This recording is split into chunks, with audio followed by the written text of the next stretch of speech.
Chapter 1. Classmates, my name is Irika, and I shall be your teacher from this day forth. Now, let us all take a moment for self-introductions. Let us begin with the first student, and please share your dreams as well as what you dislike. I am Longtao A, and my dream is to become Hokage. I have nothing I particularly dislike. I am Longtao B, and my dream is also to become Hokage. What I dislike are meatballs. I am Uchiha Naruto. My aspiration is to be Hokage. I also enjoy eating Ichiraka ramen, and I have nothing I dislike. I am a Kimichi Choji. I am Hyuga Hinata. I am Uchiha Sasuke. Soon enough, the entire class had introduced themselves, except for two individuals who were slumped over their desks in slumber. Irika gestured for Choji to wake them. Choji approached the two from behind and gave them a gentle tap. They both lifted their heads simultaneously and chorused, "Is school over?" The class erupted into laughter. "These two are quite amusing," someone remarked. If laughter had a champion, it would surely be Naruto, who stood atop his desk, guffawing heartily. Though Irika was generally very patient, he was reaching his limit with the two of them. "You two, step outside and stand there. And you two, Uchiha Naruto." Naruto, still in the midst of his laughter, suddenly froze, wondering how this concerned him. Nevertheless, he jumped down from the desk and made his way towards the classroom door. "How about we go for ramen tonight?" "It'll pass, big brother. I want to go home and rest. Besides, didn't you just eat yesterday? Why go again?" "Shikamaru, you really need to amend your lazy habits. You become even slothful lately." "Big brother, you have no right to criticize me, considering you always make me clean your room. That's merely a form of training for you. It's out of brotherly love. You use that excuse every time. Can't you come up with something different? Let's just forget it. Changing excuses is too troublesome." "Big brother, you can't even be bothered to change an excuse, yet you have the gall to lecture me." As they bantered, they continued walking outside. Irika was fuming, thinking to himself, "You two really don't regard me as a person." By the time they stepped out, a small boy with yellow hair was already waiting there. Upon seeing them, Naruto immediately exclaimed, "Hello, im Uchiha Naruto. Can we be friends?" Seeing Naruto's eager eyes, Shikamaru promptly shoved his older brother forward. "My brother loves making friends. You can talk to him." "Shikamaru, are you suffering from a relapse of laziness? Such rudeness," he said, shooting a glare at Shikamaru. "I am Nara Shikashi, his older brother, and this is Nara Shikamaru. Would you like to acknowledge me as your older brother as well?" Naruto was momentarily taken aback. He merely wanted a friend, yet now someone wanted to be his older brother? Nevertheless, he acquiesced and promptly shouted, "Big brother." Seeing Naruto's expression, Nara Shikashi patted his shoulder. "Excellent. Since you acknowledge me as your older brother, they'll treat you to ramen tonight." Upon hearing the word ramen, Naruto exclaimed, "Thank you, big brother." "Ha ha, it's nothing. Since you regard me as your older brother, treating you to ramen is a trivial matter. If anyone bullies you, just call upon Shikamaru for assistance." Shikamaru inwardly grumbled, "Why am I dragged into this?" At that moment, Irika in the classroom was about to explode with anger. It was now clear that this lad did not regard him as a person. "You three, stand outside properly and do not speak." Irika's voice echoed from the classroom. Naruto immediately stood straight, and Nara Shikashi joined them at attention. The three fell silent. Nara Shikashi closed his eyes and began to doze off, soon producing soft snores. Ding! Detected that the host meets the activation conditions. The ultimate shadow sign-in system is now loading. 117888100. Ding! Loading successful. Whoa! Who spoke? You scare me awake. Nara Shikashi instantly opened his eyes to find two pairs of eyes staring intently at him. Shikamaru remarked, "See, brother? I told you standing while sleeping would lead to nightmares, but you wouldn't believe me." Nara Shikashi glanced at the two before closing his eyes again. Once his eyes were shut, the voice reappeared in his mind. "Host, in the shadow system, it was I who spoke just now." This time, Shikashi did not open his eyes, but instead communicated with the voice in his mind. "You rascal, you finally showed up. I've waited for you for 7 years. Do you have any idea how I've spent these 7 years? Do you?" Reflecting on it, Nara Shikashi realized that he had actually been living quite well during those years, which made things a bit awkward. Nara Shikashi was not originally from this world. He had crossed over into the Naruto realm 7 years prior, and had become the twin brother of Nara Shikamaru. In the beginning, he was quite pleased, but gradually realized that as a reincarnator, he lacked a unique golden finger. Eventually, he forgot about the system altogether, only to have it resurface today. System, I forgive you, please introduce yourself. Host, the full name of this system is the Ultimate Shadow Sign-In System. By signing in daily, you can grow stronger. Haha, that's wonderful. Let's sign in quickly, I can hardly wait. Ding. Sign in successful, you have received a pair of underwear belonging to Yamanaka Ino. Ah! While still in shock, Shikashi heard a scream emanate from the classroom, followed by Yamanaka Ino rushing out, clutching her skirt, making a beeline for the school entrance. Whoa, system big brother, what I signed for wasn't what she's currently wearing, was it? Host. As for that, I have no knowledge sign-in items are random. Oh, so that's how it is. But that's not right. Aren't you supposed to be the strongest sign-in system? Why would you give me someone's underwear? If she finds out, Yamanaka Ino's father might kill me. Host, please remain calm. Do not question the power of this system. As for the items you receive, it is entirely dependent on your character. Well then, let's continue signing in. I refuse to believe there aren't any good items. Apologies, host, this system allows for only one sign-in per day. So if you wish to sign in again, you'll have to wait until tomorrow. System, I'm not saying you're not living up to your name. You're hardly the strongest sign-in system. Apologies, host, my permissions allow only one sign-in per day. Fine. Having something is better than nothing. By the way, system, is there any sort of newbie gift pack? Host, there's one that has already been placed in the system space. However, I suggest you do not open it just yet, as it may be a bit. I feel like you're a bit of scammer. Why can't I use the newbie gift pack now? Host, you'll understand once you find a secluded place to open it. Alright, let's discuss it at home. Alright, students, that concludes today's lesson. You are dismissed, Irika said with a smile. Upon hearing those words, the classroom erupted with excitement as students hurriedly began to gather their books and stationery. Finally, school is over, Naruto exclaimed, turning to Shikamaru, who was leisurely packing his belongings. Hey Shikamaru, let's go eat ramen together. Without looking up, Shikamaru continued packing his bag and replied indifferently, I'm not going home. Naruto's expression fell, but he remained persistent. Come on, let's go together. We can head back afterward. Besides, your big brother is going too. Shikamaru sighed. It's too much trouble, you all go ahead. Seeing Shikamaru's resolute attitude, Naruto had no choice but to relent. At that moment, Shikashi turned to his younger brother and said, Let mom know I won't be home for dinner tonight. Got it. You're such a hassle, Shikamaru replied impatiently. Just then, Shikashi suddenly reached into Shikamaru's pocket. Hey, what are you doing, brother? Shikamaru quickly shielded his pocket. However, Shikashi was much stronger and soon emptied Shikamaru's pocket of his allowance, turning away with satisfaction, leaving Shikamaru standing there on the verge of tears, murmuring, Seriously, big brother, what are you doing? That was my last allowance for the month. As Shikamaru grumbled about Shikashi's retreating figure, a large hand suddenly landed on his shoulder. Shikamaru, has your brother bullied you again? Ha.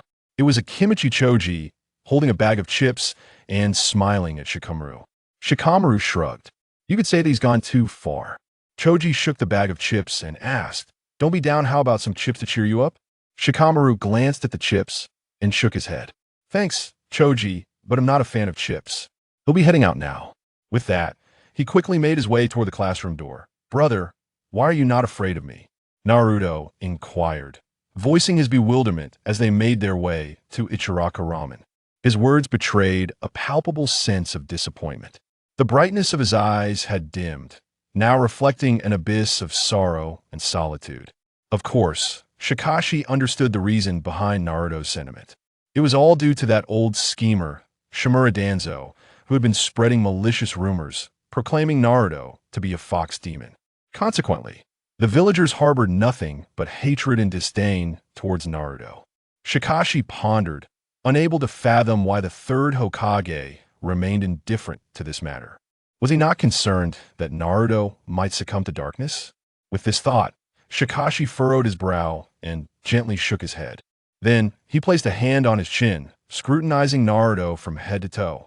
Naruto, in turn, felt increasingly uncomfortable under Shikashi's gaze, a flicker of fear igniting within him.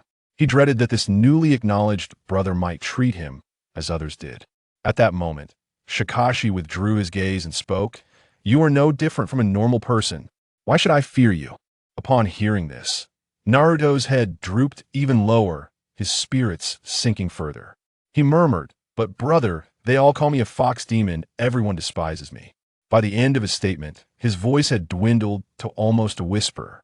As Naruto contemplated continuing his remarks, he suddenly realized that Shikashi had somehow positioned himself behind him. In a moment of confusion, Naruto spun around and asked, "Brother, what are you doing?" "Nothing much. I was just checking if you have a tail." "Don't fox demons have tails?" "Why don't you?" "I was hoping to touch it. I've heard that a fox's tail has a delightful texture." Naruto was clearly perplexed by his brother's words, thinking, this brother of mine doesn't seem like a good person. When others hear about a fox demon, they usually flee, yet my brother wants to touch a tail.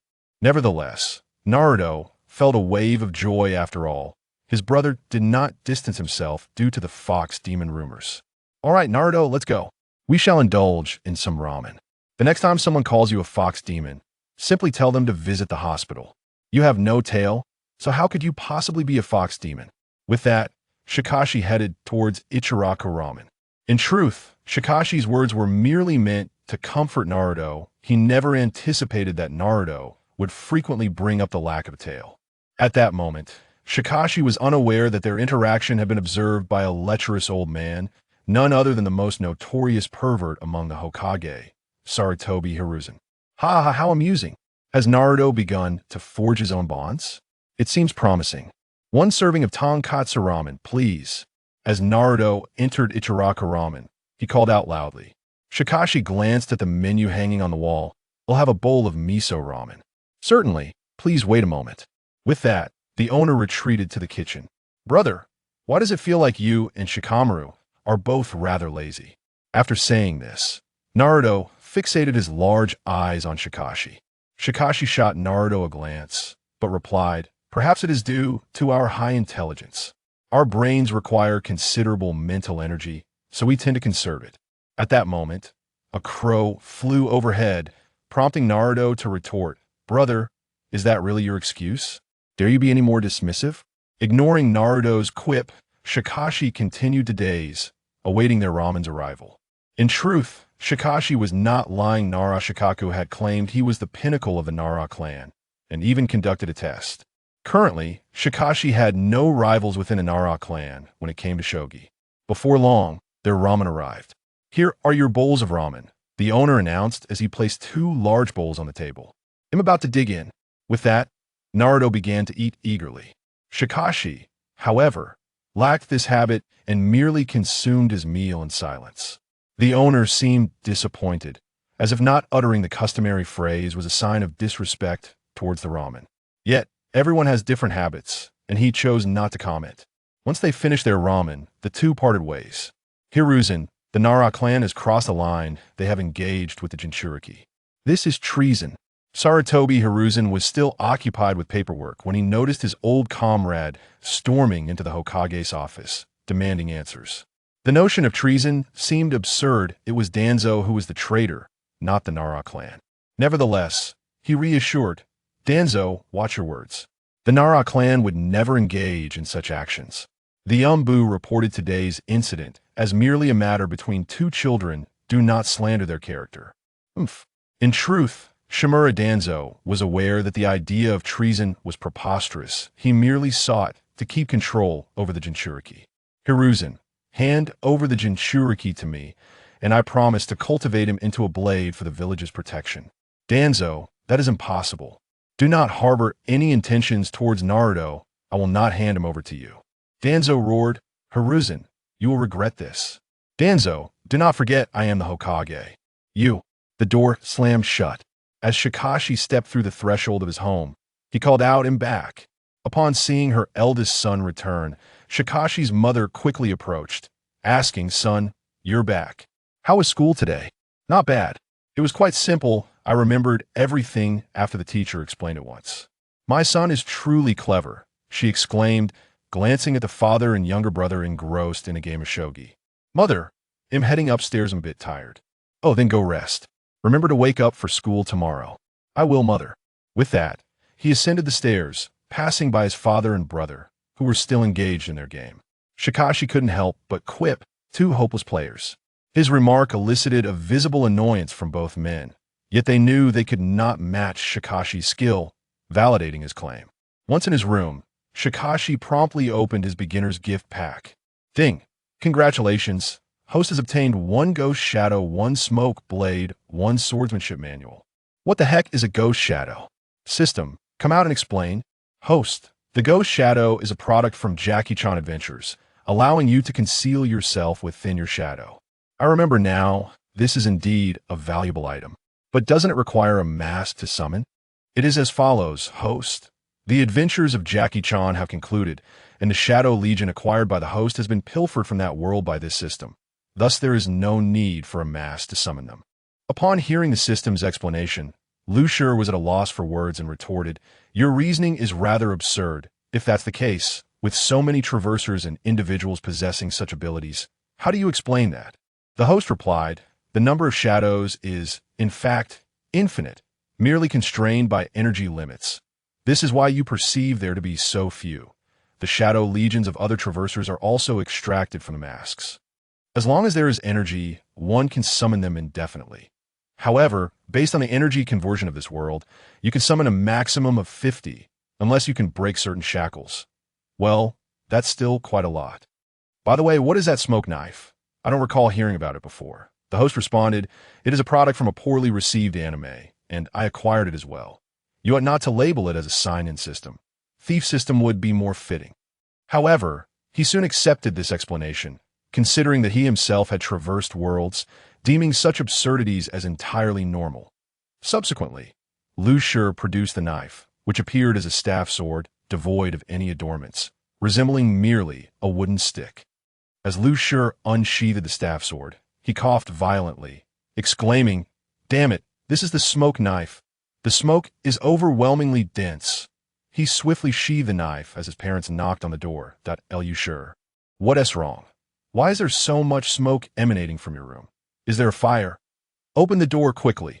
Lu Shur's mother called anxiously from outside. Lu Shur hurriedly opened the door, and 3 individuals rushed in. Surveying his room, there's no fire. Where is all this smoke coming from? Lu Jiu inquired, gazing at Lu Shur. Did you smoke? Lu Shur rolled his eyes at his father and sarcastically replied, you should refrain from claiming high intelligence in the future, especially about smoking. Does this smell like smoke to you? How much would I have to smoke to produce that effect? Upon hearing his son's retort, Lu Jiu conceded, yet he was curious about the origin of the smoke. At that moment, Lu Shur's mother asked, son, where did this smoke come from? Realizing he could no longer conceal the truth, Lu Shur stated, let us go to the yard, and you will see where the smoke originates. The family of 4 quickly made their way to the yard, where Lu Shur unsheathed the smoke knife before them. Its blade, resembling that of katana, emitted thick, rolling black smoke. Lu Jiu took the knife, examining it, and, after 30 seconds, handed it back to Lu Shur, asking, Lu Shur, where did this knife come from? I've never seen it before. Lu Shur replied, I found it with Lu Wan outside the village a year ago. And only today did I recall it, never expecting it would turn out this way. Lu Jiu looked at his younger son, and Lu Wan's mother did the same, seeing both parents' gazes upon him. Lu Wan spoke, eldest brother indeed found a knife in the forest, but it was covered in mud at the time, and I didn't pay much attention. So that is how it is. Lu Shur. You can keep that knife. Though I am uncertain why it emits black smoke, I believe it is a fine blade. I understand. Father, I didn't intend to inherit the family's pig, deer, butterfly legacy anyway. Swordsmanship truly suits me. Very well. Let us return inside. Try not to bring that knife out at home again. It's too suffocating. I understand. After Lu Shur agreed, the 4 returned indoors. Lu Shur's mother, feeling somewhat uneasy, asked Lu Jiu after Lu Shur ascended the stairs, why do I feel that knife is somewhat peculiar? Perhaps we should have Lu Shur learn our family's secret techniques. Lu Jiu patted his wife's shoulder, offering comfort. Do not worry. It's nothing serious. I sense the knife, and aside from the smoke, it seems quite ordinary. Moreover, did you not notice? He shows no interest in our family's techniques. In truth, I would prefer Lu Shi to become the next heir of the pig. Dear Butterfly Legacy. However, judging by his demeanor, he appears uninterested. Let us not force him. Lu Wan is a fine child too. Hearing Lu Jio's reassurance, she felt relieved. As a mother, she indeed loved her two sons dearly. And fortunately, both were relatively worry-free. After returning to his room, Lu Shi retrieved a book from the system space and began to read. It was a manual for a swordsmanship technique that complemented the smoke knife, lacking any particularly remarkable features but containing various techniques for battling within smoke. The most remarkable aspect was that within the smoke knife could sense the enemy's position. By the way. System, what are the ghostly shadow? The host replied, the ghostly shadow resides within your shadow. You can control it with your thoughts. Upon hearing the system's words, Lu Shi promptly summoned the ghostly shadow, which immediately manifested before him. A dark figure, entirely black, save for its crimson eyes, reminiscent of the Sharingan. Lu Shi commanded, clean up the room. Upon receiving Lu Shi's command, the shadow promptly set about tidying the space, quickly restoring it to immaculate order. Lu Shi was quite satisfied, though he remained uncertain of the shadow's capabilities. Perhaps he would find an opportunity to test them in due course. Lu Shi retracted the shadow and began to contemplate his next steps, glancing at the moon and murmuring, Kagaya Otsutsuki. The following morning, Lu Shi accompanied Lu Wan to school, where classes had yet to commence, and many students were engaged in conversation. Soon as Lu Shi sat down, Naruto approached cautiously, whispering, eldest brother, something seems off about Yamanaka Ino today. Please pay attention. Hearing Naruto's words, Lu Shi glanced his right at Ino, realizing she was not wearing a skirt, but rather trousers, and was clutching a kunai. Occasionally glancing downward, he thought to himself, I can't believe I frightened such a fine girl. However, Lu Shi suddenly recalled that he had yet to sign in today's system. Sign in. Ding! Congratulations, host. You have received a pair of Yamanaka Ino's panties. Please check your inventory. Just as Lu Shi turned his head, a kunai whizzed past him. Crimson blood began to flow from his face, and an eerie silence enveloped the room. Lu Shi touched his wound, feeling a twinge of pain. Naruto quickly reacted, shouting, Ino, why did you hurt my brother's eye? Lu Wan displayed a look of terror, urgently urging Lu Shi. Eldest brother, are you all right? Let us hurry to the infirmary. At that moment, Ino was too frightened to utter a word. Lu Shi attempted to use his right eye, discovering he could still see that if he were to lose his eyesight over a pair of panties, that would indeed be a tremendous loss. The group made their way to the infirmary, where the medical ninja promptly treated Lu Shi. After the treatment, the bleeding ceased, and he was bandaged before returning to the classroom. As Lu Shi entered the classroom, he saw Irika reprimanding Ino. How could you use a kunai to injure a classmate, especially in the eye? Do you understand what losing an eye means for a ninja? Ino stood there, head bowed and crying, unable to utter a single word. Irika approached Lu Shi as he returned, asking, How is it? Lu Shi, is your eye all right? Lu Shi glanced between Irika and Ino, responding nonchalantly. I am fine, Irika-sensei. He then moved closer to Ino, gently comforting her. I'm all right, please don't blame yourself. Though I'm not sure what happened, I know you didn't do it on purpose. He even winked at her with his uninjured left eye. Ouch, that hurts. Lu Shi attempted to flirt, inadvertently aggravating his wound. Ino immediately apologized. I'm sorry, I didn't mean to. Lu Shi sensed Ino's discomfort. As she struggled to articulate her feelings to a boy, he did not admonish her, instead continuing to reassure her. It's all right, you don't need to say anything that I understand. After all, my eye is fine. Just then, Sarutobi Hizashi, Nara Lugio, and Yamanaka Hichi arrived to avoid disrupting the class. Sarutobi Hizashi led everyone to his office. Once seated, Sarutobi Hizashi began to inquire. Irika, please explain what happened. Irika felt a sense of hopelessness. He remained oblivious to the situation. Whenever the students called for him, he appeared dazed. Nevertheless, he managed to express, Lord Hokage, I did not witness the events unfold. By the time I arrived, Shikamaru had already been taken to the infirmary. All I know is that Ino used a kunai to injure Shikamaru's eye. Upon hearing Irika's account, Sarutobi Hiruzen cast his gaze toward Shikamaru and Ino. Yamanaka, Inoichi, gently stroked his daughter's head and said to Ino, "My dear, please recount what transpired at that moment. I trust you did not act with malice, but since it has come to this, we must take responsibility." Ino, feeling a flush rise to her cheeks akin to an apple, struggled to articulate her thoughts. Observing Ino's distress, Shikamaru felt a pang of sympathy. After all, it was his own folly that had led to this predicament. He then approached Hiruzen, respectfully stating, "Lord Hokage, if Ino finds it difficult to speak, let it be. As a girl, she may find it daunting to address a group of older men, and besides, I am unharmed." Hiruzen nodded in agreement with Shikamaru's words and replied thoughtfully, "Very well. Since you choose not to pursue this matter further, we shall let it rest. However, Ino, you must refrain from bringing kunai to class in the future. If you encounter any difficulties, feel free to seek guidance from your teachers or come to me." Having said this, Hiruzen exited the office, believing it best for the two families to resolve this minor issue themselves. The relationship between the Inuzuka, Nara, and Yamanaka clans was strong, and his visit was merely to convey his concern for the well-being of the children. Once Hiruzen had departed, Nara Shikaku approached Yamanaka and Noichi and patted him on the shoulder. "Do not dwell on it. Please do not burden the children. Ino has grown up under my watch, and she is a good child." Inoichi sighed and lamented, "Alas, what a situation this is. Today's lesson is beyond salvaging." Shikamaru accompanied his father back home. Upon seeing her son return with an injury, Shikamaru's mother rushed to him, exclaiming, "My son, what has happened to you? How did you get hurt?"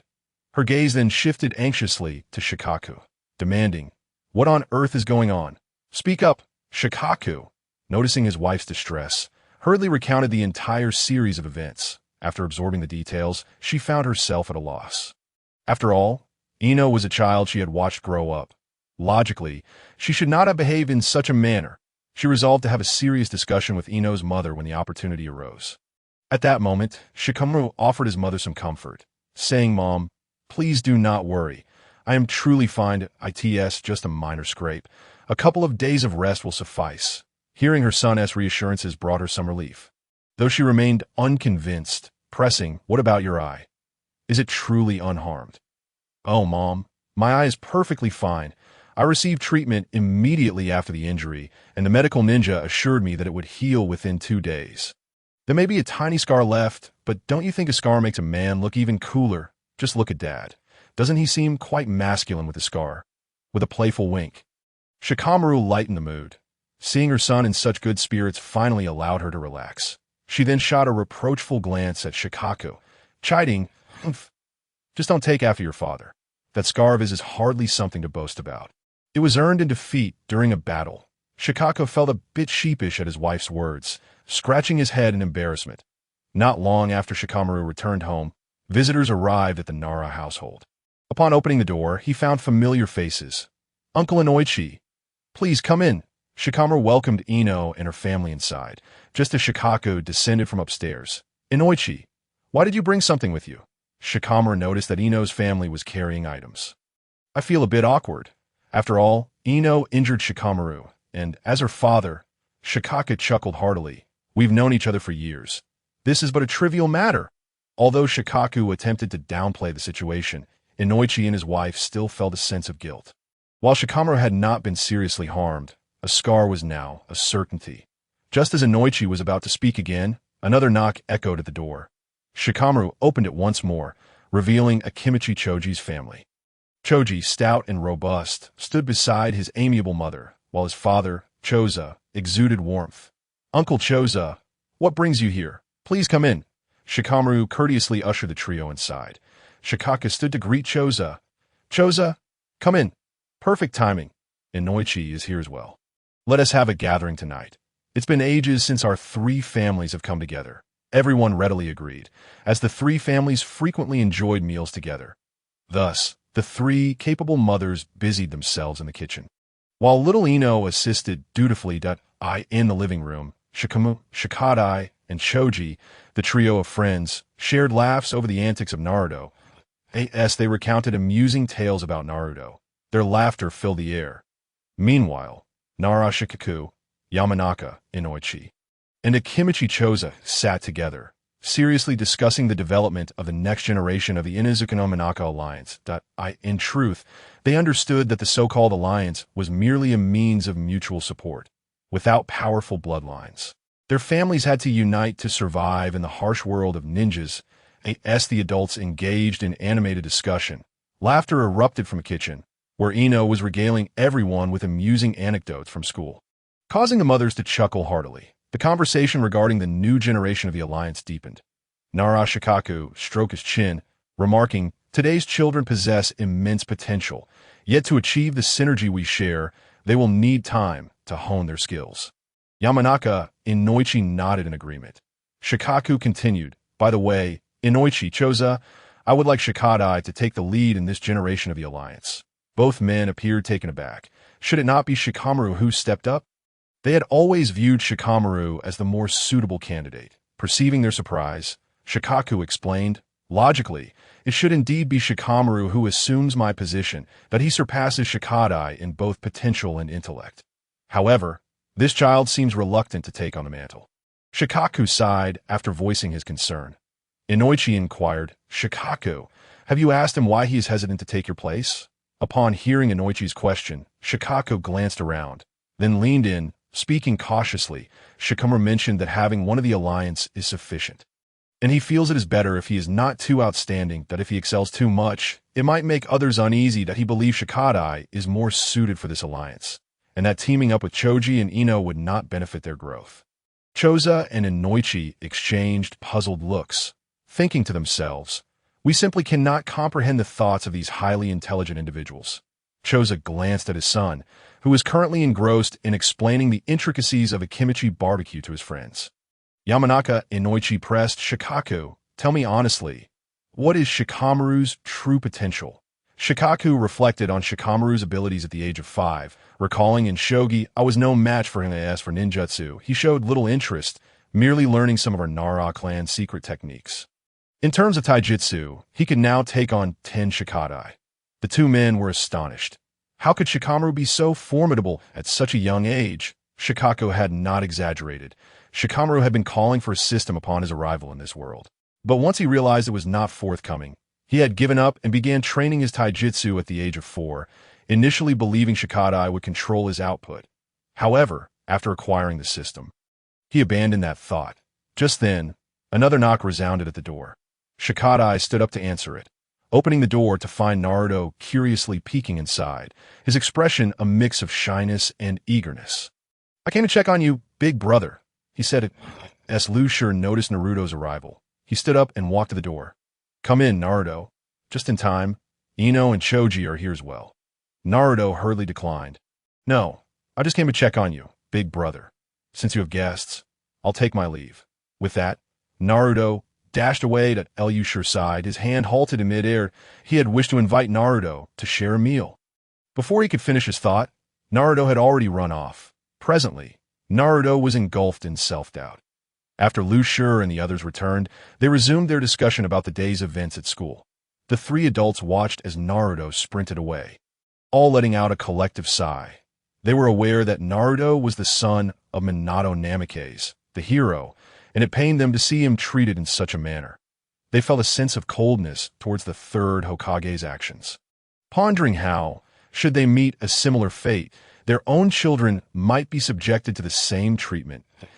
As the adults sighed, the meal was ready. The three mothers brought the dishes to the table, calling everyone to eat.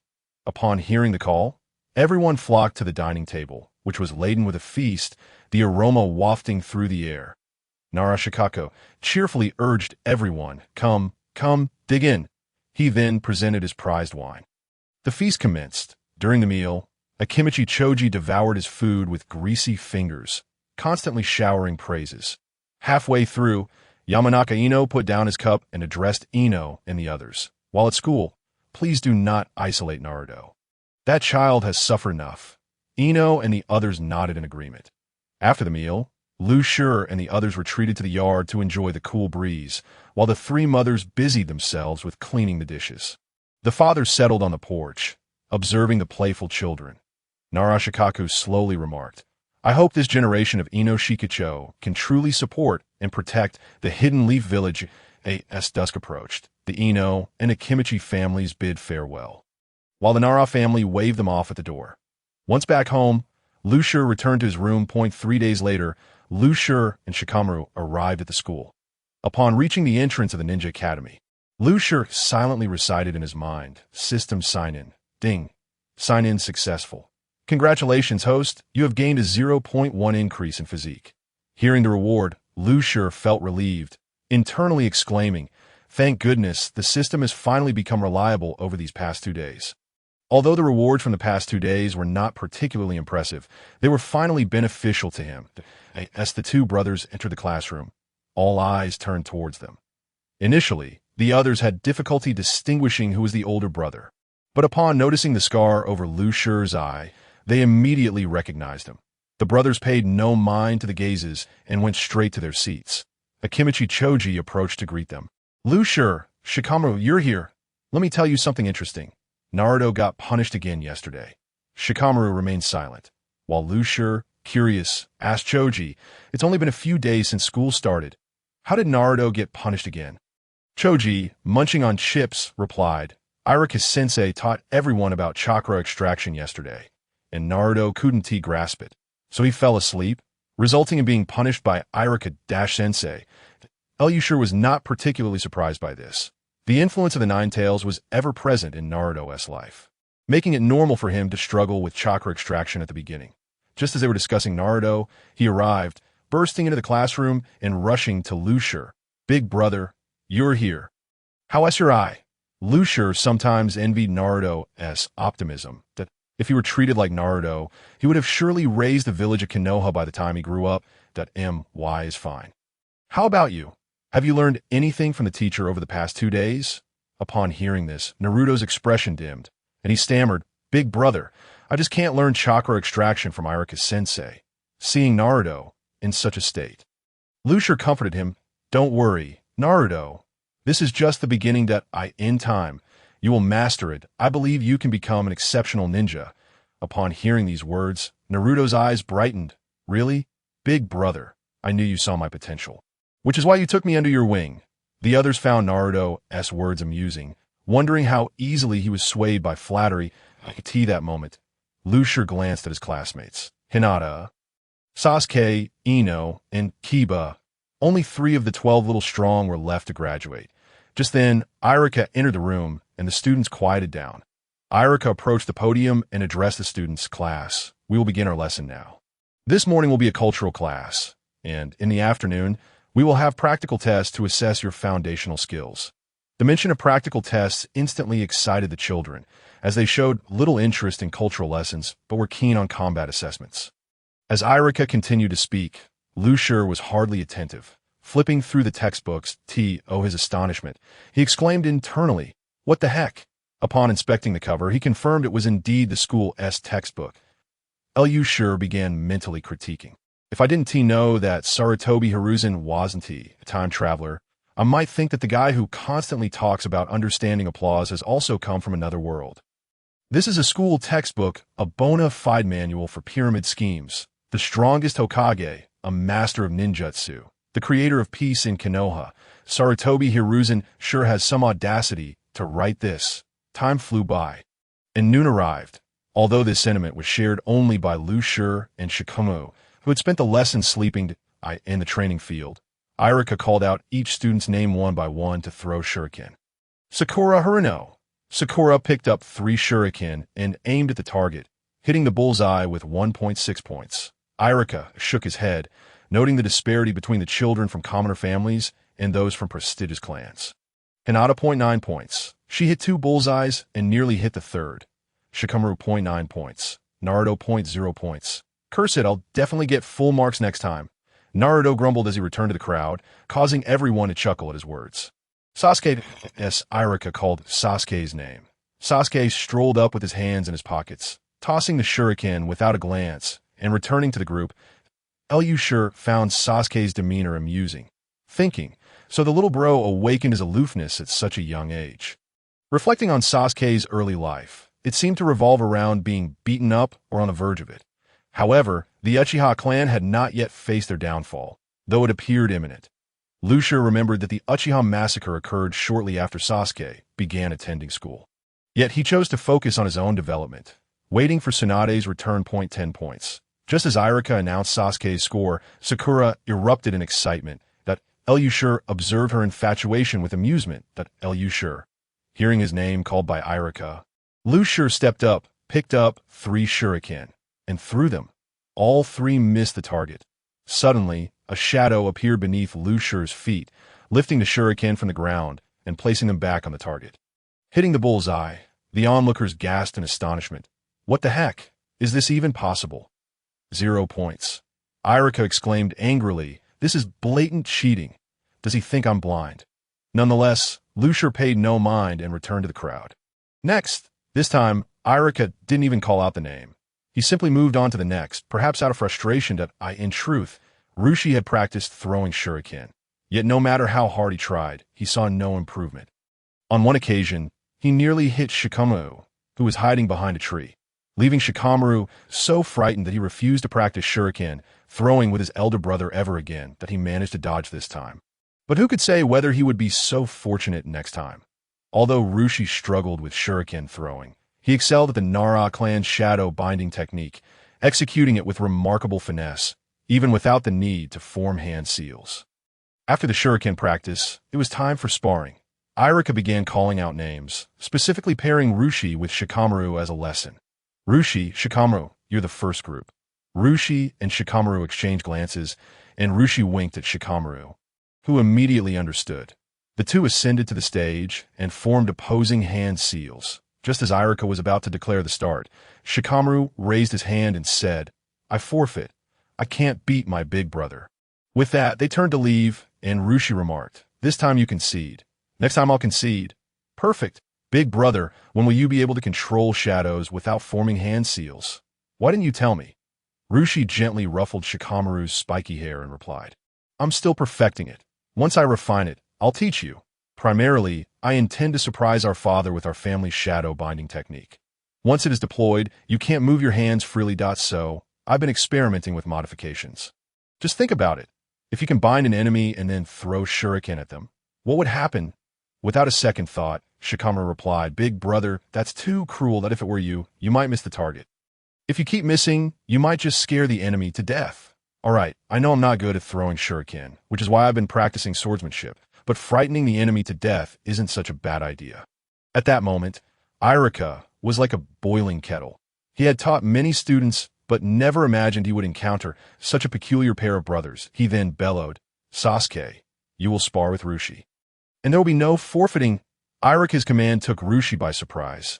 He truly did not wish to stand out too much, fearing whether Shimura Danzo might take notice of him. Although Sarutobi Hizashi would disapprove. His influence over Danzo was minimal at present. Meanwhile, Shikamaru returned to the crowd, leaving Rushi alone, feeling somewhat lost in the wind. This moment, Sasuke approached with his hands in his pockets, coolly stating, Don't worry. It will be over soon. Looking at Sasuke, who exuded an air of confidence, Rushi suddenly felt that failing to give him a proper beating would be an affront to the nickname Ertsuzi. The two formed opposing hand seals, and Irika shouted, Begin. 1 minute later, Sasuke was sweating profusely. Irika, standing by, urged Sasuke to take action.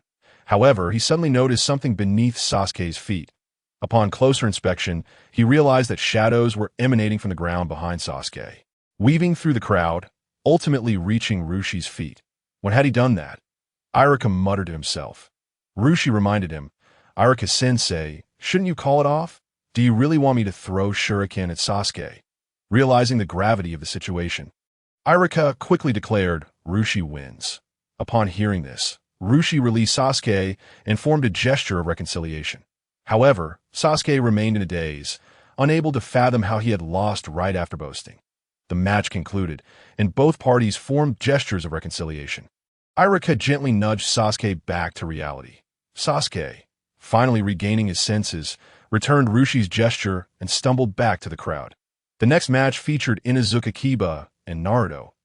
To be honest, these practice bouts were rather dull. Aside from a few individuals who could manage a jutsu or two, most were engaged in taijutsu battles. What sort of remarkable taijutsu could a group of 7 or 8-year-olds display? It resembled mere playfulness. Rushi observed Hinata, who looked rather tomboyish, and found her quite endearing. However, he did not fancy such a demeanor. Thus, he had no intention of competing for the title of prince consort. He preferred Ino's type. Reflecting on the adults they would become, he deemed Ino the gentlest of them all. As for Temari, he felt a twinge of fear for Shikamaru, who would occasionally be driven away by her. Far too ruthless. However, Ino's husband appeared to be an artist, and Rushi thought he might seize the opportunity to as for that artist. What did it matter if he lived or died? Such a beautiful Ino deserved better than to be wasted on someone else.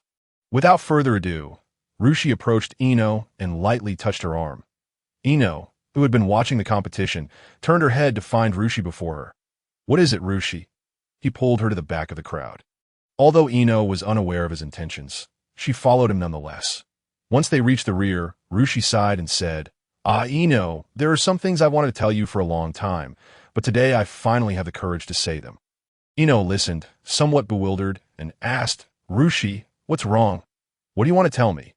Rushi's mind raced as he sought a reason that Ino could not refuse.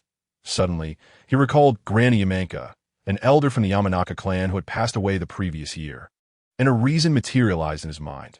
Ino continued to gaze at him, puzzled about what he intended to say. Not wanting to keep her waiting any longer, Rushi declared with determination, "Ino, do you remember Granny Yamanka?" Ino nodded. "Yes, I remember. She was one of our clan's members, but she has passed away. Why do you bring her up?" "Ino, when I visited your house to play, I met Granny Yamanka. She told me that the woman who leaves a scar on my eye will be my future wife. If I don't marry her, I will never find a wife to first." I dismissed it as the ramblings of an old woman, but when I removed the bandage and saw the scar on my eye, I suddenly remembered her words, that he emphasized this by pointing to the scar. "So, would you be my girlfriend?" Upon hearing Rushi's confession, Ino's mind went blank. Rushi had just professed his feelings for her. Her cheeks flushed crimson, and steam seemed to rise, reminiscent of Hinata's reaction when Naruto patted her on the head. My mind is a bit chaotic right now. Let me think about it. I'll get back to you." With that, she dashed away. Got it, Rushi thought, feeling confident about his chances.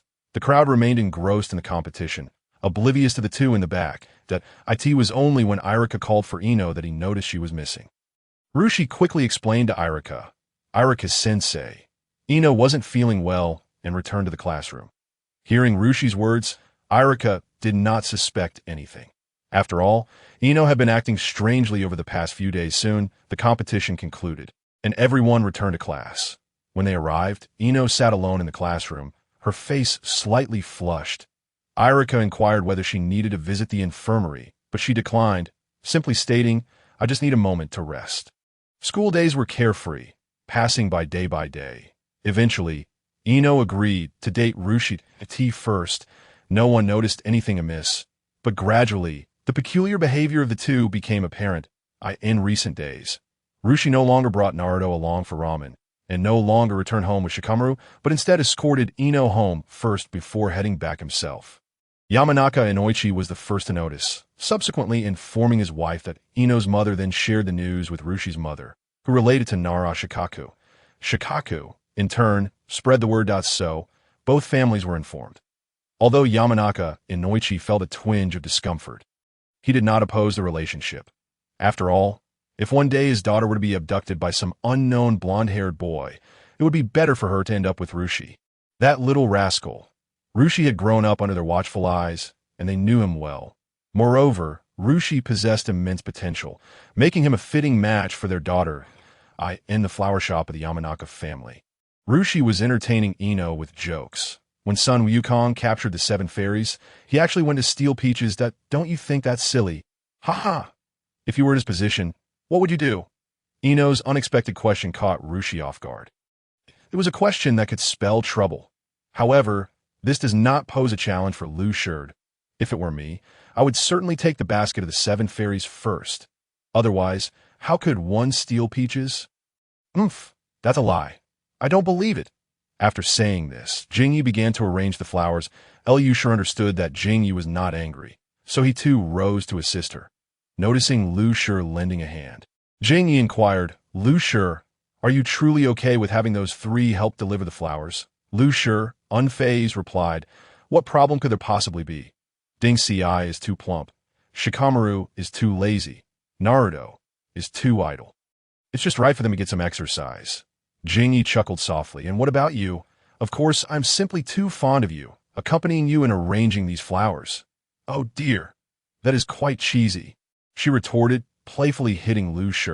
Just then, the three laborers returned, and as Naruto entered the flower shop, he exclaimed, Big brother, you are truly inconsiderate. While you're here flirting with my sister-in-law, you sent us to deliver flowers. How unfair. Today, at a kimchi barbecue, it's all on Lord Shikamaru's tab. What do you say? Upon hearing this, Naruto immediately cheered, You're the best, big brother. Not at all concerned with who pays, Ding Xi nudged Shikamaru, who turned to him and asked, What is it? Lord Shikamaru, I want to eat my fill. Your wallet sufficient. Shikamaru remained silent, merely rolling his eyes at Ding Xi. He too felt the strain, while others could enjoy a free meal for their help. He would be left footing the bill. However, considering one was his elder brother and the other his future sister-in-law, he chose to endure in the evening. The group arrived at a kimchi barbecue. Once seated, they began to order.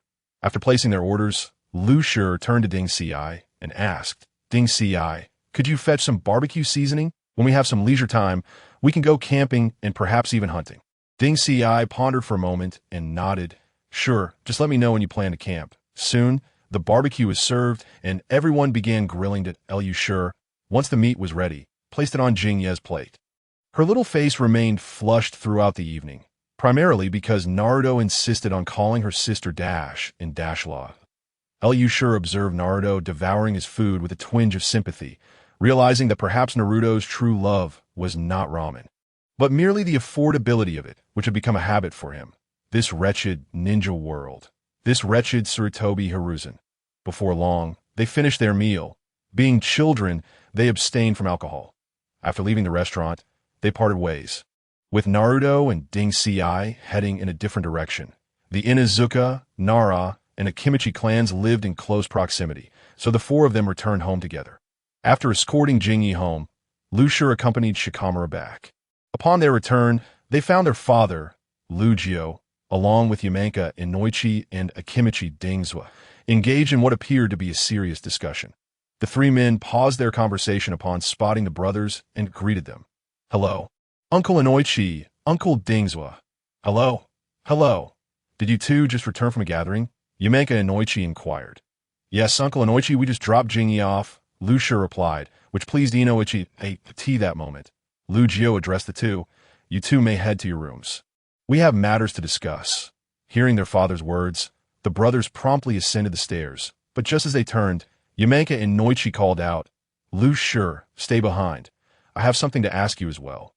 Not having any business of his own, Shikamaru continued to his room. Lu Shi settled beside his father and asked Inoichi, Uncle Inoichi, what is it you wish to inquire about?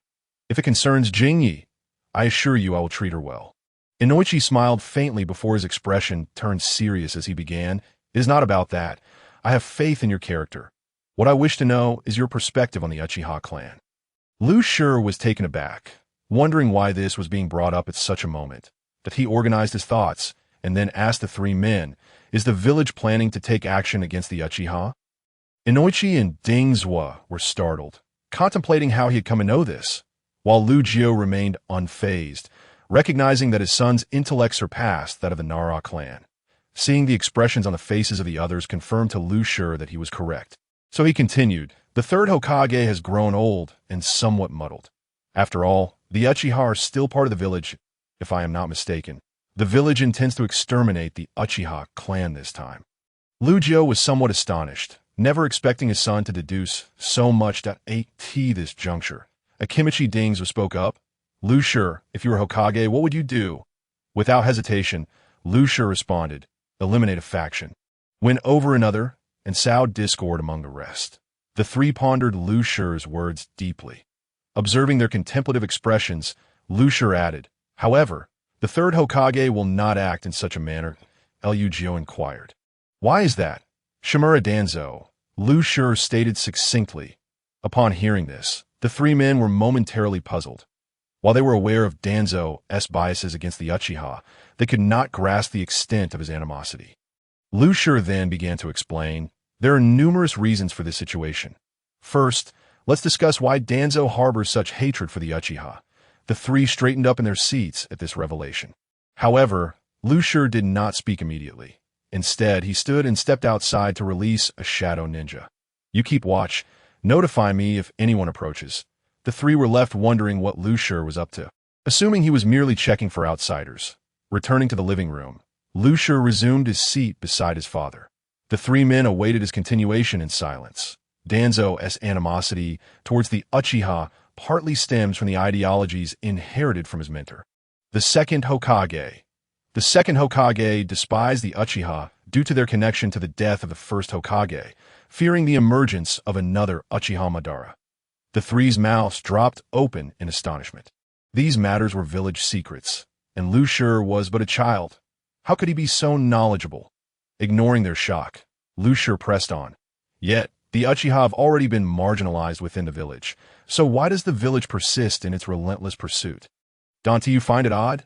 The three nodded in agreement, recognizing that the village's pressure had indeed become excessive.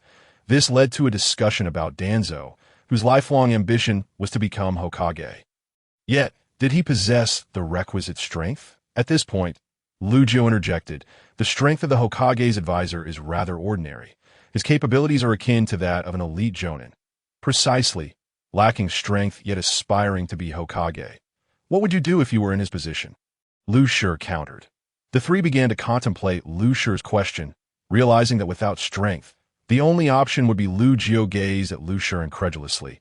Are you suggesting that Danzo has set his sights on the Uchiha Sharingan?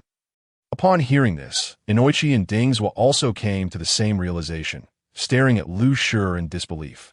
Indeed, this is the most rational explanation that it is more accurate to say Danzo envies the Uchiha rather than hates them. Moreover, our Hokage has lost the ability to control the village. Thus, he can only remove the fierce horses from his carriage, yet he fears that the Uchiha, as a fierce horse, may turn against him. The driver. Consequently, he must resort to extreme measures that, if I am correct, the village will incite the Uchiha to act against themselves, allowing them to extricate themselves while avoiding direct confrontation with the Uchiha. The three were left speechless by Lu Shi's words. Of course, the Uchiha also have their shortcomings. Their pride makes them look down upon everyone. Alas, it is the innocent elders and children who suffer. The Uchiha clan leader is also a coward, incapable of suppressing his entire clan internally while being submissive externally, clinging to the police force until his dying breath. How tragic. Lu Shi finished speaking and simply gazed at the three. It took them a while to regain their composure. Liu Jio asked Lu Shi, how do you know all this? We only know that the village is preparing to act against the Uchiha. In response to his father's inquiry, Lu Shi remained silent, instead tapping his temple a few times with his finger, implying that it was all deduced through analysis. Once he had regained his composure, Lu Jio asked his son, what should the Inuzuka, Nara, and Akimichi clans do moving forward? Lu Shi was puzzled by his father's question, wondering what he meant by what to do. We three families belong to the Naruto faction.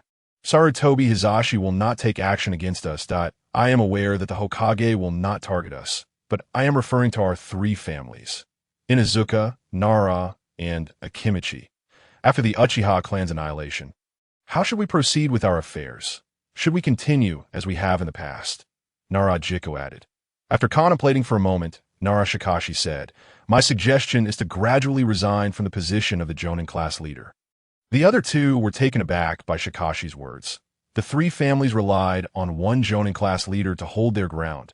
If he were to resign, what resources would remain for their families in the village? Observing their expressions, Shikashi realized their fears of being unable to sustain the three clans. Father, Uncle Haichi, Uncle Dingzwa, rest assured, if my father resigns from the Jonin class position, the third Hokage will allocate some resources to our three families. Although we will lose a Jonin class leader, we will gain numerous benefits. Presently, the third Hokage trusts no one but Danzo and the Elder Council. If we take a step back, it will evoke a sense of guilt in him. leading him to provide us with some compensation that we can fully utilize these compensations for investments, thereby expanding our family foundations. The three pondered Shikashi's words. Resigning from the Jonin class leader position was no trivial matter. Should the position be lost without compensation, they would face significant losses, given that the Jonin class leader's subordinates managed numerous affairs. After 10 minutes, Jika made a decision to follow his son's suggestion. But he felt it necessary to consult the other two, considering the three families have been united since the Warring States period. Haichi, Dingzwa, I plan to give Shikashi's method a try. What do you think? Upon hearing Jiku's words, the two erupted in a hearty laughter. Akimichi Dingzwa, with his usual innocence, remarked, Jiku, our three families are one, and both you and your son are exceptionally clever. You should proceed as you see fit. Jiku felt reassured by the words of his old companions. Once Shikashi sensed that matters had settled, he bid farewell to the three and ascended to his room to sleep. Just as he returned to his chamber, he realized he had yet to sign in for the day, so he silently recited the sign-in phrase in his mind. Ding! Congratulations to the host for acquiring a Shadow Ninja. Shikashi summoned the Shadow Ninja. Reminiscent of the previous one, he recalled that this entity had 9 forms, and he currently possessed only one of 2. Shikashi mused, if only this could be summoned infinitely, then even Uchiha Madara would be no match for me. Suddenly, Shikashi recalled something and hurriedly inquired of the system. Can the Shadow Ninja conceal itself within someone else's shadow? Host. The shadow can hide in anyone's shadow, but must not exceed a distance of 10 kilometers from a host. Otherwise, the Shadow Ninja will automatically return to the host shadow. Very well. By the way, the Shadow Legion has 9 types, yet I have only drawn one. Host. The types drawn are entirely random. They can only be acquired gradually. All right then. Time for B.E.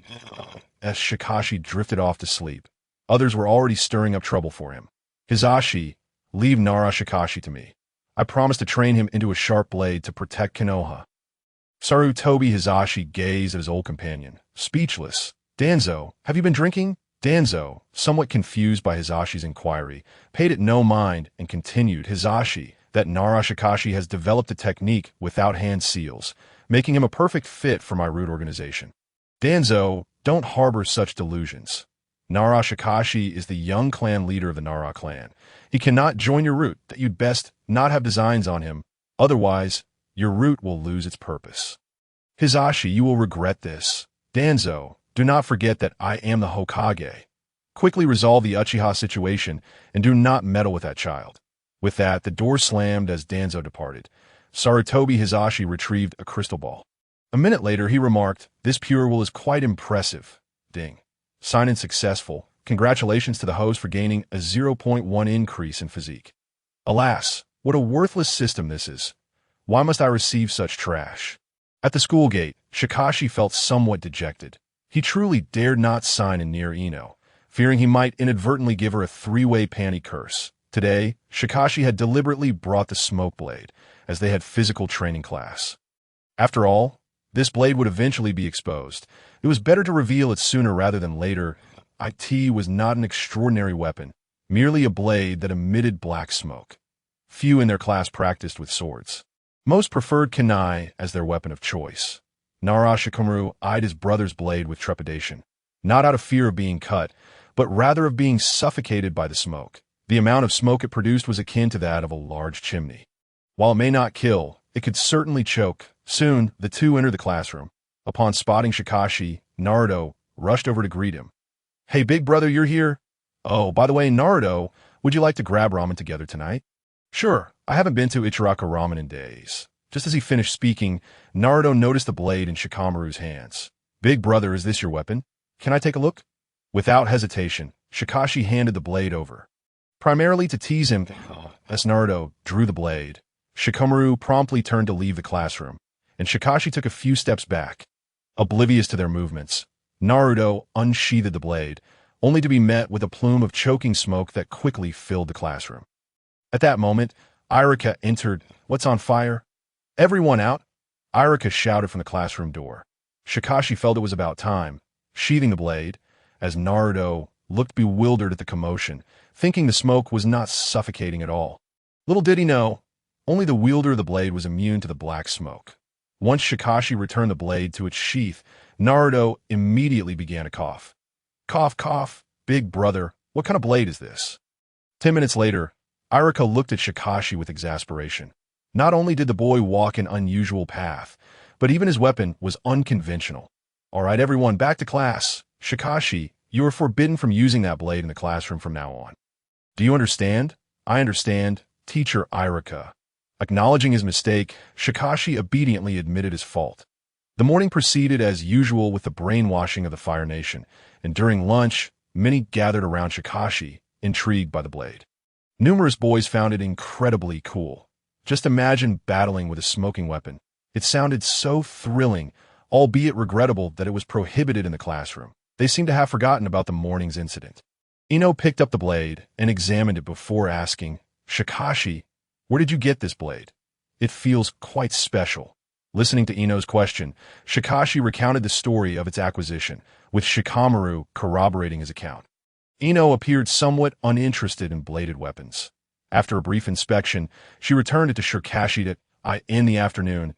Everyone gathered on the training field, splitting into groups to practice. Shikashi approached a wooden post, drew the blade, and began to practice swordsmanship. This time, he deliberately chose a position away from the others to avoid choking his classmates. Following the movements outlined in the book, he practiced basic techniques, lacking any flashy or extravagant maneuvers. The book's focus was on teaching swift and lethal knife techniques. 10 minutes later, the training field erupted in wails, with some students shouting, Elder Nara, please cease your divine arts. We can't take it anymore. Upon glancing back, Shikashi was taken aback. The entire training field was engulfed in black smoke. That moment, several masked individuals suddenly appear before Shikashi, coldly stating, come with us. The Hokage wishes to see you. Shikashi thought to himself, this is bad. I've really stirred up trouble this time, catching the attention of that old man, Sarutobi Hizashi. Nonetheless, he sheathed his blade and followed the individuals toward the Hokage tower. Inside the Hokage's office, Sarutobi Hizashi scrutinized the blade before skeptically drawing it. Instantly, the office filled with swirling black smoke. Shikamaru observed the distant smoke and sighed. Alas, I wonder who is unfortunate this time. All right, there's nothing to worry about. You may leave, Sarutobi Hizashi said, and the masked figures vanished in an instant.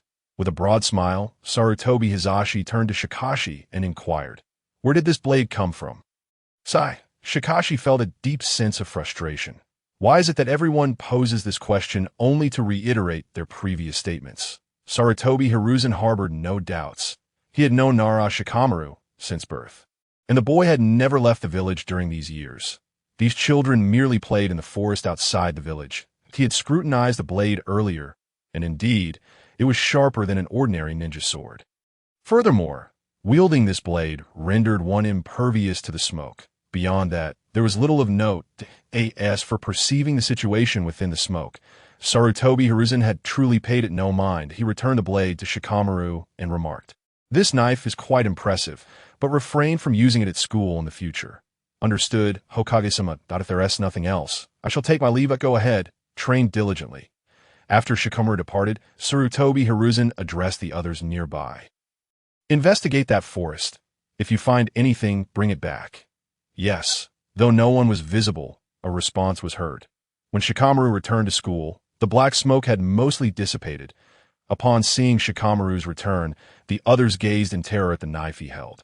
Iruka approached Shikamaru and said, Shikamaru, do not use that knife at school anymore. Practice with a wooden one instead. I understand, sensei. Without Iruka's admonition, Shikamaru had no intention of using the smoke knife at school. At that moment, Sasuke approached with an air of cool confidence, declaring, Nara Shikamaru, I challenge you. Last time, I was careless, but this time, I will not lose to you. Sasuke is so cool. Sakura, upon witnessing Sasuke's demeanor, began to swoon once more. Very well, let's do it now, Shikamaru readily agreed, understanding that sparring with Sasuke was essential for his growth and determination. As the crowd gathered, witnessing Sasuke's challenge, Naruto cheered, come on, Shikamaru, defeat that arrogant Sasuke and teach him a lesson. Perhaps it was due to the innate rivalry between Indra and Ashura that Naruto and Sasuke had clashed since their first day at school, often bickering, especially with Sakura in the mix. It was a classic case of unrequited love. One could only wonder how the three ended up together. Shikamaru, however, had little interest in their romantic entanglements. "Come on," he declared, unsheathing the smoke knife. Sasuke glanced at the weapon in Shikamaru's hand, turned on his heel, and coolly remarked, "Since Irika-sensei forbids you from using that knife at school, I will seek you out for a spar another time." Shikamaru. Naruto burst into laughter. "Sasuke is afraid of you." "Bro, huh? Who taught you to run away like that?"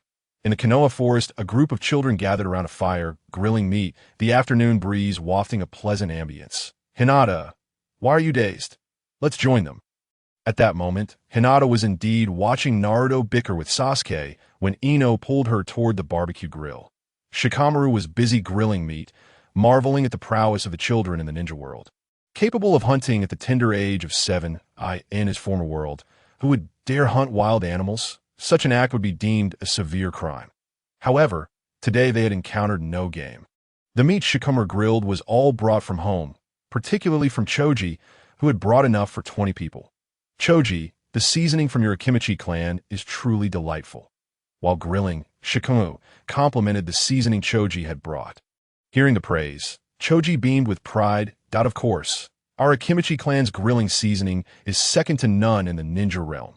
This camping trip saw nearly all of the 12 young strong present, except for Lee, Tintin, and Niji Hyuga. With Shikamaru included, there were 10 of them. Even the usually quiet Shino Aburame had joined. Just as everyone was enjoying laughter and camaraderie, a faint rustling noise suddenly broke the tranquility.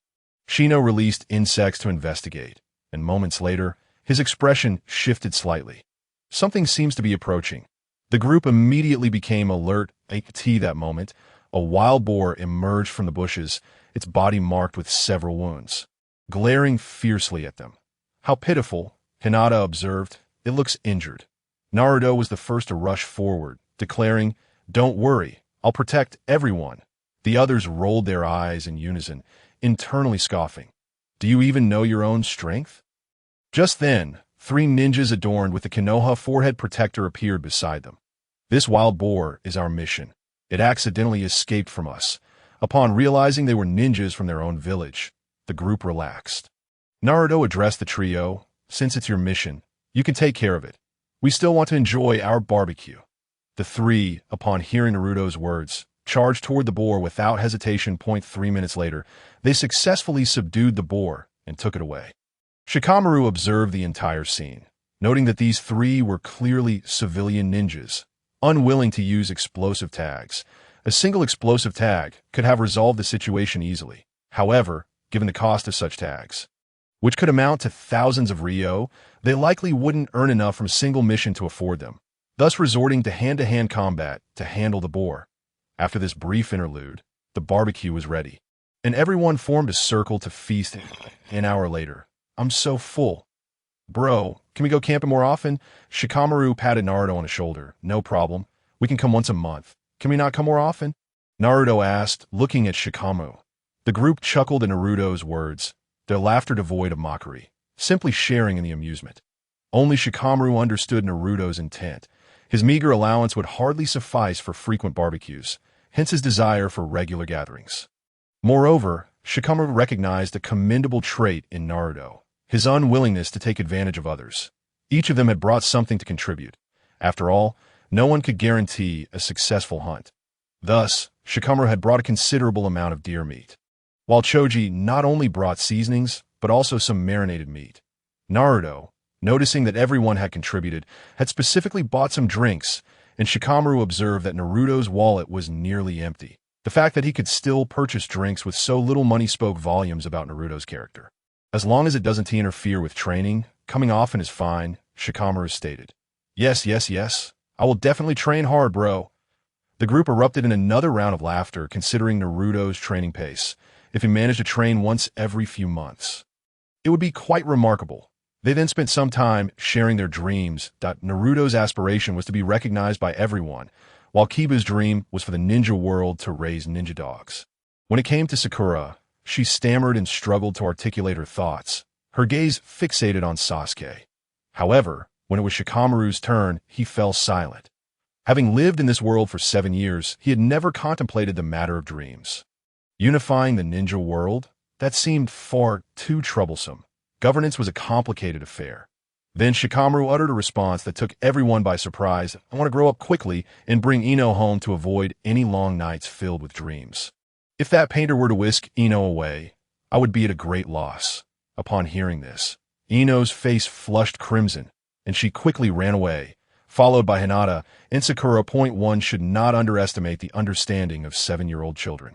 They were quite mature for their age. Hinata had liked Naruto since she was very young, while Sakura's crush on Sasuke was known by all. Shikamaru felt that this dream was quite brotherly. While he may not be as averse to trouble as Shikamaru, he too preferred to avoid unnecessary complications. The group enjoyed the evening breeze and watched the setting sun, a picture of tranquil contentment. They returned to Konoha as dusk fell. Upon reaching the village's entrance, they parted ways, unable to return home together due to differing paths. Shikamaru, you and Choji should escort Ino home before heading back. I will take Naruto home. Upon hearing that Shikamaru intended to take him home, Naruto promptly declined. No need, bro. I can go back by myself. All right, just listen to me on this. Upon observing the deer, Naruto resolutely agreed. Shikamaru, having no objections, thought it inconsequential since the Ino family resided not far from his own, and besides, Ino was destined to be his future sister-in-law. After Ino and her companions departed, Shikamaru followed Naruto towards his home, during which Naruto seemed hesitant, as if he had something on his mind. Noticing this, Shikamaru directly inquired, "What's the matter? Naruto, is there something you wish to express?" "No, big brother, it's just that I'm uncertain whether I should invite you in for a visit.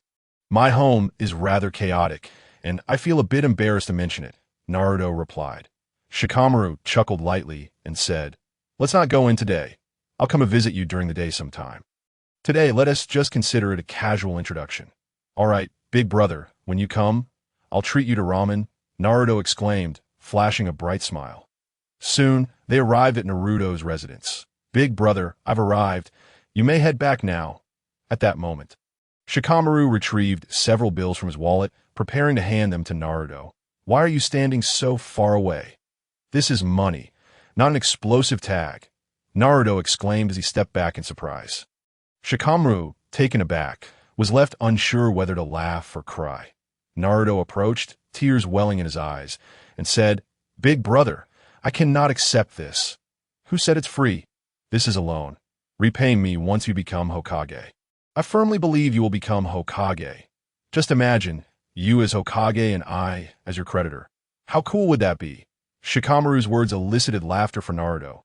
"Huh, big brother, you are truly amusing." Shikamaru thrust the money into Naruto's hands and turned to leave. But not before saying, "Train hard, future Hokage." Once again, tears streamed down Naruto's face as he shouted to the departing Shikamaru, "Big brother, I will definitely become Hokage." This concludes the entire dialogue between Shikamaru and Naruto. "Understood. You may take your leave and rest." "Yes." After reporting the mission, the Umbu ninja promptly vanished from the Hokage's office. Once the Umbu departed, Sarutobi Hizashi set aside the documents he was holding and approached the window, his gaze deep and contemplative as he stared into the distance, lost in thought. The following morning, before Naruto had even risen from bed, he heard a knock at the door. Knock, knock, knock. "Who is it? What an early hour!" He grumbled as he reluctantly got out of bed and made his way to the door. "Stop knocking. I'm coming." With a creak, he opened the door.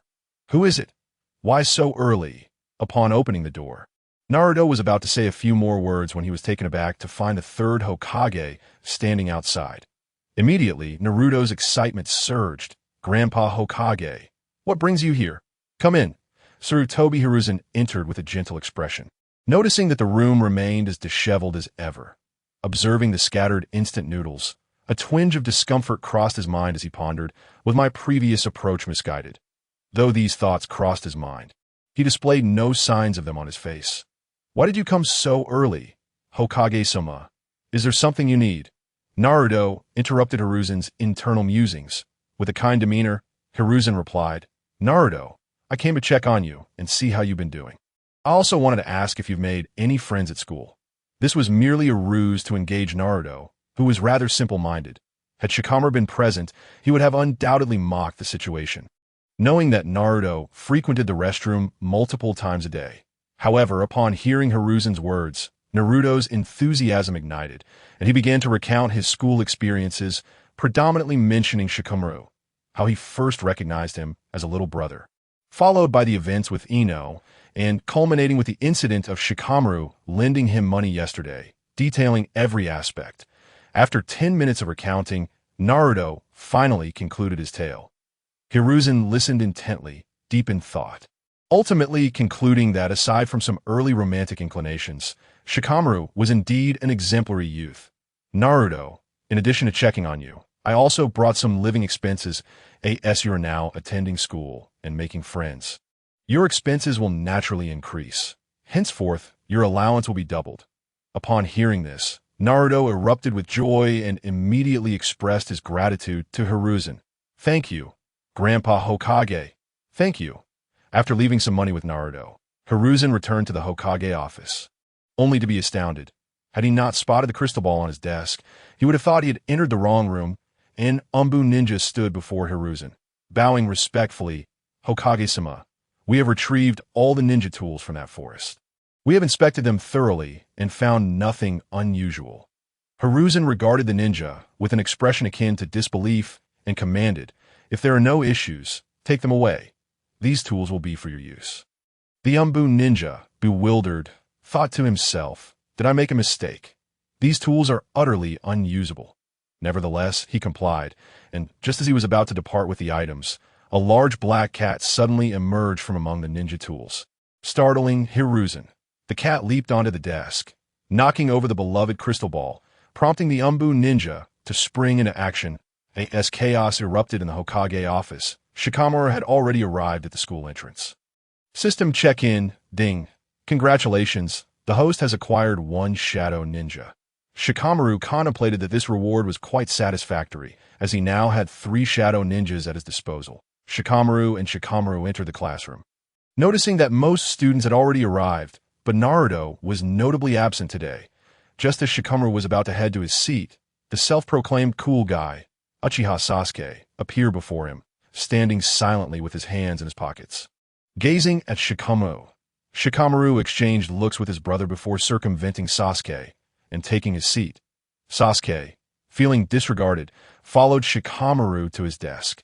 Just as he was about to speak, Shikamaru directed his attention to Shikamaru and said, You should keep your distance from Sasuke. I've heard that being foolish can be contagious. You're already lazy, and if you become foolish as well, I might reconsider having you as my brother. Perhaps our parents should consider having a second child. The class erupted in laughter at Shikamaru's remark. Shikamaru shot a glare at his older brother, while Sasuke fumed with indignation, unable to bear being called foolish, especially as a member of the esteemed Uchiha clan. Sasuke leaned over Shikamaru's desk, fixing his gaze on him, and declared, Nara Shikamaru, I challenge you. Shikamaru patted his chest in relief, thinking to himself, so that's what this is about. I thought Sasuke was having another moment of teenage angst. He promptly agreed, all right, during the afternoon training class, we shall have a match. You could have simply stated your intention without all this build-up. There's no need for theatrics. Only those infatuated with you would find it appealing. Anyone with a semblance of normalcy would think you've lost your mind. Sakura, who had been fawning over Sasuke, froze at Shikamaru's words, interpreting them as a slight against her. She glared fiercely at him. Ino chuckled softly and glanced at Sakura, sharing a knowing look, as she too felt that Shikamaru was subtly mocking her friend. Not only Sakura, but many infatuated girls in the class cast furious glares at Shikamaru. However, Shikamaru remained unfazed, glancing at Ino on his right and then at his brother on his left before commanding. Shikamaru switched seats with Ino. Shikamaru, taken aback, internally rejected the notion, finding the constant reshuffling excessively troublesome. However, upon meeting his brother's gaze, he quickly capitulated, I understand. Reluctantly, Shikamaru said. Ino had initially intended to refuse as well. After all, there was merely an aisle separating her from Shikamaru, and it wouldn't make much difference whether they changed seats or not. However, upon seeing the eager glint in Shikamaru's eyes, she acquiesced. Once they had swapped seats, Iruka arrived. He glanced around the classroom and noted that Naruto had not yet arrived. And it seemed that Ino had indeed changed seats. Iruka had no intention of concerning himself with Ino's matters, preferring instead to inquire about Naruto, just as he was about to ask Naruto why he was late. The classroom door was abruptly flung open with a bang. "Phew, I made it just in time," Naruto gasped as he entered. Iruka looked at Naruto and asked, "Naruto, why are you so late?" "I'm sorry. Iruka-sensei. Today, the Hokage came to our house quite early. Then I took a nap, and that caused me to oversleep." Iruka listened to Naruto's explanation without probing further and instructed him to hurry back to his seat. On the school playground, Shikamaru and Sasuke formed a series of hand seals. Immediately after completing the seals, Sasuke leapt back, recalling how he had been caught off guard last time due to his arrogance. He would not repeat that mistake. Just as Sasuke jumped back, he noticed a shadow appearing in the spot where he had just stood. With disdain, Sasuke remarked, "Shikamaru, you underestimate me. How could you possibly, With a loud thud, the crowd witnessed Sasuke being hurled towards Sakura, crashing into her mere seconds later, resulting in an unintended kiss. Gasps erupted from the crowd. Is this appropriate for us children to witness? Shouldn't such moments be reserved for paid content? As they untangled themselves, Sakura cast a grateful glance at Shikamaru, but Sasuke was not in the same spirit. He bellowed, "You bastard! When did you appear behind me?" Everyone turned to look at Sasuke's previous position, where Shikamaru was still poised with his leg extended. Noticing the attention, Shikamaru quickly retracted his foot and sheepishly said, "I apologize. I didn't control my strength properly." He scratched his head in embarrassment. That moment, Iruka realized there were two Shikamarus. Is this the shadow clone technique and transformation technique? Iruka murmured. Hearing Iruka's words, Shikamaru confirmed, "Yes, Iruka-sensei." He then dispelled the shadow clone, causing the Shikamaru opposite Sasuke to vanish instantly. Sasuke approached Shikamaru, demanding, "When did you use the shadow clone technique? And when did you sneak up behind me?" Sasuke felt insulted. As the reigning king of the ninja world, how could he suffer defeat at the hands of the same person twice? Observing Sasuke's demeanor, Shikamaru did not conceal the truth. "From the beginning, what you saw was merely my clone that I forced you back with shadows at the start of the battle. All for that final kick for when I appear behind you. I can only say that I was always there. You simply failed to notice." Suddenly, a figure appeared behind Sasuke and patted him on the shoulder. Turning around, Sasuke exclaimed joyfully, "Brother!" Shikamaru had already spotted Itachi, as he had appeared directly opposite him. Itachi ruffled Sasuke's hair and turned to Shikamaru, saying, "Your combat intelligence is remarkably high." This time, Sasuke lost. Shikamaru waved his hand dismissively. What does winning or losing matter? It was merely a friendly sparring session among classmates. I just disliked Sasuke's tendency to chatter during practice, so I might have been a bit heavy-handed. Itachi seemed to not fully grasp Shikamaru's words. In fact, neither did anyone else present. Shikamaru took it upon himself to clarify. Talking during a battle can lead to distractions that, if you have something to say, direct it at your opponent's corpse. There is no need to speak while they're alive, especially since the outcome remains uncertain. If you end up losing, those pre-battle threats will only make you appear foolish. Itachi nodded, acknowledging, "You're right. Sasuke does have that flaw, and I will ensure he corrects it." "Thank you." "Thank me for what?" Shikamaru asked, puzzled as to why Itachi was thanking him for chastising Sasuke. "Thank you for your reminder to Sasuke. Future enemies offer him such courtesy. All right, continue your practice." "I must be on my way." He offered a few comforting words to Sasuke. "Sasuke, your abilities are not inferior to Shikamaru's, but your tactical intelligence needs improvement. Strive to change that." Listening to Itachi's words, Sasuke nodded, and then, with a swift movement, Itachi vanished. Shikamaru found Itachi's advice to be valid, but he wondered if Sasuke would truly change. It seemed a bit unlikely. If the king of arrogance could reform, he wouldn't be the king of arrogance anymore. That moment, Naruto approached Shikamaru with a face full of grievance. "Big brother, how could you kick Sasuke towards Sakura? She lost her first kiss." Seeing the aggrieved look in Naruto's eyes, Shikamaru understood his feelings. Moreover, he was aware of Naruto's affection for Sakura, having previously advised him that she was not suitable for him. However, Naruto was stubborn and refused to listen. So Shikamaru chose not to press further. "All right, Naruto, it wasn't intentional. Besides, those who are not of age do not have a first kiss. Is that true? Big brother, Naruto exclaimed, inching closer with excitement. Shikamaru stepped back 2 paces, fearing that he too might lose his first kiss. This single-minded individual was quite easy to manipulate. All right, Naruto, I wouldn't deceive you. Let us begin our training. Today I will be your opponent. Great, big brother. Let us head over there. The two then commenced their sparring practice, while the others joined in as well.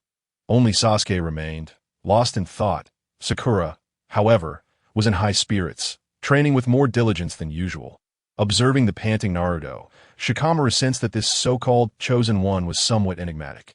It felt as though he were merely playing around. He believed that Minato Namikaze would be more fitting for such a title. After school, Shikamaru accompanied Ino to her family's flower shop. When Ino's mother saw them, she returned home, leaving Shikamaru and Ino alone in the shop. Ino, you didn't share your dream with me last time. Can you tell me today? After pondering, Ino replied, to be honest, I am not quite sure. I just want to inherit my mother's flower shop and one day manage the household. Shikamaru felt a surge of happiness at Ino's words. After all, he did not wish for his future wife to engage in the brutalities of battle. So, do you prefer boys or girls? Ino's face flushed crimson at Shikamaru's question, and she chose not to answer, continuing instead to arrange the flowers. Realizing he had broached the topic too soon, Shikamaru decided not to press further and assisted Ino with the flowers instead. Upon returning home that evening, Shikamaru found Yamanaka and Noichi and Akimichi chose a present.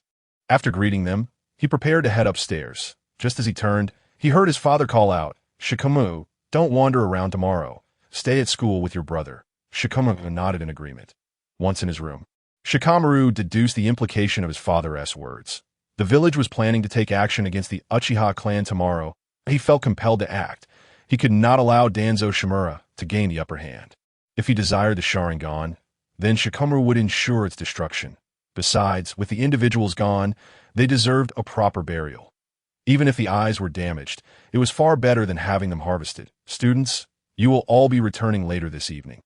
The school has a test scheduled. You may leave only after the test is completed, Irika announced.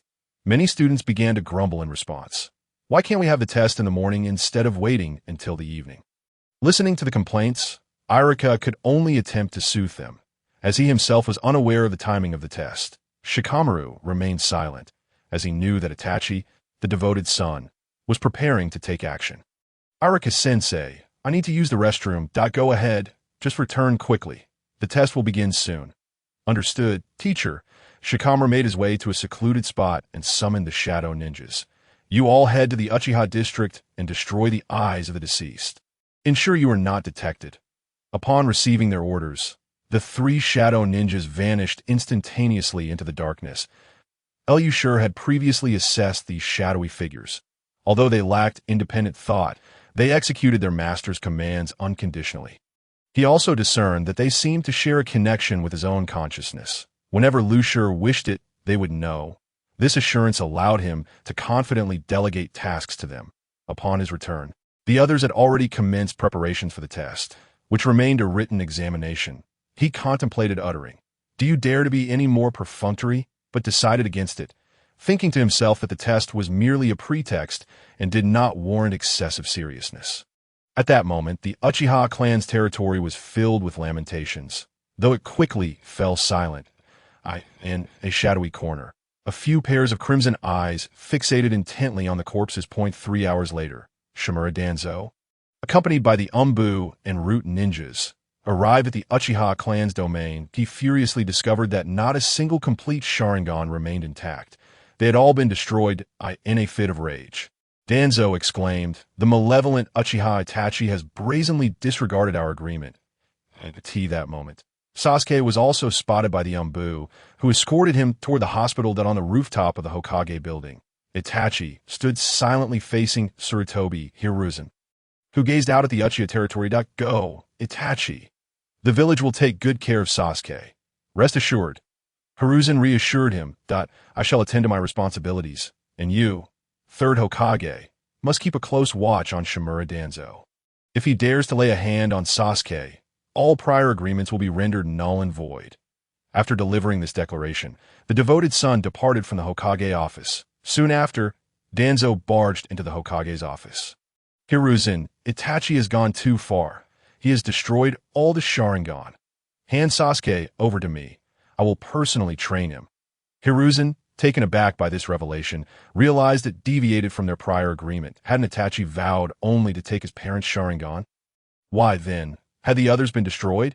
However, Hiruzen wasn't particularly concerned about the matter. What he didn't realize was that Danzo's ultimate goal in this endeavor was the Sharingan itself. Once regaining his composure, Hiruzen coldly stated, "If you dare to touch Sasuke, I will immediately treat you as a rogue ninja. That I am not jesting. Danzo, do not presume I am unaware of your actions. My silence does not indicate ignorance. Sasuke is the only means to control Itachi. If you dare to harm him, I will retract root." Hiruzen. At that moment, Danzo found it hard to believe that his old comrade would show him no leniency. "Very well, I shall return to root." With that, he exited, slamming the door behind him. Danzo obediently returned to root, and upon reaching the base, he began smashing items in his office. While wreaking havoc, he cursed Itachi. "That bastard has destroyed all the Sharingan." What was the purpose of orchestrating this operation if it was merely to assist Hiruzen in his dirty work? "Come here," Danzo shouted, and immediately 2 individuals appeared in the office. He instructed them, "Go find out which clan has produced another genius and bring him back." Understood. With that, the 2 vanished from the room.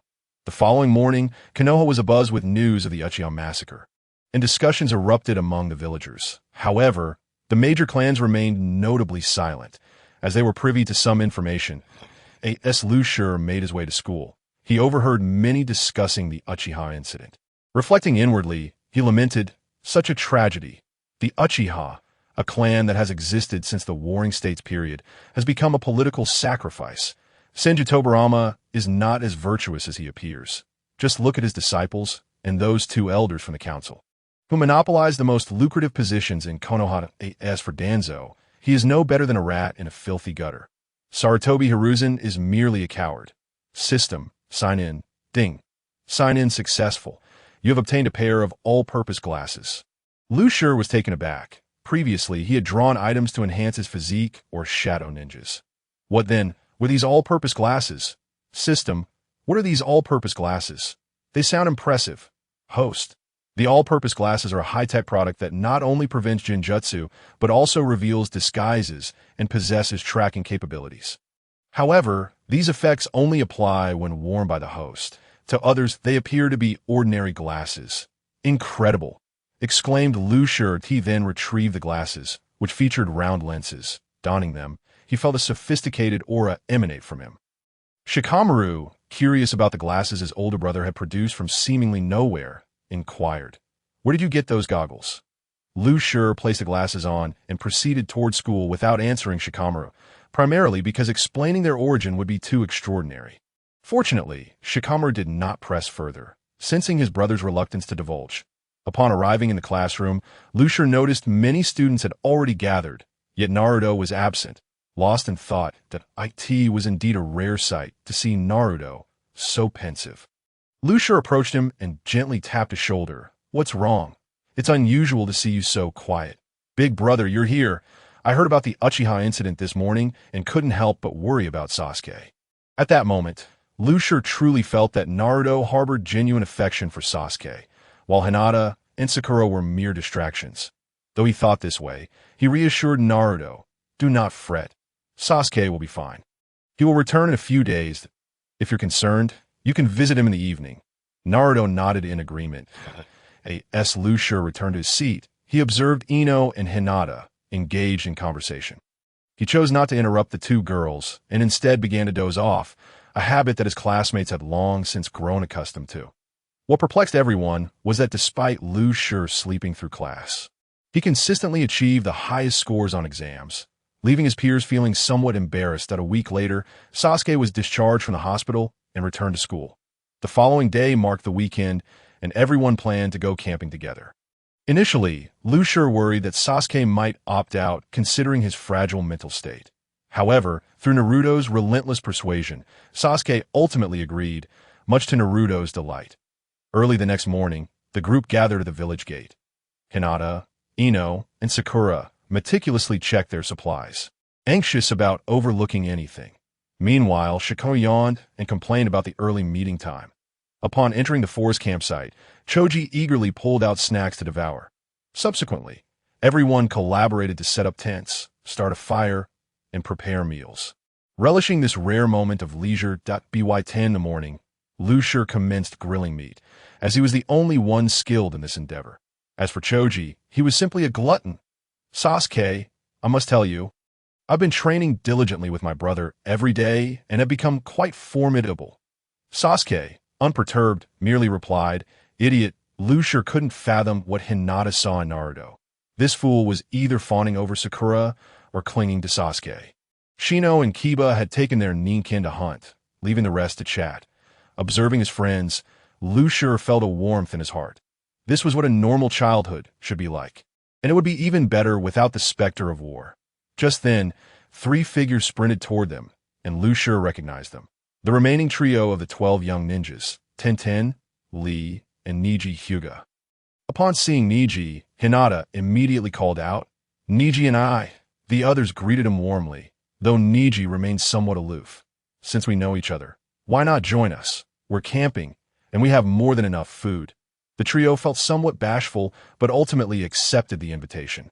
Tenten even volunteered to help, while Naruto and Lee, 2 rather simple-minded ninjas, struck up a conversation. Despite the children in the ninja world maturing quickly, they remained innocent, and soon they became familiar with one another. At that time, Lee did not yet possess his overly enthusiastic demeanor and appeared to be a rather normal boy. However, it seemed he harbored a crush on Sakura, as he often stole glances at her. Before long, the grilled meat was ready, and everyone gathered to partake in the feast. The girls ate their meat with decorum, while Naruto and Choji devoured theirs like ravenous beasts. At that moment, Niji inquired of Sasuke, Who among you is the strongest? Upon hearing Niji's words, Sasuke cast a glance at Riku and gestured with his chin. Niji turned his gaze towards Riku, then glanced at Shikamaru. Without that scar, he would be utterly unable to distinguish one from the other. Let us engage in a friendly spar after our meal. I feel as though I've reached a plateau in my strength, Niji declared. Upon hearing this, the others looked at Niji incredulously, causing him to feel a tad embarrassed, uncertain as to why everyone regarded him in such a manner. Certainly, Riku replied without hesitation. Tenten, curious about the reaction following Niji's statement, inquired of Ino, why do they react that way when Niji challenged Riku? Ino, appearing somewhat awkward, responded, Well, I can't quite explain it, but you'll understand shortly. She glanced at a stick beside the tent. Tenten followed her gaze, yet saw nothing particularly noteworthy. The barbecue was a delightful affair, with everyone enjoying their food and conversation, ranging from studies to training and eventually to discussions about girls. After the meal, the girls began to tidy up their belongings, while the men moved to an open area for Niji to spar with Riku. Curiosity about Niji's abilities filled the air. Niji inquired about the stick in Riku's hand. Is this your weapon? Indeed, this sword weighs 7 pounds. Oh, I misspoke. This is indeed my weapon, though I rarely employ it. As its power is rather formidable, that's fine. As I'm facing a bottleneck, I implore you to attack me with full force. Very well, Riku replied, preparing to draw his sword to the side of Riku about to unsheath his weapon. Ino, Hinata, and Sakura immediately seized Tenten and retreated to a safe distance. Why are we running? We haven't finished tidying up, and does he intend to slice us? Tenten questioned. Sakura explained, Tenten, let us depart for now. We can tidy up later. As for Riku, you will soon comprehend. Seeing Riku ready to draw his sword, the others too began to retreat, with Naruto pulling along Lee, who looked utterly bewildered, unsure of the commotion. Byakugan, activate that. I shall commence my attack. Come forth. Let me witness the prowess of the Hyuga clan's genius. With that, Riku unsheathed his sword, unleashing a cloud of dark smoke. Niji, intrigued by how a single blade could produce smoke, nevertheless launched his attack. 1 minute later, amidst a cacophony of coughing, Niji gasped, I concede. Please sheath your sword. I admit defeat. He covered his mouth and nose as he spoke. Lee, bewildered, observed the two figures engulfed in smoke and muttered, "What kind of sparring is this?" Naruto, with a hand on Lee's shoulder, boasted, "How about that? My brother is quite formidable." Lee replied, "Impressive, though the manner of overcoming foes is rather unconventional." "Huh, only my brother could pull off such a feat." 10 minutes later, as the smoke dissipated, the group returned to the tent. Sakura turned to Tenten, saying, "Now do you understand why we urged you to run?" Tenten nodded, her gaze shifting to Riku's sword. Niji, feeling somewhat disgruntled, complained, "Riku, when will you ever refrain from using that sword? Let us spar again. I concede that against that weapon, I am no match." "Very well, we shall spar again before your graduation," agreed, "and at that time, I shall surely defeat you with my gentle fist." Niji no longer wished to face Riku wielding his sword. It was simply too frustrating. By the way, Niji, how did you 3-in up here? Riku had intended to ask this earlier, but the opportunity had not presented itself until now. "We are here in search of treasure." The group exchanged glances, puzzled by this revelation. Tenten explained, "Recently, there have been rumors in the village about treasures hidden here. And even Lord Hokage sent someone to investigate. So we took advantage of today as holiday to try our luck." Upon hearing of treasure, the eyes of the group sparkled with excitement. Riku realized that his previous explanation of the smoke sword's origin had been distorted in the retelling. But he chose not to clarify that a treasure hunt could indeed be an enjoyable endeavor. As dusk fell, the 13 of them headed towards Konoha village. In the afternoon, they had scoured the forest thoroughly, yet found nothing. Some damaged ninja tools had previously been there, but today they were all gone, unbeknownst to them that the Umbu had collected those items. However, just as they arrived at the gates of Konoha, two individuals appeared before them. They addressed the group, "Uzumaki Naruto, Uchiha Sasuke, you two are to leave. The rest of you, come with us. Lord Danzo has matters to discuss." The group exchanged uncertain glances, as some of them had never even heard of Danzo. Riku stepped forward and stated, "We will not go. We do not know this Danzo, but we wish to return home. Whether you go or not is not for you to decide, but I advise you to comply and come with us." Otherwise, Riku made a hand signal towards Shikamaru. Understanding his brother's intent, Shikamaru silently extended a shadow towards one of the root members. Riku, seeing Shikamaru's success, also directed his shadow towards the other Umbu. The two operatives initially believed these youths were intimidated, but as they attempted to speak again, they suddenly found themselves unable to move. Riku commanded, "Attack." Choji and Naruto charged at the two, truly believing that their training had not been in vain. Over this time, Riku had not ceased to instruct them on how to engage in team battles, and they had all witnessed the hand signals he had just made. Naruto initiated the assault. The others followed suit, and soon Tenten joined in as well. Thus, 11 individuals and one dog launched a coordinated assault on the two Umbu members. The Umbu operatives were left dumbfounded. They had already informed the third Hokage of the root's appearance, but they had not anticipated such brutality from these children. Coincidentally, Sarutobi Hizashi was engaged in discussions with various clans, addressing the potential unrest from the land of Earth following the Uchiha clan's massacre. He planned to dispatch some clan ninjas to the border. At that moment, an Umbu appeared beside him, whispering urgently in his ear. Sarutobi immediately stood up, exclaiming, "Where are they? Take me to them." He strode towards the exit, his demeanor indicating a sense of urgency. The others hesitated, unsure whether to follow. Sarutobi turned and said, "You should come too. This concerns you as well." Upon hearing Sarutobi's words, the group followed with a sense of intrigue. When they arrived at the scene, they were taken aback to find a group of children assaulting two individuals. Among these children were their own, who rushed forward to separate their comrades from the fray. They beheld the two Umbu sprawled on the ground, bruised and battered, while Shikamaru withdrew his shadow, sitting down in a huff. Riku's father approached Shikamaru, helping him to his feet, and turned to Riku, inquiring, "Riku, what transpired here?" Riku recounted the events leading to this altercation. "Father, we just returned from camping when these two self-proclaimed Umbu approached us, claiming Lord Danzo sought us, that we were unfamiliar with him, and they attempted to forcibly take us away. So Shikamaru and I used our shadows to control them, and the rest followed my lead to subdue them." Not only did Riku recount the tale, but the others also shared their perspectives with their fathers. Meanwhile, Sarutobi's expression darkened, inwardly cursing Danzo for his reckless actions. What are you thinking, Danzo? Do you wish to dismantle Konoha?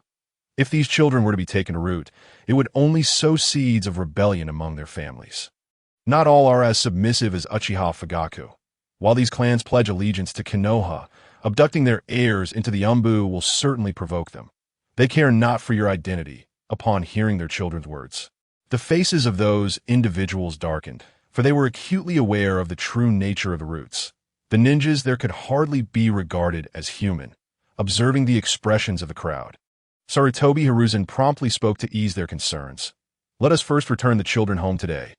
I assure you, I will provide a satisfactory response by tomorrow. Seeing the Hokage's stance, the crowd fell silent, choosing to wait, as they were not particularly inconvenienced by the delay of a single night. After the assembly dispersed, Sarutobi Hiruzen led the two individuals towards the roots. I could see that moment. Danzo was still in his office at the roots, where his subordinates had just reported the discovery of several promising candidates, who were soon to be brought in. However, before they could arrive, Sarutobi Hiruzen barged in. How audacious! Danzo intended to reprimand his subordinates, but upon recognizing the visitor, he retracted his words and inquired, Hiruzen, what brings you here? Sarutobi Hiruzen regarded Danzo and asked, Do you know where Tsunade is? Taken aback, Danzo pondered why his old comrade was inquiring about Tsunade. Nonetheless, he informed Hiruzen. The last news of her was 6 months ago, seemingly in the land of hot water, encountered during a mission. What prompts your question about her? I'm asking on your behalf, Hiruzen replied. Danzo sensed something amiss in Hiruzen's demeanor, reflecting a side of him he found perplexing. What do you mean by that? Danzo inquired, his irritation surfacing in no particular meaning, merely that you ought to fetch Tsunade and have her attend to your mind. Hiruzen retorted. Danzo, unable to restrain his frustration at Hiruzen's unexpected arrival and his cryptic remarks, snapped back. Are you mocking me? Don't think your position as Hokage grants you impunity. Hiruzen signaled for the Umbu to bring in the two individuals. Upon witnessing the disheveled state of his subordinates, Danzo's anger flared. He bellowed at Hiruzen. Hiruzen, you have gone too far. How dare you lay hands on my men? Too far? What were you intending to have them do? Hiruzen countered, prompting Danzo to regain his composure and cautiously respond. The roots have recently been short-staffed. I instructed them to find some promising children to train to Ha. You truly dare to admit that? Hiruzen's expression hardened. What is your intent regarding Naruto and Sasuke? Danzo retorted defiantly. I merely sought some gifted children that I explicitly told them to leave Naruto and Sasuke alone. Well, if you sought Naruto and Sasuke, I would not be as incensed. But do you know whom your two fools attempted to capture today? Upon hearing this, Danzo realized the gravity of the situation, as Hiruzen mentioned Naruto Uzumaki and Sasuke Uchiha. Surely, they didn't go after Konohamaru. That child is far too young. Speak, who exactly did you instruct them to find? Faced with Danzo's inquiry, the two lacked the courage to conceal the truth. Lord Danzo, we discovered several promising candidates within the academy. Danzo interrupted, demanding, just give me the names.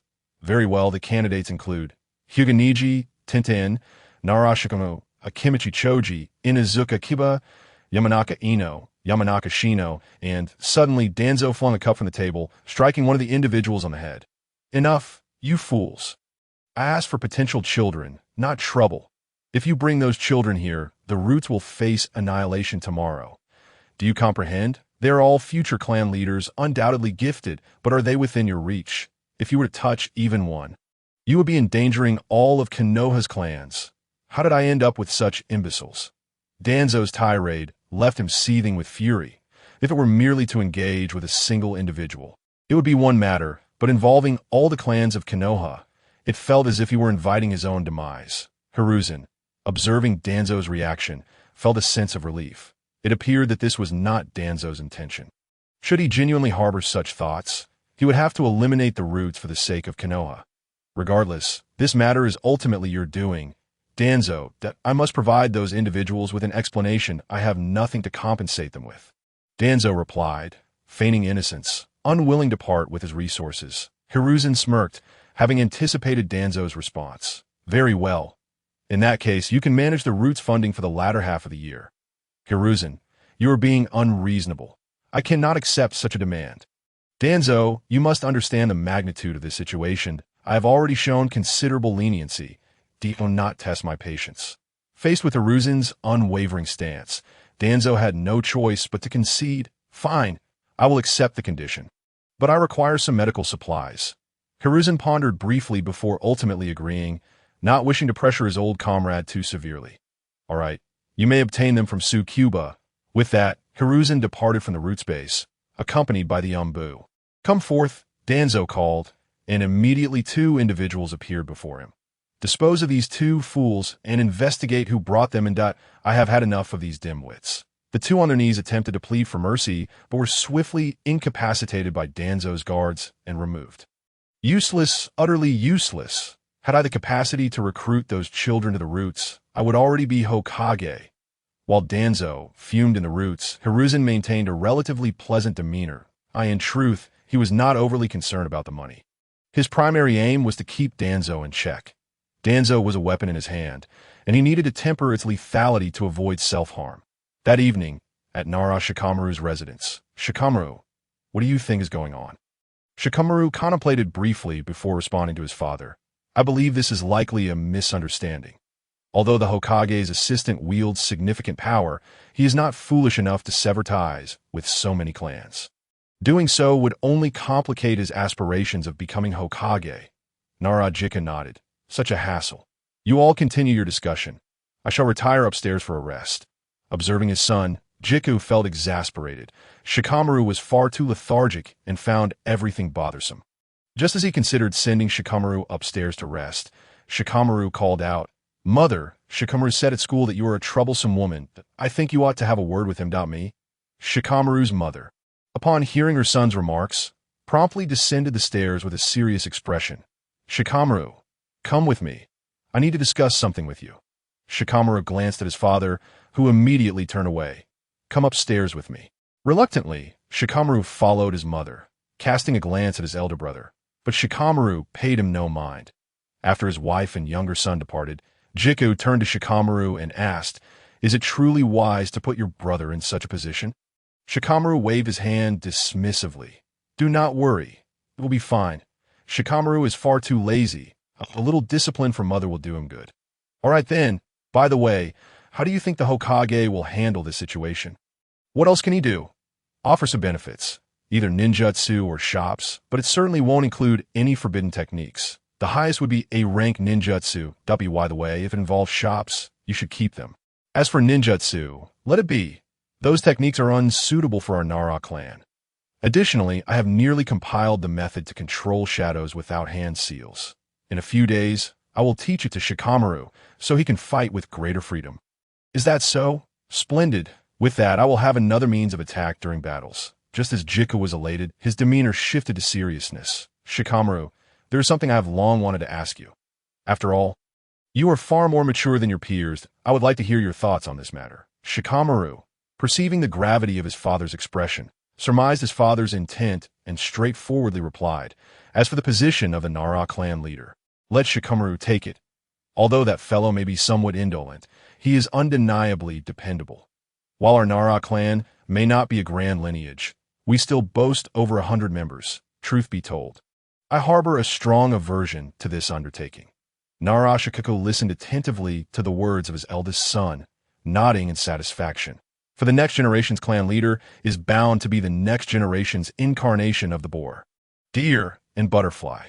Since his eldest son is disinterested in assuming this role, Shikamaru seems more suited to become the next clan leader. He fears that the two brothers may turn against each other over this position, which would undoubtedly cause great sorrow to his wife. Knowing that you think this way puts my mind at ease. Now, you should go and rest. All right, father. Upon returning to his room, Shikadai promptly signed in, having forgotten about it due to the early preparations for camping. Ding.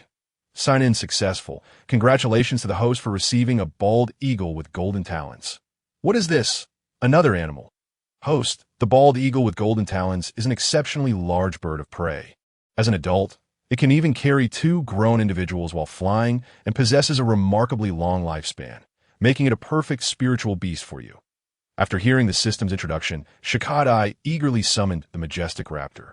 But is this so-called large bird of prey still weaning? Host, an adult bald eagle cannot be tamed by humans, if you catch my drift. Very well. I suppose it will be like having a pet. But it's only about the size of my hand. What should I feed it? For now, you can provide it with some water and eggs. Once it opens its eyes, you may feed it some chunks of meat. After it learns to fly, it will be able to hunt for itself. However, you must ensure that the first thing it sees upon opening its eyes is you. Otherwise, it will not recognize its master. All right, let's give it a name. I shall call you Little Black. Shikadai playfully interacted with the little creature while calling it by its name. Bang, bang, bang.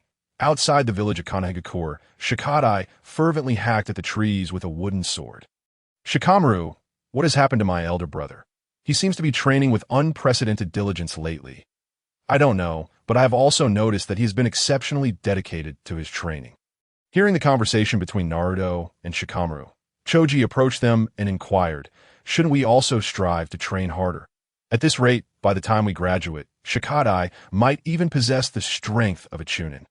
Upon hearing Choji's words, Naruto immediately began training, not wishing to lag behind his elder brother. Little did they know, Shikadai's relentless efforts were solely driven by his desire to grow stronger swiftly, enabling him to hunt more game. Little Black was already 3 months old and its appetite was increasing.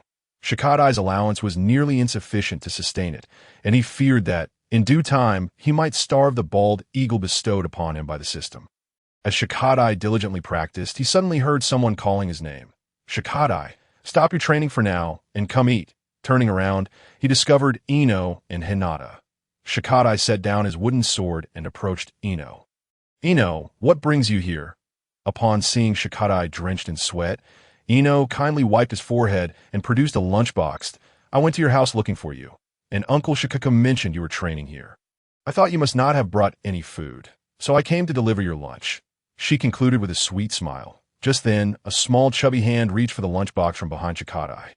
With a swift motion, Ino opened the small hand and exclaimed to its owner, Choji, your food is with Hinata. This is specially prepared for Shikadai. Hinata bashfully handed the lunchbox to Choji, stammering, this is your lunch with Naruto-kun. As she spoke, she stole glances at Naruto, oblivious to Hinata's shyness. Naruto nonchalantly accepted the lunchbox. The group opened their boxes and began to eat. The cuisine in this world was rather ordinary. Yet Shikadai had grown accustomed to it. After lunch, Ino and Hinata took their leave, reminding Shikadai not to overexert himself. Shikamaru, Naruto, and Choji shared a hearty chuckle over their misfortune. Following Ino's departure, Shikadai resumed his practice of water walking and tree climbing, which were excellent methods for refining chakra control. He had already mastered standing on water, though he had yet to master movement. Naruto and the others attempted to replicate Shikadai's technique, but their efforts were met with numerous tumbles into the water.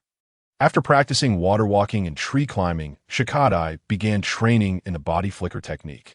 Although it is a basic ninjutsu, mastering it proves immensely beneficial.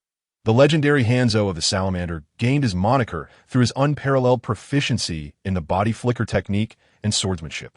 Naturally, his use of poison played a part as well, but one cannot deny the strength of his taijutsu. Shikadai understood one fundamental truth. Rather than dabbling in flashy ninjutsu, it is far wiser to specialize in a singular discipline. Consider Gai Sensei, a man who nearly kicked his way to the conclusion of the tale. Reflecting on Sarutobi Hizashi, he possessed an array of ninjutsu, yet ultimately resorted to betraying his village to achieve peace.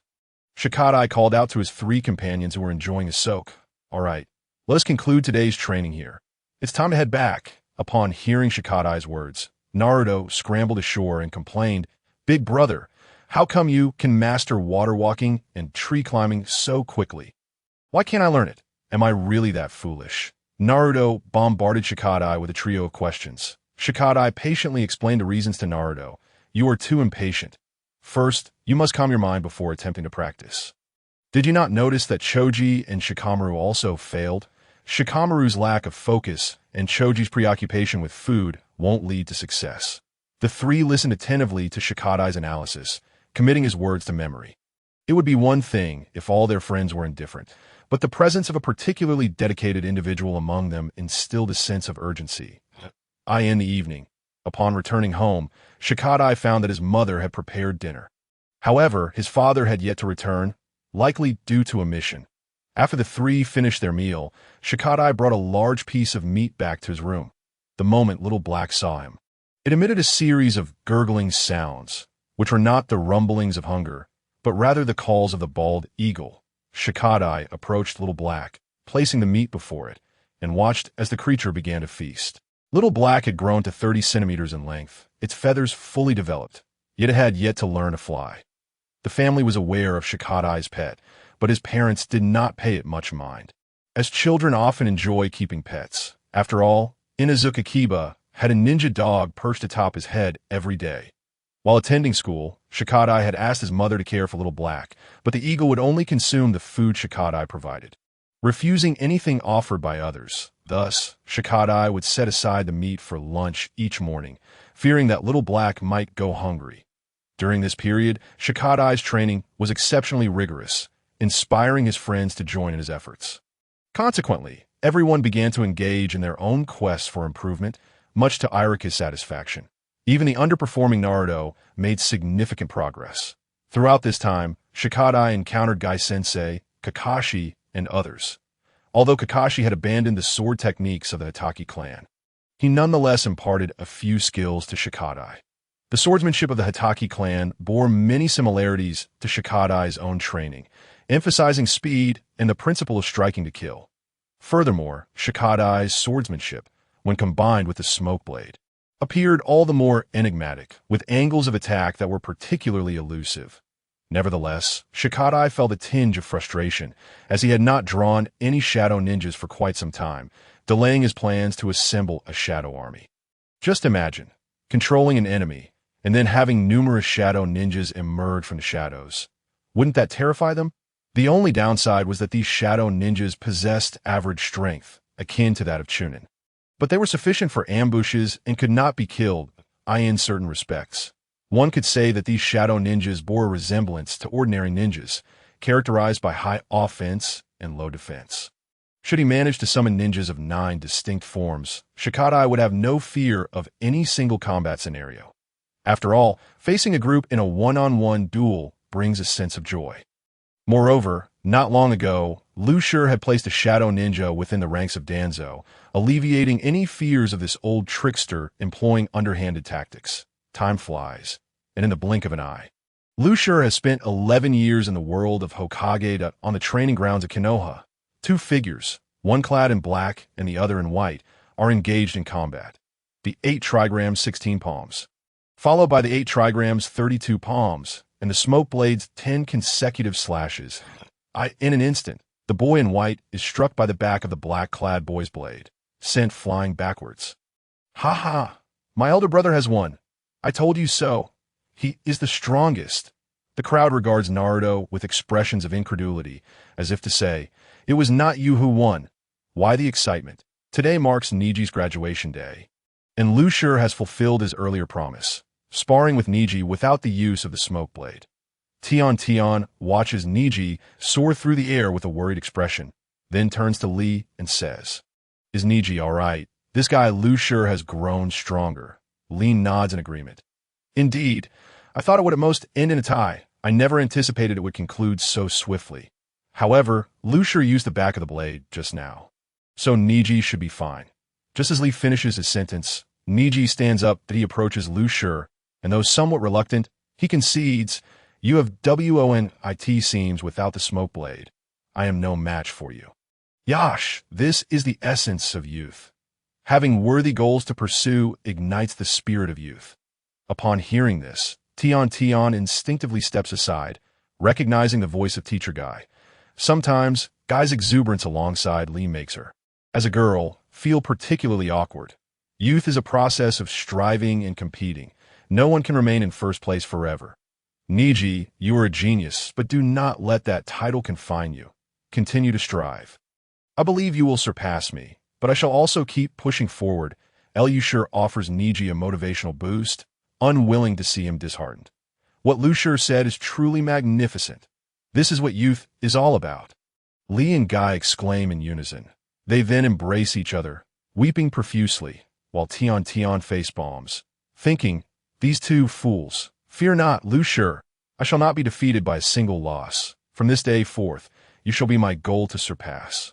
Do not let me catch up to you too easily, or I may be disappointed." Hearing Niji's words, Lu Shi smiles slightly and reassures him. "Rest assured, before you have children, you will definitely not catch up to me." Niji pauses, then bursts into laughter. "Ha ha ha, just wait and see." He then asks Lu Shi, "Are you not planning to graduate? You already possess the strength to do so. Why continue wasting time in school?" Upon hearing Niji's inquiry, Lu Shi glances back at his classmates and waves to them. Turning back to Niji, he states, "The time spent in school is precious that I wish to graduate alongside them." Niji clearly did not expect such a response from Lu Shi, but he replies, "All right then, I shall graduate first." "Good. Wait for me outside." With that, Niji strides towards Teacher Guy, while Lu Shi approaches Ino. Naruto, upon seeing Lu Shi approach, immediately rushes to him. "Big brother, you are incredible. Even Niji, such a formidable opponent, was defeated by you. Truly, you are the elder brother of Uzumaki Naruto." Lu Shi chuckles at Naruto's words, finding them somewhat amusing that he steps before the crowd and declares, "Today, I shall treat everyone to ramen." Hooray! Long live the elder brother. Lu Shi then takes Ino's hand and heads towards Ichiraka Ramen. The crowd is filled with joy, save for Shikamaru, who mutters from the back, "You're treating? Do you even have money?" "Isn't paying?" An old man, peering through a crystal ball, observes the entire scene with a lecherous grin. This old man is Sarutobi Hizashi. "Hizashi, leave Nara Lu Shi to me. I promise to train him into a sharp blade to protect Konoha." Hiruzen needs no confirmation of the speaker's identity. He retracts the crystal ball and remarks slowly, "That is out of the question. I shan't waste my breath on your usual antics. However, if you intend to undermine the foundations of Konoha, I will not stand idly by." "Humph. Hiruzen, you are aging. Had it not been for my roots, do you think you could have remained so comfortably as Hokage all these years?" "Enough, Danzo. There is no conflict at present. Do not presume I am unaware of your intentions. I may be old, but I am not yet dead, and you are not without age yourself." Hiruzen's words strike a sensitive nerve in Shimura Danzo, implying that both are aging and should cease their aspirations of becoming Hokage. With a bang, the door slams. Watching Danzo leave, Hiruzen begins to reflect on whether he has been too lenient with this old comrade, allowing him to infiltrate the Umbu. Just after Lu Shi finished sparring with Niji, Danzo became aware. It is hard to believe that there are no operatives of Danzo within the Umbu. After all, the security of the school has always been the responsibility of the Umbu, which is precisely what angers him. Hiruzen declares, "Investigate who is on duty today and identify those affiliated with Danzo. Subsequently, take action." Understood. Hiruzen picks up his pipe and begins to smoke.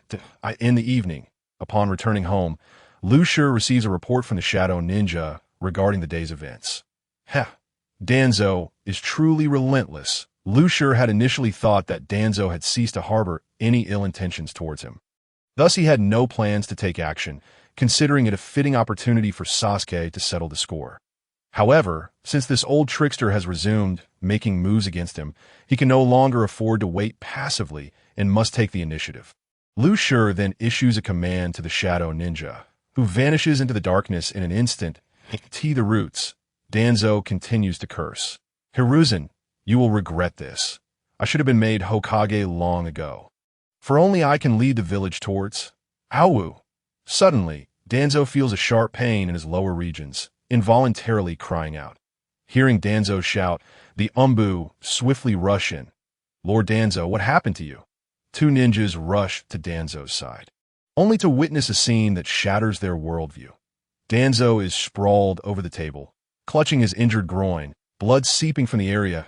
At this moment, Danzo has already succumbed to unconsciousness from the pain. The two immediately hoist Danzo and dash towards Konoha Hospital. Konoha Hospital. Hiruzen is conversing with the doctor about Danzo's condition. He had followed the Umbu after witnessing them carry Danzo towards the hospital. However, Danzo's condition leaves him dumbfounded. Had it not been for the fact that the doctor was the hospital director, he would have thought someone was playing a prank on him as Hokage. The doctor states, Lord Danzo has sustained some injuries, but they are not severe. He just needs to be cautious moving forward. Hiruzen stares blankly at the doctor. Hokage-sama, is something the matter? Hearing someone call him, Hiruzen snaps back to reality and instructs the doctor, I am fine. You may leave now, and do not speak of this matter outside. Understood, Hokage-sama. After the doctor leaves, Hiruzen enters the ward, where Danzo has regained consciousness but is still lying on the bed. He pulls up a chair and sits down, addressing Danzo. Danzo, have you been under a lot of pressure lately? If you're short on personnel, I can provide you with a few Umbu members. Alas, the village has burdened you, leaving you still unmarried to this day, this moment. Danzo is bewildered. He was initially pleased to hear that he could receive a few Umbu members, but the latter part of Hiruzen's statement leaves him perplexed. As Danzo was about to speak, he heard Sarutobi Hizashi continue. Danzo, in fact, for matters like these, you should seek out a woman. 2 men might be a bit. At that moment, Danzo comprehended entirely. Was he being insinuated as someone who engages in such relationships? He immediately rose to clarify, but the movement tugged at his wound, yet he still attempted to explain. Hizashi, it's not as you think. I'm merely... Danzo wished to articulate his thoughts, but he was at a loss as to how he had sustained his injuries. When he regained consciousness, he found himself in the hospital. Observing Danzo's demeanor, Hizashi was further convinced. Indeed, it was as he had imagined. There was no explanation to be offered. Hizashi continued to comfort him. Danzo, you should rest well. Once you are discharged, I shall surprise you. Danzo yearned to explain, but Hizashi had already departed, and the sight of Hizashi's back trembling with suppressed laughter only served to infuriate him at that moment. Danzo felt as if his lungs might explode. He shouted at Hizashi's retreating figure, Hizashi, you will regret this. Hizashi glanced back at Danzo, who felt a wave of embarrassment for having let such words slip in his haste. Hizashi ignored him and continued toward the exit. The door slammed shut. Danzo called for his subordinates. There's something you require. Lord Danzo, I want you to search the route thoroughly and ascertain who attacked me. The two exchanged glances, recalling that they had been stationed outside the door. There had been no one who could have entered unnoticed. Yet, they speculated that perhaps Lord Danzo felt a bit embarrassed, which prompted such a request. They agreed and departed. Danzo then began to ponder who had launched an assault against him. This individual undoubtedly possessed spatial abilities. Otherwise, it would have been impossible for someone to infiltrate the Umbu silently. Nara Shikaku, upon hearing the reports from the Shadow Ninjas, couldn't help but chuckle. These Shadow Ninjas were truly obedient, doing exactly as instructed. He was eager to see how Danzo was faring. He wondered how the esteemed aide of the Hokage was holding up. Certainly quite a sour experience. Although Hizashi had instructed the hospital director to keep the incident confidential, word inevitably spread. Soon, the entire Hidden Leaf knew of the illustrious exploits of the Hokage's aide, and Danzo could hardly fathom that his only moment of fame stemmed from this debacle. Villager A, have you heard? Lord Danzo has an affinity for men. My son, who works at the hospital, told me so. Villager B, no, that's incorrect. I heard that Lord Danzo has a summoning beast. Villager C, you are both mistaken. Lord Danzo is fond of snakes, and his injury is... In the following days, various narratives of Danzo's romantic entanglements circulated throughout the village. However, the Umbu swiftly intervened, suppressing the gossip before it could escalate further. Inside the Hokage's office, 2 men and a woman exchanged glances. Danzo, this is a member of the Sarutobi clan, named Sarutobi Shuko. This is what I promised you. I handpicked her just for you. You should take her and have a chat to get acquainted. Danzo regarded the woman before him, appearing to be in her 50s, and thought she did not seem like a particularly formidable ninja. Could she possibly possess some unique abilities? Danzo coldly inquired, what are your special skills? The woman maintained a remarkably pleasant demeanor, responding with kindness despite Danzo's frosty tone. I can cook, do laundry, take care of the household, and look after you, so you need not worry about domestic matters. You can do quite a lot. What did you just say? Please repeat that. Danzo felt he must have misheard her and asked again. Sarutobi Shuko reiterated her previous statement, and at that moment, Danzo grasped the truth. This woman was not a special abilities ninja, but rather a wife that Hizashi had introduced to him. At that realization, Danzo's face turned a shade of purple as he felt an overwhelming urge to dismember Hizashi and feed him to the dogs.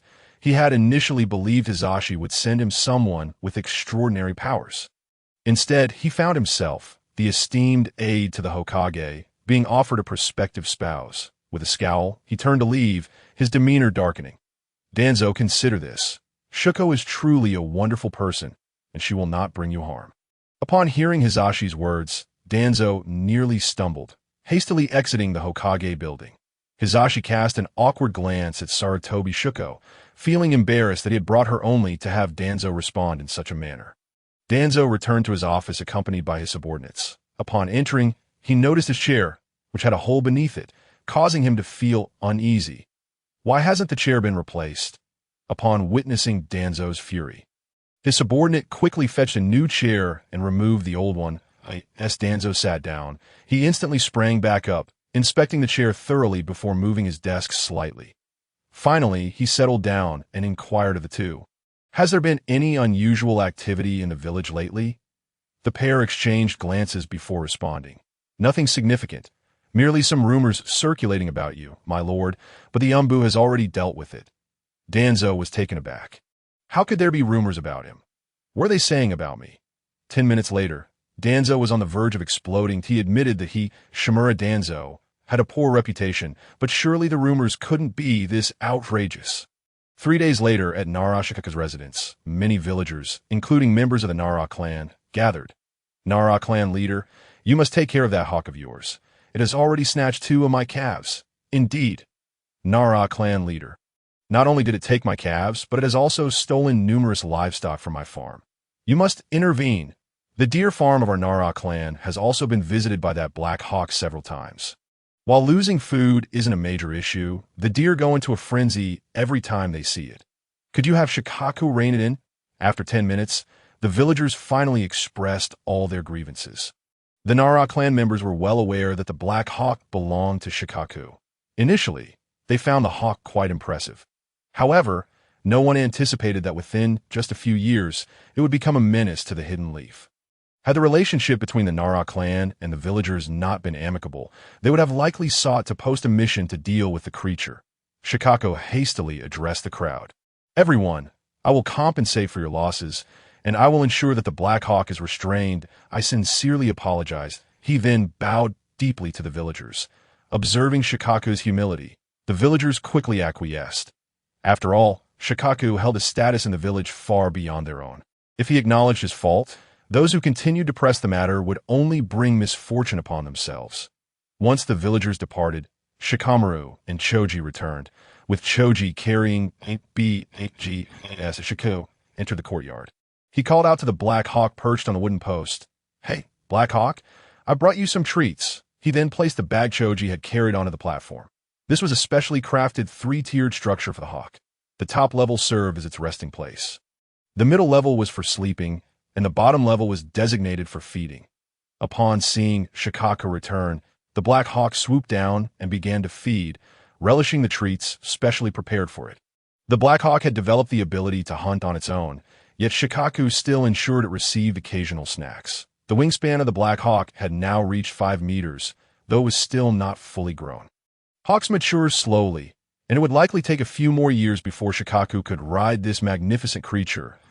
At that moment, Shikaku's father stepped outside, observing his 2 sons playing with the Black Hawk, feeling a mixture of joy and bittersweetness. Initially, Shikaku had thought the Black Hawk was merely a pet of his son's, not realizing its uniqueness until much later. The Black Hawk had grown significantly, developing a fierce temperament. The Inuzuka clan's ninja dogs now fled at the sight of it. Shikaku had mentioned before that he intended for the Black Hawk to become his summoning beast. Shikaku's father contemplated this and felt it was a viable idea. After all, flying summoning beasts were exceedingly rare in the ninja world. The 2 brothers, noticing their father's presence, immediately inquired, "Father, what brings you here?" Shikaku's father forced a bittersweet smile and asked Shikaku, "Can you communicate with the Black Hawk now?" Lu Shur was taken aback by his father's unexpected question, yet he replied, "Of course, some simple communication is certainly possible." "Father, what prompted you to ask this?" "Haha, it's nothing. Since that's the case, could you please inform Xiao He to hunt in more distant places in the future?" Upon hearing his father's words, Lu Shur immediately grasped the situation. "Xiao He must have caused some trouble." Lu Shur promptly responded, "Understood. Father, I will instruct Xiao He to venture further afield for hunting." After Lu Jiu nodded in acknowledgement of his son's words, he returned to the house. Once Lu Jiu had left, Lu Wan turned to Lu Shur and asked, "Brother, when will you find me a spirit beast like Xiao He?" I would very much like one. This question left Lu Shur scratching his head. He too desired to procure a similar companion for Lu Wan, but despite the passage of time, he had yet to find one, which left him feeling somewhat helpless. He could only offer some comfort to his younger brother. "All right, Lu Wan, as soon as I find one, you'll be the first to know." Hearing this assurance from his elder brother, Lu Wan felt a sense of relief. Meanwhile, Naruto was also seeking a spirit beast identical to Xiao He from Lu Shur, and he worried that his brother might give one to Naruto first. Unbeknownst to Lu Wan, Lu Shur was merely humoring Naruto, internally lamenting, "With a fox of such size in your belly, what need do you have for a similar Xiao He?" On that day, in the schoolyard, Irika was organizing practice battles among the students. Unfortunately, Sasuke's opponent this time was Lu Shur. "Give up. You are no longer my match. In the presence of my eyes, your past schemes are nothing but a joke." Before the battle even commenced, Sasuke delivered a high-handed speech that Lu Shur felt his embarrassment reach a peak. It seemed Sasuke had forgotten the terror that was Lu Shur. Then, Lu Shur brandished his smoke blade. The moment Sasuke caught sight of the weapon, his lips twitched in response, yet he maintained his bravado, defiantly stating, "Your smoke may have caused me trouble in the past, but that was then. Now, equipped with my Sharingan, using a smoke blade seems somewhat reckless." Lu Shur remained silent, merely observing Sasuke's posturing. Noting that Lu Shur had no intention of retracting the smoke blade, Sasuke decided to keep his distance, executing a few jumps backward. Once Irika called for the match to begin, he quickly led the rest away from the field, aware that Lu Shur's smoke blade blurred the lines between friend and foe. 3 minutes later, Sasuke lay on the ground, rolling his eyes.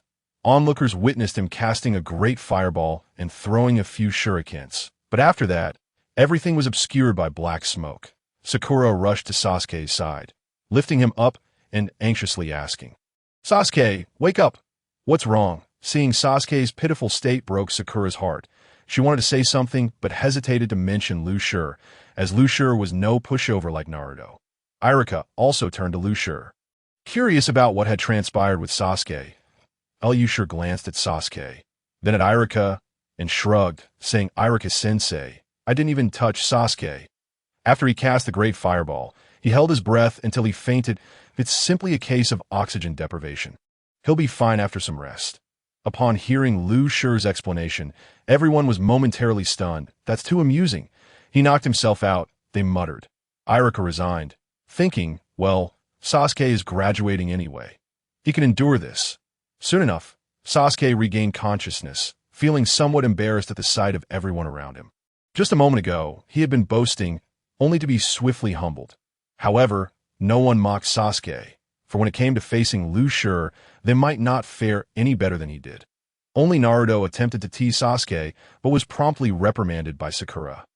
Ignoring the crowd, Sasuke walked straight out of the throng, prompting Sakura to want to follow. "Leave me be," Sasuke snapped at her. At his words, Sakura halted, tears welling in her eyes. "Irika-sensei, I'll go check on Sasuke." "Don't worry, I will talk to him." Irika nodded gently and softly replied, "Go ahead. I believe you can help Sasuke." Lu Shur hurried after Sasuke, soon discovering him sitting on a swing. That Lu Shur took a seat beside him, and Sasuke glanced over. "Are you here to mock me or to offer comfort? If it's mockery, please continue. If it's comfort, there's no need. I don't require anyone's sympathy that a loss is a loss. I'm not that fragile. That I just hate that I'm so weak. When will I be able to exact my revenge?" Ignoring Sasuke's words, Lu Shur began to speak for himself. "I truly envy you." Upon hearing this, Sasuke was momentarily taken aback, puzzled by Lu Shur's intent. Lu Shur continued, "I genuinely admire your potential. You can reach the pinnacle of the ninja world solely through your Sharingan. without relying on external aids. Sasuke, I don't mean to mock you. Rather, I find you admirable. Although I triumphed this time, it was merely due to the uniqueness of my smoke blade. Such victories cannot last forever. Hence, I strive to train diligently, so I do not fall behind true talents like you. Sasuke was left dumbfounded. He had not realized that Lu Shi viewed him as a genius. My father once told me that when power is equal in one-on-one combat, the Uchiha are invincible. The Sharingan offers unparalleled dynamic vision and formidable genjutsu. While I may not be an Uchiha, I understand that you have yet to fully harness your eyes, for I dare to meet your gaze. Sasuke, if you seek revenge, focus on honing your vision. The moment I hesitate to meet your eyes, that is when you will have one. With that, Lu Shi leaped off the swing and walked towards the school. I could see that moment. A tempest surged within Sasuke's heart. It seemed Lu Shi understood him and the Uchiha well, that he recalled his father's words. Sasuke, remember, we Uchiha ninjas are hexagonal warriors.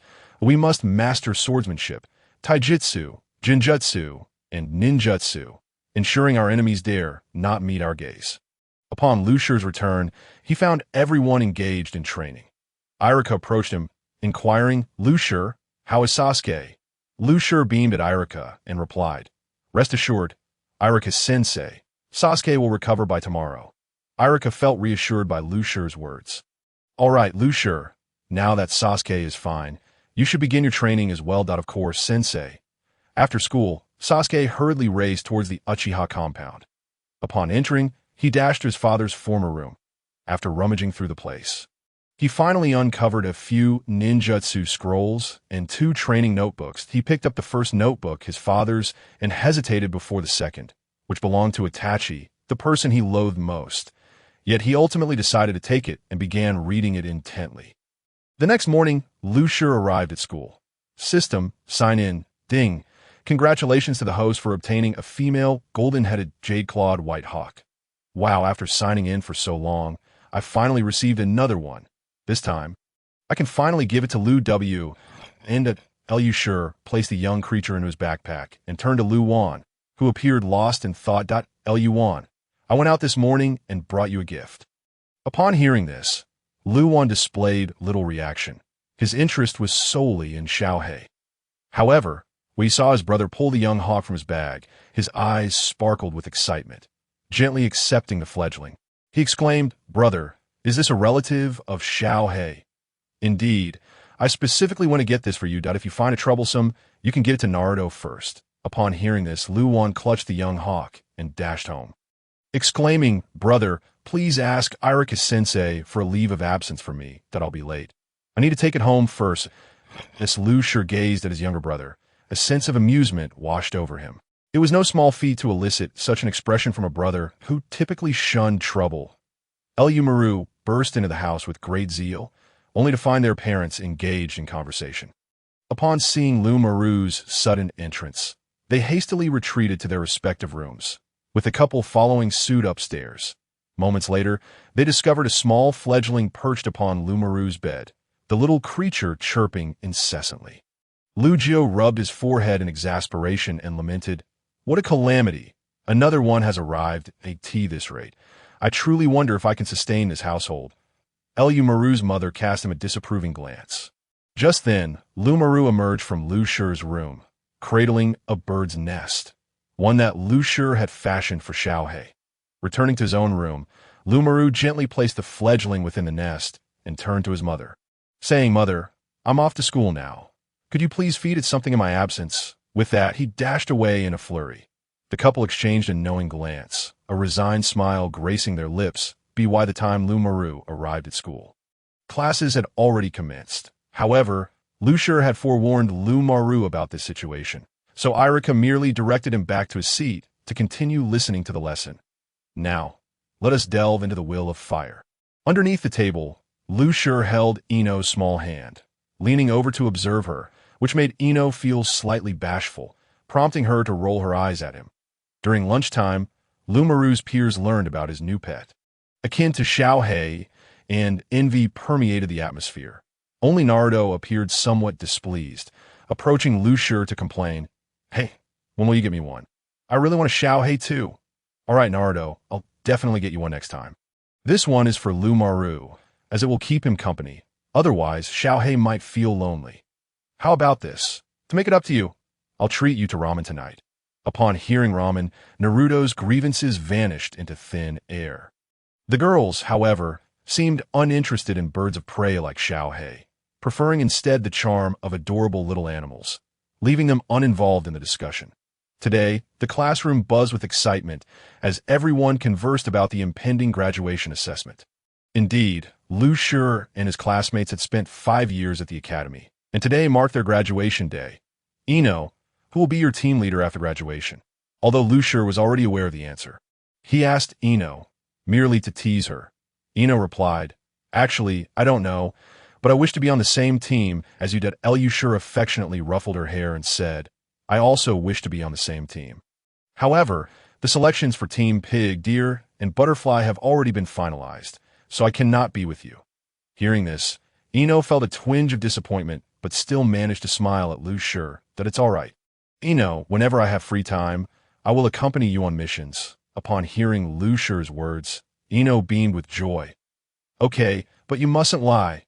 Lu Shi, raising 3 fingers in solemnity, vowed, "Rest assured, I swear on Lumaru's lifelong happiness that I will assist you with your missions whenever I can." A soft giggle escaped Hinata's lips, and upon noticing the gazes directed her way, she quickly apologized. "I'm sorry. I didn't mean it." Lu Shi paid her no mind, as Ino reassured her, "It's fine. Hinata, you needn't apologize." Lu Shi isn't angry. Lu Shi surveyed his companions. He couldn't help but reflect on how swiftly time had passed. His gaze swept across each of them. Naruto, the ever-smiling blonde youth whose dream was to become Hokage. Earning the respect of all, his enthusiasm and determination inspired everyone around him. Sasuke, the bearer of the Sharingan, perpetually caught in a cycle of conflict, a man born to flaunt his prowess. Lu Shi deemed him the fiercest of them all. Sakura, a girl whose infatuation and romantic ideals consumed her, had a broad forehead that left little else to be said. Maru, a chronic procrastinator, was averse to trouble and also assumed the role of caretaker for a white pet. Choji, the ever-hungry boy, was known for his insatiable appetite. Just moments after leaving a ramen shop, he could often be heard lamenting his hunger. Ino, his future wife, was a paragon of beauty and intellect, possessing a rare combination of grace and intelligence. Yet words fell short of encapsulating her essence. Shino, an enigmatic figure, exuded an almost invisible presence, often overlooked by those around him. Kiba, an enthusiast of canines, aspired to see every shinobi accompanied by their own ninja dog. Hinata, a shy girl burdened by insecurity, dreamed of becoming the future princess. Each of them harbored their own dreams and aspirations. Despite their differences, they labored relentlessly towards their goals. Lu Shi reminisced about the years they had spent training and growing together. He realized that their friendships had deepened significantly. Perhaps this was the enduring theme of bonds within the world of Naruto. That moment, Iruka entered the room, surveying the children with immense happiness, recognizing them as the future of Konoha. "All right, class, let us commence the graduation examination." Upon hearing Iruka's words, the room fell silent. Iruka, satisfied with the stillness, continued, "Today's assessment consists of the 3 transformation techniques: the transformation jutsu, the substitution jutsu, and the shadow clone jutsu. Only those who succeed in all 3 will graduate. We shall begin testing with the students in the back an hour later." Laughter erupted as everyone watched Naruto's attempt at the shadow clone technique. However, Lu Shi refrained from laughing, not out of lack of desire, but as Naruto's elder brother, he felt it inappropriate. Yet internally, he was thoroughly amused, recalling how comical Naruto's attempts had been in the anime. Reality proved even more entertaining. Iruka sighed in exasperation. Naruto has failed and cannot graduate. Hearing this, Naruto's spirits plummeted. After distributing headbands, Iruka departed to discuss Naruto's situation with the Hokage. While the rest celebrated their graduation, Naruto sat alone on a swing in the schoolyard. "This isn't like you, Naruto." Turning to his right, he saw Lu Shi, which only deepened his despondency. "Brother, am I really that foolish? I can't even graduate." Yes, he spoke, Tears fell to the ground. Liu Shi dismounted the swing and approached Naruto from behind, gently pushing it. Though your shadow clone technique may falter, it doesn't mean you can't graduate. I believe you will succeed. Naruto, perplexed by Liu Shi's words, listened intently. Remember, your dream is to become Hokage. This is merely a minor setback on the path to that goal. If you can't overcome this challenge, how can you ever hope to be Hokage? Inspired by his brother's words, Naruto lifted his head and turned to face Liu Shi. You're right, brother. I will graduate. My dream isn't fulfilled yet. So please teach me. I want to master the shadow clone technique by tonight. Liu Shi stared in bewilderment at Naruto's exuberance, his mind racing with 1,000 thoughts. Contemplating, I was just trying to encourage you. How could I possibly teach you? If I do, how will you ever steal the forbidden scroll? Without it, where will I find the knowledge for the multi-shadow clone technique? Without that, how will you create Rasengan? And if you can't do that, how will you find a girlfriend? This line of thought is getting too far ahead. That moment, Naruto limped over, casting a forlorn gaze at Liu Shi. Brother, why did you push so hard? It really hurt. Liu Shi approached Naruto with a broad smile, patting his pants lightly. My apologies, Naruto. I didn't control my strength. Mastering the shadow clone technique in one night is unrealistic, but I will return and think of a solution. Upon finishing his words, he dashed away in a flash, for Liu Shi had caught sight of the sealed book, indicating that the plot to steal it was about to unfold. Naruto raised his hand in an attempt to call out to Liu Shi, but he had already sprinted too far, leaving Naruto with no choice but to lower his hand in resignation. When Liu Shi and Lu Wan returned home, they noticed that Xiao Hei was munching on food alongside Xiao Bai. The name Xiao Bai was given by Lu Wan, and now Xiao Bai no longer required special feeding, as Xiao Hei would bring back prey every day.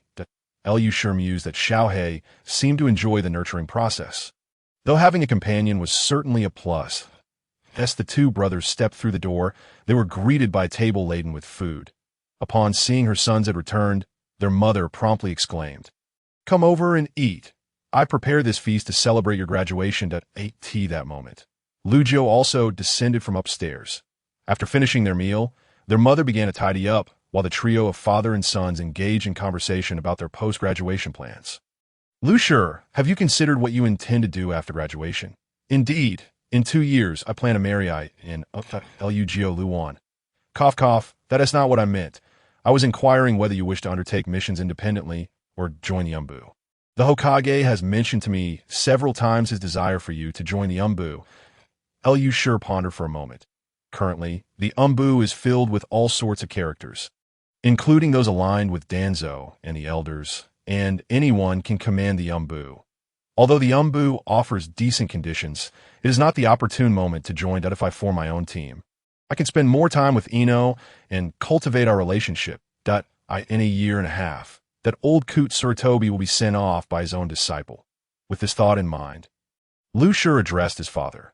Father, I wish to train outside for a year before entering the Umbu.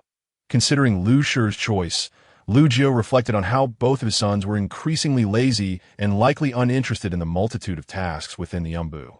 Very well, I shall inform the Hokage tomorrow. Lu Wan, you will form a new Ino, Choji, and Shikamaru team. Take care of Ino. After all, she will be your future sister-in-law. Understood. What a hassle. As soon as Lu Wan finished speaking, he felt a gaze directed at him. Turning his head, he met his elder brother's half-smiling face. He quickly corrected himself. I shall certainly look after Ino. It is no trouble at all. Satisfied with Lu Wan's response, Liu Shi nodded in approval, while Liu Jiu observed his two sons without interrupting their playful banter. After returning to his room, Liu Shi intended to rest, assured that Naruto was currently resolving conflicts with Iruka. However, fate had other plans, for while Liu Shi was asleep, a knock resounded at his door. Nara Liu Shi, along with his father, mother, and Lu Wan, were roused by the sound of knocking. Liu Shi was the first to descend the stairs, and upon opening the door, he found Iruka standing outside with an anxious expression. Upon seeing Liu Shi, Iruka urgently exclaimed, Liu Shi, come with me quickly. Naruto has caused trouble. At this moment, Liu Jiu and the others also made their way downstairs, prompting Iruka to reiterate the situation. The gist of it was that Naruto had stolen the sealed book and sought Lu Shi's assistance in locating it. Lu Shi was at a loss for words, thinking that such a trivial matter did not warrant a late-night visit. This was clearly Sarutobi's scheming. However, he refrained from voicing such sentiments and addressed his parents. "Father, you two should rest. I will go take a look and return afterward." Luja nodded. "Go ahead, be safe." Thus, Lu Shi followed Iruka as they rushed towards the direction Naruto had fled. Along the way, Lu Shi intentionally split from Iruka to arrive later, allowing Iruka to have a heartfelt moment with Naruto for a while longer. Naruto, where are you? Come out," Lu Shi called out as he walked. Though this was merely a fade, as he already knew Naruto's whereabouts, an undercover shadow ninja had informed him of Naruto's location. And earlier that afternoon, he had placed a shadow ninja within Naruto's shadow. That moment, Naruto was practicing the shadow clone technique, which was the sole ninjutsu contained within the sealed book specifically prepared for him. Otherwise, how could Naruto have possibly stolen it? One must admit, Sarutobi was quite shrewd. Even in the case of an unforeseen mishap, the loss would merely be a single ninjutsu. Moreover, not everyone could wield this technique, as not all possessed the requisite chakra reserves. That be why the time Lu Shi arrived, the emotional exchange had already concluded. That "It seems I've missed something," Lu Shi remarked, eliciting 3 piercing gazes upon seeing Lu Shi's arrival. Naruto shouted, "Big brother, this Mizuki is a villain. He injured Iruka-sensei." Mizuki, upon noticing the arrival of others, initially displayed disdain, but as he prepared to seize the sealed book once more, he was horrified to discover he could not move. He intended to retort, but Lu Shi did not grant him that opportunity. "Naruto, I have him under control. The rest is up to you," Lu Shi instructed. Upon hearing Lu Shi's words, Naruto immediately utilized the shadow clone technique, summoning multiple clones that surged towards Mizuki. A minute later, Mizuki lay incapacitated on the ground, and at that moment, Umbu members appeared and took him away. Lu Shi and Naruto assisted Iruka as they made their way towards the Hokage building. On their way back, Lu Shi teased Iruka. "Iruka-sensei, your skills seem to have waned. I perceive that Mizuki is merely a chunin. How could you allow yourself to be injured?" Iruka awkwardly scratched his head, inadvertently aggravating his wound, which caused him to wince in pain. "Lu Shi, not everyone possesses your level of potential, and training is arduous, requiring substantial resources," Iruka replied. Lu Shi did not counter Iruka's statement. Indeed, the resources required for a ninja's training were immense. Take ninjutsu, for instance. Many chunins only knew a few low-level techniques, not due to a lack of effort, but rather their innate talent being mediocre, and without the support of the clan, their path to growth became even more challenging. Upon their return to the Hokage's office, Sarutobi was still awaiting them. He reprimanded Naruto, symbolically for a few moments before sending Iruka off to tend to his injuries, just as Lu Shi was about to leave. Sarutobi called him back. "Lu Shi, wait a moment. I have something I wish to ask you." Upon hearing Sarutobi's words, Lu Shi halted his steps and turned around. "What is it, Hokage-sama?" Sarutobi, with a benevolent expression, inquired Lu Shi. "Has your father spoken to you about my desire for you to join the Umbu?" Lu Shi nodded and replied, "My father mentioned it to me. My intention is to first experience the life of undertaking missions before joining the Umbu." "Very well. Then you may undertake some tasks outside for now. Our village will be hosting the Chunin exams next year, and I hope you will join the Umbu following the exams." Lu Shi inwardly chuckled, thinking that Sarutobi might not witness the day he joined the Umbu. Nevertheless, he verbally agreed. "Understood, Hokage-sama." "All right, you and Naruto may leave now." Upon hearing Sarutobi's words, Lu Shi and Naruto exited the Hokage's office. After they departed, Sarutobi turned to an Umbu member and inquired, "What is your assessment of that boy's strength?" "Hokage-sama, that child possesses impressive swordsmanship, and in conjunction with that peculiar smoke blade, he can reach the level of an elite chunin. If I were to face him, I could potentially defeat him in a minute. However, if I cannot quickly overpower him, I would opt to retreat, for that black smoke is indeed quite suffocating, and the child's combat intelligence is exceptionally high. When confronted with a stronger opponent, he would likely not engage recklessly." Sarutobi did not expect such high praise from the Umbu captain. Very well. You may go. Yes. The following morning, Lucia arrived at the classroom with Luwan. Today, everyone had come in particularly early, for it was the day of class assignments. The students were abuzz discussing who their new instructor would be. However, they were soon called away, and Ino, Choji, and Luwan were summoned by Asuma. Ino lingered with Lucia for several minutes before reluctantly leaving the classroom. Seeing this, Sarutobi and Asuma rolled their eyes, thinking, today's youth are far too precocious. It's not as if they will never see each other again. Why this excessive sentimentality? As for Kurenai, she was unaware of Asuma's thoughts. Had she known, she would have surely remarked, if that were the case, I would have long since fallen into your clutches. Dingtse and Shikamaru felt no particular discomfort, for they had long since acclimated to their surroundings, having become immune to the presence of dog food. In due course, groups of 3 departed, until only he, Sasuke, Naruto, and Sakura remained in the classroom. Shikamaru was slightly bewildered, pondering whether he had truly been disregarded entirely.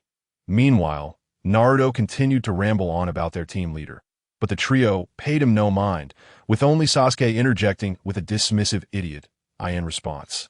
Naruto stood atop a desk, unleashing a spirited tirade at Sasuke, a sight that was undeniably filled with camaraderie. One cannot help but acknowledge that Ashura and Indra are, by nature, arch-rivals, bickering upon meeting and longing for each other in absence.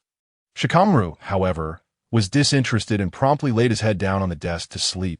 At some point, he felt a few taps on his shoulder, causing him to open his eyes. To his astonishment, a large face adorned with a white mane and a mask loomed before him. Kakashi lifted his gaze and addressed Shikamaru, instructing him to follow. Without delay, he made his way toward the door. At that moment, Naruto approached Shikamaru and inquired, Big brother, why do you always fall asleep as soon as you enter the classroom? It's a gift, one that you cannot hope to learn, Shikamaru replied. After a moment's reflection, Naruto realized that his elder brother's ability to sleep while standing was indeed a remarkable talent. Very well, let us all introduce ourselves. You may share your favorite or least favorite foods, as well as your dreams. I'll start. My name is Kakashi, and as for my preferences, I shan't disclose them, nor will I reveal what I dislike. Now, it's your turn. Upon hearing Kakashi's introduction, Naruto could not refrain from criticizing. That was rather lackluster, wasn't it? Sasuke and Sakura nodded in agreement with Naruto's sentiments. I am Uzumaki Naruto, and my favorite food is Ichiraka ramen. I harbor no dislikes, and my dream is to become Hokage. I am Uchiha Sasuke. I have no particular favorites or dislikes, but my dream is to eliminate that man. I am Haruno Sakura. I share all of Sasuke's preferences and aversions. And my dream is to marry Sasuke. I am Shikamaru, and my favorite foods include steamed lamb and steamed bear paws. He began, launching into an extensive list of dishes that I have many dislikes as well.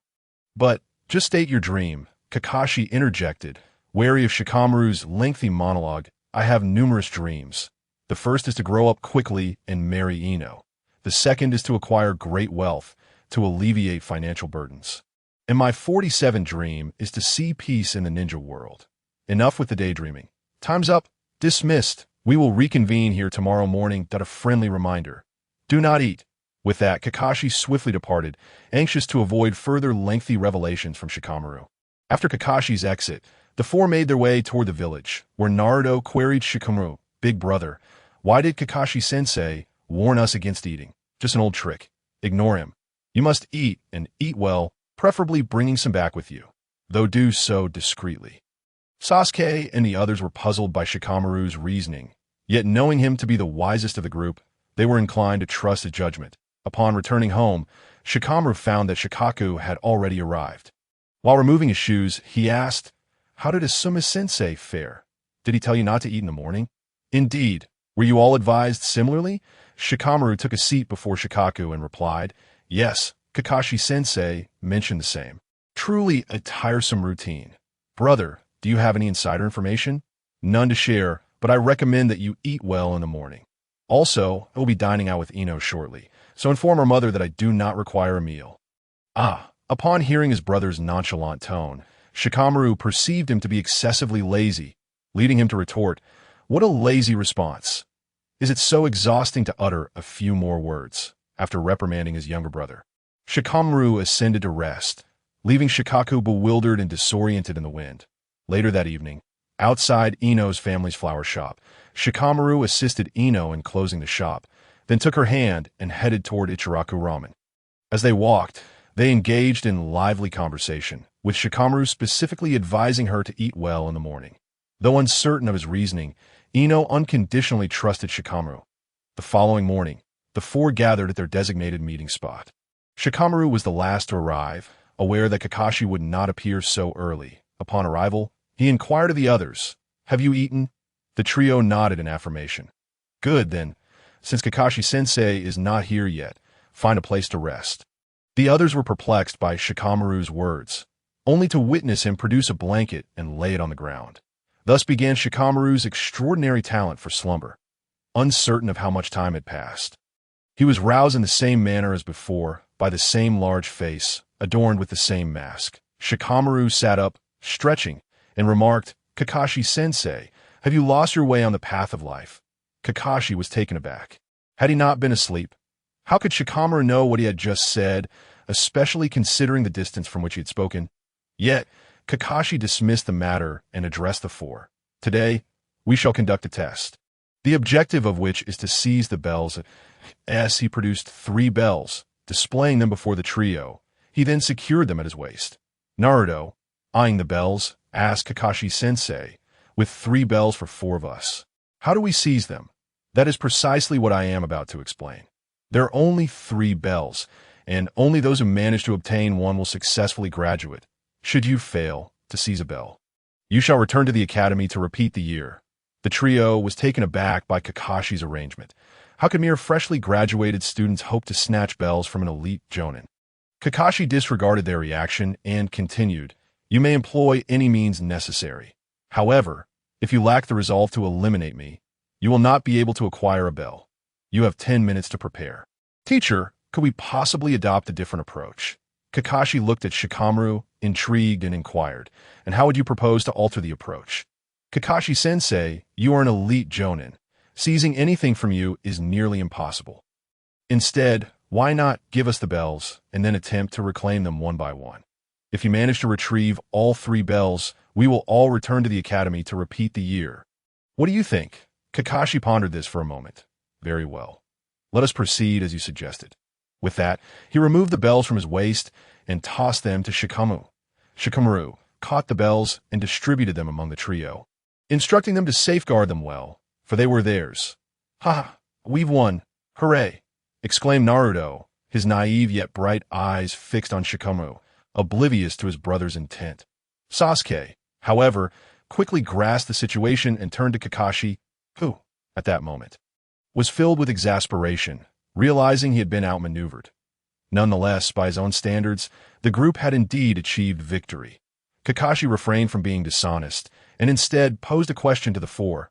"Although you have one, there are only 3 bells. Who among you will return to the academy to repeat the year?" "Big brother, how can we have one when we have not even begun?" Kakashi face-bombed, exasperated by Naruto's lack of comprehension. "Idiot," Sasuke muttered. "Complete idiot," Sakura echoed. Shikamaru, feeling equally perplexed, lamented the burden of a foolish ally. "All right, Naruto, this question may be a bit challenging for you. Just ponder who will return to the academy." Shikamaru found explaining to him a bit cumbersome. Thus he swiftly transitioned to another query. "Big brother, I believe I should be the one to repeat the year.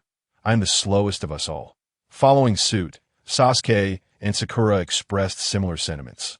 And after some emotional appeals, Shikamaru turned his gaze toward Kakashi, who had been observing the spectacle. "Kakashi-sensei, I trust you have seen enough by now. Shall we announce the results?" Initially engrossed in the unfolding drama, Kakashi's expression stiffened upon hearing Shikamaru's words, quickly transforming into a smile. "Da-da. You Nara clan members are truly astute. Nothing escapes your notice. Very well. I announce that all of you have passed." This time, Sasuke and Sakura were equally bewildered, questioning the circumstances that led to everyone's passing. Kakashi approached the group and retrieved the bells, reattaching them to his waist. "Though you have succeeded, I still wish to assess your capabilities. The procedure to seize the bells remains in place. If you manage to obtain them this time, I shall treat you to a barbecue tea that moment." Naruto stepped forward, staring blankly at Kakashi and inquiring, "Kakashi-sensei, why did we win?" "Kakashi," Sasuke remarked. "Idiot," Sakura added, "complete idiot." "All right, Naruto, refrain from engaging in matters requiring thought. We shall now proceed to seize the bells. Prepare yourselves. The official start will be in 10 minutes. The four gathered in a circle to discuss strategy, yet none spoke. All eyes turned towards Shikamaru. "Very well. I shall devise a plan." Suddenly, Shikamaru recalled the soldier pills and produced a dozen from his ninja tool pouch. The trio gazed at the soldier pills, uncertain of Shikamaru's intentions. However, he had no desire for them to guess and promptly shared his plan. The bell snatching commenced shortly thereafter. At the outset, Naruto charged forward, relentlessly engaging Kakashi, who sent him flying multiple times, yet the other three remained conspicuously absent. After Kakashi sent Naruto hurtling once more, Naruto did not rise, but lay there, rolling his eyes and frothing at the mouth. With cries, the three rushed toward Naruto. Kakashi stood frozen, his mind in disarray. "What is happening? I didn't even exert myself." As he pondered, the calls from the three snapped him back to reality. He promptly appeared before Naruto to check on him, while Shikamaru exchanged a knowing glance with Sasuke, who subtly nodded. Sasuke then reached for Kakashi's bells, likely unnoticed by Kakashi, who remained focused on Naruto. Rising, Sasuke addressed Naruto on the ground. "It's done. Naruto, let us go eat barbecue." Upon hearing barbecue, Naruto sprang to his feet and followed Sasuke toward the Akimichi barbecue restaurant. Above Kakashi, a crow flew by. Calling fool, but in that moment, he realized he had once again been outsmarted. However, Kakashi was not angry. Instead, he smiled. Inside the Akimichi barbecue restaurant, two equally frustrated individuals encountered one another. Asuma Sarutobi and Kakashi Hitaki. Both had brought their students for a meal, only to discover they had both been similarly deceived. Even the use of soldier pills at the end was identical. Given such a coincidence, the two classes dined together. During the meal, Asuma and Kakashi continually glanced at Shikamaru, wondering, how does this kid think? Yet Shikamaru paid no mind to their scrutiny, instead focusing on feeding Ino. The rest felt the day as barbecue had an unmistakable taste of dog food. Far away in the Hokage's office, Hiruzen Sarutobi was laughing uproariously. This is too amusing. I never anticipated that two jonin would be outmaneuvered by a few freshly graduated students. Just then, a knock sounded at the office door. Hiruzen stifled his laughter, calling, "Come out!" A man and a woman entered. Upon entering, the woman immediately began to complain, "Hiruzen, you are indulging Danzo again. Look, he has come to request medical supplies once more. His roots consume more than all of Konoha combined. If this continues, the medical department will truly be overwhelmed." She handed Hiruzen a document. The previously jovial expression on Hiruzen's face darkened upon seeing the document. What the hell? What does Danzo intend to do? Does he want to turn his roots into a hospital? In merely 6 months, he has depleted 2 years' worth of Konoha's medical reserve. In response to Hiruzen's outburst, Tsunade did not engage, thinking, "Why are you shouting at me? I am not the one using it, and Danzo always brings a signed document when he comes for supplies." Hiruzen continued to read, his expression growing darker. He couldn't recall approving such quantities. However, upon reaching the end, he remembered indeed signing them, though the document hadn't indicated such amounts at the time. Hiruzen composed himself and addressed Tsunade. "Tsunade, please do not give Danzo any more supplies. I will inquire with him about these resources that be." By the way, Hiruzen, didn't Shikaku resign from the position of Jonin class leader? I would like to find someone to take his place. This position can remain vacant, but it cannot go to any of our clans. If that were to happen, other clans would surely gossip. Tsunade saw that Hiruzen did not acquiesce to her request and chose not to press further. The three exchanged a few more words before departing. Once outside the Hokage's office, the two headed towards Tsunade's office. Upon entering, Tsunade vented, "Hiruzen is increasingly dismissive of us. He clings tightly to the Jonin class leader position and refuses to let go. It is simply outrageous. Whatever Danzo requests, he grants without hesitation, which feels like unequal treatment." Tsunade, Minion sighed in resignation. "Calm down. The position of Jonin class leader has traditionally been held by the Nara clan. If it were suddenly given to someone else, The Inuzuka and Akimichi clans would certainly be displeased. Besides, to be honest, the actual benefit from that position are quite limited. It's not worth getting upset over. However, Tsunade clearly did not accept this reasoning, retorting, I don't care about that. I simply cannot swallow this anger. I merely wish to secure a high-ranking position for my clan. Is that such an unreasonable request? Yet look at his attitude. He knows full well that the power of the Jonin class leader has long been consolidated in his hands. I only want a nominal title, and he refuses to budge. It's infuriating. With that, Tsunade slammed her palm on the table. Had Shikamaru been present, he would certainly recognize the two individuals before him. They were members of the Konoha Elder Council, renowned figures within the community. Often referred to as part of the infamous Konoha F4, and derisively nicknamed as two of the four major pests in Konoha. Nara and Tsunade's evening descended. The setting sun cast a crimson hue, tinting the entirety of Konoha in shades of orange on the bustling streets. A couple ambled hand in hand. The male was tall and handsome, while the female possessed a graceful figure and exquisite beauty. They laughed and chatted, drawing curious and envious glances from passers-by. At this moment, Shikamaru had grown to a height of 1.6 meters. Shikamaru strolled alongside Ino, a smile gracing his face as he remarked, Ino, have you noticed? Today, Asuma-sensei and Kakashi-sensei looked as if their faces were darker than a pot's bottom. It seems this assessment truly vexed them. Ino couldn't help but stifle a laugh. Chiming in, indeed, perhaps they never anticipated that we would pass the assessment in such a manner. Asuma-sensei was completely bewildered as to how we achieved victory. It was only after Shikamaru explained it to him that he understood, leaving the frustrated Asuma-sensei to smoke for an extended period in the tree. Clearly, reminiscing about the incident filled Ino with delight as well. Thus, the two continued their jovial stroll, oblivious to the two lonely figures trailing behind them. These two solitary silhouettes silently followed the lovebirds, feeling a pang of envy at the sweet display of affection before them, not due to their lack of girlfriends, but simply because Shikamaru had completely forgotten about them. Choji munched on chips while glancing at his lethargic companion. Shikamaru, mumbling with his mouth full. Hey, Shikamaru, do you think Shikamaru and Ino remember that we're right behind them? With that, he stuffed another handful of chips into his mouth. His cheeks puffed out. Shikamaru, too lazy to lift his eyelids, replied weakly, Is that even a question? They've probably forgotten about us long ago.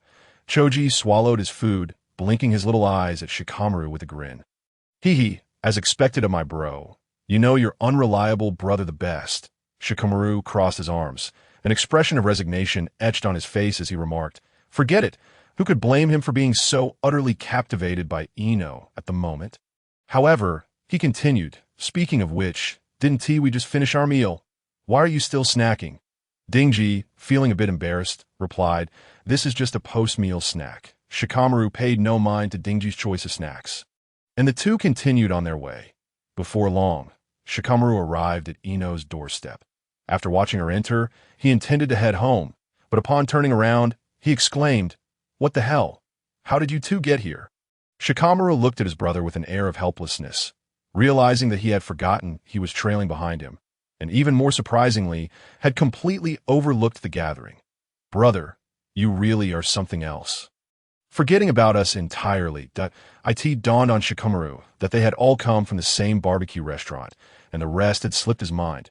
Moments ago, he had been contemplating whether to kiss Ino, but upon seeing Keisho Aoi at the entrance twirling a shuriken with his fingers, he dismissed the thought. With an awkward smile, Shikamaru quickly clarified, I didn't forget. Well, perhaps I did, but that is fine. I'll just treat you both to a meal someday.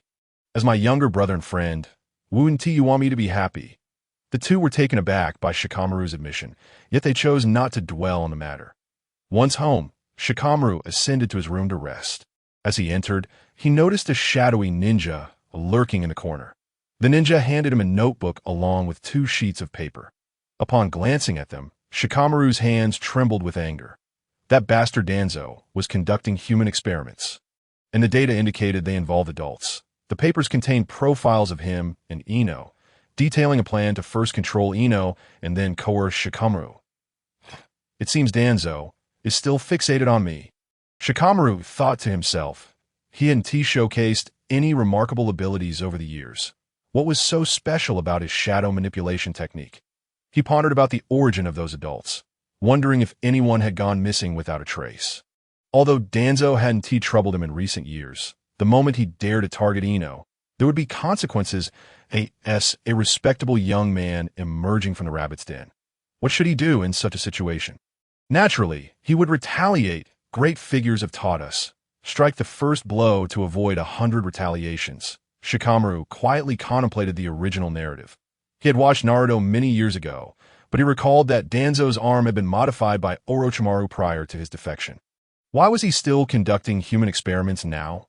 Unbeknownst to Shikamaru, his destruction of all Sharingan had rendered the suppression of the Hashirama cells in Danzo's right arm ineffective, compelling him to continue his experiments. However, without Orochimaru, the renowned scientist of the ninja world, what could they possibly develop? Shikamaru then summoned 7 shadow ninjas. Given the circumstances, he decided to deliver a grand surprise to Danzo. Initially, he had dispatched a shadow ninja to monitor Danzo out of fear for his own safety. But now he saw an unexpected opportunity. Sarutobi Hizashi had been all too willing to cover for Danzo. This time, he would strip him bare and reveal the truth. Shikamaru instructed the 7 shadow ninjas to begin crafting flyers filled with shocking news about Konoha. He wondered how Itachi, the dutiful son, would react to this revelation. Would he return to eliminate Danzo and Sarutobi? They worked tirelessly until the early hours of the morning, producing thousands of flyers that clearly outlined Danzo's actions, including the tacit approval of Sarutobi Hizashi in the death of Kakashi's father. After finishing, Shikamaru wore a sinister smile. Sarutobi Hizashi, Shimura Danzo, I hope you enjoy this gift. He commanded, go forth, execute the plan I just laid out. 7 figures vanished into the darkness in an instant. The following morning, Konoha erupted in chaos. And indeed, it was chaos. The village streets were cluttered with an array of experimental apparatuses, with over 20 individuals bound to them, an unmistakable sign of human experimentation. A throng of villagers gathered, their eyes wide in disbelief as they clutched letters in their hands. Each villager had received a letter that morning, the contents of which were too outrageous to comprehend. Yet, gazing at the individuals ensnared in the apparatuses, they found themselves believing. Meanwhile, within Sarutobi Hiruzan's residence, several Umbu ninjas reported the morning's events, presenting the letter to him as well. Hiruzan stared at the letter in a daze before barking orders at the Umbu. Seal off Konoha immediately. This news must not spread. Confiscate all the letters. Hurry. The Umbu, responding to Hiruzan's commands, swiftly departed. However, Shikamaru had anticipated this, leaving a contingency in place. Once the Umbu had left, Hiruzan scrutinized the letter closely. It was a confession from a root ninja. Greetings, villagers of Konoha. I am a ninja who has spent nearly 20 years in the root organization, and I write this letter out of desperation. I previously sent a similar letter to the Hokage, but he disregarded it.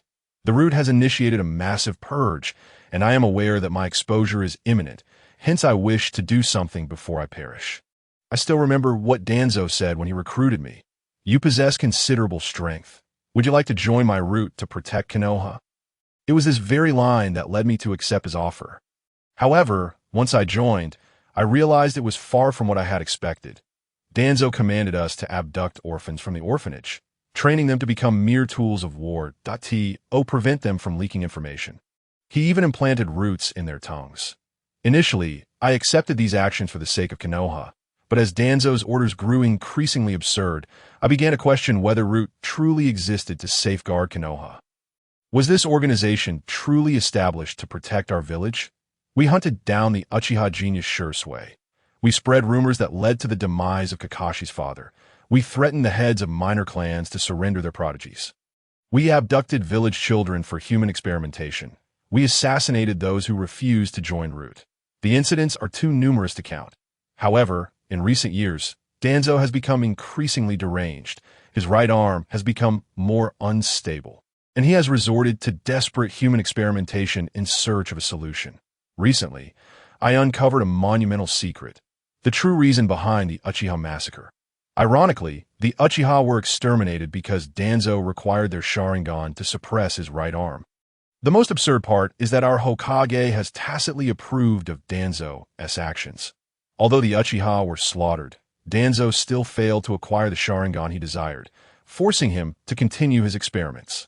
I once thought the Hokage would intervene, considering that such experiments require a vast array of medical equipment, and Root is not a hospital. However, I was mistaken. The Hokage not only provided resources but also offered unconditional support. After spending an entire night beneath Hokage Rock contemplating this matter, I resolved to act. That I refused to watch the village painstakingly built by the first Hokage descend into this state. I now question the second Hokage's judgment in selecting such a Hokage for Konoha. Under such leadership, does our village truly have a future? I know the Hokage will read this letter, and I implore you, spare Konoha. The village cannot withstand further turmoil. Once the strongest village in the ninja world, we have now reached a point where we must sacrifice our own ninjas' lives to attain peace. After your death, how will you face the previous Hokages? Do not think you can bury this matter. I'm not only publicizing this in Konoha, but I am also doing the same in the daimyo's estate. That I understand that even with this, you will not punish Danzo, you will merely confine him. And when the winds shift, you will reinstate him under the pretense that Konoha requires him. I feel great sorrow for the second Hokage. The once great ninja has become a mere shadow of himself, and the strongest village in the ninja world has turned into a soft target. And Uchiha Itachi, you are a fool. You believe every word others say without question, willingly serving those who have betrayed you. Allow me to share one last thing before I meet my end. Your will has been subverted by the divine entity known as Shui, and this is the true reason behind your capacity to commit such an act of annihilation against an entire clan. This revelation has only recently come to my attention. That said, I shall write no more. I am prepared to face my demise. Upon completing this task, I believe I will have the honor to face the Hokage of your. The heart of Sarutobi Hizashi, a devoted lover of Konoha, turned as dark as night upon reading this letter. He was astounded to discover how much Danzo had concealed from him. Summon someone? Yes, Hokage-sama. What is your command? Bring Jiraiya back. Understood. Once the Umbu ninja departed, he donned the Hokage cloak and made his way towards the Hokage building. At this very moment, Shika was still asleep at home, having stayed up far too late the previous night. Unbeknownst to Shika, his actions had directly altered the course of events and saved Jiraiya's life. Knock, knock, knock. Just as Shika was dreaming of kissing Ino, a loud commotion at the door stirred him awake. Shika, hurry and open the door. Something significant has occurred in the village. Wake up. Could you not have waited until I had kissed Ino before calling me? Shika grumbled as he reluctantly got out of bed to answer the door, only to find himself in an awkward situation. His father and Yamanka Inoichi were both present, with Inoichi casting a glance into the room, instantly recognizing that Shika had not been dreaming of virtuous matters. Shika scratched his head in embarrassment and inquired, "Father, what is the matter? And Uncle Inoichi, what brings you here?" Without acknowledging his son's reaction, Shikako pulled him downstairs. "Wait, let me change my clothes first," ignoring his son's protest. Shikaku continued to drag him down. Upon reaching the living room, Shika was surprised to find Akimichi Seiji already there. "Good morning, Uncle Seiji. What brings you to my home so early? Don't you have any missions today?" CHZ glanced at Shika and handed him a piece of paper. "Take a look at this, Shika. We would like to hear your thoughts." Shika accepted the letter, fully aware of its contents, but feigning ignorance as he began to read. "What is going on with you all? Why are you making me read this first thing in the morning? Can none of you read? Wait, are you serious? 5 minutes later. Have you finished reading? Share your thoughts." Shikaku, with a serious expression, prompted Shika, while Inoichi and Suzy looked at him with eager anticipation. Shika, unfazed by their expressions, rubbed his face and replied slowly, "What thoughts could I possibly have? It is all written here. This concerns the Hokage and Danzo." "Don't evade the question. You know what I'm asking about," Shikaku exclaimed, giving Shika a light tap on the head. "Hey, why are you hitting me while you speak?" Then Shika shouted upstairs, "Mom, my dad, MMPF, enough Shika, let us not jest. Our families, the Ino Shikacho trio, have always been aligned with the Hokage. Now that the Hokage has engaged in such actions, I fear we may be implicated. Shikaku released his hand from Shika's mouth. Shika spat out his saliva and resumed. Rest assured, our families will not be entangled in this matter. That I suspect the Hokage will convene a high-level meeting shortly. Whatever tasks he assigns you, you must comply to AS for how to execute them and to what extent. That is for you to determine. Furthermore, I predict that the Hokage will soon announce his retirement, with Tsunade or Jiraiya likely to succeed him. Regardless of who becomes Hokage, they will surely favor our families. For we have been loyal to the Hokage lineage, and if the Hokage orders you to capture Danzo, you may refuse outright. Inoichi inquired, and why is that? Respecting his future father-in-law, Shika elaborated on the reasons for not pursuing the matter. The letter also stated that even if Danzo were captured, the Hokage would likely not take action against him, and most confining him. If that is the case, we need not involve ourselves in this affair. Who knows if Danzo might harbor resentment towards us? On the contrary, Danzo will undoubtedly resent our families, so let the Hokage deal with this mess himself. Whether to imprison or release him is a decision for our Hokage to make. We shall not bear the burden of his choices. Once the dust settles, I believe the next generation of Inoshikacho should fall ill. With that, he winked at the three of them. The trio quickly understood his playful suggestion to withdraw from the fray before the waters of Konoha settled, lest they attract danger from the waves. As they conversed, Inoichi glanced outside and announced, "Let us go. The Hokage has sent for us." Indeed, upon opening the door, they found an Umbu ninja waiting outside, there to summon them to the Hokage's office for a meeting.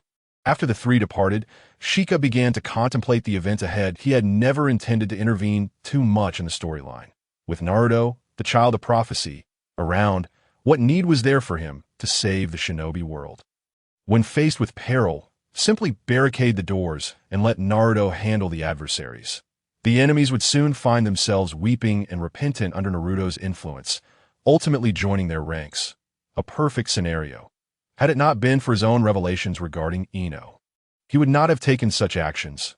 What if his interference led to an unforeseen deviation in the plot that would undermine the advantage of being a seer? Meanwhile, in the Hokage's office, a heavy silence enveloped the room. Even the boisterous Tsunade, known for her disruptive nature, was unusually quiet. Sarutobi Hizashi surveyed the assembled individuals, who remained silent, prompting him to speak first. I trust you are all aware of the events from this morning. Let us discuss what this all means. Despite Hiruzen's inquiry, the clan leaders remained mute. They were all astute individuals, fully aware that it would be unwise to wade into these murky waters. Although none spoke, they collectively harbored thoughts of their own. You created this mess, yet you ask us what to do. Would you be agreeable to eliminating both you and Danzo? Observing the silence, Hiruzen sighed in resignation.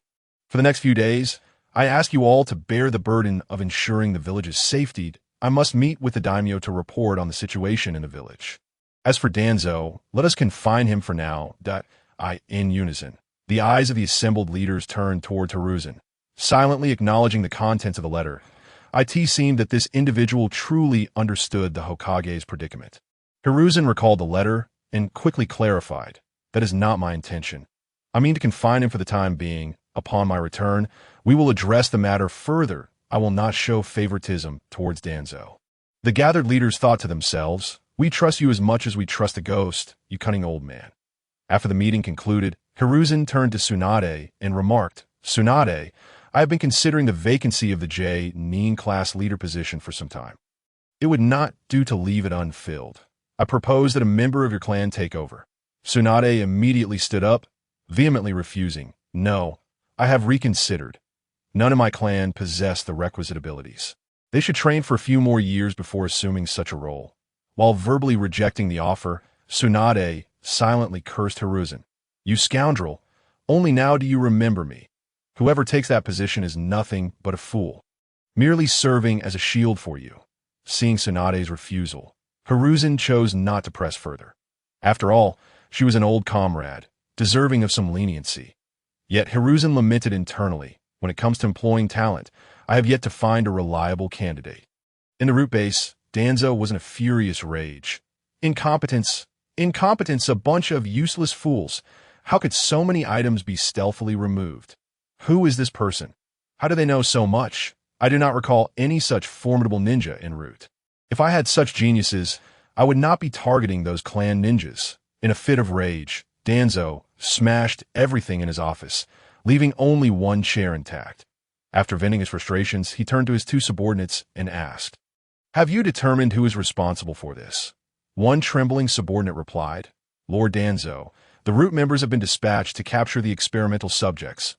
We have yet to ascertain who is behind this." "Incompetence, a bunch of useless fools. What purpose do I have for you? Useless, useless, and that treacherous backstabber. If I discover who is responsible, I will ensure they wish they had never been born." At that moment, Sarutobi Hizashi pushed open the door and entered, surveying the chaotic office, before casting a glance at Danzo seated in the chair. Hizashi approached Danzo and waved his hand dismissively at the two root members, signaling them to leave. However, they remained still, only departing after Danzo exchanged a knowing glance with them. Hizashi observed this scene without uttering a word. Once the two had exited, he turned to Danzo and said, "Danzo, we need to have a serious discussion. Speak your mind. Is this about disbanding Root or imprisoning me? I'm prepared for either." With that, he turned his head away, displaying an air of resolute defiance, as if he were ready to face death. Seeing Danzo's demeanor, Hizashi felt an urge to deliver a few sharp blows, thinking to himself, "You have the audacity to feel wronged? Without you, there wouldn't be so many troubles. I've been cleaning up your mess." However, this was not the time for such thoughts. The pressing concern was to stabilize the villagers' emotions that, as for killing Danzo, he found it impossible, given their decades-long association and the countless dirty deeds Danzo had performed on his behalf. "Danzo, this situation is quite serious, and I find myself in a difficult position. For now, I must inconvenience you that I plan to have Jiraiya return to take my place. He is soft-hearted and won't be harsh with you." Hiruzen stated, "Hiruzen, your calculations are quite astute. You send your disciple to clean up your mess while you retreat quietly. It seems you truly are growing old. If you had handed me the Hokage position earlier, we wouldn't be in this predicament now." This, Hiruzen's anger flared, and he roared at Danzo, "Who do you think I'm doing this for? It's to protect you. Without your schemes, would I even need to step down? The wood release experiment has concluded. Why are you still tampering with the first Hokage cells? Do you think I'm unaware of the reasons behind Orochimaru's defection? My leniency towards you has only led to your many transgressions. Root must be disbanded. The only mercy I can offer is to spare your life." Danzo, provoked by Hiruzen's words, immediately stood to refute. "Everything I do is for the village, to ensure you, Hiruzen, can maintain your position as Hokage. You have long lost control over the village. Without me, do you really believe you could serve as Hokage peacefully? Without me, could the Sarutobi clan have flourished to this extent? I cannot lose my power. If you disband Root, we might as well perish together. After all, your hands are not clean either." Neither party was willing to yield, and they stood in impasse point 10 minutes later. It was Hiruzen who softened first. "Danzo, I can retain your Root, but it must be limited to 20 individuals, merely as your protectors." Upon hearing Hiruzen concede to his demands, Danzo readily agreed, recognizing that a confrontation with Hiruzen would only lead to his own downfall. However, he presented his own condition, agreed, "But you must guarantee that the next Hokage will not act against me." Hiruzen pondered for a moment before replying, "I will do my utmost, but I cannot guarantee it. Also, this afternoon, I will send the Umbu to take control of the Root base's assets. You will need to cooperate, otherwise do not blame me for lacking compassion." With that, Hiruzen departed from the Root. Asuka, having expected Hiruzen to confine Danzo despite his apparent favoritism, was taken aback by the extent of Hiruzen's leniency. That afternoon, the Hokage office issued a notice detailing the handling of Shimura Danzo and Hiruzen's intention to step down. Upon reading this announcement, the entire village of Konoha was left dumbfounded. Was this truly a punishment? Danzo was merely relieved of his advisory role and confined within the Root base, prohibited from leaving. After reading the announcement, Asuka sought out the patrolling Hayashi and Dingzwa. The two were equally astonished. This was a punishment lighter than what Asuka had described. The three silently resolved that they were feeling unwell. However, the villagers of Konoha were incensed. This hardly constituted a punishment, being more lenient than penalties for minor offenses. Consequently, many began to protest, but their efforts were in vain, as they were informed that the Hokage had gone to meet with the daimyo. In truth, Hiruzen had merely gone into hiding, fully aware that if he remained in the village, the populace would seek him out to voice their grievances. Meanwhile, Asuka and his companions were engaged in a weeding task, which was their first assignment. Naruto, while pulling weeds, grumbled about the situation.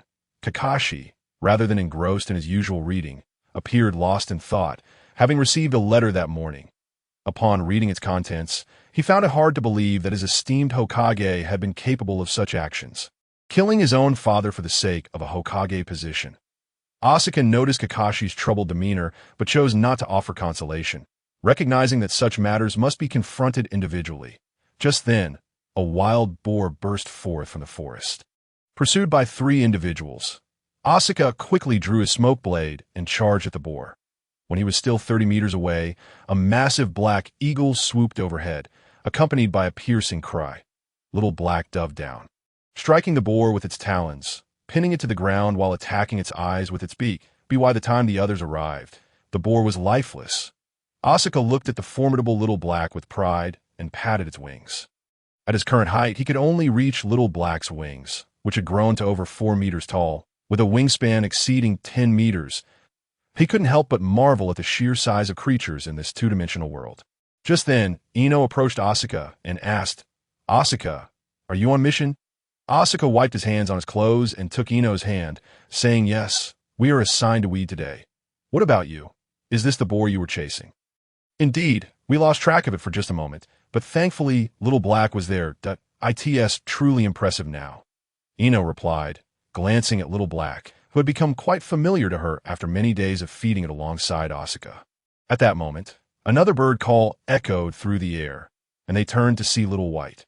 Hearing its call, Little Black soared into the sky, effortlessly carrying away the boar. Everyone could not help but admire Little Black's strength. Effortlessly lifting a 100-kilogram boar, Naruto, feeling envious, wished for a pet like Little Black. Just then, Asuma arrived, though he appeared as disheartened as Kakashi, both looking rather listless.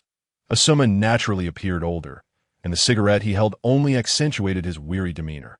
It was hard to fathom how Kurenai could have fallen for him. It seemed a waste. Asuma approached Kakashi, wanting to speak but unsure how to broach the subject, as his father had been responsible for Kakashi's father's death, making their encounter awkward. Ultimately, it was Kakashi who broke the silence. "Asuma, there's no need to say anything. This matter is not your fault, so don't take it to heart. Let us forget about our fathers. After this mission, let us treat everyone to some barbecue." Asuma agreed and decided to invite everyone for a barbecue. Upon hearing this, Naruto's weeding pace quickened. 7 days later, the entire shinobi world learned of the events in Konoha. After all, Asuka had undertaken similar actions at the daimyo's residence, and the shinobi world was small. The tales of Hokage and ninjas were but legends of village conflicts and heroic sagas. Now, Sarutobi Hiruzen was viewed as a pariah, pointed at and whispered about wherever he went. When he met with the daimyo, he was reprimanded, yet the daimyo ultimately consented to his request, allowing him to resign from the Hokage position in favor of Jiraiya. After discussing the Hokage succession, the daimyo revealed another matter.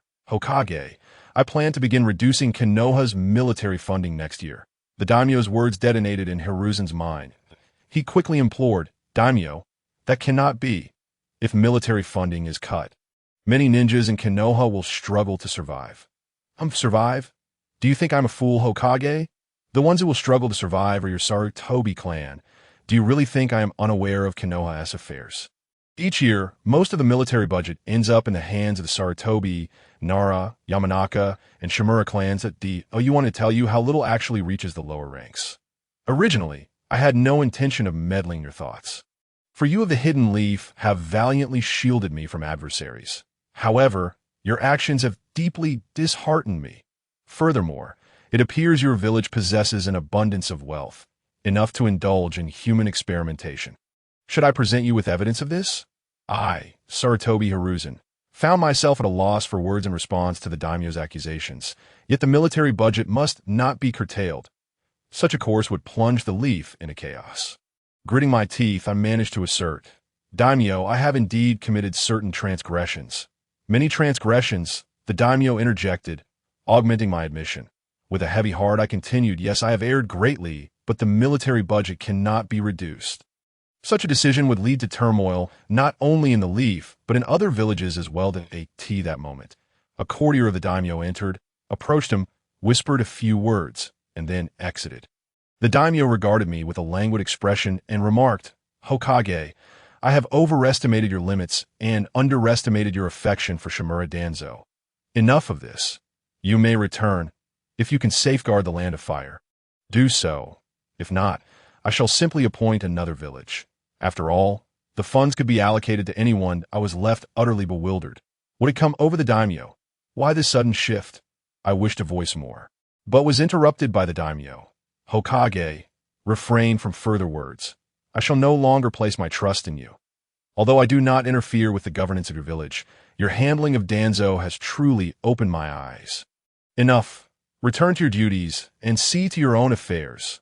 With that, the daimyo retreated to his quarters, leaving me in a state of disarray that I scarcely recalled how I departed, wandering aimlessly towards the leaf. My thoughts were a tumult, and the ANBU, witnessing my emergence, trailed closely behind. After an indeterminate time, I halted and turned to the ANBU beside me, inquiring, "Matsuri, do you believe I have erred in my dealings with Danzo?" The ANBU, taken aback, quickly responded, "The Hokage must have his own considerations. I dare not presume to speculate. Why expression hardened as I insisted. Speak the truth." This was indeed an inadequate response, lacking even the severity of penalties typically imposed for failed ANBU missions. The ANBU promptly retreated to my rear. I resumed my journey towards the leaf. The daimyo's fury stemmed from my collusion with Danzo, which resulted in the demise of Hitaki Sakumo. This was a direct affront to his dignity, especially since it was my bestowed title of Hokage that had precipitated these events.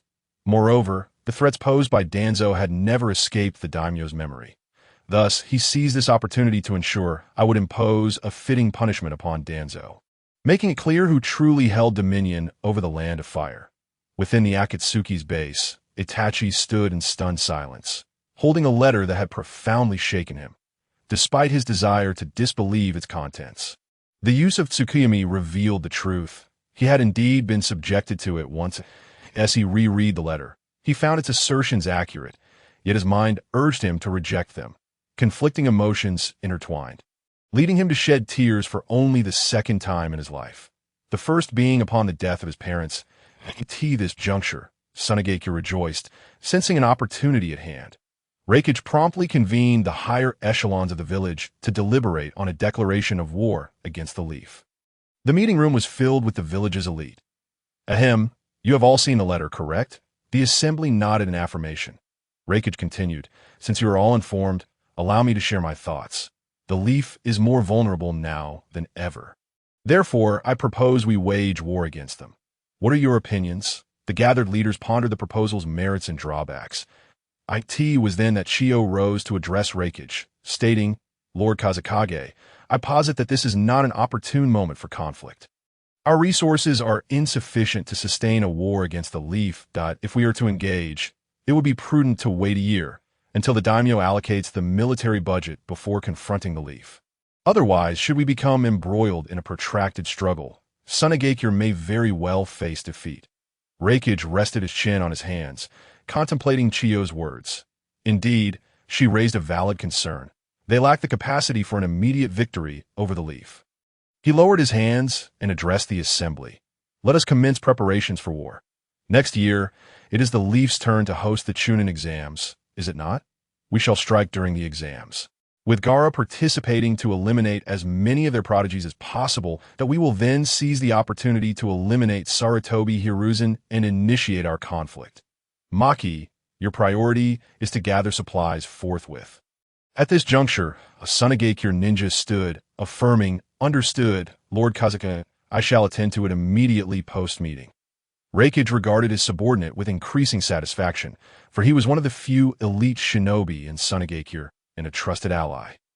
Chiyo refrained from further comments, recognizing the depths of Reikage's ambition. Should he be provoked, she would undoubtedly face dire consequences. Unbeknownst to Reikage, the Chunin exams would herald his own demise, for others harbored designs upon Sarutobi Hizashi's head. The remaining villages observed from the sidelines, eager to witness any further antics from a leaf, as a Hokage of Hiruzen's caliber was a rarity. At this moment, the leaf had become the laughingstock of the shinobi world. That morning, Inuzuka Kiba accompanied Kakashi to the Hokage's office, driven by a desire to discuss Naruto. Naruto had been incessantly pestering Kakashi since dawn, imploring him to take him on a mission beyond the village, having grown weary of menial tasks such as weeding. However, as Naruto was the host of the Nine Tails, Kakashi was reluctant to acquiesce. Thus, he brought Kiba along to seek the Hokage's counsel. Initially, Sarutobi Hiruzen opposed the idea, but under the relentless persuasion of Naruto, he ultimately relented, assigning them a C-rank escort mission. Upon seeing the client, Kiba recognized him as the bridge builder from the Land of Waves, named Tazuna. Kiba was somewhat eager for this mission, not due to an interest in Zabuza, but rather in the wealthy merchant, Kato. Wealthy individuals fascinated him. They spoke eloquently and were often remarkable talents. Kiba was particularly drawn to the prospect of acquiring riches, which would enable him to enjoy numerous activities with Ino. As Kiba daydreamed, Tazuna's voice broke his reverie. "That I must say, is this all the effort the leaf can muster? Sending mere children to escort me? I demand a replacement." Kakashi was about to interject when Kiba interposed. "Why are you afraid? We may be young, but we are not cowed. Moreover, the leaf would never gamble with our lives. At the very least, we have Kakashi-sensei with us. This is merely a low-level escort mission. There is no cause for fear. I strongly suspect you are concealing the mission's true level." Tazuna gasped. "What the? This child is a fortune teller, isn't he? How could he possibly know that?" Though he thought this internally, he maintained a composed exterior, hastily explaining, "I am merely concerned about encountering bandits and jeopardizing your lives." Although Tazuna's momentary panic did not escape Kakashi's notice, he chose to remain silent. Should circumstances change, he could terminate the mission at any moment. Without concrete evidence of Tazuna's deception, all remained conjecture. Tazuna, intimidated by Kiba's words, refrained from further demands for a replacement. Thus, the group set forth towards the Land of Waves. This marked their first mission outside the village. An excitement buzzed among them that Naruto's chatter was incessant, leading Kiba to suspect that Naruto's incessant babbling was on par with his own. Perhaps it was Kiba's boldness that rendered Tazuna unusually compliant. For days they traveled without incident. One day, as they walked, a water-filled pit suddenly appeared before them. Kiba glanced at Kakashi, who seemed to acknowledge him without looking. Kiba, aware of Kakashi's intent to test them, quickened his pace to surpass the others. Kakashi smiled faintly at Kiba's initiative. Upon reaching the edge of the pit, Kiba unsheathed his blade, swiftly transforming the water into two unsuspecting foes. However, the two individuals did not perish, though they sustained considerable injuries. Upon reverting from their transformations, they immediately charged towards Tazuna. What ensued was a convoluted battle, but fortunately, Sasuke proved to be quite formidable, dispatching one opponent, while the other was dealt with by Kakashi during a desperate escape. Kakashi glanced at the stunned Sakura before redirecting his gaze to Tazuna. "Mr. Tazuna, could you enlighten me as to why ninjas lay in ambush here?" he inquired, "given that you have concealed the mission's rank. For the safety of these children, I have resolved to terminate this task." Tazuna then resorted to a moral appeal, lamenting his plight, which deeply moved the Navi Naruto. Ultimately, he invoked the power of persuasion, compelling Kakashi to persist with the mission. The group continued onward, but as they approached the Land of Waves, Kakashi signaled for everyone to halt. Shikashi produced 5 masks to distribute among them, stating that these were smoke masks won from a lottery. Sasuke and the others donned them without hesitation, and although Kakashi was initially perplexed by Shikashi's intentions, he wore one out of trust. Shikashi then unsheathed his smoke blade, and black smoke rapidly enveloped the surroundings. Minutes later, Kakashi shouted, "Get down." The group quickly dropped to the ground just as a large blade soared overhead, crashing into a tree across from them. They then discerned a shadowy figure standing atop the blade.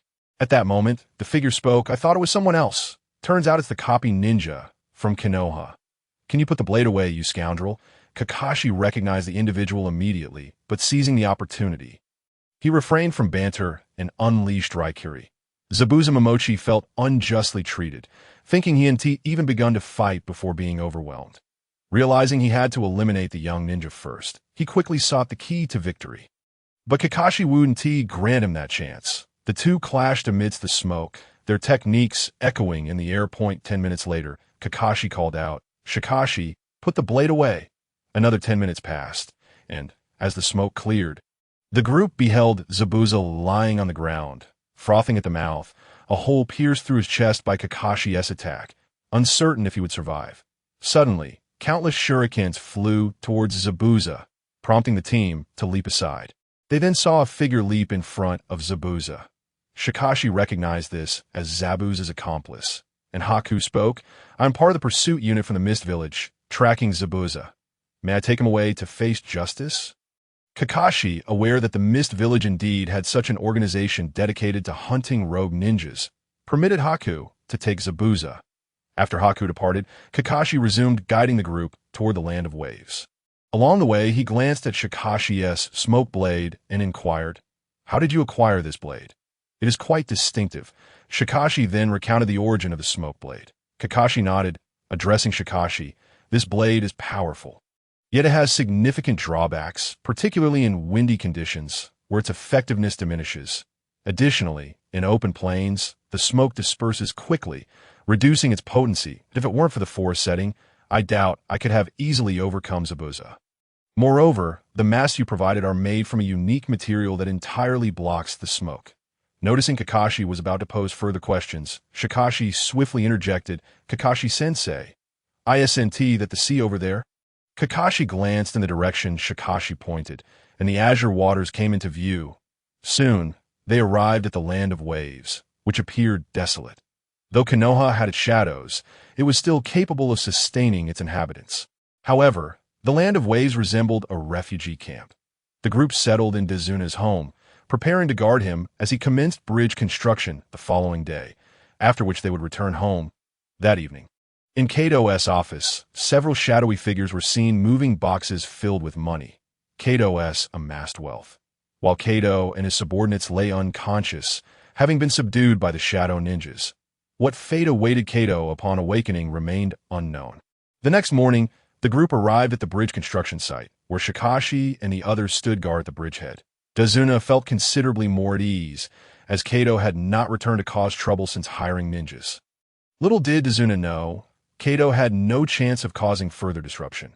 That very night, his subordinates, having discovered his financial ruin, ruthlessly eliminated him, for they were rogue ninjas who cared little for his status as their employer. At last, the bridge was completed, though it was named the Konoha Bridge rather than the Naruto Bridge. After the bridge's completion, the group departed from the Land of Waves. Shikashi felt something was amiss, and suddenly realized it was the absence of Naruto's incessant chatter during the confrontation with Zabuza. His presence had inadvertently altered the course of events, thus sparing Zabuza's life, who was still recuperating. Without the ordinary Dazuna, the group moved at a much swifter pace. Approaching Konoha, Kakashi halted Shikashi and instructed Sasuke, Sakura, and Naruto to proceed ahead. Shikashi, wait a moment. Naruto, you three go on. I need to discuss something with Shikashi. The trio complied without protest and continued on their way. Once the three had departed, Kakashi turned to Shikashi. Shikashi, you intend to leave the team, don't you? Shikashi nodded in silence. Very well. The Nara clan possesses exceptional combat intellect, and you, being an anomaly within the clan, excel not only in taijutsu, but also in swordsmanship. It would be a waste to continue accompanying Sasuke and the others on missions. By the way, when I was training you in sword techniques, I sensed something was lacking. During the battle with Zabuza, I realized your swordsmanship would benefit from the use of a double-edged sword. Consider acquiring another blade upon your return. It should enhance your skills. In truth, Shikashi had already recognized this deficiency himself. He had simply lacked a suitable sword. However, he had long begun practicing with his left hand. That evening, the group returned to Konoha, presenting their credentials to the gate guards before entering the village. Kakashi proceeded to the Hokage Tower to report on the mission, while the four dispersed to their homes. Before parting, Shikashi informed the trio that he would treat them to barbecue the following evening. Urging them to rest well that night, as they departed, Shikashi handed each of them a stack of money, leaving them utterly astonished. Initially, they insisted they did not want it, then inquired about its origin. After all, Shikashi was still a child, and it was implausible for an adult to bestow such a sum upon him. Shikashi fabricated a story. "I found this on those two ninjas. Consider it our loot." He cautioned them, however, refrain from recklessly touching the bodies of enemies. There may be traps laid. Do not risk your lives for mere spoils. The trio nodded, ultimately accepting the money. After parting ways, Shikashi made his way home, and upon reaching his doorstep, he called out, "Mom, I'm back." Moments later, the door swung open, and his mother rushed out, exclaiming, "You're home, son. Come in quickly. Uncle Hayashi and Ino are here." Shikashi was welcomed into the house like a hero. At that moment, Ino approached, taking his hand, showering him with concern, and meticulously checking for injuries until she was satisfied he was unharmed. Hayashi observed this exchange with a hint of jealousy, realizing that his little cotton-padded jacket was now claimed by another. Nonetheless, he felt a sense of happiness, knowing that Shikashi was capable of taking care of his daughter. After changing his shoes, Shikashi led Ino into the living room, where he found his father, Uncle Hayashi, and Shikamaru seated. Shikashi greeted them. "Father, Uncle Hayashi, I'm back." Good. Was the mission successful?" They responded with genuine delight. Shikashi took a seat beside Ino, and as soon as he sat down, Shikamaru asked, "Big brother, did Little Black cause trouble again?" Lu Shur, however, quickly regained his composure, certain that this individual had been preying upon the livestock of the villagers once more. Yet, that was of little concern. He was not in dire need of money at the moment. With a snap of his fingers, several shadow ninjas materialized in the corners of his home. Lu Shur's mother and Ino screamed in fright, while Lu Jio and Nisho Aoi rose to their feet. Assuming a defensive stance, Lu Shur hurriedly reassured everyone, "Do not be afraid. These are my shadow troops. They are allies." The shadow ninjas approached Lu Shur, each carrying 2 boxes, placing them before him. After setting down the boxes, they melted back into Lu Shur's shadow. The onlookers gaped in disbelief at the astonishing spectacle before them. In truth, Lu Shur had long wished to disclose this matter to them, but had never found the opportune moment until now. It was inevitable that they would learn of it eventually, so it was better to inform them sooner, allowing them to feel a sense of ease. Lu Jio was the first to snap out of his astonishment, urgently asking Lu Shur, "Son, what exactly is going on here?" Upon hearing Lu Jio's inquiry, the others also regained their composure, turning their gaze toward Lu Shur, eager to comprehend the situation. Lu Shur, noticing the curious looks directed at him, began to explain, or rather, to fabricate a reason. "Honestly, I am not entirely sure myself that I modified the secret techniques of our Nara clan, and since something within so, I attempted to summon them, and this is what emerged." The group exchanged glances, and had it not been for their faith in Lu Shur's character, they might have dismissed his words as nonsense. After the initial shock wore off, they accepted Lu Shur's explanation and turned their attention to the boxes. When Lu Shur opened them, they were once again taken aback. There was an overwhelming amount of money. For their modest families to amass such wealth would likely take decades, and that would be under the most austere of conditions. Without waiting for questions, Lu Shur promptly shared the origin of the money. This wealth was acquired in the land of waves, where that Kato sent assassins after Dasna. He meticulously recounted the events, concerned that his mother might perceive him as a rogue, engaging in unscrupulous activities. His mother was exceedingly strict and would never condone such behavior from her son. Upon hearing Lu Shur's explanation, the group felt relieved. They had initially feared that his newfound abilities might lead him down a path of petty thievery, but since it was taken from enemies, there was no issue in the chaos of battle.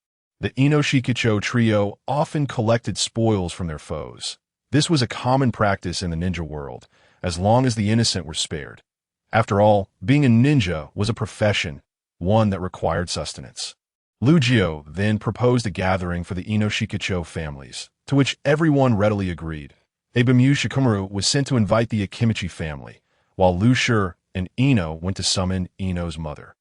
2 hours later, members of the Inoshikicho families gathered around a meticulously arranged long table, laden with an array of delectable dishes, from tantalizing grilled meats to fresh vegetable salads and vibrant sushi, each plate a feast for the senses. The meal continued until midnight, with Lu Shi engaged in discussions with his father and others about how to allocate the newfound wealth.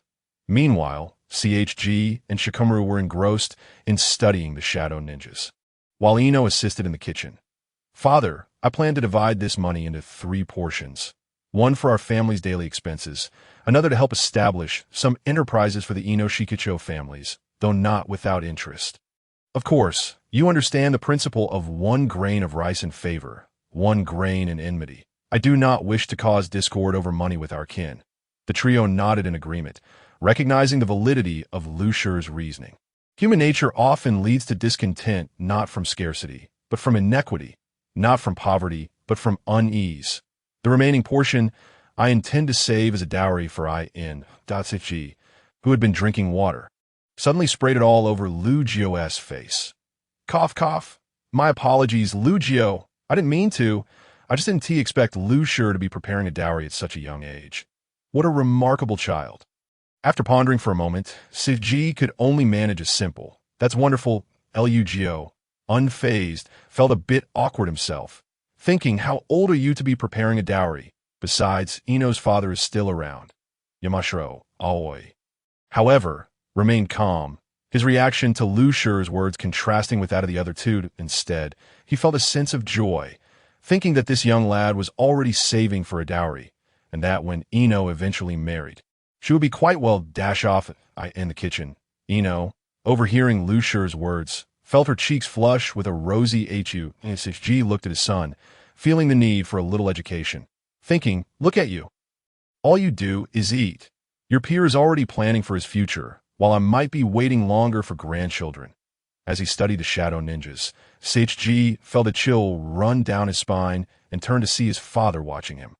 He awkwardly smiled at his father before returning to his studies at tea that moment. CHG asked Lu Shi, what is the strength of those shadow ninjas? They are merely genin.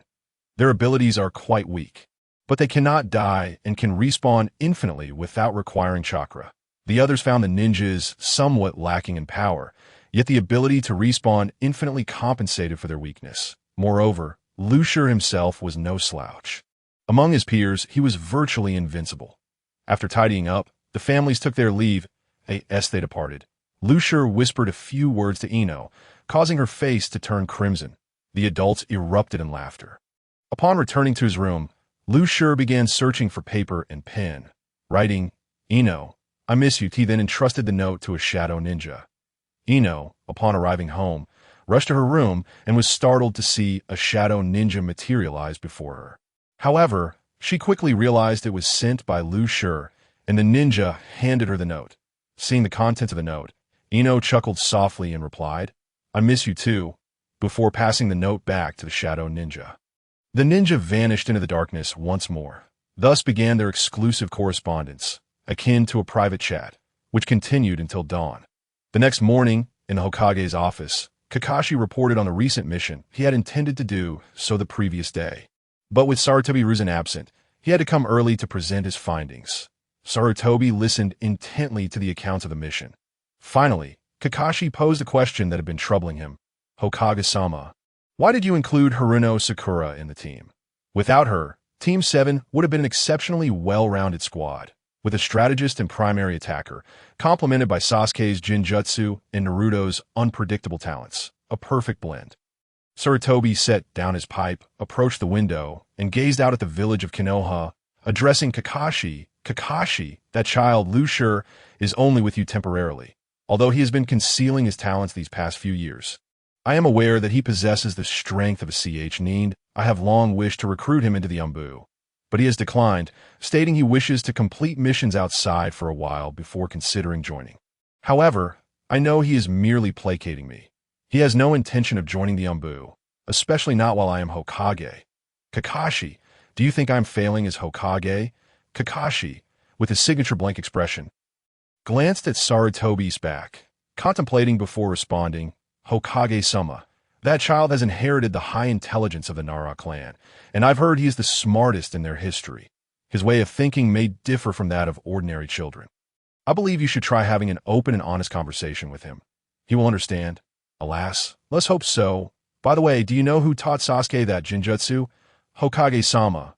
I asked Sasuke, and he said he learned it by studying the ninjutsu scrolls left behind by his father. Oh, I see. All right, Kakashi, you may return and rest for now. Tomorrow, I shall venture to the mission department to acquire a task that involves bloodshed, allowing those from the Leaf Village to truly comprehend what it means to be a genuine ninja. Very well, esteemed Hokage. With that, Kakashi exited the Hokage's office. Ding. Congratulations, host. You have acquired a shadow ninja, named Kwanning. Upon hearing this reward, Lu Shi immediately opened his eyes, exclaiming internally, "Wow, a new reward has arrived." The previous forms were merely ordinary, with mediocre combat capabilities, but this time, I have finally received a new form of shadow ninja. Summoning this Kwanning, Lu Shi observed that it was quite similar to the ordinary shadow ninjas. Save for the addition of armor and a katana, he dismissed the shadow ninja and returned to his slumber, having chatted with Ino far too late the night prior. However, his plans for a leisurely sleep were swiftly thwarted as his mother called him for dinner. Halfway down the stairs, he spotted his father and Shikamaru bowing to their respective shadows, murmuring something about summoning. Lu Shi was left speechless, thinking, if only you could actually summon them. This is a gift from the system. I merely used that line yesterday as an excuse for the origin of the shadow ninja, and you all believed it. In truth, Lu Shi wished to provide them with a few, yet once a shadow ninja perished, it would return to its own shadow realm, making it a one-time gift. Upon descending, Lu Shi teased a duo. Ah, what ninjutsu are you two practicing? Mind if I join? It was then that Lu Jio noticed his eldest son smiling at him, and Shiko. Embarrassed, he retracted his shadow and took a seat at the dining table, stating, I was merely checking to see if my shadow could summon your ninja. If it could, the Nara clan would undoubtedly ascend to greater heights. Lu Shi summoned 7 ordinary shadow ninjas and commanded them to clean the house. Upon hearing the order, the 7 shadow ninjas immediately sprang into action. 10 minutes later, the family of 3 gaped in astonishment. Mouths agape, Lu Shi's mother marveled. This is remarkably clean, even more thorough than my own efforts. She then turned to Lu Shi, beaming, though the smile sent a shiver down his spine. His mother addressed him, son, from now on, when you're home, the cleaning duties will fall to you. Ditto. So that's what this was about? You could have mentioned it earlier. I thought something serious was afoot. You nearly scared me to death. After dinner, Lu Shi took 2 wooden swords to the courtyard, needing to practice his dual-wielding technique. In truth, even if Kakashi hadn't reminded him, he had intended to practice anyway. Yet, one thing puzzled him. Why didn't the swordsmanship manual mention this? However, after practicing, he realized it wasn't that the manual had failed to inform him, but rather that he had been training incorrectly. Initially, he assumed the techniques were just 1 or 2 moves. But now he understood they were for dual wielding. The manual was fundamentally about using both hands. The left-hand sword focused on speed to restrain enemies, while the right-hand sword emphasized deception for ambushes. Lu Shi felt that the right-hand sword should be a short blade. Otherwise, it would be impossible to meet the manual's requirements. That evening, Lu Shi treated Naruto and the others to a delightful meal. Though he noticed that Sakura had been unusually quiet throughout, even when Sasuke arrived. This sudden silence left Lu Shi feeling somewhat unsettled, though he didn't dwell on it. Everyone has their own path to tread. The following morning, Naruto came seeking Lu Shi, stating that there was a mission today. Upon arriving at the village's entrance, they found Kakashi, Sasuke, and Sakura already waiting, though Sakura still bore her lethargic demeanor. Kakashi presented the mission scroll. Addressing the 4, our task this time is to eliminate bandits. I shall not intervene, and it is solely upon you to complete. My demand is that none be spared. All must be slain. Upon hearing Kakashi's requirement, Naruto felt a surge of protest rising within him. Yet upon witnessing Kakashi's serious expression, he refrained from voicing his dissent. Let us depart. With Kakashi's command, the group ventured forth from the village. Along the way, Naruto queried Lu Shi, Brother, must we truly kill these men? Can we not simply drive them away or reform them? Lu Shi, recognizing Naruto's familiar tendency towards idealism, understood that trying to persuade the bandits with words would be futile. These marauders were far too lowly in stature for Naruto's ideals to hold sway. Without halting his stride, Lu Shi replied, "Why not convey those sentiments to the families of the victims? If they agree, I shall petition Kakashi-sensei to spare the bandits." Naruto chose not to press further, instead following the others toward the village where the mission had been issued. Up ahead, Kakashi, engrossed in reading a certain book, overheard Lu Shi and Naruto's exchange, but said nothing, only offering a faint smile. By afternoon, the group arrived at the village, witnessing the devastation wrought upon it. Naruto began to grasp his brother's perspective, thinking, if I were to suggest to them to spare the bandits, I would likely be met with hostility. After Kakashi gathered information from the village elder, he led the four away as dusk descended. The group found themselves at the base of a mountain, the bandits' stronghold. Kakashi gestured toward the summit. "You may proceed. I shall remain here and await your return after you've dealt with them." The four ascended the mountain with utmost caution, Lu Shi aware that Kakashi would undoubtedly follow discreetly. He would not abandon them, especially with the Jinchuriki in their midst. Soon, they reached the stronghold's entrance, where only 2 sentries stood guard. Lu Shi signaled for the others to halt, then turned to them. "You hide first. I will scout the interior. We shall strike in the dead of night when the bandits are asleep to avoid drawing attention." The 3 nodded in agreement with Lu Shi's plan. Lu Shi climbed to the mountain's peak to observe the situation within the stronghold. An hour later, he descended and briefed the others. Approximately 30 bandits reside within. A direct assault would surely incur injuries. We shall wait until they rest before attacking. I will handle the easternmost building, which houses the majority. Sasuke, you will take the northern building, likely the leader's quarters. With 6 or 7 occupants, Sakura and Naruto, you will tackle the western building, which contains over 10 bandits. Any objections? The trio shook their heads in agreement. Good. Since there are no objections, let us rest and prepare ourselves. Once the bandits are asleep, we shall strike. The group leaned against the rocks to recuperate. Kakashi, perched on a nearby tree, listened to their strategy, feeling satisfied with Lu Shi's arrangements. The plan was sound given the significant disparity in numbers. He pondered, however, whether Naruto might inadvertently cause some unforeseen complications. As night enveloped the land, stars vanished behind heavy clouds, as if the very heavens held its breath for the impending action. Lu Shi, Naruto, Sasuke, and Sakura stealthily approached the bandits' lair, then hurled 2 shuriken with a whispering wind, swiftly dispatching the 2 guards. Once inside the bandit stronghold, Lu Shi signaled to the trio with a series of hand gestures.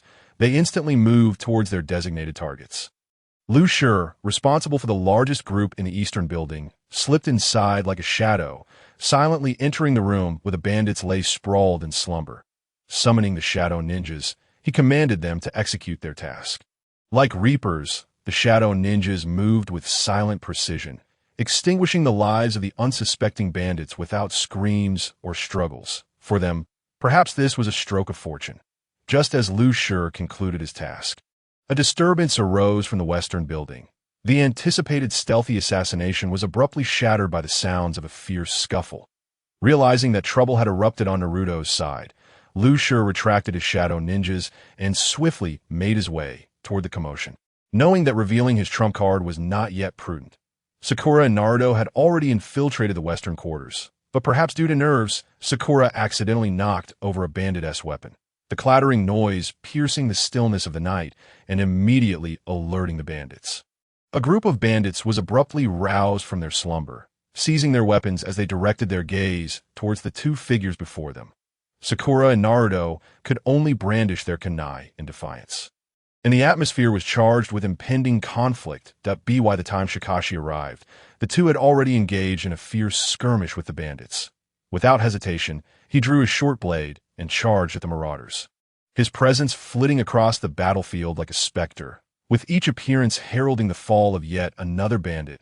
Kakashi's involvement swiftly altered the tide of battle, instilling panic among the bandits, who were bewildered by the ghostly nature of the onslaught. Simultaneously, an unexpected turn of events unfolded on Sasuke's front, where he was tasked with infiltrating the northern gate, home to the bandit leader. Stealthily, he approached the dwelling, his Sharingan whirling in the dim light of night. Silently, he unlatched the door and effortlessly dispatched several bandits. However, upon entering the leader's quarters, he found it utterly vacant, and a sense of dread washed over Sasuke as he realized that the bandit leader had likely sensed their approach. After all, with such a cacophony outside, it was implausible that those within remained unaware. At that moment, a voice resonated from behind him. "Kid, who sent you? If you leave now, I might spare your life." The bandit leader's tone was noticeably trembling, having caught sight of the forehead protector atop Sasuke's head, which instilled in him a lack of confidence in confronting a ninja. Sasuke quickly retreated, only to find a figure wielding a large blade emerging from his right. He recognized this individual as the bandit leader and wasted no time. His Sharingan whirled furiously, momentarily stunning the bandit as Sasuke's kunai glided across the man's throat. Sasuke's prowess was formidable, more than sufficient to deal with an ordinary foe. Meanwhile, the skirmish within the western quarters was nearing its conclusion. Most of the bandits had fallen to Kakashi's skillful hand, while Naruto had accounted for one, leaving Sakura to contribute minimally throughout the ordeal. Although she had incapacitated two foes, she had failed to deliver the finishing blows. Upon exiting, the trio was met with the sight of Sasuke, drenched in blood, prompting Sakura to rush forward and lavish attention upon him. Kakashi, feeling a tinge of frustration, noted that Naruto had shielded her from numerous attacks. Shouldn't she have checked on him first? After all, camaraderie ought to hold some significance. As Sakura fussed over Sasuke, an icy voice cut through the air. "Your negligence has placed your comrades in jeopardy. During battle, your allies shielded you from several assaults. Shouldn't you inquire about their well-being? Is your mind only capable of infatuation?" Initially taken aback by Kakashi's words, Sakura soon found herself enveloped in despondency. Once Kakashi concluded, he grasped Naruto's arm and began their descent down the mountain, instructing Sasuke, "Set this place ablaze to prevent the spread of disease." Naruto, wishing to console Sakura, found himself on the receiving end of a swift kick from Kakashi, his rear end smoldering, primarily due to the dust clinging to him. Upon reaching the base of the mountain, Kakashi awaited their arrival, while Naruto frequently glanced back. Kakashi feigned ignorance, inquiring of Kakashi, "Why are only the two of you here? Where are Sakura and Sasuke?" In response to Kakashi's demeanor, Kakashi retorted, "They perished. They've been incinerated. Perhaps you should go back to Konoha and collect their ashes." Kakashi scratched his head awkwardly, realizing he had been seen through. After all, he had only just arrived. How could he not know what Sakura and Sasuke were engaged in? Shortly thereafter, the bandit stronghold ignited into flames, and both Sakura and Sasuke reappeared within the trio's line of sight. Spotting the two, Kakashi made his way towards the village that had issued the mission, as completion required the employer's signature. As dawn broke, the five made their way towards Konoha, though Sakura lingered behind the group. Lacking any intention of stepping forward, in truth, Kakashi had harbored a deep-seated disdain for Sakura during his anime-watching days, finding her reliance on Naruto for trivial matters and on Sasuke for significant ones rather irksome.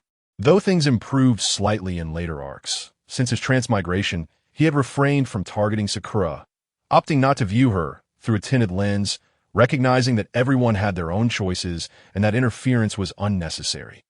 However, today's events had genuinely repulsed him.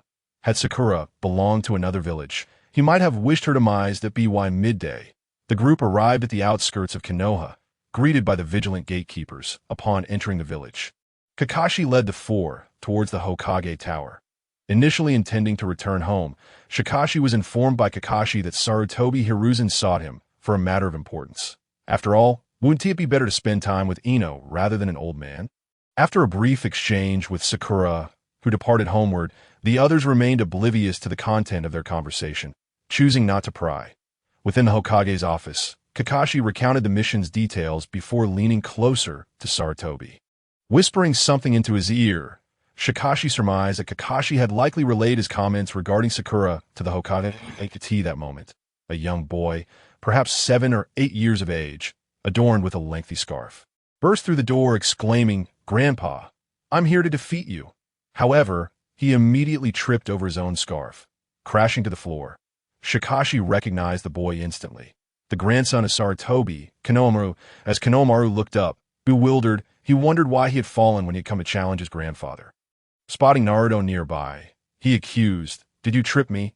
Naruto, unyielding, swiftly retaliated with a punch to Konohamaru's head, asserting, "You fool, you fell on your own. This is not my doing." At that moment, a woman named Ebisu entered. Chastising Naruto, Shikashi found himself unable to bear the scene, feeling it was an excessive display of bullying, a display of power that was intolerable. As he reached for his blade to intimidate Ebisu, he noticed Kakashi placing a hand on his own, signaling him to remain composed. Sarutobi, taken aback by Shikashi's intent to draw his weapon, interjected, "Ebisu, Konohamaru fell on his own. It has nothing to do with Naruto. Please escort him downstairs." "Very well, Hokage-sama. Come along, young Master Konohamaru. We shall take our leave." Once they had departed, Sarutobi regarded Shikashi with a benevolent expression. "Shikashi, I had planned to discuss this matter with you a later time. But Konoha is currently in need of personnel. Thus, I would like to extend another invitation for you to join the Umbu. What say you?" Shikashi pondered for a moment, considering the offer, recognizing that the elderly man had not much time remaining. He replied, "I accept, but tell me, Hokage-sama, do the Umbu follow only your orders?" While Sarutobi was initially pleased by Shikashi's affirmative response, he faltered at the question, his smile faltering momentarily. Quickly regaining his composure, he replied, "Of course, the Umbu serves as the Hokage's personal guard. Aside from my commands, no one else may." Before he could finish, a voice rang out from the entrance, instructing the Umbu, "Go summon Elder Mito. Inform him to come to the Hokage's office. I have matters to discuss." The Umbu promptly complied, leaving Shikashi with an amused expression, while Sarutobi appeared visibly embarrassed. Internally, he chastised Tsunade, lamenting, "Couldn't you have come at a more opportune time?" Cough, cough. "You see, Shikashi, this is Elder Mito, and they occasionally request the Umbu to handle certain tasks. However, once you join, you need only heed my orders." Mito approached Sarutobi, immediately expressing her dissatisfaction. "Hiruzen, my medical department is on the brink of collapse." The daimyo, mid-sentence, she noticed Sarutobi's frantic gestures, and understanding dawned upon her. She promptly sealed her lips and placed the documents on the desk. Sarutobi glanced at the papers before addressing Shikashi. "Very well, Shikashi, you may return home to rest. Remember to report for duty tomorrow. Kakashi, please escort them out." "Certainly, Hokage-sama." As they exited the Hokage Tower, they spotted Sakura waiting at the entrance. Upon seeing them, she dashed toward Shikashi, bowing deeply 3 times, and then turned to Naruto, offering him the same gesture. Sakura's eyes were red-rimmed, clearly having shed tears. With a quivering voice, she implored, "Naruto, I'm truly sorry. I was in the wrong earlier, and I sincerely apologize that I hope you can find it in your heart to forgive me." She bowed again, leaving Naruto utterly flummoxed, yet he immediately forgave her. Observing Naruto's reaction, Shikashi felt a sense of hopelessness. Could Sakura truly change? Lushur felt a sense of unease. After apologizing to Naruto, Sakura turned to Lushur and said, "Lushur, you are right in your criticism that I acknowledge my faults. I was overly presumptuous." However, Lushur did not allow Sakura to continue and interrupted, saying, "Enough, you need not apologize to me. You have not wronged me in any way that I merely hope you consider others more in your actions. If you truly despise Naruto, you may speak to Kakashi-sensei, and he will assign you to another team. There is no need to use Naruto as a punching bag. It is unjust to him. You often bully Naruto at school, and it is only because he cares for you that he tolerates your behavior. If it came to a real fight, I believe you would not stand a chance against him. Do not exploit another's affection as a means to trample upon their dignity. The heights Naruto will reach in the future are realms you will never attain. The Naruto you look down upon today may very well become someone you cannot aspire to tomorrow. That is all I have to say. How you choose to act is your own decision. Even if you regard me as an enemy, it matters not. From the day I chose to become a ninja, I was destined to have many adversaries, the kind that would pursue me relentlessly. So, losing one more is inconsequential." With that, Lushur walked toward the flower shop belonging to Ino's family. Like tea that moment. Everyone was left in shock. especially Naruto, who had never expected his brother to hold him in such high regard. Kakashi observed the departing youth, suddenly feeling an indescribable emotion stirring within him. Sasuke thought to himself that this was the kind of awareness a ninja should possess. Sakura, on the other hand, felt an indescribable discomfort in her heart. Even Sarutobi Hizashi, who was eavesdropping by the window, was deeply shaken, particularly by the words, "From the day I decided to become a ninja, I was destined to have many enemies, the kind that would pursue me relentlessly." He suddenly felt the weight of age upon him, realizing he no longer possessed the courage to face his foes. At that moment, he was reminded of Hatake Tsukumo and Hinata Hayashi, recalling his own compromises. Just as Sarutobi Hizashi was lost in thought, the voice of Tsurugi Koharu pulled him back to reality. "Hizashi, what is the matter? The issue of reducing military expenses cannot be ignored. Such actions would surely lead to chaos in Konoha. Should we seek the daimyo again?" "What did you say?" Hizashi exclaimed. Tsurugi Koharu shot him a glance.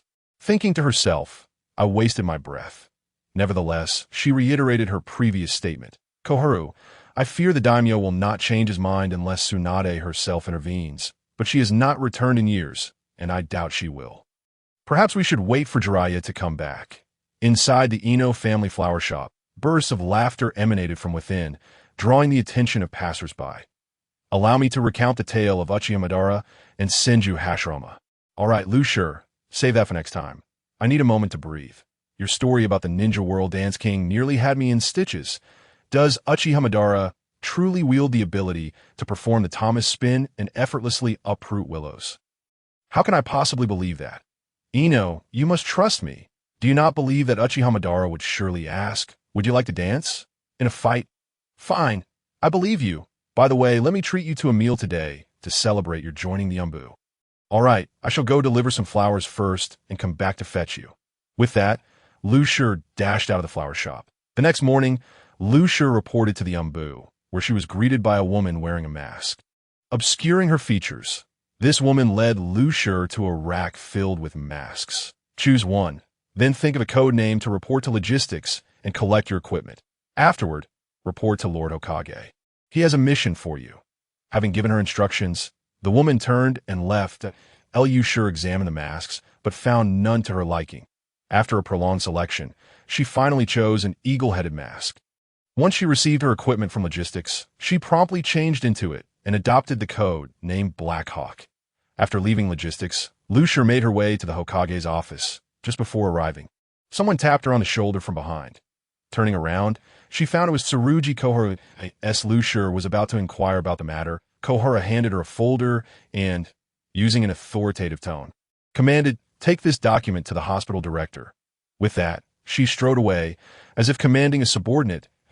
That moment, Lucier stood in confusion, pondering, "Who am I? Where am I? What am I supposed to do?"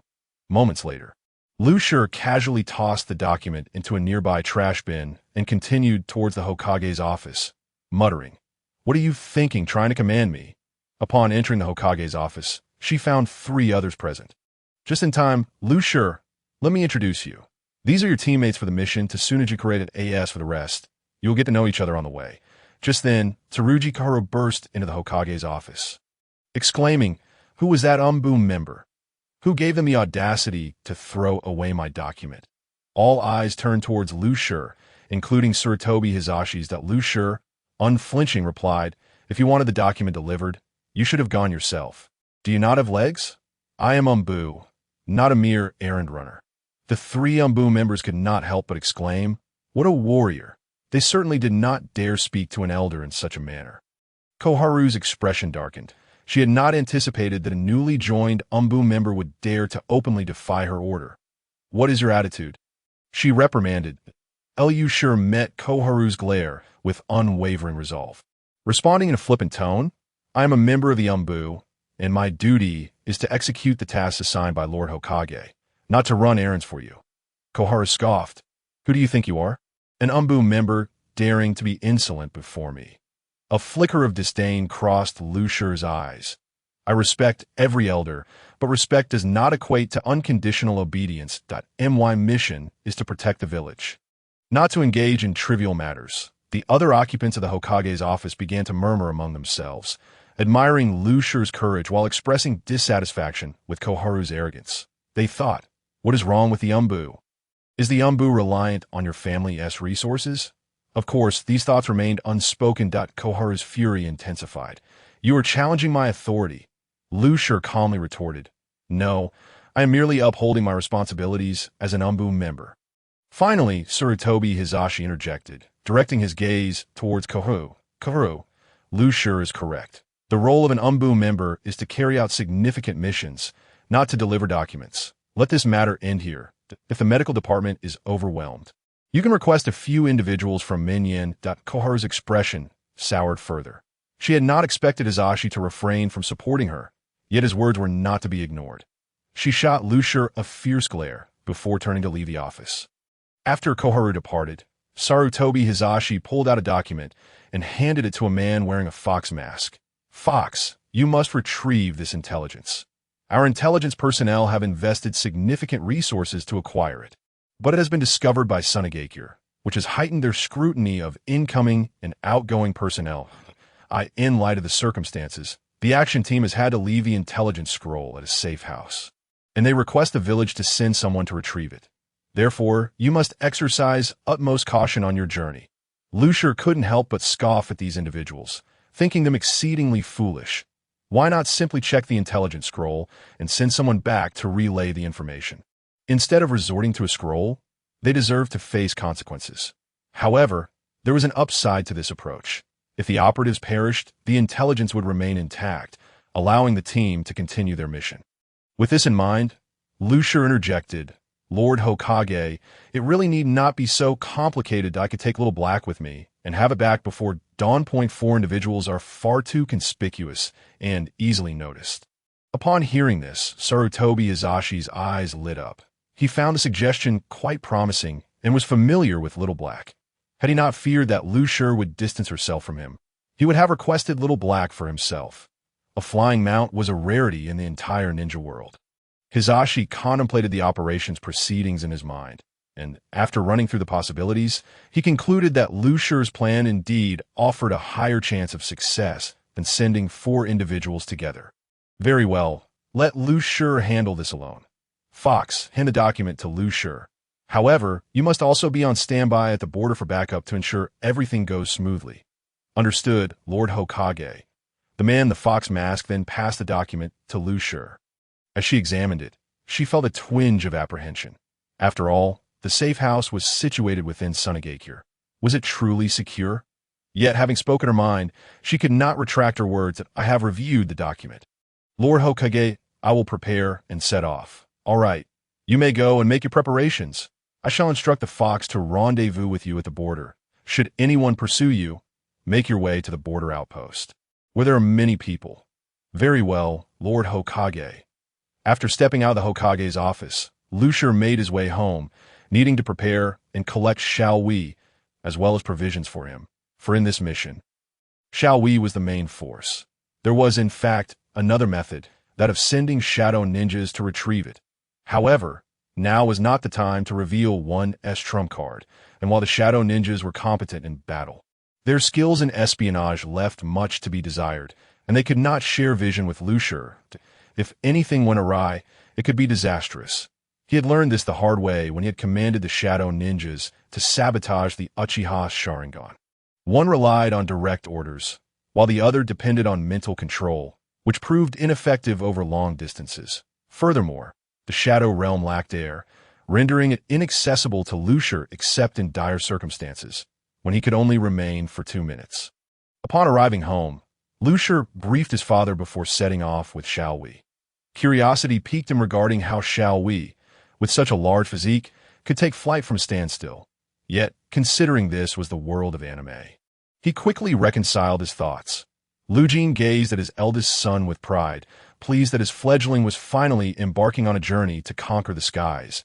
Outside Sunagakure, Lu Shi pondered how to gain entry into the village, for he had observed that the entrance appeared even more fortified than Sarutobi Hiruzen had described. Entering was indeed a challenge, but one that would not deter him. Lu Shi found a shadowy spot and instructed a shadow ninja to escort him in. then to emerge from within Sunagakure. This process would take no more than a minute, and Lucier could hold his breath for that duration. Soon, he manifested in the shadow of a street corner, and a brilliant idea struck him. Should he encounter an opponent he could not defeat, he could simply have a shadow ninja transport him to the shadow realm and suffocate his foe. When Lucier appeared on the streets of Sunagakure, he had fully disguised himself, employing a transformation technique to assume the guise of a Sunagakure ninja. He had also considered disguising himself as a tourist. However, the number of tourists in Sunagakure was exceedingly sparse, and it appeared that they were under constant surveillance, leaving him no choice but to masquerade as a ninja. Lucier refrained from recklessly retrieving items from the safe house, as it was just past noon, and venturing there now might draw unwanted attention. Instead, he deemed it prudent to dispatch a shadow ninja for such a perilous task while he perused a ninja tool shop in Sunagakure. Yet, upon entering the shop, he encountered his future sister-in-law, Temari. Nevertheless, Lucier did not turn to flee. Departing hastily would only raise suspicions, and it was likely that someone was covertly protecting Temari, so he resolved to maintain his composure. Approaching the counter, the shopkeeper noticed Lucier, having just been explaining ninja tools to Temari. The proprietor greeted him warmly, immediately inquiring, "What can I assist you with, esteemed guest?" Lucier glanced at the rack of ninja blades and replied, "I require a ninja knife, specifically a short blade, preferably at a more economical price." The shopkeeper pondered for a moment before retrieving 3 short blades from the shelf and placing them on the counter. "These 3 align with your specifications. Please peruse them and see if any suit your fancy." Lucier examined each blade in turn. They were rather ordinary, and he eventually selected one, completing the transaction before attempting to depart. At this juncture, Temari spoke up. "What is your name? I don't believe I have seen you before." Lucier halted mid-stride and turned to her, responding, "I am Hulua, recently returned from the front lines with my father. I reported to the village yesterday. May I take my leave?" Temari found his explanation plausible, particularly as he had mentioned his report. Yet, an inkling of doubt lingered in her mind, prompting her to allow him to depart. Once outside, Lucier swiftly sought out an unoccupied location to change his appearance. The persona he had assumed was no longer viable, as encountering Temari again could lead to exposure to that moment. Temari finally recognized what fell amiss. Someone returning from the front lines could not possibly be so fair-skinned. This was clearly suspicious. She promptly commanded those around her, "Investigate that individual. If he truly has reported, then all is well. If not, apprehend him immediately." "Understood," came the reply. Temari exited the ninja tool shop, having initially intended to select a gift for her brother, but now found herself devoid of enthusiasm, making her way home instead. Fate would have it that, after changing his guise, Lucier encountered Temari once more. She was still preoccupied with thoughts of Hulua as they brushed past one another. Lucier felt as if he had swallowed a dead fly, lamenting his inability to evade her. Fortunately, there was no further interaction. After leaving, Lucier resolved not to linger aimlessly, as doing so risked exposure. He sought refuge in an abandoned house, curious as to how Sunagakure constructed its buildings from sand, pondering the reason why the sand did not collapse. Soon, night fell, and he prepared to act. Just then, he noticed a multitude of Sunagakure ninjas sweeping the streets, led by none other than Temari. Lucier began to strategize. Upon returning home, Temari was informed that there was no record of anyone named Hulua having reported in, which she promptly relayed to Raza. Raza suspected the incident was connected to previous intelligence leaks, instructing Temari to lead a search while he positioned his men outside Sunagakure for an ambush. After all, once the information was obtained, they would undoubtedly attempt to leave the village. Thus, he specifically ordered the gatekeepers to ease their vigilance. A loud knock reverberated at the door. "Open up. We have spies from other villages infiltrating. We need to conduct a search." With a creak, the door swung open to reveal a man adorned with a Sunagakure forehead protector. "What seems to be the matter? Where are the spies? Do you require my assistance in dispatching these intruders?" He brandished his ninja blade with flair that Lucier's performance was truly Oscar-worthy. The inspecting ninja, perceiving Lucier as one of their own, smiled and reassured him, "No need. Return to your post. If you notice anything, sound the alarm." Lucier nodded, replying, "Understood. I shall call for you should anything arise, before sheathing his blade and retreating into the house that I in the distance. Temari cast a glance at Lucier, but paid him no further mind, instead directing her companions to continue their search. Inside the house, Lucier was gripped by anxiety. Without the assistance of the shadow ninjas, he would likely have been exposed. This dwelling, once abandoned, was furnished with items pilfered by the shadow ninjas from other residences, which is why the inspecting ninja had not scrutinized Lucier too closely. As such arrangements were commonplace in Sune's darkness enveloped the sky. Lucier instructed the shadow ninjas to transport him to a secluded corner, dispatching 3 of them to retrieve the intelligence scroll. Meanwhile, Temari continued her search, when suddenly she recalled the ninja from earlier. Not merely his presence, but the blade he carried, which bore a striking resemblance to the one purchased by the white-headed Hulua. Its black and white scabbard leaving a lasting impression. Return quickly. That individual is a spy, she commanded, rallying the Sunagakure ninjas towards Lucier's location. However, by the time they arrived, the house was already deserted, leaving Temari fuming, her hands trembling with frustration. Outside Sunagakure, Lucier had just been extracted from the Shadow Realm by the Shadow Ninjas. His face flushed from having spent 3 minutes within, he whistled to signal shall we, yet instead of his companion. He was met with a barrage of shurikens, kunai, and sanbon, startling him into action as he summoned all the Shadow Ninjas to shield him from the projectiles while he made a hasty escape. Soon, however, Lucier sensed the return of the Shadow Ninjas, even the armored ones. Clearly, some formidable opponents were in pursuit. As the deer raced forward, he drew forth his smoke blade. However, the vastness of the desert rendered it impossible for the smoke to linger. The deer sprinted ahead, while 2 others trailed behind like planes on a tether, yet there was still a modicum of effectiveness. Nevertheless, for the 2 individuals playing in the sand, it proved futile as they soared through the skies. Fortunately, the timely arrival of Xiaohei allowed the deer to leap upon his back, propelling them both into the air. Thus commenced a dramatic chase. The 2 pursuers relentlessly pursued the deer, who was astounded by the swiftness of Luo Sha and Gara. Yet, the mood of Luo Sha and Gara was not favorable, for the smoke was suffocating. Luo Sha shouted from behind, "Leave behind your intel, and I might permit your departure." The deer, however, had no intention of acquiescing. While atop Xiaohei, he swung his smoke blade vigorously, causing considerable discomfort to Gara and Luo Sha, yet they could not cease their pursuit. Thus, the chase ensued until they reached the border of the land of Earth, where Luo Sha ultimately conceded, unable to keep pace and wary of provoking the land of Earth's ire with further pursuit. However, the deer had no intention of letting him off easily. After chasing him all night, how could he simply relent? The deer instructed Xiaohei to fly low, arriving above the camp of the land of Earth, shouting down, "I am an intelligence officer from Awagakure, a subordinate of Lord Tsuchi, bearing crucial information. Quickly, help me stop those 2 behind." At that moment, the commander of the Awagakure camp scrutinized the figure above, contemplating the veracity of his claims. Rash action against the Kazekage was no trifling matter. Sensing the doubts, the deer transformed into Deidara's likeness and continued, "I am Deidara, not a rogue ninja, but a disciple sent by my master to carry out a mission. The task is complete. You must assist in stopping them. This intelligence pertains to the future of the land of Earth. Do you wish to be branded as traitors?" The commander was stirred, for few outside knew of Deidara's affairs, let alone that he was a disciple of the Tsuchikage. The gravity of the situation was profound. He could not bear the weight of such a miscalculation. Meanwhile, Luo Sha stood dumbfounded, pondering, what is it to us in Sunagakure? Why should our intelligence concern the land of Earth? In that instant, dozens of shinobi unleashed Earth-style jutsu upon Luo Sha and Gara. As for how many lives were lost in Awagakure, it bore no significance to Nara Riku, for it was all the doing of Deidara.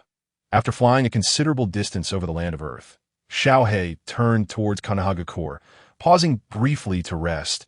As he seemed fatigued, by midday, the deer returned to Konoha. Inside the Hokage's office, Sarutobi Hizashi examined the intelligence report, his expression darkening. With a resounding thud, he slammed his hand upon the desk, exclaiming, "Those ungrateful scoundrels of Sunagakure dare to contemplate war against Konoha. He then turned to the deer, a smile gracing his lips. "Riku, you performed admirably on this mission. By the way, you mentioned returning in the morning. Why did you not arrive until noon?" The deer recounted his encounter with Luo Sha, emphasizing how he had lured him to the camp of the Land of Earth. Sarutobi was taken aback, realizing the cleverness of the maneuver. If conflict were to erupt, Konoha would indeed benefit, though it was unlikely, as there were no significant grievances. Sarutobi set aside the scroll and retrieved another document, handing it to Riku. "This is your next mission. However, there is no rush. Wait a couple of days before proceeding." The deer glanced at the assignment, noting it was yet another intelligence-gathering task. Without hesitation, he agreed. As he exited the Hokage's office, he encountered Tenten, who shot him a cold glance and huffed. "Humph." Afterward, she walked away, leaving the deer bemused by her inexplicable demeanor. Upon arriving home, he found only his mother there. They exchanged pleasantries before he set out to find Ino. His mother had mentioned that the Inuzuka Team's mission seemed to involve escorting a convoy to the Land of Iron. Coincidentally, the location for his intelligence-gathering task was also the Land of Iron. Thus, the deer resolved to seek out Ino and join her on this mission. It would be delightful to work alongside his future wife. Suddenly remembering he had yet to check in for the day, he promptly did so. "Ding. Congratulations, host. You have received a complete set of Death God attire." "What on earth?" The rewards are becoming increasingly macabre. Donning the Death God garb, the deer felt an immediate elevation in his presence. Coupled with the smoke blade and sunglasses, he resembled a true reaper of the ninja world. Satisfied with his reflection, he mused, "If only I could acquire a Zanpakuto as well." However, the system interrupted his reverie. "Host, do not contemplate the Zanpakuto. Even if I were to procure one for you, you would be unable to wield it, as the conditions for its release do not exist here." The system protested. "Why can other travelers utilize Zanpakuto, yet you cannot?"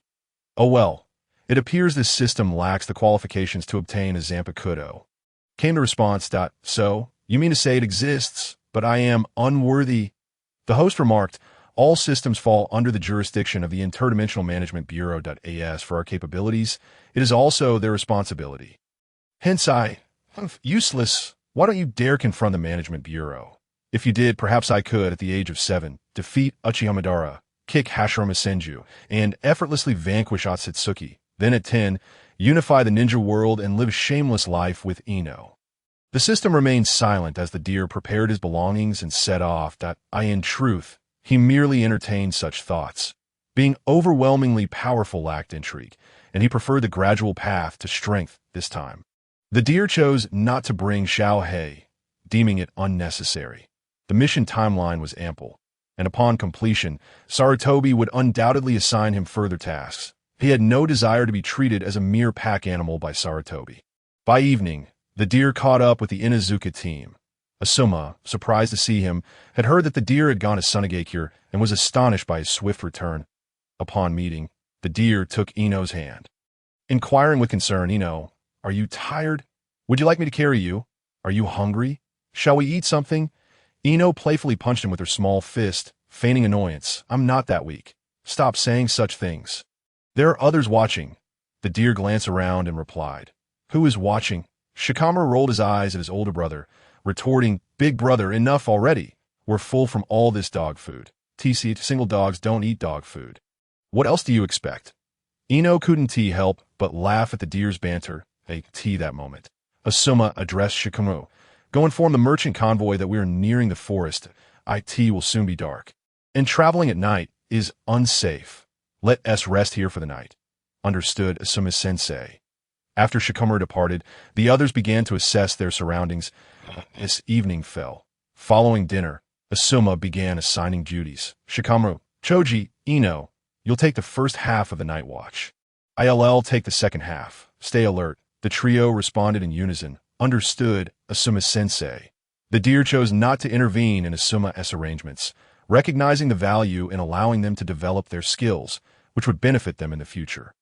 Subsequently, Ino and the deer took their posts together, and he began recounting tales of Uchiha Madara and Hashirama Senju. Asuma, resting nearby by the fire, was betrayed by his trembling shoulders. pondering how enraged Hashirama would be upon hearing such stories, especially regarding the notion of three individuals marrying. Madara would certainly not approve, nor would Uzumaki Mido. Soon, the latter half of the night approached, and Asuma awoke to take watch, giving the deer an inexplicable glance. Ino, nestled on the deer's lap, drifted into slumber as he sang her a lullaby. Choji suddenly contemplated whether it was time for him to find a girlfriend, as he had had his fill of the dog food flavor in the air. At dawn, the alluring aroma roused the group, particularly Choji, who had already been awake. They gathered around the fire to find the deer cooking venison, provisions prepared prior to their departure. The deer discovered that within the shadow space, due to the lack of oxygen, items could be preserved for an extended period. Asuma approached the deer, glancing into the pot, and inquired, "Riku, where did you acquire this meat? I didn't see you bring any packages or supplies." Lu Shur did not respond to Asuma's words, but instead directly revealed it to him. Suddenly, a hand emerged from the shadow before Lu Shur, holding several plates, which startled Asuma, causing him to draw his tiger dagger. Lu Shur took the plates, and the hand vanished back into the shadow. Then Lu Shur said, "This is the ability of my shadow. It can hold many objects, but there is no oxygen inside, so it can only contain inanimate things." Asuma looked at Lu Shur in disbelief, and then turned to glance at his student, Shikamaru. Shikamaru discerned the meaning behind his teacher's gaze, which seemed to ask, "Can you also perform this jutsu?" Not wanting to be scrutinized, Shikamaru thought, "I can't do it. I've been secretly training for a long time, and not a single shadow ninja has appeared." "Shadow ninja? What is that?" Asuma asked curiously. Just after Asuma inquired, 8 dark figures appeared within Lu Shur's shadow. Asuma's mouth hung open in astonishment, rendering him speechless. Lu Shur retracted the shadow ninjas and continued to cook the meat. In fact, shadow ninjas could also emerge from the white head. But there were certain limitations. They couldn't appear from just anywhere like Kurozai. They could only emerge from places that cast shadows, and these ninjas were not afraid of light. After recovering from a shock, Asuma stammered, "Lu Shur, you mean this ability is related to these shadow ninjas? How long have you awakened it?" "Since I was 6, but I discovered it after starting school," Lu Shur replied, sharing the timeline of his system's arrival with Asuma while fabricating the rest. Since this ability had already been exposed in Sunagakure, Sarutobi Hizashi would eventually find out. Therefore, he didn't mind letting Asuma relay this information to Sarutobi. "Then why did you just show it now?" Asuma continued to probe. "Asuma-sensei, if I had exposed my ability before I could protect myself, do you think I could grow up? Or do you think I could peacefully graduate from school? I might have been captured by Danzo long ago. Do you believe that the Hokage would confront Danzo for a child? I can assure you, he would that last time, when such a significant event occurred, didn't he also suppress it for Danzo?" Thus, Lu Shur expressed his disbelief in Asuma's father, unwilling to place his safety in the hands of someone unworthy of trust. Asuma found himself rendered speechless by Lu Shur's words, only able to internally lament about his father. Alas, the old man has truly become muddled. What has he been doing all these years? A genius who dares not showcase his talents in the village for fear of being targeted. What a tragedy for the village. At that moment, Lu Shur continued, "My current strength is still quite weak, but I possess the ability to flee and can also pull people into the shadow space, suffocating my enemies. This is why I dare to expose it now." Asuma fell silent, pondering his thoughts. After finishing breakfast, the group set off on their journey, with Lu Shur and Shikamaru leading the way. After the convoy had traveled for over an hour, Lu Shur signaled for the convoy to stop. And Asuma approached Shikamaru. He then remarked, "What a clumsy trap. All right, Shikamaru, you 3 go deal with him. I'll stay back and guard the convoy." Lu Shur then witnessed the true meaning of Ino Shikecho. Shikamaru controlled. Ino assisted, and Choji provided output, although Shikamaru also contributed some output now, and his shuriken and kunai were quite accurate. A few minutes later, the 3 returned, having dealt with a band of mountain thieves. However, it seemed they had not checked their fortune before heading out. As their first job cost them their lives, Lu Shur admired the audacity of these bandits. In this ninja world, they still dared to be bandits, surviving despite being purged repeatedly by countless travelers. One had to commend their courage. In a land of fire, even a little farming would suffice to avoid starvation. It could only be said that those who wish to reap without sowing exist in every world. The journey ahead was tranquil, with no foolish souls seeking their demise. Thus, the group enjoyed a leisurely pace, with Ino chatting with Lu Shi while Asma watched, slightly irritated that moment. Lu Shi was amusing Ino with tales of the love-hate relationship between Uchiha Madara and Senju Hashirama, causing her to laugh heartily. Everyone had grown accustomed to this. If the convoy wasn't following, one might think these two were on a honeymoon. In fact, Lu Shi had had a sudden idea these past few days to write a book. Over the years, he had signed many books covering various themes: love, feuds among noble families, and even tales of Senju Hashirama and Madara, including the 4 great classics from the Rabbit family, particularly some forbidden books. Lu Shi had read Kakashi's adult novels, and to be honest, they were rather mediocre. Perhaps it was due to the lack of entertainment in this world. Hence, people tended to praise Jiraiya's works. In comparison, Paradise of Affection was utterly eclipsed. Lu Shi resolved to implement this plan upon his return, aspiring to become the richest person in the ninja world as for the first book's content. It would be an easy task to adapt. Merely changing the era and background would suffice. He had even thought of a title for his first book, The Affairs of Shiman Daxian. After more than 10 days of travel, the convoy finally arrived in the Land of Iron. Upon entering, the streets were lined with an array of weapon shops, and everywhere one looked, there were samurai wielding swords. The sound of clanging metal resonated from the blacksmith's forges. Asma turned to the others and said, "All right, you all can explore the Land of Iron, but don't cause any trouble." After saying this, he followed the convoy away. Thus, Lu Shi, Ino, and the 2 single companions began to stroll down the exotic streets of the Land of Iron. As they walked, Lu Shi suddenly recalled the piece of fine iron he had signed for previously. He had never paid much attention to it, but since they were in the Land of Iron, he decided to use that fine iron to forge himself a short blade, as he was currently using an ordinary ninja blade. Without hesitation, Lu Shi found a secluded spot and retrieved the piece of fine iron from his shadow. This fine iron exhibited a dark hue, reminiscent of obsidian, although it was only the size of a fist. It felt heavy and substantial. Subsequently, Lu Shi took the piece of fine iron and led Ino towards a large shop. Upon stepping inside, a wave of warmth mixed with a metallic scent rushed to greet them. This shop had a spacious interior, with neatly arranged counters displaying an array of exquisite weapons, while the back half of the shop was a bustling area for forging swords. The clear sound of blacksmiths hammering metal echoed throughout the space. The shopkeeper noticed the customers and immediately approached them with a broad smile. "Greeting, welcome. Are you here to purchase weapons? Our weapons are the finest in the Land of Iron." Lu Shi handed the fine iron to the shopkeeper and said, "I'd like to use this piece of iron to forge a short blade that I could draw the design for you now. Let me know if you can take on this task. As for payment, that's not an issue." The shopkeeper took the fine iron and tested it with a magnet, confirming it was indeed iron. He then called out, "Taishan, stop what you're doing and come check this job. See if you can accept it." Upon hearing the shopkeeper, a man named Taishan immediately set down his work and approached the front. "What is the matter, shopkeeper? Do you need to consult me about a job?" The shopkeeper handed the fine iron to him, signaling him to take a look. However, Taishan did not accept it. Instead, he grumbled, "Shopkeeper, I'm a blacksmith, not a jade carver. What use do I have for a piece of jade?" The shopkeeper shot him an exasperated glance, then placed a magnet on the fine iron and let go, allowing the magnet to cling tightly to the iron. Upon seeing this, Taishan immediately took it, experimenting with it himself, and upon confirming it was indeed iron, he pulled out a kunai from his apron and made a few scratches on the fine iron, exclaiming, "This is excellent iron. Shopkeeper, where did you get this? I've never seen iron that resembles jade before." Lu Shi's cough interrupted Taishan's exclamation. The shopkeeper explained, "This is not mine. It belongs to this customer." He then looked towards Lu Shi.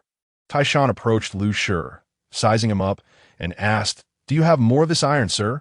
I'd like to buy some and make a knife for my son as a gift for his coming of age." "No, this is the only piece.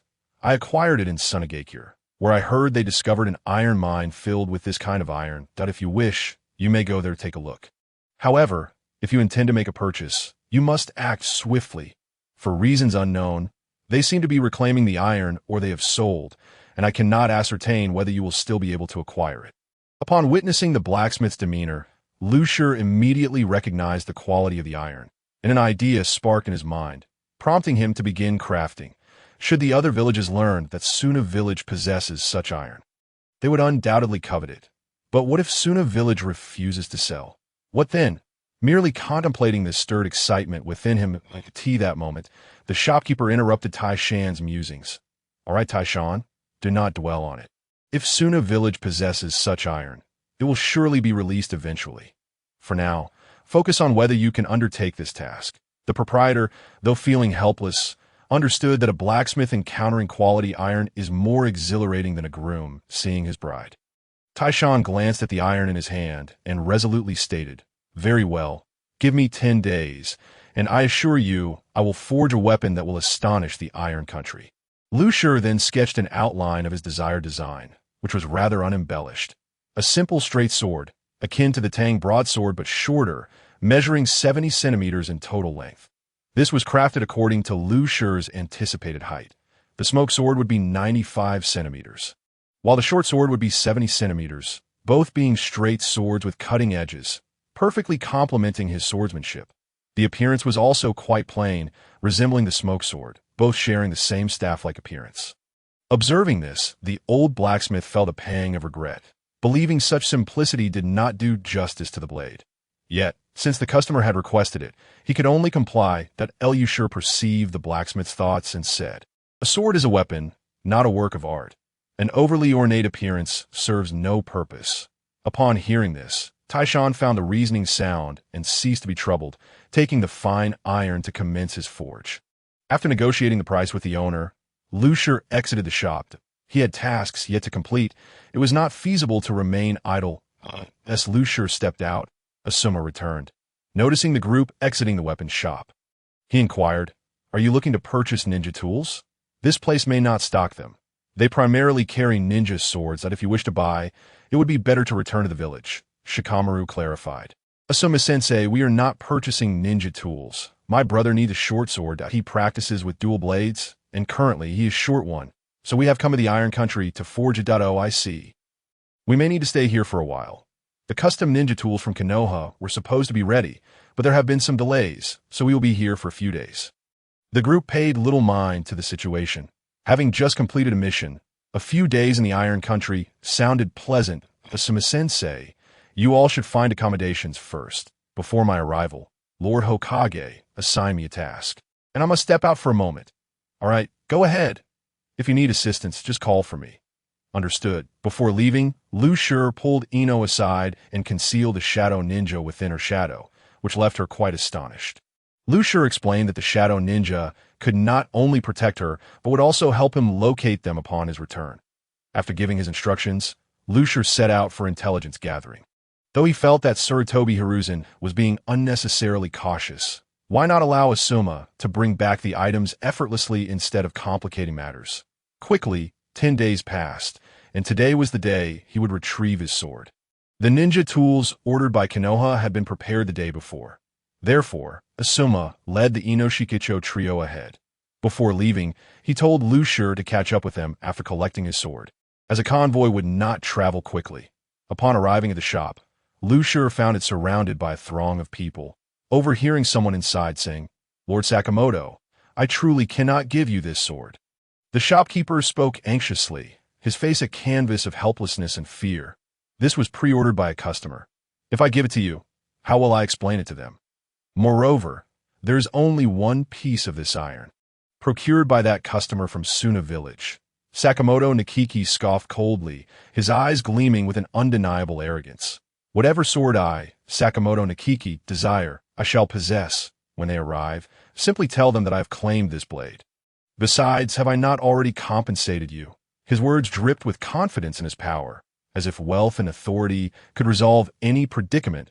At that moment, a resolute voice rang out, "I will not sell." The crowd turned to see Lu Shi, donned in a deathly garb, standing at the entrance, his gaze unwavering and stature upright. He had heard the shopkeeper's plight and recognized that someone intended to forcibly acquire his sword.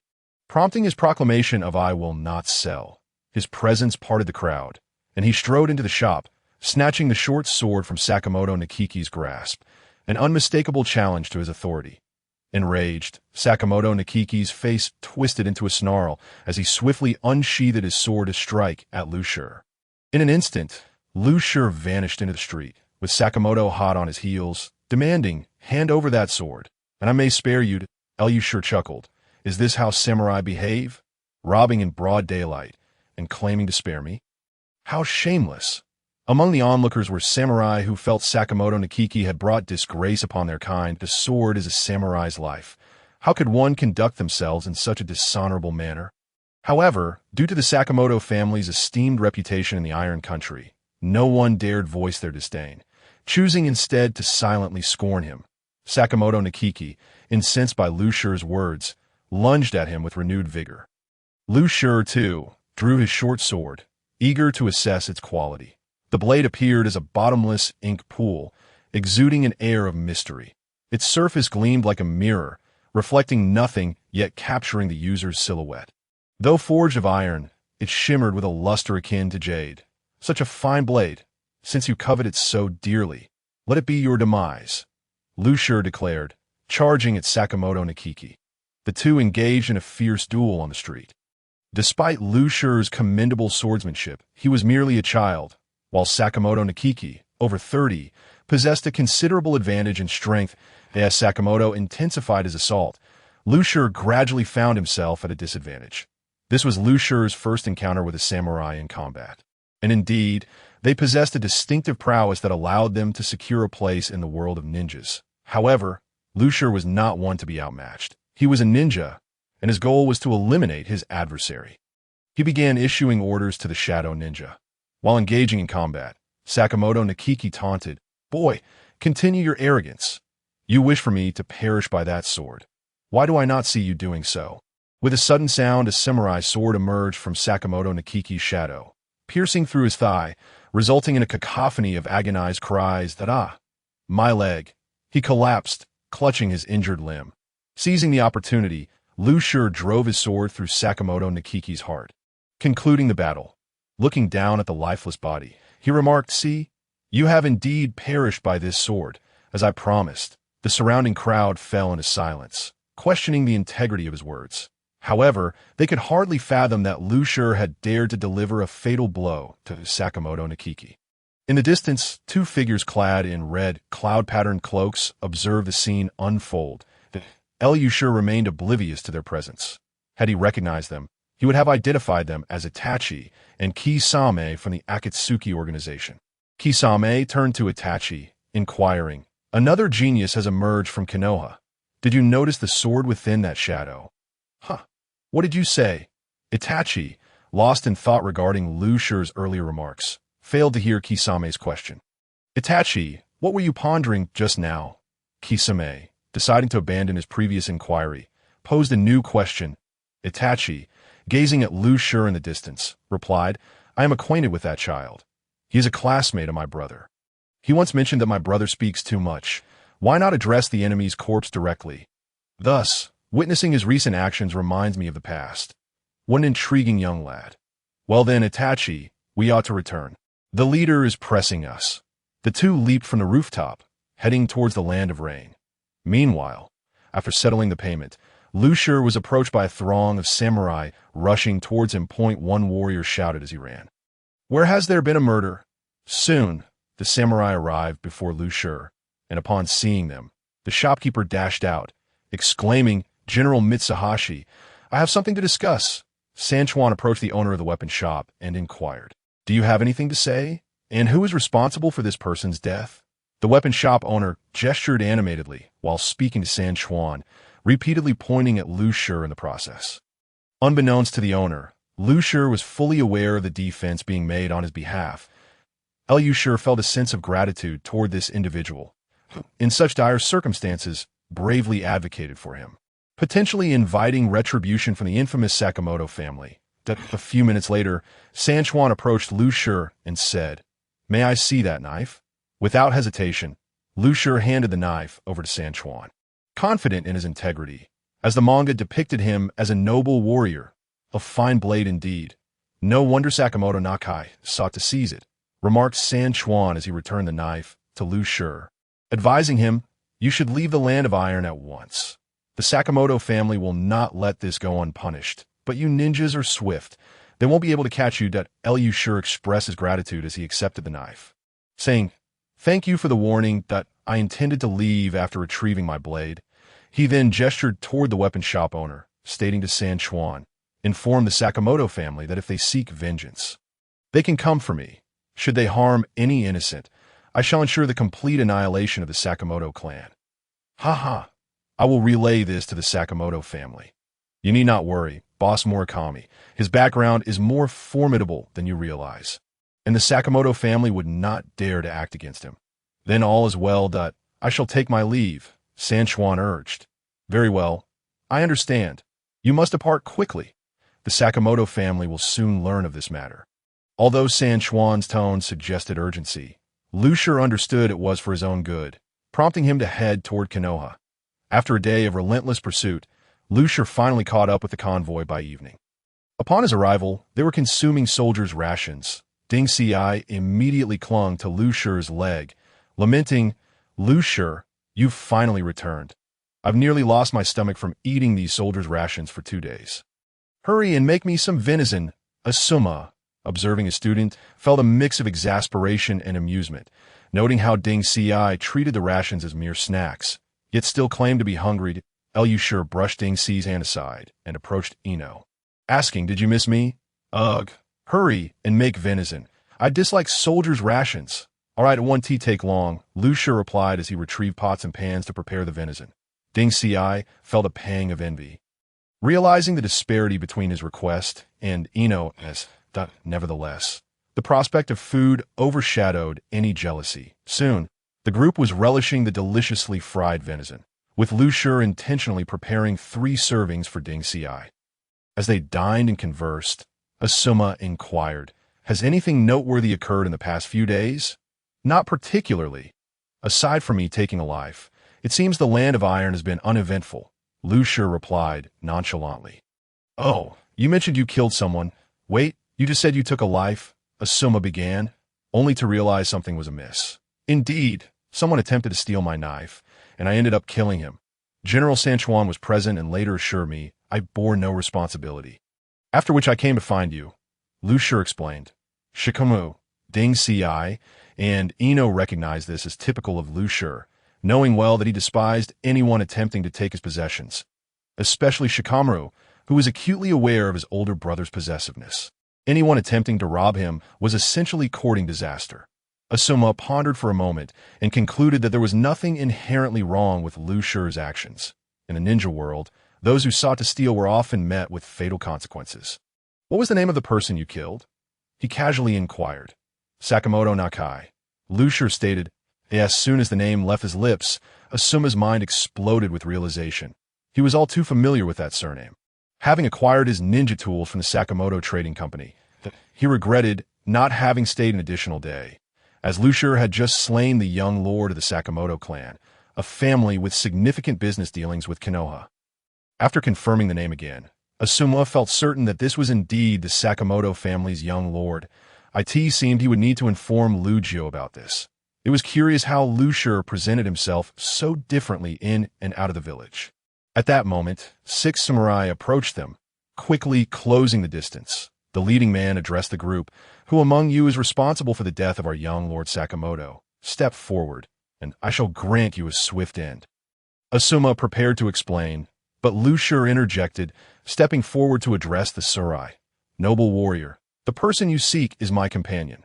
Upon hearing this, the samurai eagerly pressed, "Which one? Tell me quickly." Lu Shi sighed, feigning sorrow as he said, "He left a quarter of an hour ago. Aware that pursuers would be on his trail, he simply stopped here to eat before continuing on to Konoha. We'll pursue him. He cannot have gone far," the samurai declared, and the 6 men took off in the direction of Konoha. Asuma stood there, bewildered. What was happening? He felt as though his mind could not keep up. The others were equally stunned. How easily these samurai had been deceived. Even a freshly graduated student would not fall for such a ruse that a minute later, Asuma regained his composure and asked Lu Shi why he had misled them. Lu Shi glanced at the direction the samurai had departed, explaining, "It's nighttime, and they are too weak to pose a threat. I didn't wish to kill them, so I offered them a chance to escape.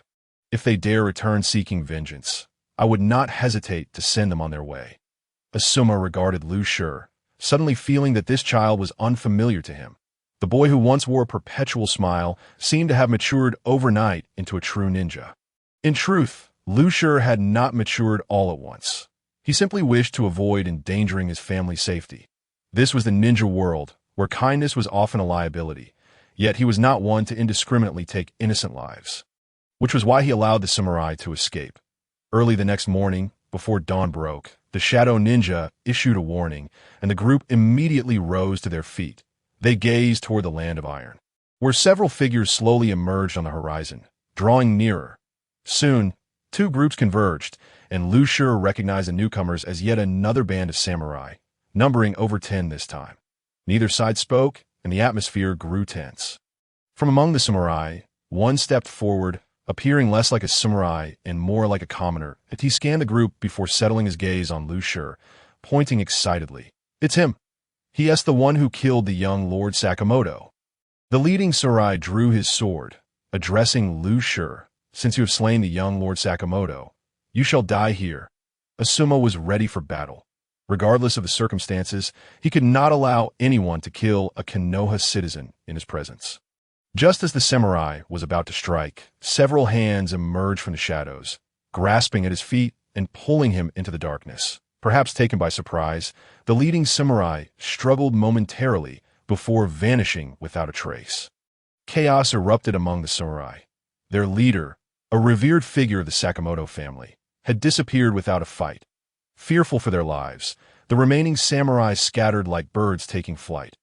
Asuma took a deep drag from his cigarette and turned to Lu Shi, asking, "Is this what you meant by suffocating the enemy?" "Indeed, but this method can only be employed at night or when the sun is not shining. Otherwise, it becomes exceedingly difficult. Moreover, that samurai was quite powerful. I am not currently his match. Thus, I resorted to this tactic. After all, I am not a samurai. I need not adhere to any samurai code that I am a ninja, and eliminating the enemy is the hallmark of a good ninja." Asuma nodded in agreement, recognizing the truth in Lu Shi's words.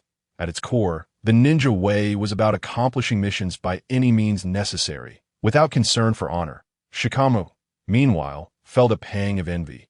Why was his older brother so remarkably proficient in the Nara clan's secret techniques? Asuma then instructed everyone to eat breakfast before preparing to return to Konoha. After their meal, as they were about to depart, Lu Shi released the captured samurai, who appeared pale and lifeless, having succumbed to death. Lu Shi examined the body, discovering 2 scrolls and a sword concealed on his person. It appears that things are looking rather favorable. The moment Lu Shi was directly cast into the shadow realm, it could be utilized by a few ordinary shadow ninjas. Subsequently, he unearthed 2 scrolls, and upon opening them, he discovered they were filled with money, likely the entirety of his samurai's savings. The onlookers couldn't help but jest. "Are you here for vengeance or to offer warmth?" Within the Hokage's office, Sarutobi Hizashi shook his head as he perused a document, standing beside his old comrade, Shimura Danzo. Lu Shi cast a curious glance at Danzo, surprised to observe the depth of affection Sarutobi harbored for him. Despite this, he allowed Danzo to roam freely, seemingly indifferent to the sentiments of the common folk of Konohagakure. Sarutobi set the document aside, stretching his brows. Originally, Lu Shi had performed exceptionally well on his mission in Sunagakure, which is why he had not imposed a time limit on him this time. However, who could have anticipated it would take over a month to retrieve this intelligence? That was somewhat absurd. The second set of identical information had already been returned, and Lu Shi had only just come back. It seems that laziness is intrinsic to the Nara clan. Next time, a strict deadline must be established. Sarutobi then extracted another document, glancing at it briefly. This was a message recently sent to him by Asuma. Sarutobi. It stated that Lu Shi had awakened a formidable ability, warranting serious consideration. With a smile, Sarutobi addressed Lu Shi. I have heard that you have awakened a remarkable capability. Might you demonstrate it for me? Lu Shi promptly summoned 8 shadow ninjas, 7 in ordinary form and 1 in armor. He had no intention of concealing this. He was well aware that Asuma would certainly relay the matter to Sarutobi. The appearance of the shadow ninjas prompted the immediate emergence of ANBU members assigned to protect Sarutobi, who swiftly positioned themselves before him, ensuring his safety. Nevertheless, Sarutobi remained unperturbed, instructing the ANBU to stand down. Once they retreated, he approached the shadow ninjas, inspecting them closely. Danzo's eyes gleamed with avarice, seemingly eager to seize Lu Shi and bring him to the root. After a moment of appraisal, Sarutobi returned to his seat and inquired, Lu Shi, what is the strength of these shadow ninjas? Lu Shi pointed at the 7 ordinary shadow ninjas, stating, these 7 possess the strength of a genin, while that armored one likely has the capabilities of a chunin. He then reabsorbed the shadow ninjas back into the shadows. This moment, Danzo interjected, declaring that such jutsu was far too dangerous and ought to be entrusted to the village for safekeeping. Sarutobi was startled by Danzo's sudden outburst and shot him a disapproving glance, thinking to himself, with that tone, it's a wonder that anyone would willingly surrender their jutsu. Lu Shi regarded Danzo with a look of incredulity. Sarutobi, sensing the awkwardness of the situation, hastily attempted to mediate. Lu Shi, the village wishes to exchange the jutsu contained within the Book of Seals for yours. What do you think? Lu Shi continued to regard Sarutobi with a look of disbelief. Making him somewhat uneasy, he then proceeded to say, Hokage-sama, does withholding this jutsu equate to treason? Of course not. Danzo did not mean it that way, so do not take it to heart. However, your jutsu is indeed perilous and holds significant value for the village. With a hint of disdain, Lu Shi thought to himself, what value? It's merely what you desire for yourselves, he then asserted. Hokage-sama, this is a secret technique of the Nara clan, and we shall not relinquish it. It is the foundation of our clan's existence, and there is no precedent for such a thing within the village.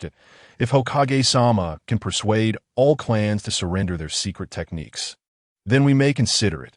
Furthermore, I must inform you that not everyone can summon shadow ninjas. My father has practiced extensively at home. So, Hokage-sama, do you still wish to acquire our Nara clan's secret technique? Sarutobi took a puff from his pipe and began to contemplate, weighing the pros and cons in his mind. This jutsu is indeed extremely useful, but Lu Shi is correct. Not everyone can summon shadow ninjas. Had a Nara clan been capable of doing so during the Warring States period, the Uchiha and Senju clans would not have risen to prominence. Additionally, I dare not demand secret techniques from all clans. They would rebel against such a notion, unwilling to part with their clan legacies. Without these clan techniques, or if they become commonplace among others, those clans would lose their significance and would likely oppose me. 5 minutes later, Sarutobi posed a question that left Lu Shi utterly astonished. Lu Shi, do you wish to become Hokage? Lu Shi hesitated momentarily, but quickly realized Sarutobi was testing him, gauging his loyalty to the village. He found Sarutobi to be rather contradictory, both covetous of power and willing to sacrifice for the village. Lu Shi felt somewhat perplexed by him. After a few moments of contemplation, Lu Shi replied, Hokage-sama, I do not aspire to be Hokage. It seems far too burdensome. I have no desire to be confined to an office, managing documents and lacking time for my family, rising earlier than the rooster and retiring later than the dog. Laboring more than an ox, Danzo interjected. Hiruzen, Sarutobi continued, my desire is simply to complete missions and spend time with my family during my leisure. I also understand your concerns, Hokage-sama. If you are willing to utilize my abilities, I will fight for the village with unwavering resolve. If not, I shall continue to live my modest life. That is my answer. Are you satisfied, Hokage-sama? Sarutobi let out a bitter smile before saying, very well. Lu Shi, you may take your leave and rest. I comprehend your stance, and I assure you, the Nara clan will remain unchanged. Upon Lu Shi's departure from the Hokage office, he overheard a heated discussion ensue within.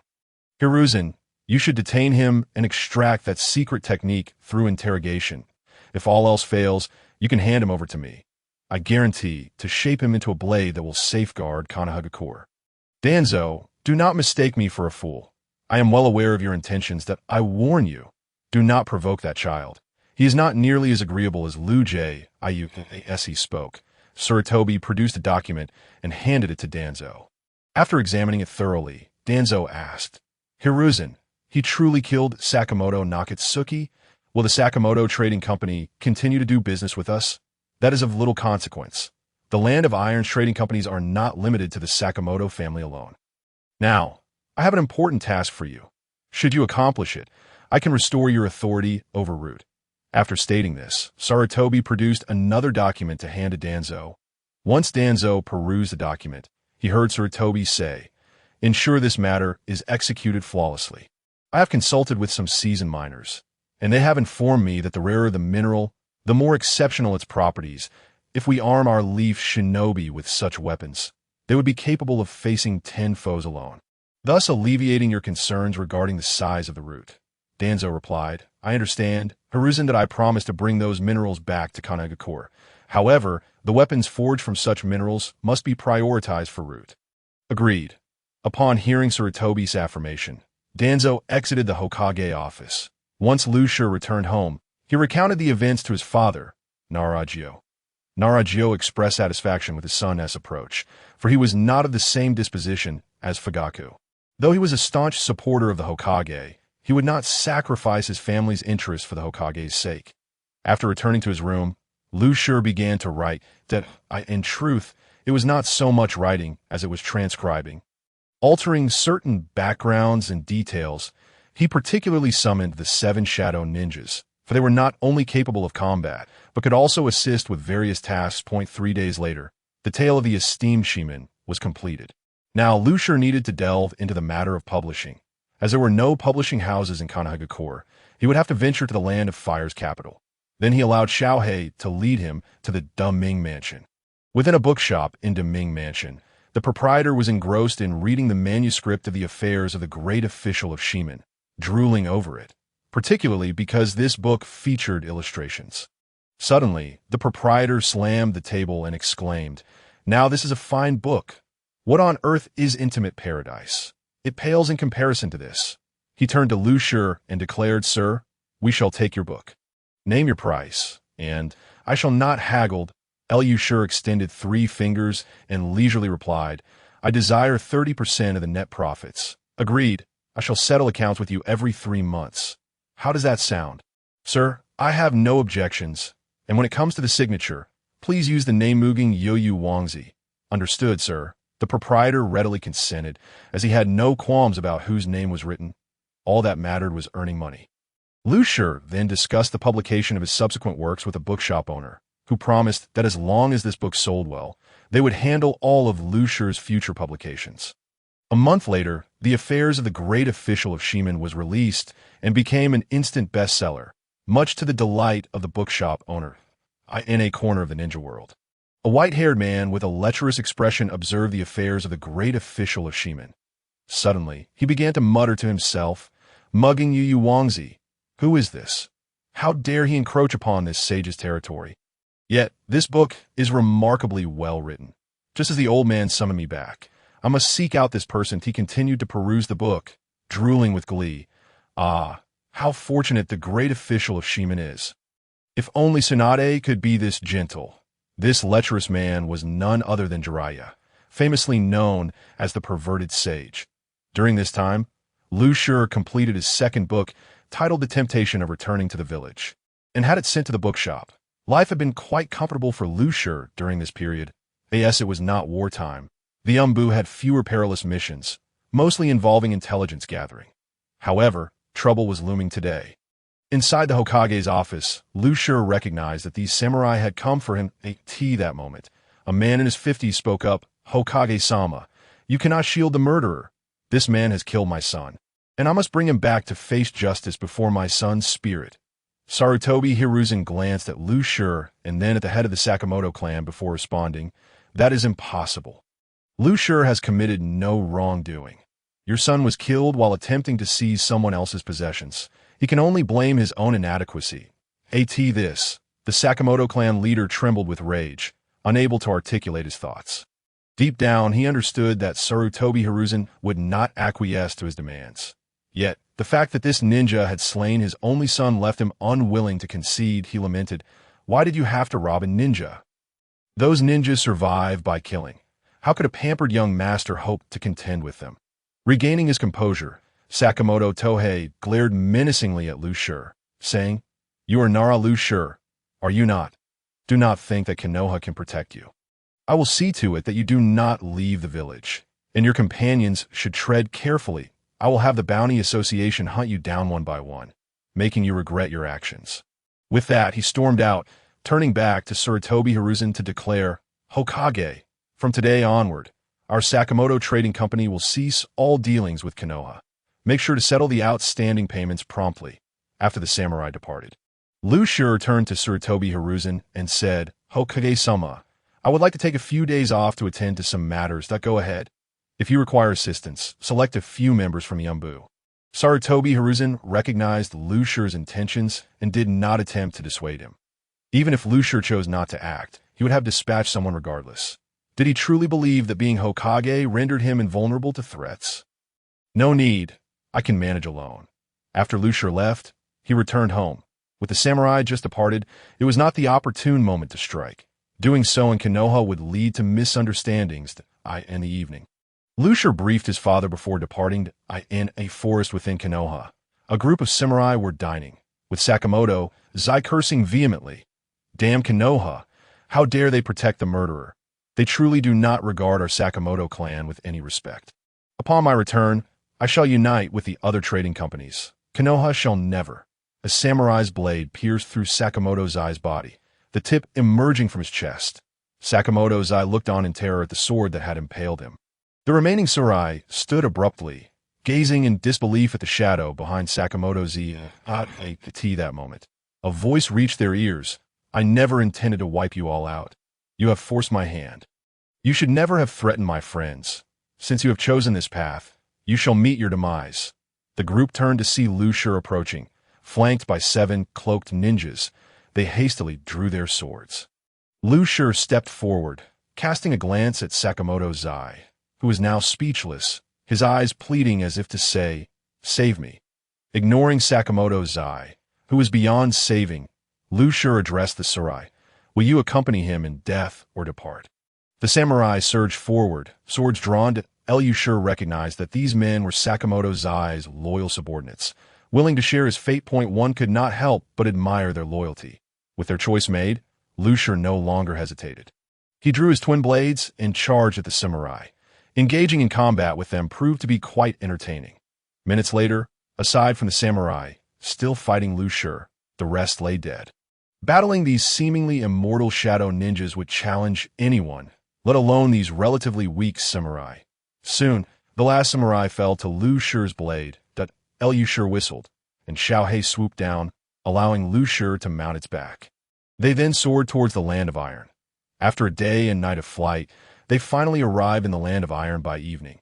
This was considerably faster than his previous journey, which had taken over half a month on foot. After eating something in the Land of Iron, Lu Shi made his way to Sakamoto Zai's residence. Upon arrival, instead of entering through the front door, he ascended to the rooftop to scout for any potential threats. He assessed the relationships of those within the household, discovering that aside from Sakamoto Zai's 2 brothers, the remainder were his wives. Additionally, he learned that Sakamoto Zai's mother had passed away, indicating that a massacre was unnecessary. He overheard Sakamoto Zai's 2 brothers plotting to seize power during their brother's absence. They harbored deep resentment towards Sakamoto Zai, claiming he monopolized the Sakamoto family's wealth and treated them like mere servants, leaving them with not a drop to drink. Upon hearing this, Lu Shi realized there was no need for bloodshed today. These individuals would not seek revenge on Sakamoto Zai. Moreover, after tonight, they would be left penniless, incapable of any reprisal. Subsequently, Lu Shi subdued everyone, beginning to cleanse the Sakamoto household of its vices. And what constituted vice? You may ask? Undoubtedly, it was the insidious nature of wealth. One could not help but marvel at the staggering wealth of the Sakamoto clan. Their affluence far surpassed that of the Kato family. The mountains of grain, the dazzling array of weapons, the countless piles of cash, and priceless antiques were all transferred into Lu Shi's shadow space. Elusher then turned his gaze towards the furniture, tables, chairs, pots, pans, and even bedding, that he also moved these into his shadow space. Of course, Lusher had no intention of using these items for himself. Since they could not be utilized personally, he would sell them, generating a substantial profit. Contemplating this, a smile crept across Lusher's face, revealing his satisfaction at having eradicated the vices. Elusher then took a tour of the Sakamoto Trading Company, ensuring that every trace of corruption had been purged before departing with a sense of fulfillment. The following morning, as Sakamoto's eyes wide awoke, they found themselves in an unfamiliar environment. Although the surroundings felt strange, they also bore a hint of familiarity. Suddenly, they realized this was their home. They broke into tears. And similar scenes unfolded across different rooms. Soon, the people of the Land of Iron became aware of the incident, gossiping among themselves. Did you hear? The Sakamoto family was robbed, and it said that not even a blanket was left behind. Mitsuba received a notification and came to take a look. After soothing the distressed individuals, he departed, that he was aware that this matter was most likely orchestrated by Konoha, though he hadn't anticipated their ruthlessness. However, he was quite curious about how Konoha managed to transport such a considerable amount of goods. For the Sakamoto family possessed quite a lot. It seemed improbable that Konoha would mobilize an entire village of shinobi just for the sake of one family. If that were the case, they would undoubtedly be unable to elude the vigilant eyes of patrolling ninjas. Unable to fathom it further, he decided to let it be, especially since he harbored a disdain for the Sakamoto Consortium's monopolistic practices. While the Sakamoto family was engulfed in lamentation, Shikashi was flying towards Konoha with Shikamaru. By evening, Shikamaru returned to Konoha, where he encountered Naruto, who had just completed a mission. Naruto spotted Shikamaru and rushed to him, excitedly exclaiming, "Big brother, did you just return from a mission? I really want to join the Umbu."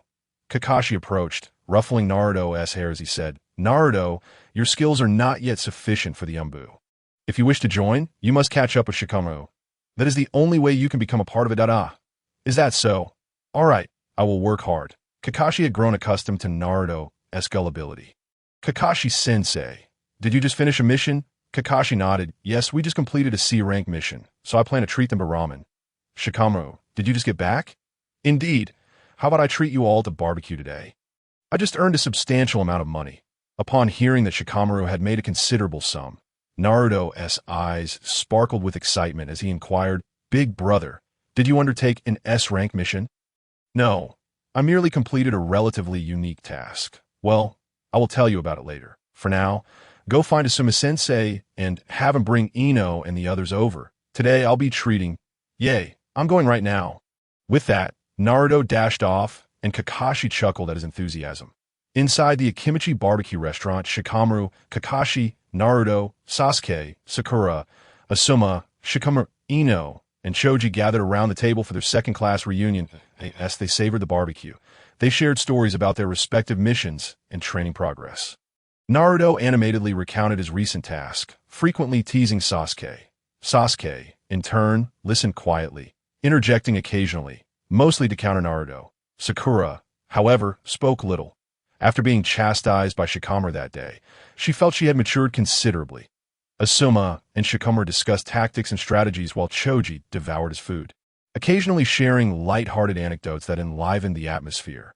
Ino and Shikamaru, meanwhile, were engaged in a sweet display of affection, their interactions radiating warmth, as Ino occasionally served Shikamaru food, and vice versa, evoking a sense of love among the group. At the table, Shikamaru noticed the book in Kakashi's hands that he recalled that Kakashi usually read Jiraiya's Makeout Paradise, but today he had switched to the adventures of Shimura Danzo. Shikamaru asked Kakashi-sensei, "Where's your Makeout Paradise? Why the change to this book?" Kakashi smiled slightly, replying, "Oh, I finished that book that I've recently switched tastes and decided to try the adventures of Shimura Danzo. I've heard it's quite interesting." Naruto, intrigued, leaned in. "Kakashi-sensei, is this book good? What is the story about?" Kakashi casually responded, "Well, it tells the tale of a man named Shimura Danzo and his adventures, featuring many exciting plots and characters. It is quite engaging."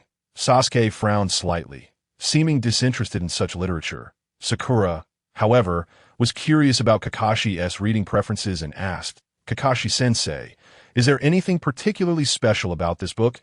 Kakashi pondered for a moment before saying. The unique aspect lies in its story background and character development, which are quite refreshing. Moreover, the author's prose flows smoothly, making it an easy read. Suddenly, Shikamaru couldn't contain himself and burst into laughter, exclaiming, "I never expected Kakashi to describe an adult book so elegantly. An adventure of Shimandaxian, venturing into women's hearts." Everyone stared at Shikamaru in confusion, unsure what was amusing him. After regaining his composure, Shikamaru leaned in and whispered a few words to Ino, whose face visibly flushed. She playfully slapped him and moved over to sit beside Sakura. Kakashi-sensei, the book you're reading is merely the first part. It has a middle and a final part. When my new book is published, you must come to support me. Shikamaru looked at Kakashi, eager to see if his deadpan expression would change. Kakashi's half-lidded eyes widened in disbelief at Shikamaru's revelation. A glimmer of intrigue lighting up his gaze, he could hardly believe that this book was authored by Shikamaru. He gently placed the book down, fixing his gaze on Shikamaru as he inquired, "Did you just say this book is yours? Do you have any idea how many illustrations are in it?" With confidence, Shikamaru nodded without hesitation. "Of course, there are a total of 17 illustrations, and each one has a tiny deer horn design in the bottom right corner. So small that you need to look closely to see it." Kakashi swiftly flipped through the pages, locating one of the illustrations, removing his forehead protector to reveal his Sharingan. Indeed, as Shikamaru stated, there was a delicate deer horn design in the corner.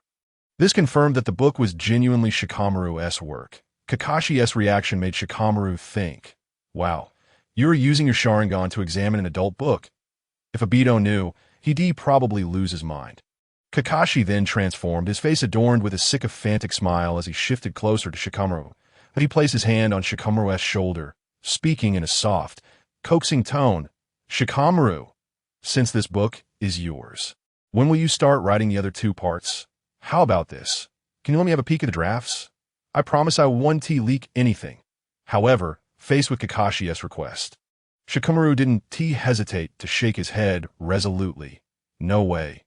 If I let you see the draft now, you definitely won't buy my book later." Kakashi, feeling somewhat defeated, scratched his iconic white hair and continued to persuade. "Shikamaru, as long as you show me the draft, I promise I'll buy 2 copies of every book you release from now on. One for collection, one for reading. Surely, that's acceptable?" Shikamaru pondered for a moment, thinking that he would undoubtedly write more books in the future. Having a loyal and generous reader like Kakashi seemed beneficial. He nodded in agreement. "All right. Once I finish writing, you'll be the first to see it." Kakashi nearly jumped for joy at Shikamaru's acquiescence, exclaiming, "Haha, that's fantastic. In that case, today's barbecue is on me." The esteemed Hitaki. After a satisfying meal, the group exited the barbecue restaurant. After bidding farewell, they each departed. Shikamaru held Ino's soft hand tightly as they walked side by side, while behind them trailed 2 solitary figures, resembling 2 forlorn single dogs. After safely escorting Ino home, Shikamaru made their way home. Upon entering, Shikamaru promptly headed to the living room and retrieved the spoils from the Sakamoto family.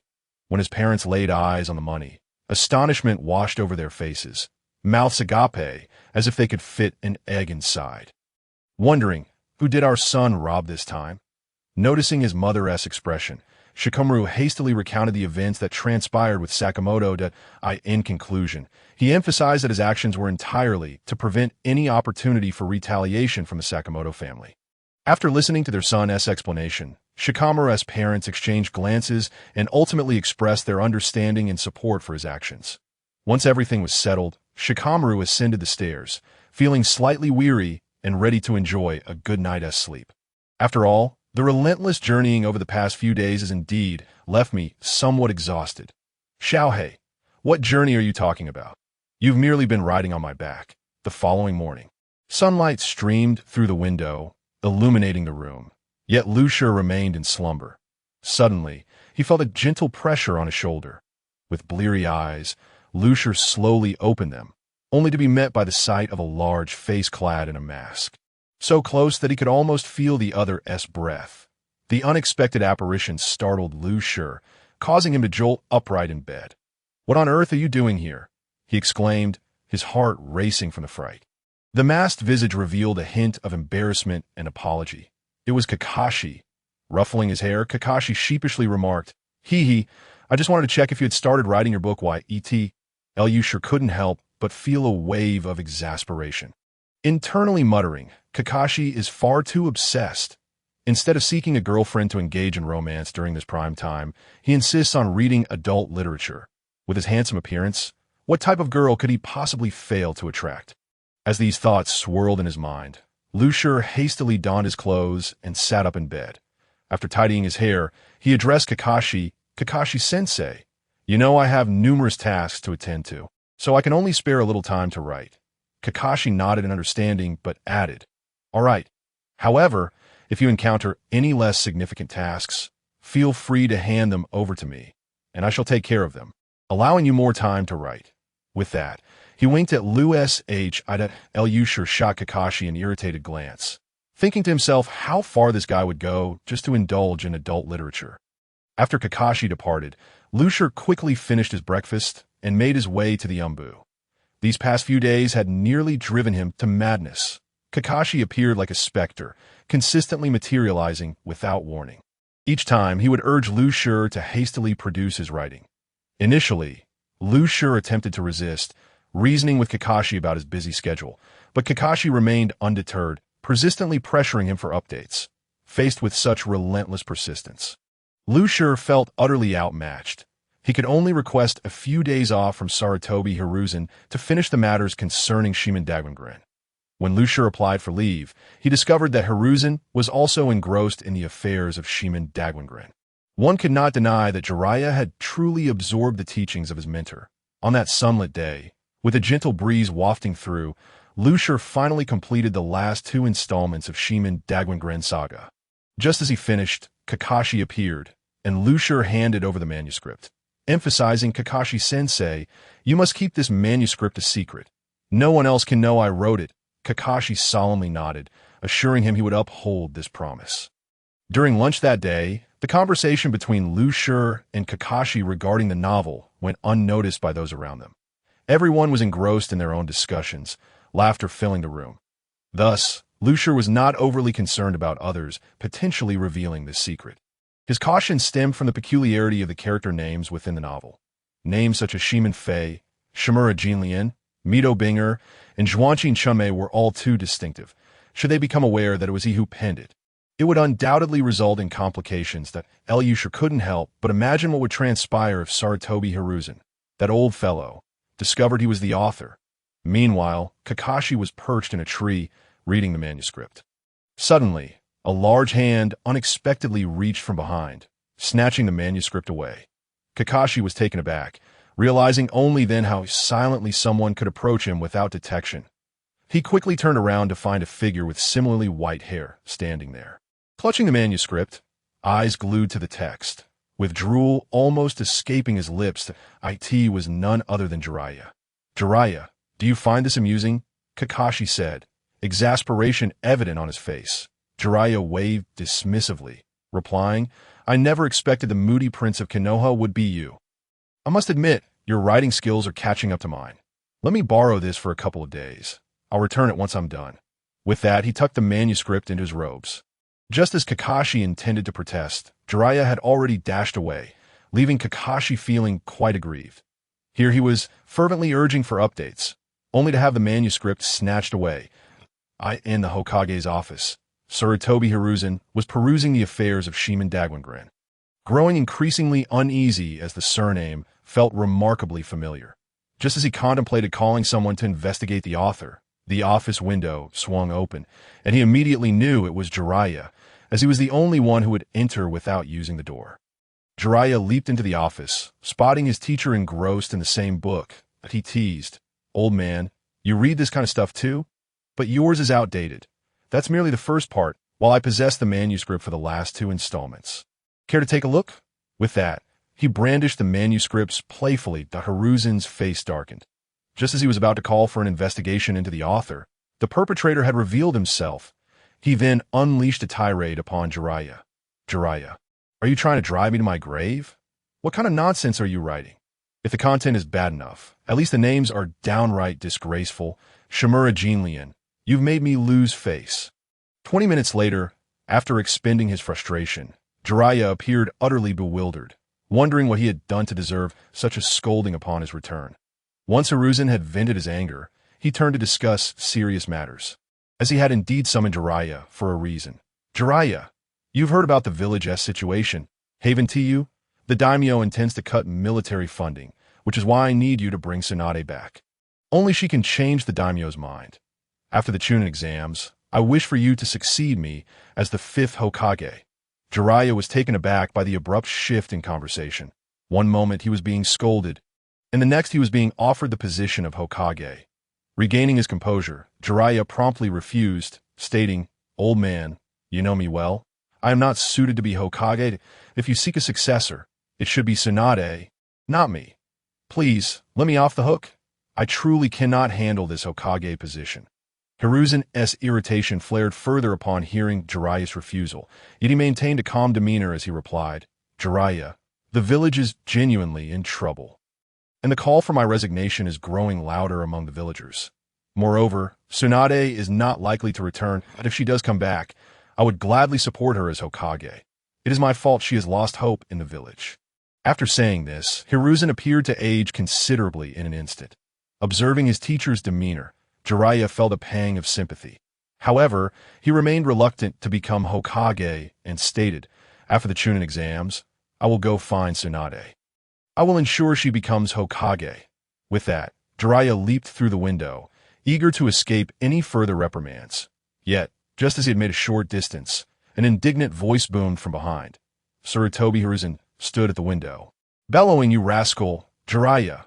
Hurry up and change that damn name. If you don't, I will not let you off easily." At that moment, in the Akimichi barbecue restaurant, the atmosphere felt somewhat peculiar. Jiraiya kept glancing at Kakashi, then shifting his gaze to Lu Shi, repeating this several times. Ultimately, it was Kakashi who broke the silence. With utmost seriousness, he addressed Jiraiya. "Jiraiya-senpai, please believe me, the true author of Shimura affairs is indeed Nara Lu Shi. The manuscript you hold is written by him." Upon hearing this, Lu Shi, who had previously felt lost and confused, suddenly understood the situation. That it became clear why he had been inexplicably brought here by Kakashi. Earlier, while assisting Ino at the flower shop, Kakashi had burst in like a whirlwind, grabbing him without a word and pulling him outside, all the while chanting, "Lu Shi, there's an incredibly important person who wishes to meet you." Thus, in a state of confusion, Lu Shi was dragged to the Akimichi barbecue restaurant. When Jiraiya finally laid eyes on Lu Shi in person, his gaze was initially filled with eager anticipation. However, as the seconds ticked away, this expectation gradually morphed into skepticism, ultimately culminating in profound disappointment. Lu Shi, with a moment's reflection, discerned the underlying implications of Jiraiya's shifting expression. It dawned on him that he was being looked down upon. This was intolerable. Thus, Lu Shi addressed Jiraiya, saying, "Lord Jiraiya, your paradise of affection is mere refuse. Mind you, I do not mean to disparage paradise of affection itself, but rather to assert that all your writings are trash." Kakashi and Jiraiya, upon hearing Lu Shi's words, were both taken aback, their faces reflecting shock as if struck by a heavy blow. Especially Jiraiya, whose eyes widened and mouth gaped in disbelief, unable to fathom the words he had just heard. After all, Jiraiya was no ordinary man. He was a renowned sannin of Konoha and a respected author.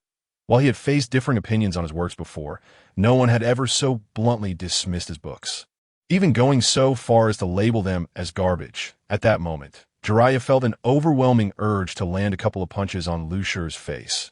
Yet, this remained merely a fleeting thought. He was not one to strike a child. The sheer audacity of such criticism left him somewhat disoriented. For a creator, receiving such an affront to a work painstakingly crafted was an intolerable insult. However, just as Jiraiya prepared to retort, Lu Shi interjected once more, calmly regarding Jiraiya and stating, "Lord Jiraiya, I understand that you are quite angry now, but please refrain from anger and patiently hear me out. However, once I finish, I fear you may become even more incensed." Jiraiya was momentarily taken aback, unsure of how to respond. Meanwhile, Kakashi silently lamented, regretting having brought Lu Shi to meet Jiraiya, realizing he had stirred a considerable mess. This audacious child dared to voice such thoughts.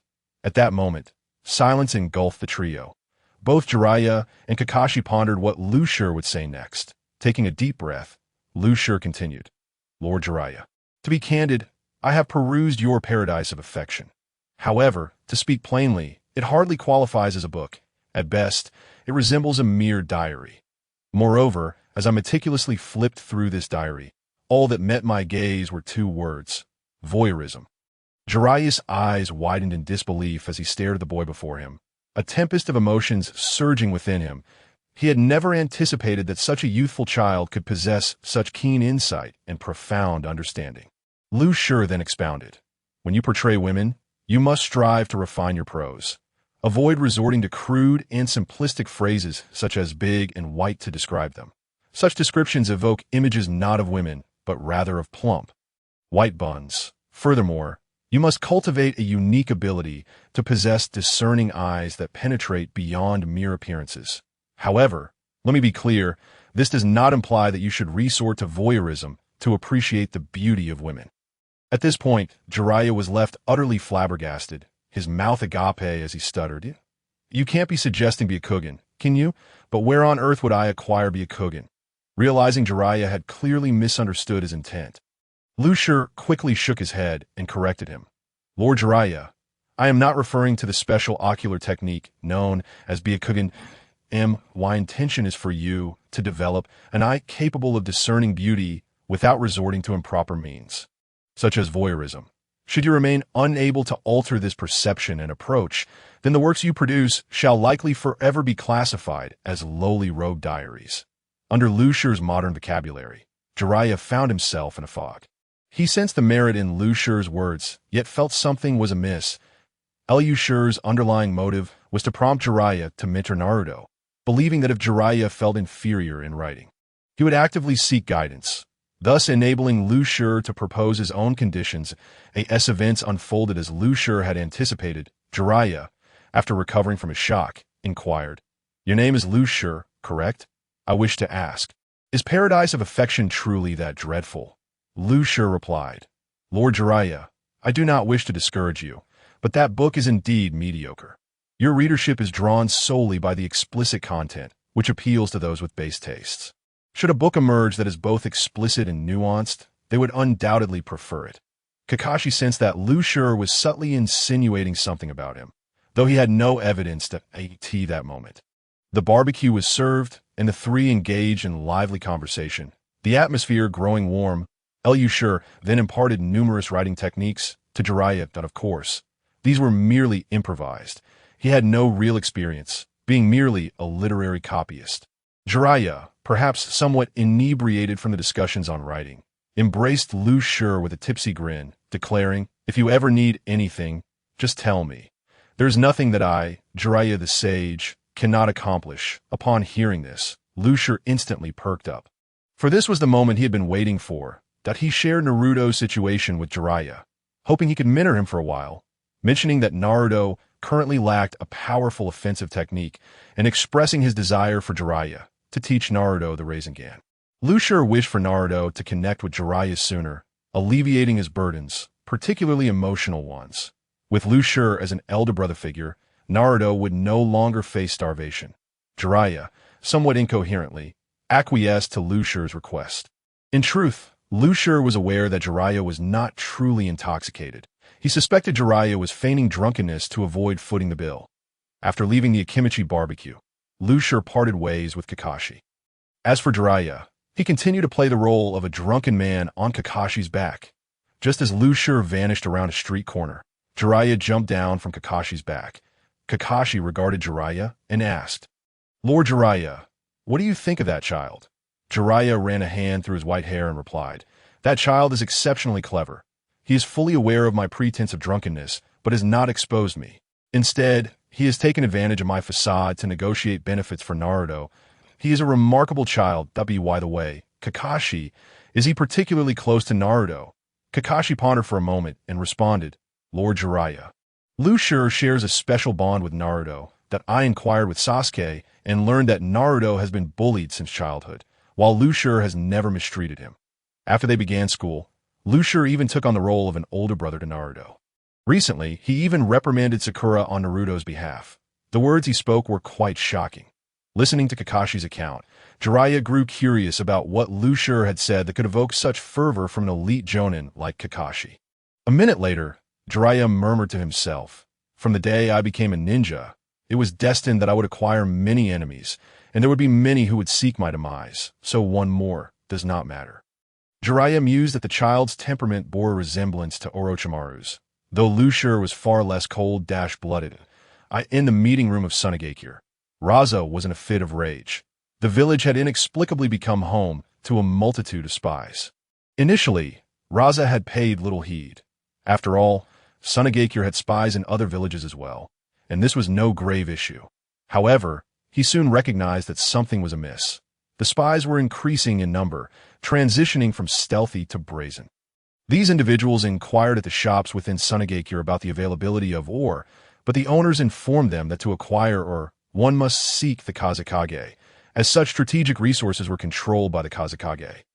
Some even managed to locate the Kazekage, expressing their desire to purchase ore. However, when Raza questioned them about the specific type of ore they sought, he was left bewildered by their responses, particularly when they mentioned iron or akin to obsidian. It took several repetitions for him to confirm he had not misheard.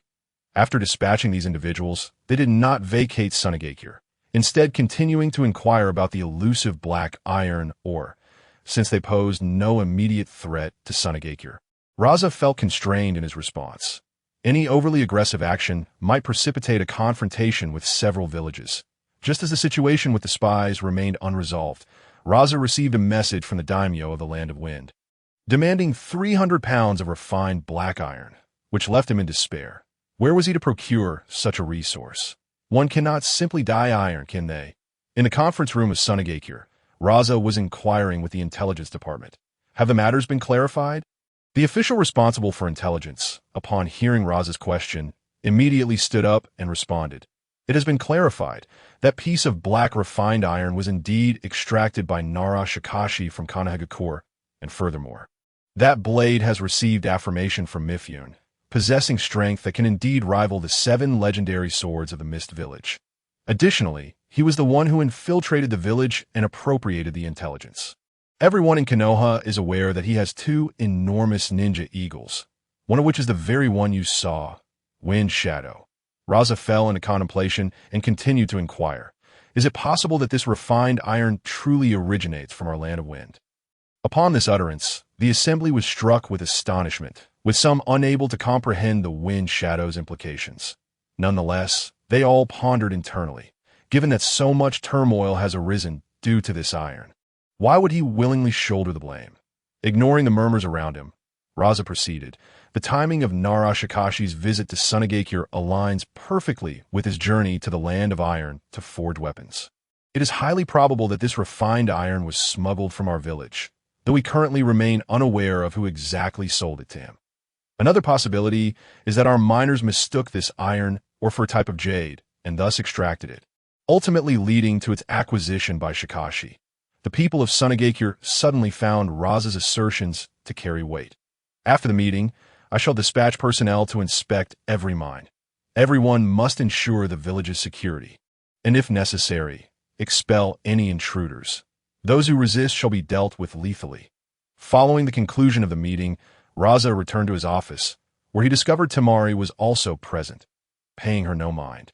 He had scarcely seated himself when Temari presented a mission report and lamented, "Why do you constantly assign Gaara to undertake such perilous tasks? He was besieged by 3 jonin this time and barely made it back. He is your son." Not a mere tool. That Temari's agitation grew with her words, but she was promptly interrupted by Raza. "Enough, Temari, I am the Wind Shadow.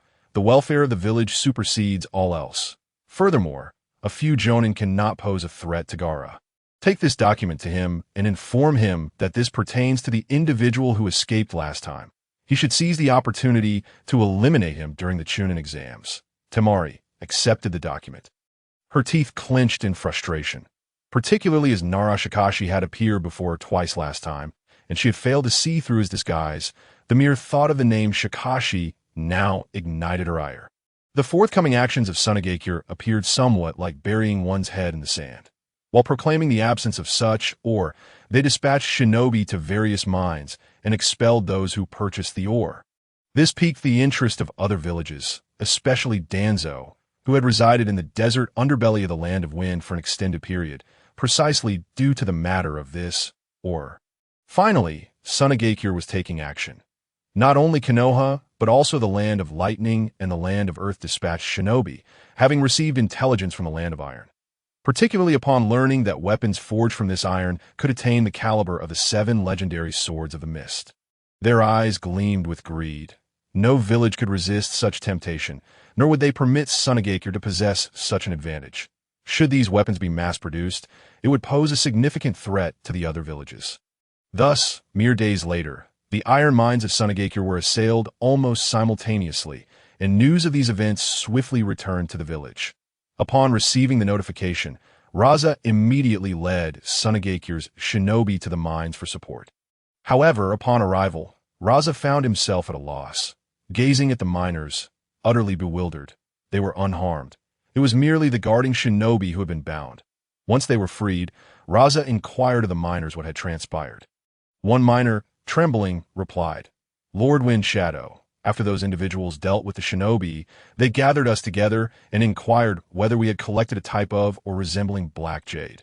They insisted that if we had it, we should hand it over, offering to purchase it. We had never seen such, hence we claimed we did not possess it. They did not believe us, searched thoroughly, found nothing, and then departed, only to be followed by 3 successive groups. With each encounter being quite similar, Raza sensed that the situation had escalated significantly. His previous actions had led them to mistakenly believe he felt guilty, thus prompting the expulsion of outsiders. Now, these individuals were convinced that such existed, which was why they had launched an attack here. Fortunately, they remained somewhat restrained, not wishing to provoke Sunagakure into outright conflict before locating the ore. Realizing the gravity of the situation, Raza promptly ordered, "Maki, take your team to support the other mines. Avoid any confrontation unless they resort to violence. I need to return to the village post-haste, as this matter demands urgent resolution." "Understood, Lord Wind Shadow." Maki acknowledged and departed with his team. Raza, too, hastened his return to Sunagakure. Upon his arrival at the village, Raza summoned the higher-ups, despite it being well past midnight. The Wind Shadow's office was brightly lit, with Raza issuing commands in quick succession. Once all orders had been dispatched, Raza leaned back in his chair, rubbing his temples.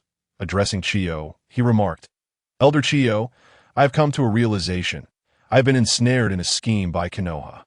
As he massaged his temples, Raza continued, "There is no such thing as jade-like iron ore. This is all part of Konoha's conspiracy. They must have procured a piece of special refined iron from somewhere and claimed it to have been purchased from Sunagakure, thus redirecting the ire of several villages toward us. One cannot deny the depths of Konoha's treachery." Chiyo contemplated Raza's words, agreeing that this indeed appeared to be Konoha's machination.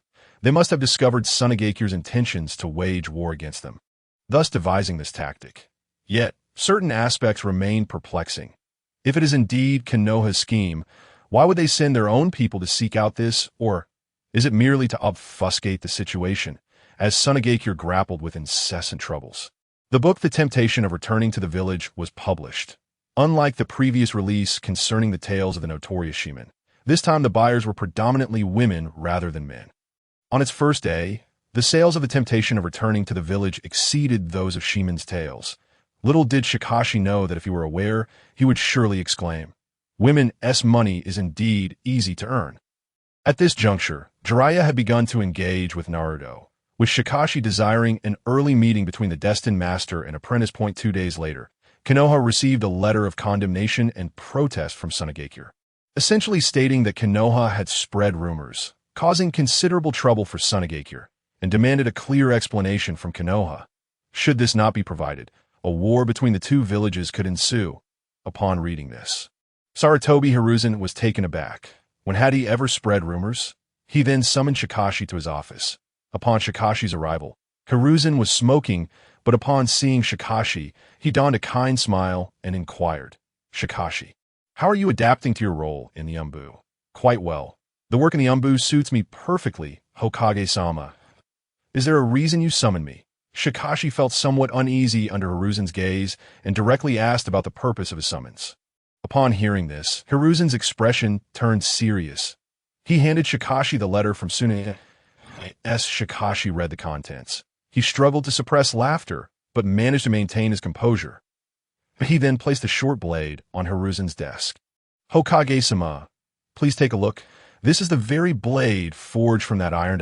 I obtained this during my previous mission to gather intelligence. That I heard that Sunagekure was still searching for this iron that had gone missing. Their current claims are clearly an attempt to evade accountability. I suspect they aim to form a shinobi sword corps, one that could potentially outnumber the 7 swordsmen of the mist, akin to a puppet army. We cannot remain passive. We must ensure all villages are apprised of this situation, revealing Sunagekure's ambitions to everyone." As Hiruzen examined the blade while listening to Shikashi, he found Shikashi's reasoning compelling. Reports from Danzo indicated that Raza had been frequently visiting various mines lately, which very likely suggested that he had recently collected this type of ore and subsequently appropriated it. While Shikashi stumbled upon this blade by chance, as Hiruzen passed the blade back to Shikashi, he said, "You make a valid point, Shikashi. I shall consider your recommendations. You may leave for now." As Lucier exited the Hokage's office, a cold smirk crept across his face, mocking Sunagekure. "So you think you can shoot at me and chase me down? Watch as I dig a pit for you to bury yourselves in. You still wish to clear your name? To absolve yourselves, I shall ensure you shed a layer of skin. It was a pity, though. Had he possessed another piece of such exquisite iron, Lucier could have dragged all the villages into the land of wind to stir up trouble." Sarutobi Hiruzen swiftly dispatched messages to the other villages, declaring, "Sunagekure intends to form a ninja sword corps, a threat to the entire shinobi world, that we hope everyone will join in preventing this malevolent act." Before long, several villages received invitations from Konohagakure. Upon reading the contents, they immediately protested. The 7 ninja, swords of Kirigakure, were already a daunting challenge. The prospect of an entire corps was intolerable to any village, a threat far too great for them to gamble with. What if Sunagekure truly attacked their village one day? Thus, a tempest of opposition against Sunagekure swept through the shinobi world. Kumogakure and Awagakure urged Sunagekure to abandon such nefarious intentions and demanded that Raza surrender the minerals, to be safeguarded by the other villages. During this period, Raza's temper was exceedingly volatile. With the entire shinobi world berating Sunagekure, he felt particularly stifled. He had done nothing wrong, yet found himself the target of such scorn. Most troubling was the fact that the daimyo of the Land of Wind had also demanded he relinquish those minerals, of which he possessed a considerable amount. However, the specific type of mineral spoken of in the rumors was something he truly lacked. Soon, the 9th meeting of the month commenced, primarily to discuss how to address the current predicament. One high-ranking official lamented, "It's only the 4th. We've already held 9 meetings in Sunagekure. I truly wish to go out and undertake some missions." Just as he voiced his complaints, Raza arrived, taking his seat at the head of the table. Without preamble, he stated, "Ladies and gentlemen, this situation has exceeded my expectations. The 4 major ninja villages are now pressuring us. Do any of you have viable solutions?" The complaining high-ranking official from Sunagekure suggested, "If all else fails, we should surrender those minerals for now. We can deliberate on the formation of the ninja sword corps later. Since this matter has been exposed, we might as well wait." Before he could continue, Raza's furious voice interrupted him. Raza was genuinely incensed. Even their own people had begun to believe the rumors. "Enough, you fool. Sunagekure neither possesses such minerals nor harbors intentions of forming a ninja sword corps. If I had such minerals, I would have used them long ago, allowing the other villages to become so arrogant." After his outburst, Raza felt somewhat relieved and turned to Chiyo, asking, "Elder Chiyo, do you have any suggestions? If we do not provide an explanation to the other villages, this matter may escalate beyond our control." Chiyo, fingers interlaced under her chin, calmly replied, "Given the current escalation, we must acknowledge the situation." Several high-ranking officials were quick to object, eager to counter Chiyo's assertion, but Raza silenced them. gesturing for Chiyo to continue. With Raza's encouragement, Chiyo elaborated, "Indeed, we have been ensnared by Konoha's schemes. However, this is not insurmountable. At most, we will lose a bit of face that if we refuse to admit it, the other villages will continue to apply pressure, and war may ensue. As you all know, Sunagakure cannot contend with all 4 villages simultaneously. However, if we concede, we can inform the others that the precious iron was indeed produced by our village. Yet, it took over 20 years to refine that single piece of iron, that we can even allow representatives from the other villages to inspect our mines to verify that we no longer possess such minerals. That piece of iron, due to a careless mistake, was sold by a miner who mistook it for jade, resulting in no profit for us. You believe the other villages will continue to pursue us after this revelation?" The assembly found Chiyo's reasoning compelling, and Raza concurred that it was a sound strategy. Thus, on that very day, the entire shinobi world was stirred by an announcement issued by Sunagakure. The message conveyed was as follows: the black was indeed refined by Sunagakure. However, it is exceedingly rare. It took our village 20 years to produce that single piece. Unexpectedly, this invaluable black was mistakenly sold as jade by a negligent miner, who sold it to the Nara clan's Lu Shur. As of now, Sunagakure no longer possesses any black. Should anyone harbor doubts or disbelief regarding this statement, Sunagakure welcomes them to conduct a thorough investigation. Upon receiving this announcement, the other villages were taken aback. With only that one piece, had their efforts been in vain? Some villages, skeptical, indeed sent representatives to investigate Sunagakure, only to discover the truth. The village had none, merely ordinary minerals. The disgruntled visitors departed Sunagakure in discontent. Lu Shur learned of this development and couldn't help but admire the ingenuity of its architect. This strategy not only dismantled the opposition from the other villages, but also alleviated their suspicions. It appeared that Sunagakure still had its share of clever minds. Lu Shur had anticipated a conflict with the other villages, yet was surprised by how swiftly the matter was resolved. However, Lu Shur had no time to dwell on this. For the release of his new book, The Secrets of Uchihamadara and Senju Hashirama, commenced today. The bookstores were swiftly emptied of copies, as the melancholic prince of Konoha's work was in high demand, drawing buyers from all walks of life. Within the Akatsuki's base, Konan read while observing Obito. Unbeknownst to her, the Obito before her was an imposter. Even though the book did not depict him, Obito was seething with anger. Wishing to exact 1,000 cuts upon the author, amused by the book, Konan chuckled and turned to Obito, asking Mr. Madara, when Hashirama married Uzumaki Mido, "Did he truly invite you to the wedding? Did the adamantine chains of Uzumaki Mido really give you both a beating?" Obito remained silent, merely snorting in response before walking away. Elushur's books were merely appetizers, crafted to generate revenue. The real bombshell, the legend of Kurizetsu's mother rescue, would be unleashed later, just before Kankuro's plan to obliterate Konoha.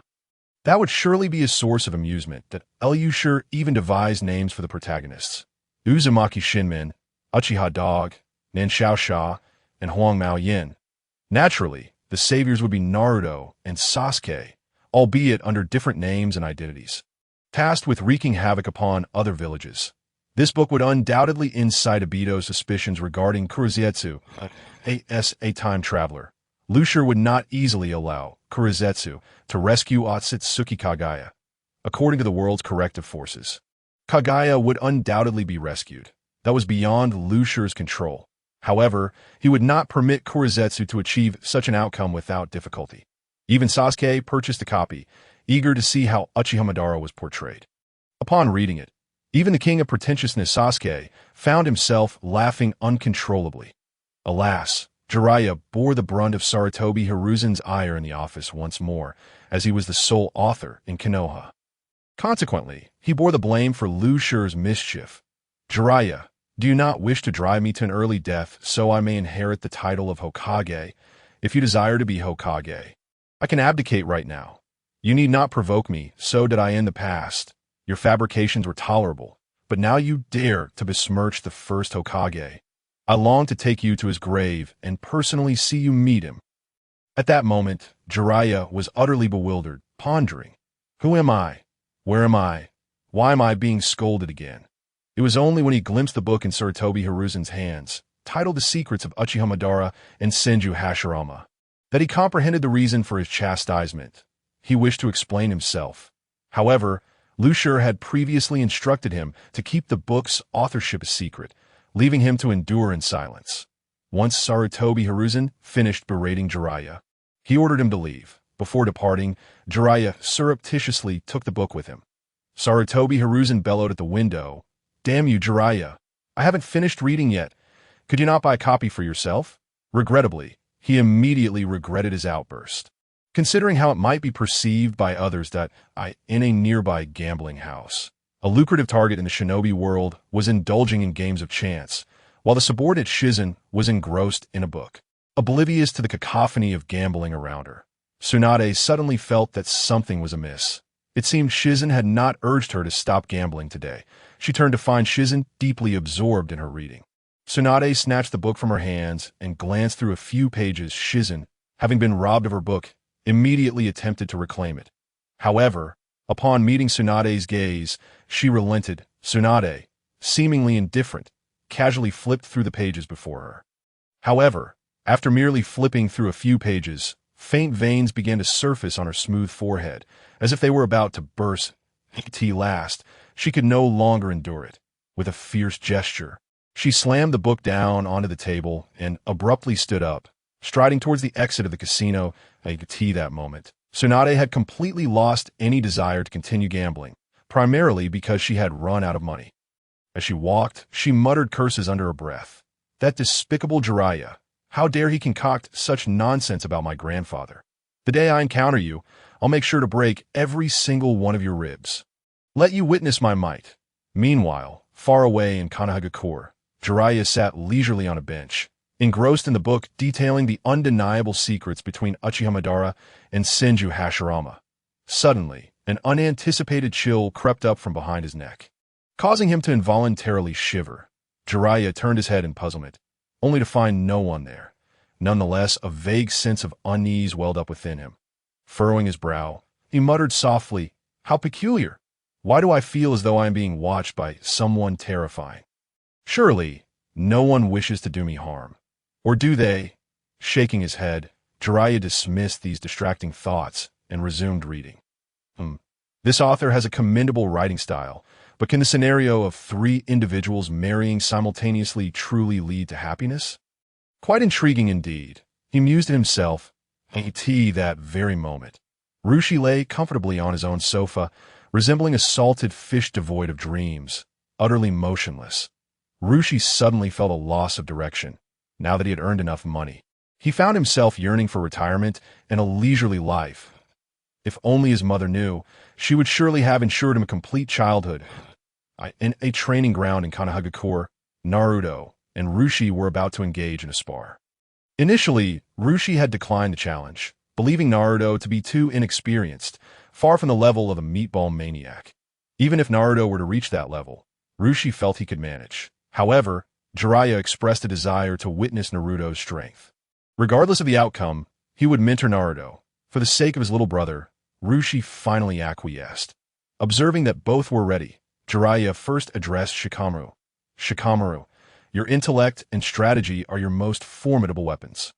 Remember, battle is not solely a contest of strength, but also a test of wits. Therefore, you must refrain from using your shadow jutsu and your smoke-emitting blade." Rushi retorted, "You flatter me just to prevent my use of shadow jutsu and the smoke blade." Such praise is rather unexpected. Despite Jiraiya's somewhat dubious flattery, Rushi agreed, as he had no intention of employing those tactics against Naruto. 2 wooden swords would suffice, while also practicing his shadow binding technique, which he had not used in a while. With that thought, Shikamaru nodded, saying, "Very well." Jiraiya then turned to Naruto, his words laced with encouragement. "Naruto, you possess boundless potential and tenacity. Your passion and indomitable spirit are your greatest advantages." Naruto felt a surge of motivation from Jiraiya's words. Aside from his brother, this was the second person to acknowledge him.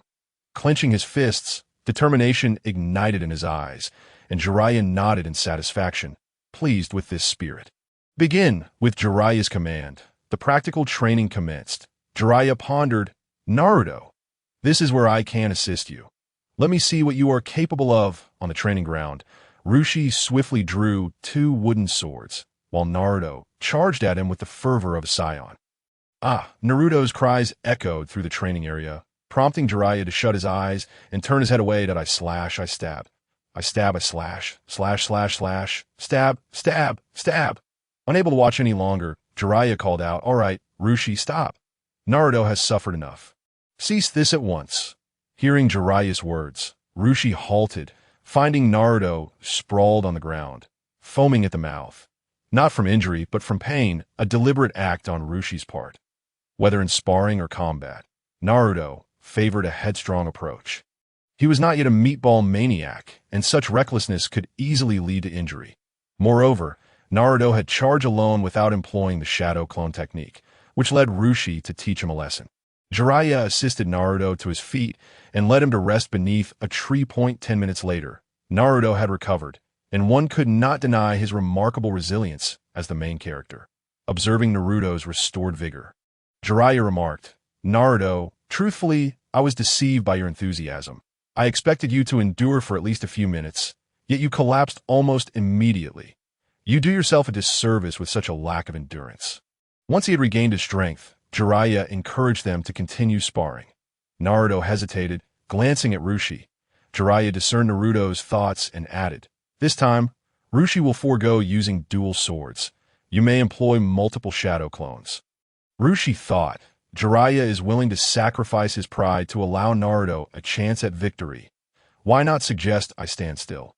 Sighing, he resolved to use taijutsu instead, determined to prove his prowess. Upon hearing this, Naruto's spirit reignited.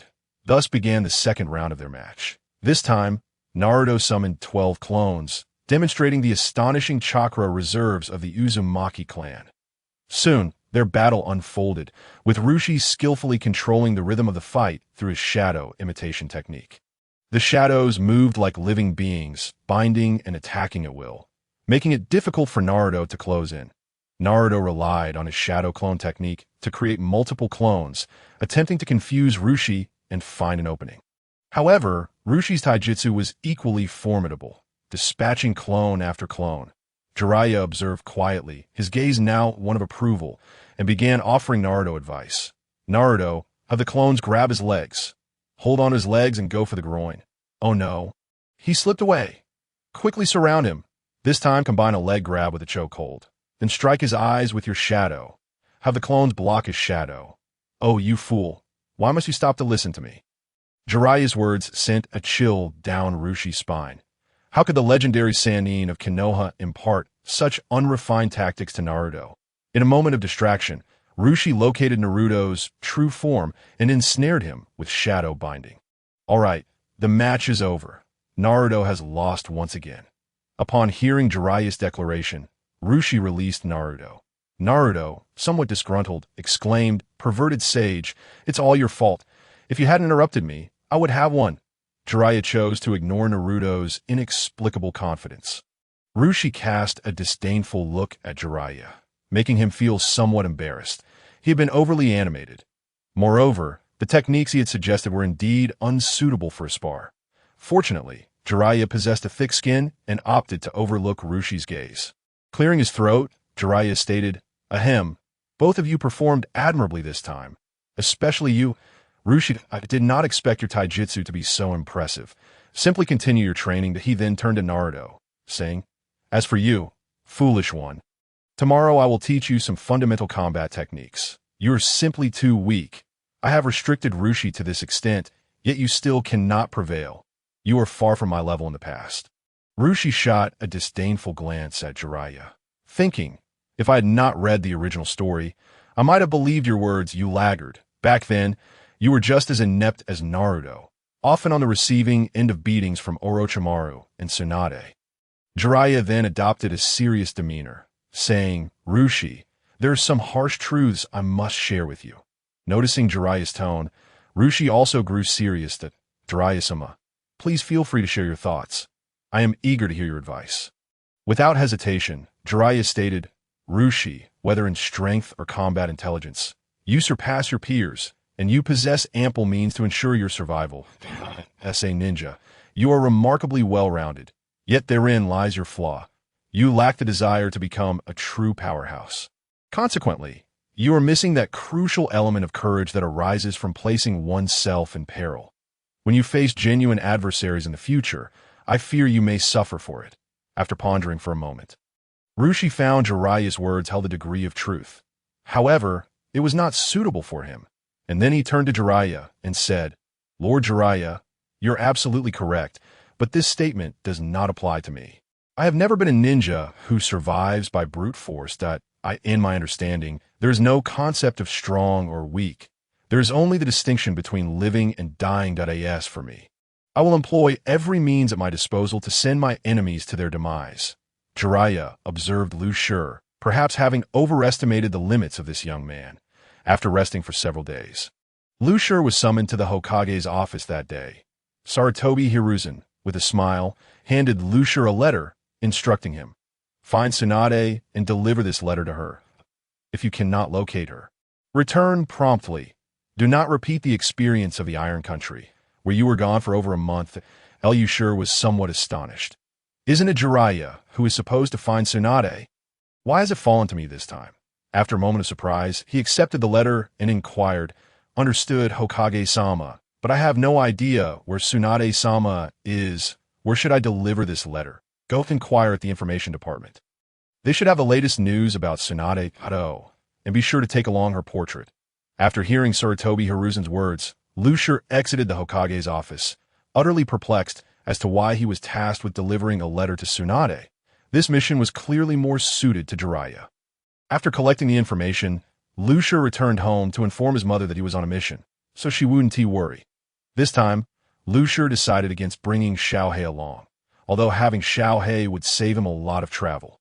Lu Shi did not want to exploit Xiaohei for Sarutobi Hiruzan's benefit. 5 days later, Lu Shi encountered Tsunade, known throughout the ninja world as the Big Fat Sheep, in a casino. He entered the establishment and approached Tsunade from behind, curious to observe her gambling luck.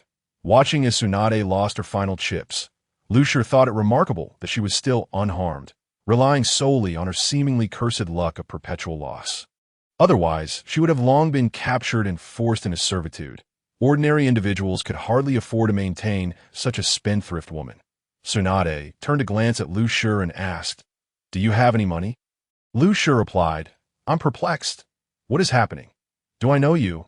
You are asking to borrow money from me. Well, all right. I do know you, but you don't recognize me.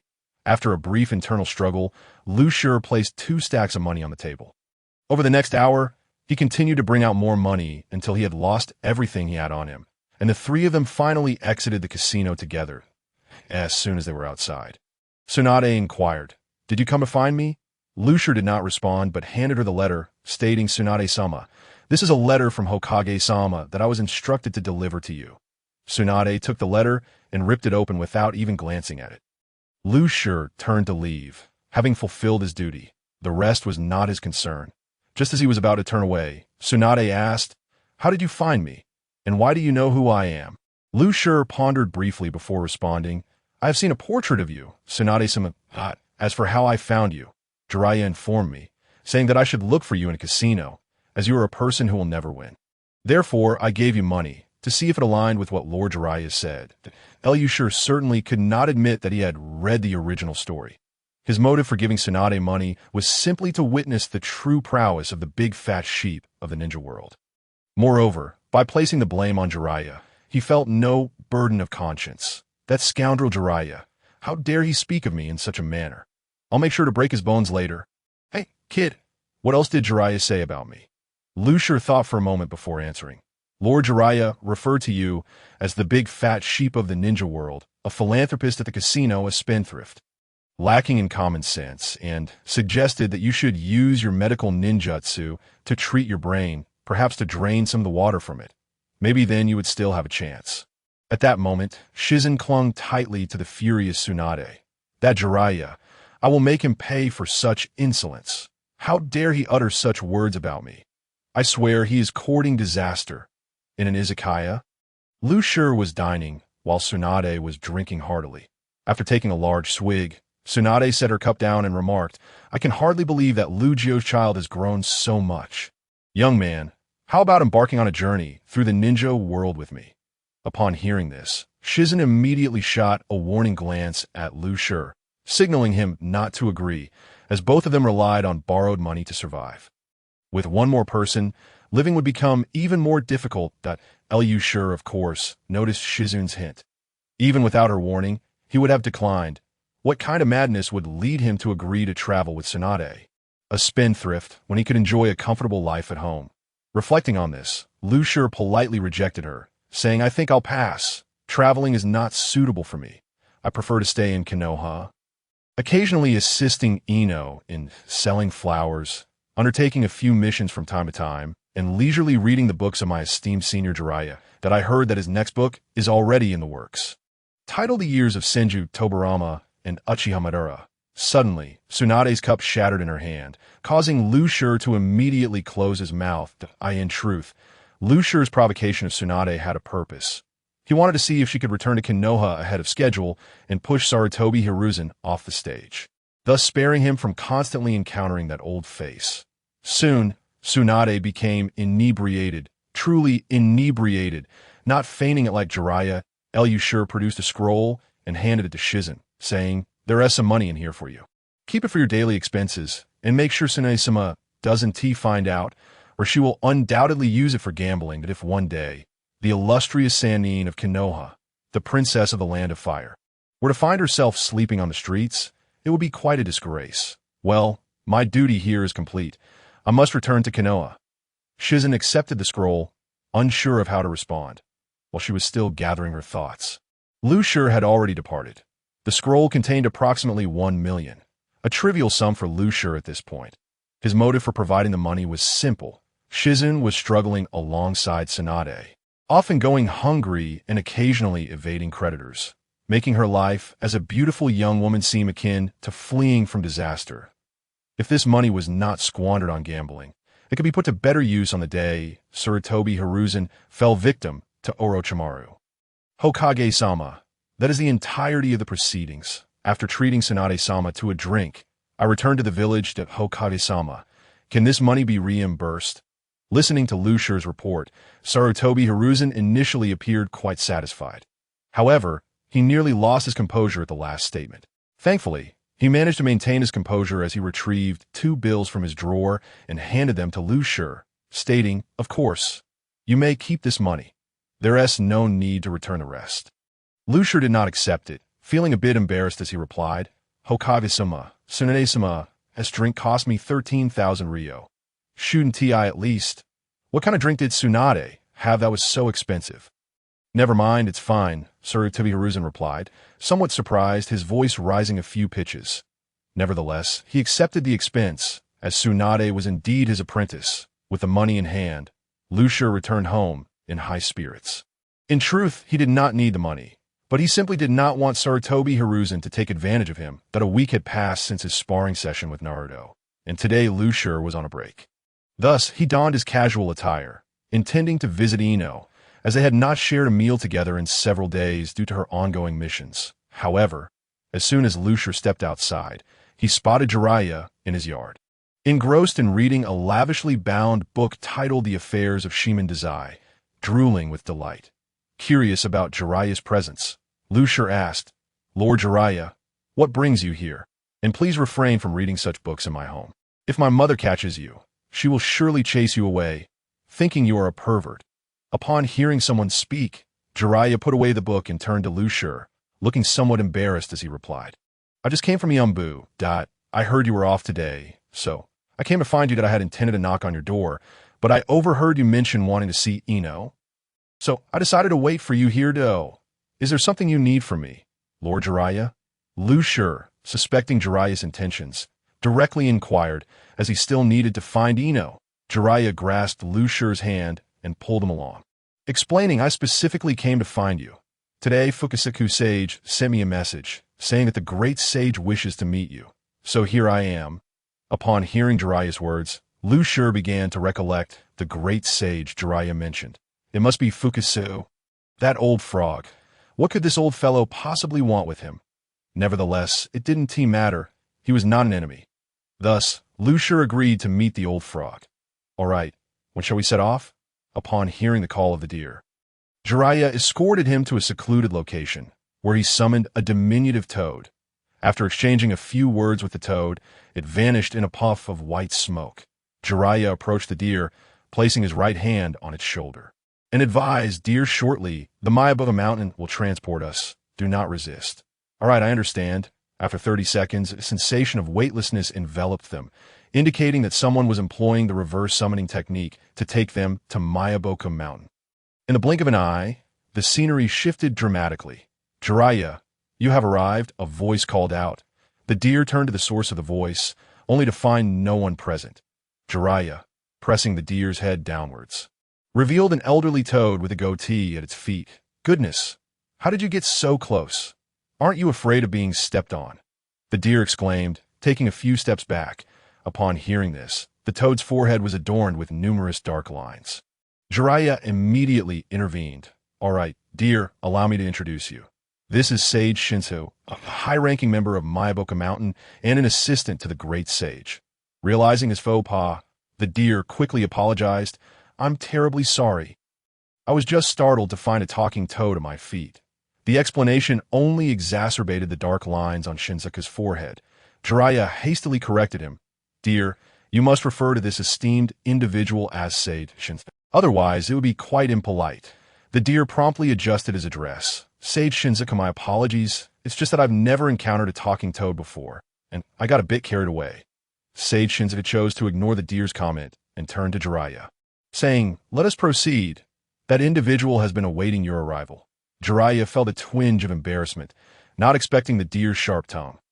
Thus, the trio made their way toward the temple of Mayabaka Mountain. 15 minutes later, the deer beheld Gamamaru, the toad sage.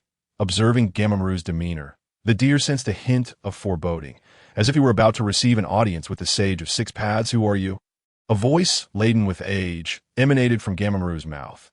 Shinzo shot a disapproving glance at the toad sage, retorting, "Is this really amusing? Did you not request me to summon Jiraiya?" "Oh, Jiraiya, what brings you here?" As Jiraiya turned to inquire about the deer's sudden tug on his attire, the deer interjected, "Lord Jiraiya, I have knowledge of Tsunade's current whereabouts. Should I invite her here? I sense this one may be suffering from some form of cognitive decline. With Tsunade's medical ninjutsu, perhaps she could provide assistance." An awkward silence enveloped the trio, Jiraiya, Shinku, and Gamamaru, until Gamamaru finally spoke. "Child, I had a dream, I in it. A shadow appeared beside the prophesied child. Yet I cannot discern if this is a portent of good or ill. Can you share with me your decision?" The deer was now convinced that the sage of six paths had indeed sent a dream to Gamamaru. "Toad sage, since you inquire so earnestly, I too have questions for you. First, how do you ascertain that shadow pertains to me? Second, who is this prophesied child you speak of, and what is my relation to them? Lastly, my response, should the prophesied child be my ally, I shall assist them. If they're my adversary, I shall exhaust every means to eliminate them. Even if they were the reincarnation of the sage of six paths, I would not hesitate. That is my answer. Moreover, Toad Sage, perhaps you should refrain from such dreams in the future. What you perceive as the future may well be a fabrication of certain individuals." The revelation sent shockwaves through the minds of the two toads present. As they were utterly unprepared for the deer's bold declaration and his awareness of the sage of six paths, Jiraiya too realized the implications of the deer's words. The deer did not intend to boast. Rather, he simply detested living according to others' designs. That Gamamaru's intention was clear, to mold the deer into a pawn for Naruto, but the deer would never acquiesce to such a fate. Assisting Naruto was one thing. Being a mere tool was entirely another, a disgrace to his identity as a time traveler. Minutes passed before the trio emerged from their astonishment. Gamamaru sighed. "Well then, let us pretend I did not ask that. Dear, would you care to come to Mayabaka Mountain to learn sage techniques?" "I decline," the deer replied without hesitation. It was not a matter of pride. He simply believed that Mayaboku's sage techniques were not suited for him. He had his own plans, intending to seek out the slug sage for training, as that would be far more advantageous for him, like a present. He required a summoning beast capable of healing, something the toads of Mayaboku could not provide. Moreover, he had no need for Miyaboku's toads in combat, especially given their deep connection to the Sage of Six Paths. Upon hearing the deer's refusal, Gamamaru was initially taken aback, but soon accepted it, choosing not to press further. Before long, the deer and Jiraiya returned to Konoha. On this particular day, the sun shone brightly. Yet for the deer, it was a day filled with labor. He had received yet another mission from Sarutobi Hizashi. Unlike previous assignments, this time he had teammates, and he felt a pang of curiosity regarding one of them. During their introductions, he suddenly heard someone refer to themselves as Kappa. This name instantly piqued the deer's interest, prompting him to ponder whether this individual might be Yamato. After all, in the world of Naruto, Yamato was a rather unique ninja, renowned for his abilities in plant manipulation. Unfortunately, everyone wore masks, rendering it impossible to discern their features. In truth, the deer was correct. This person was indeed Yamato. Thus, with a mix of speculation and anticipation about his new teammate's identity, the deer, Yamato, and another member from the Umbu route set forth on their journey to the Land of Water. Throughout the journey, only Yamato, as the captain, was privy to the specifics of their mission, while the deer and the Umbu operative remained in the dark. Although curiosity gnawed at them, they adhered to protocol and refrained from inquiring further. After several days of relentless travel, the trio finally reached the border of the Land of Water. At this juncture, the previously silent Yamato finally broke the silence. Gentlemen, this is our first collaboration on a mission. Allow me to outline our objective. According to intelligence gathered by Konoha, the Mizukage, Kagaya Yagura, passed away last year. Our primary goal is to ascertain the truth behind this matter, should Kagaya indeed be deceased. We must also seek the whereabouts of the Three Tails.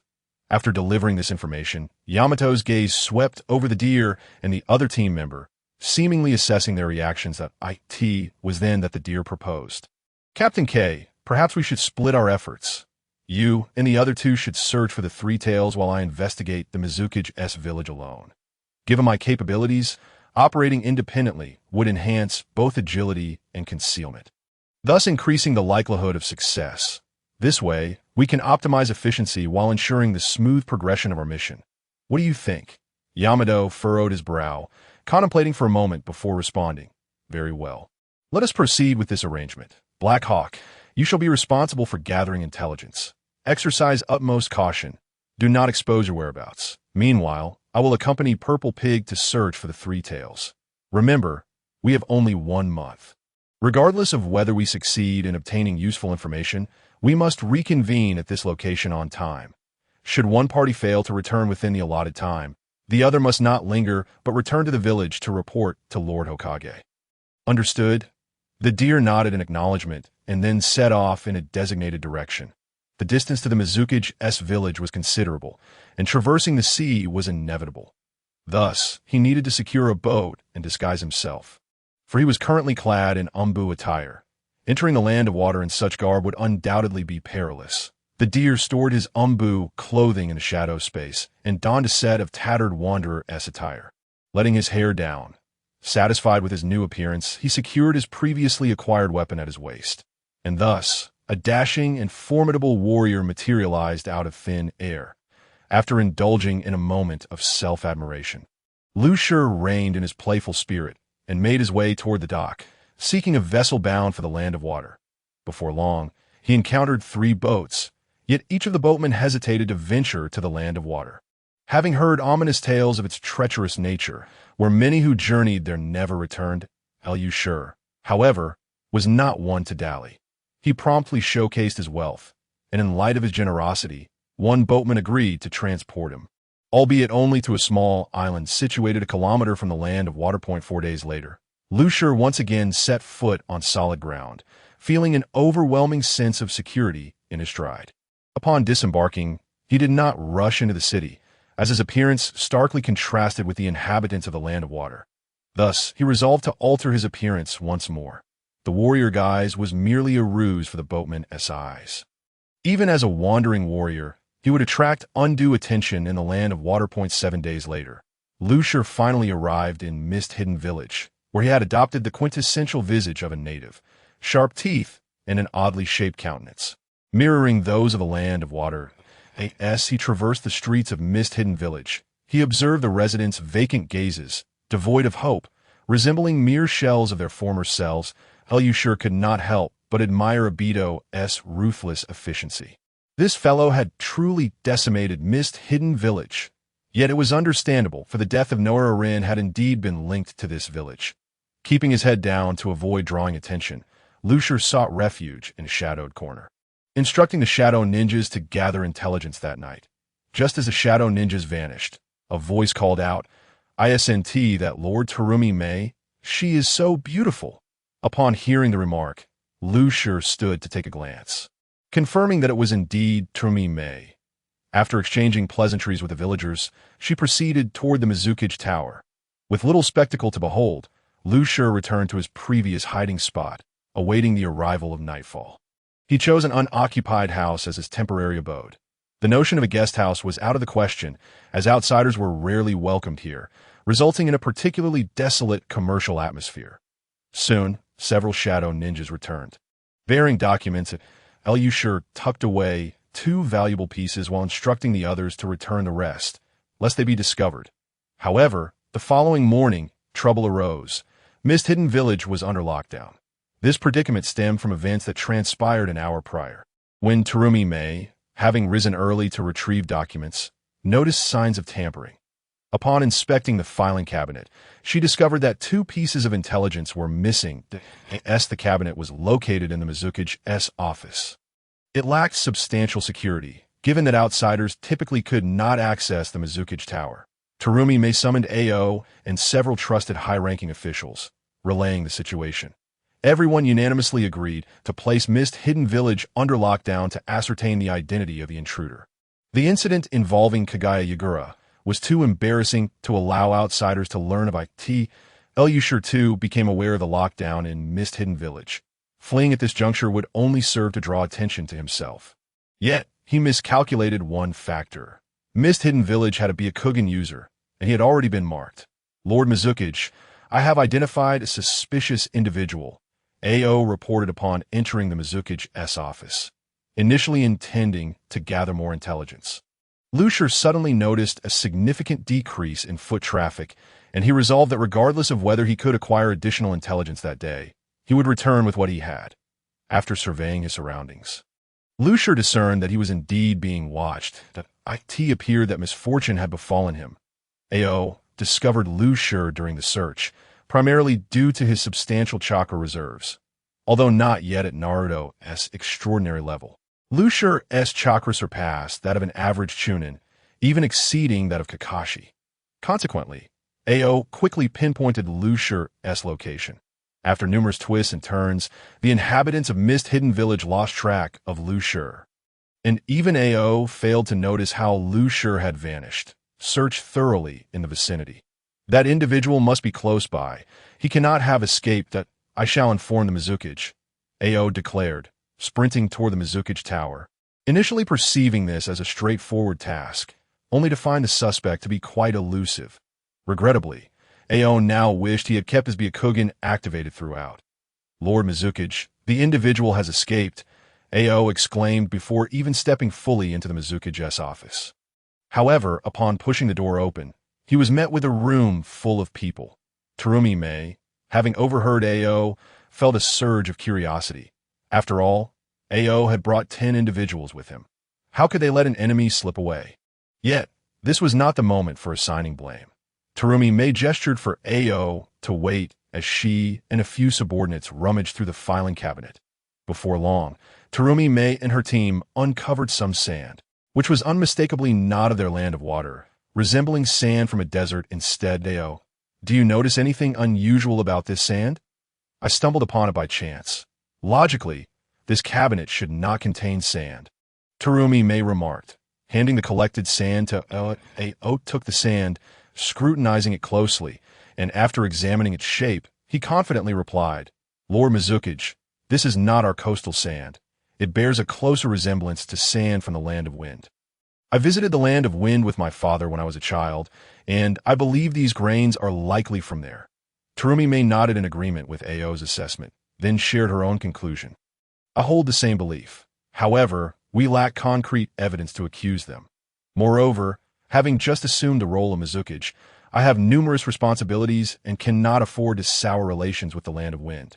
Alas, I never anticipated that someone as powerful as the Mizukage could fall victim to Jinjutsu. Over the past few years, Mist Hidden Village has lost far too many talented individuals. Starting tomorrow, the Ninja Academy will resume enrollment, abolishing all those cruel regulations, but we cannot forcibly enroll those children or villagers will reminisce about past grievances. After outlining her directives, Terumi may resume her paperwork. Having only recently become Mizukage, she lacked the energy to manage other affairs. As for the origins of the sand, it was, of course, a ploy orchestrated by Lu Shi.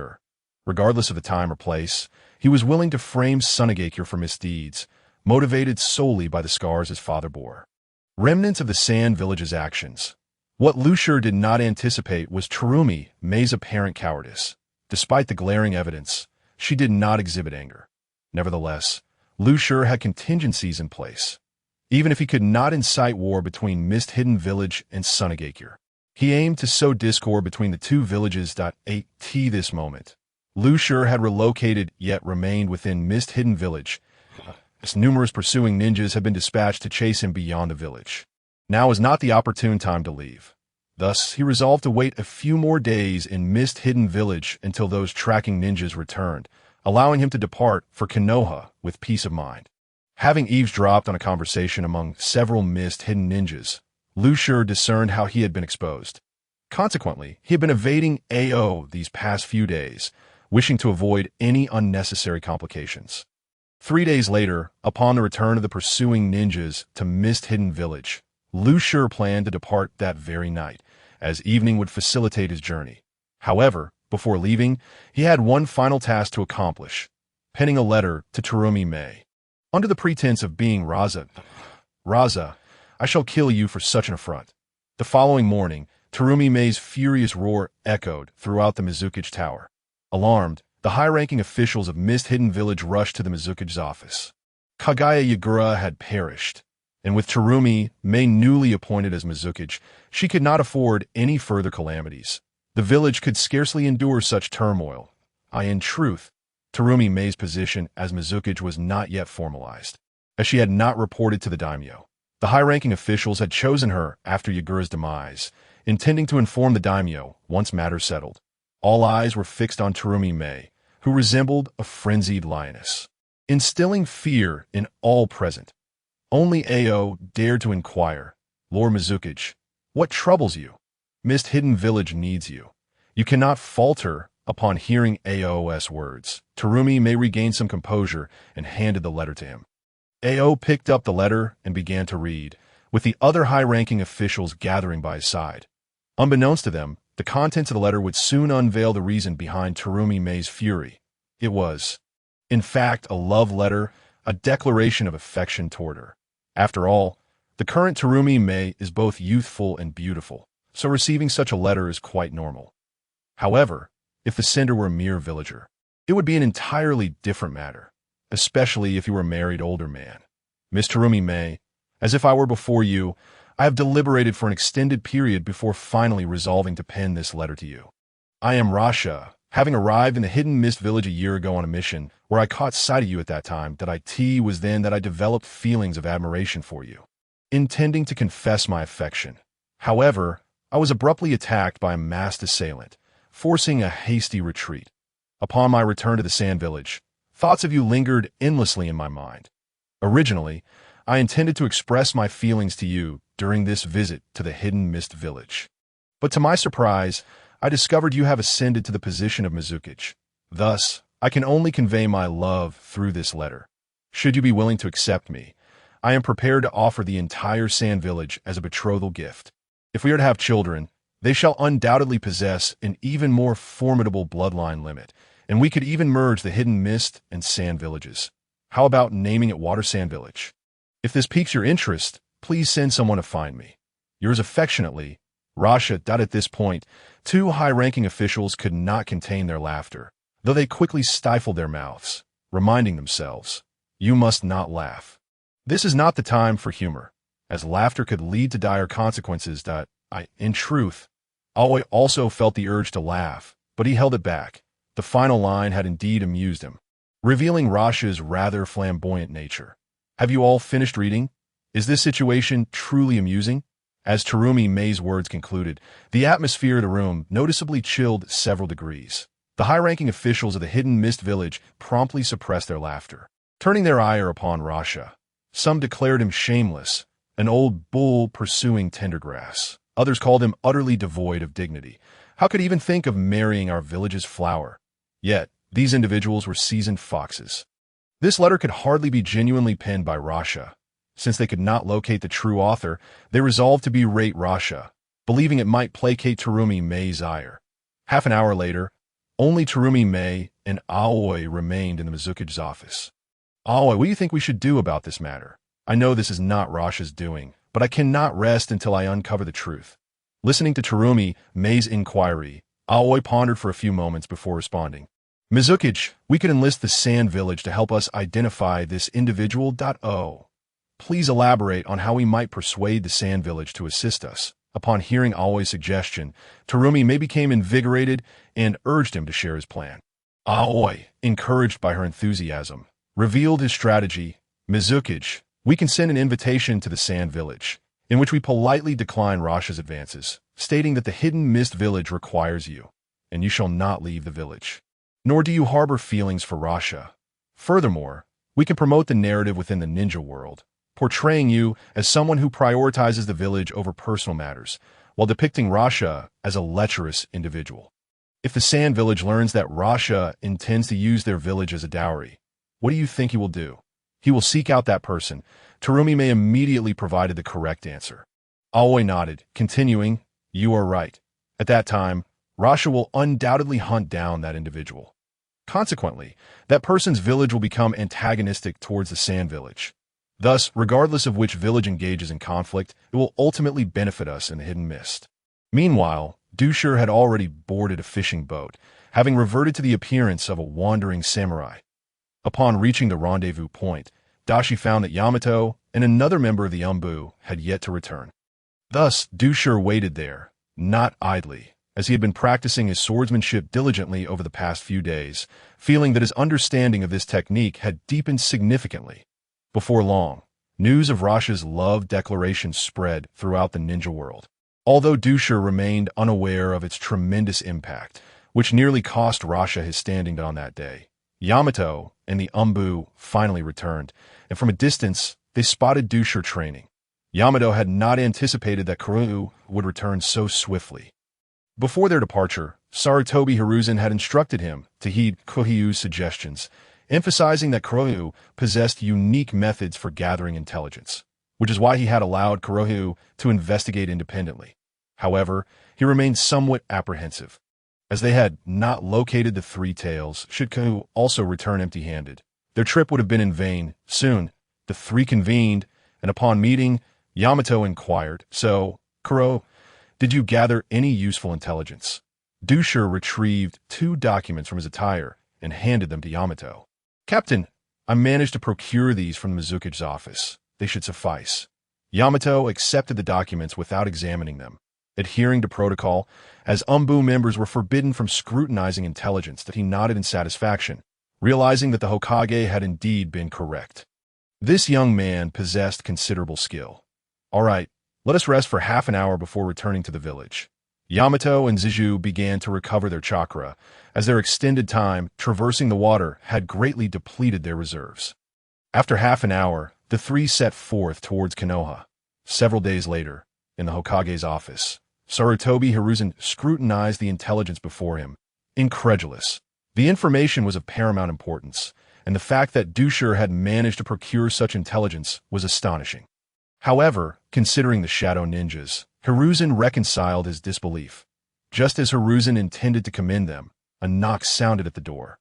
Come in, he called that a ninja stepped through the threshold, upon recognizing the individual as a member of the intelligence department. Hiruzen queried, Yamamoto, what brings you here? Hokage, we have just received a particularly special piece of intelligence, so I rushed to deliver it to you immediately. The ninja, named Yamamoto, placed the documents on the desk. Hiruzen picked up the intelligence, eager to discern its significance. Unable to suppress a chuckle, Hiruzen found himself laughing aloud. After so many years as Hokage, few things could bring him to such a state. Yet, this piece of information exceeded all expectations. Ha ha ha! I never imagined Rasha would remain so youthful at heart. If memory serves, he is nearing 40. Isn't he? Suddenly, Hiruzen noticed several eyes fixed upon him with unusual expressions. Looking up, he discovered Yamato and the others observing him. Yamato, curious about what kind of intelligence could provoke such amusement from the Hokage, concluded that it must relate to Rasha. Hiruzen quickly composed himself. Clearing his throat to mask his embarrassment, he addressed the intelligence officer. Ahem, Yamamoto. I understand the situation now. Ensure that your department publicizes this matter. If Rasha harbors such intentions, we in Konoha must lend a helping hand.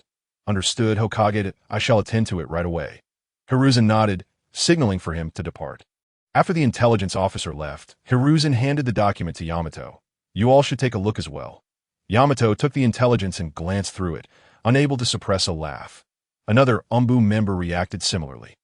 Only Dusher remained unfazed, as he was the author of a letter and found little humor in the situation. However, observing the reactions of the others, he understood that he had achieved his objective.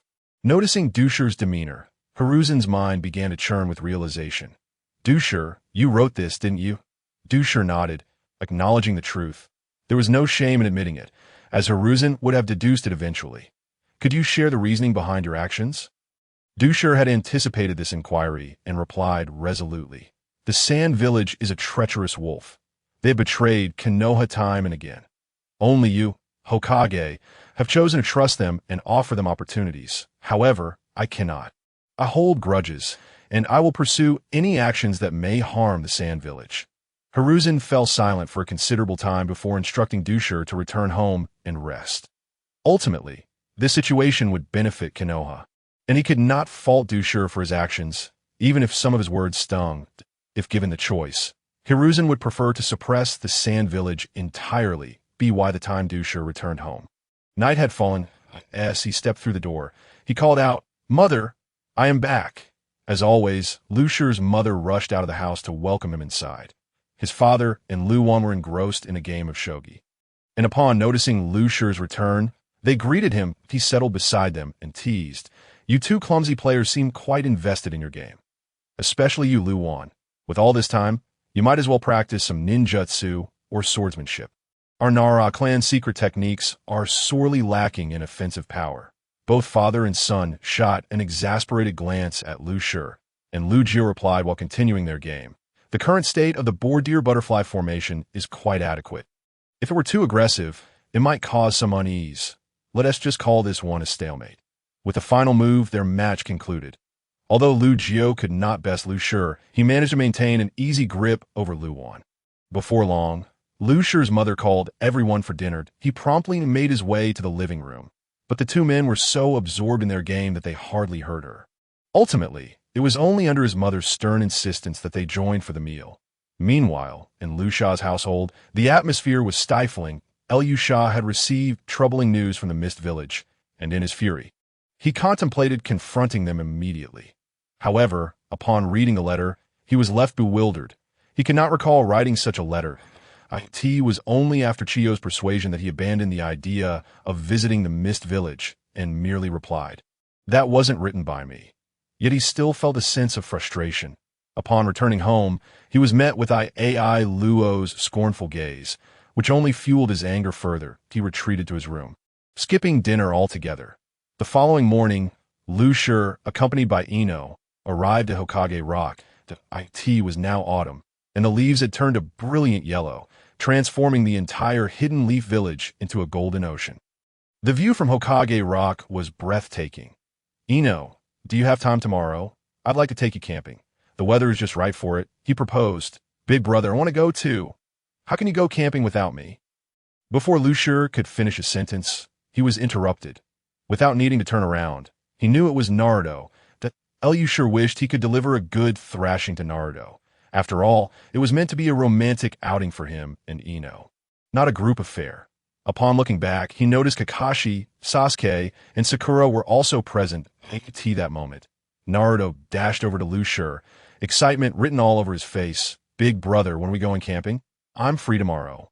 I'll come find you. Lu Shur chose to ignore Naruto, as he hadn't even agreed to his presence. However, he was accustomed to Naruto's nature. Lu Shur approached Kakashi and inquired, Kakashi-sensei, what brings you here? Kakashi pointed at the tools in Naruto and Sasuke's hands and explained, we received a task to clean up Hokage Rock, so we came here. But why are you in Ino? Kakashi's words trailed off as he regarded Lu Shur and Ino with a curious expression. Ino felt a bit embarrassed and greeted Kakashi before heading off to find Sakura. Lu Shur shot Kakashi an annoyed glance and retorted, Kakashi-sensei, we are merely here to admire the scenery of the Leaf Village. Don't let your imagination run wild. If you keep this up, you could forget about seeing my future manuscripts. With that, he nonchalantly gestured with his chin at Kakashi. It was easy to keep this reserved man in check. Upon hearing this, Kakashi quickly clarified, Lu Shur, don't overthink it. I was just asking out of curiosity. Nothing more that if you publish a new book, you must show it to me first. I always buy 2 copies of your work. He then produced several of Lu Shur's previous books. After some light banter, Lu Shur departed with Ino. Ino had a task that day, but before leaving, the 2 teams agreed to go camping together the next day. Lu Shur felt somewhat resigned. Their outing had been transformed into a group event in the Lightning Village. Laughter echoed throughout the Raikage building. Lu Shur is quite amusing, thinking he could use the Sand Village as a dowry. That impoverished place would never agree. He might as well offer his own gold sand instead, which might be more acceptable. 3 minutes later, Tsuchikage, standing beside the 4th Raikage, spoke up to Raikage-sama. This matter likely isn't Lu Shur is doing. He is a man of dark intentions. There's no way he would pledge his village for a woman. Even if he did, the Sand Village would never consent. He might have been set up. The 4th Raikage's laughter faded, and his expression turned serious as he glanced at the newly arrived intelligence report. Soon, he chuckled again. Tsuchikage, it no longer matters who wrote it. The blame falls squarely on Lu Shur. Inform the intelligence department to disseminate this news. Let us take this opportunity to elevate Lu Shur's notoriety. If it incites a conflict between the Sand Village and the Mist Village, we can swiftly reclaim our maritime routes. The warlike Raikage was indifferent to the details. He eagerly awaited a new ninja world war. In the Tsuchikage's office, Inoki scrutinized the documents in his hands, then glanced at Lus, who nodded in affirmation, confirming that the contents were indeed authentic. Then, laughter reminiscent of the Raikage erupted within the Tsuchikage's office. It seems I've truly aged and can no longer keep pace with the younger generation's antics.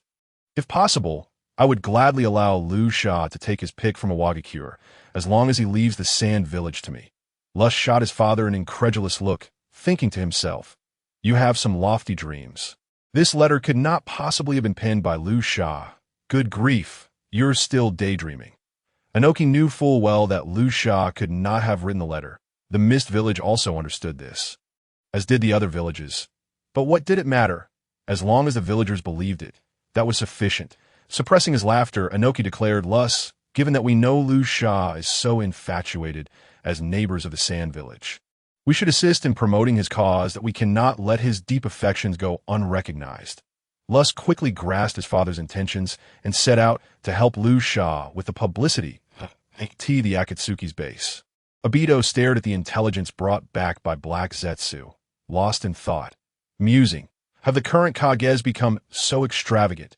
However, he soon snapped back to reality, realizing that Lu Shur had been framed. Yet, he was indifferent to the situation. He cared not for the lives lost in the ninja world. He only wished to create a realm where there was a bond between him, Rin, and Kakashi. Days later, the entire ninja world was abuzz, praising Lu Shur's romantic dedication. The feudal lord of the Wind Country issued a stern reprimand towards Lu Shur's alleged treason, demanding an explanation. In truth, the feudal lord also recognized that the news was somewhat absurd. Yet, he had to respond, having received several letters from other feudal lords inquiring if he needed protection. Should he require it, they were prepared to dispatch ninjas to safeguard him, which infuriated him greatly. A saying began circulating in the ninja world. If you are to marry a man like Lu Shur. The Wind Shadow's office was filled with a golden haze these days, and many could still hear Lu Sha's roars echoing. Enough! Enough! How many of you are there, Dingji? Can you possibly finish all this food?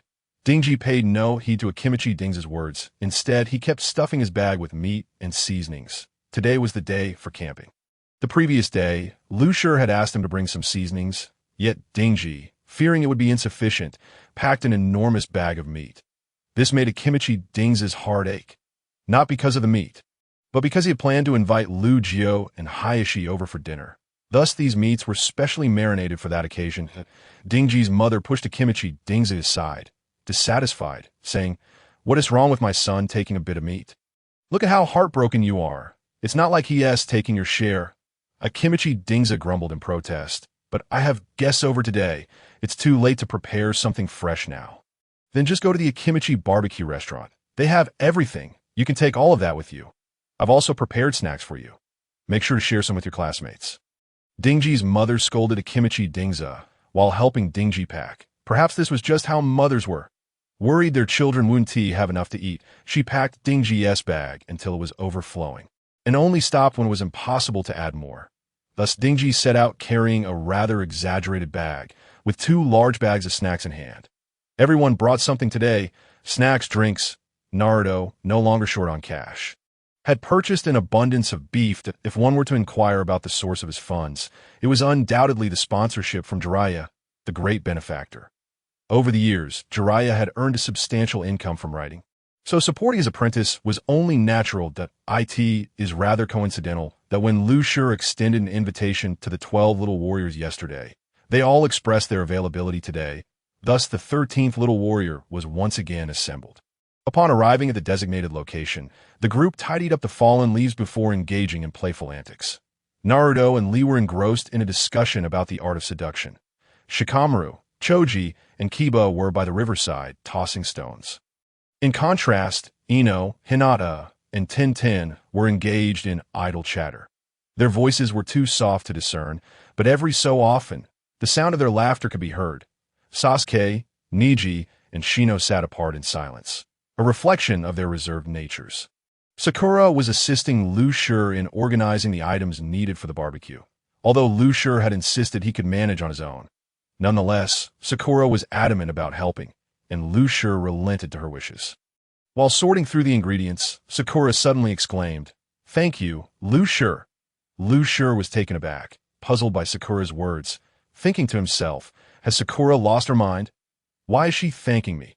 He gazed at her, bewildered, unaware of Lu Shi's expression. Sakura continued, "I was quite unconvinced by your earlier statements that I believe Naruto to be a mere underachiever, incapable of matching Sasuke.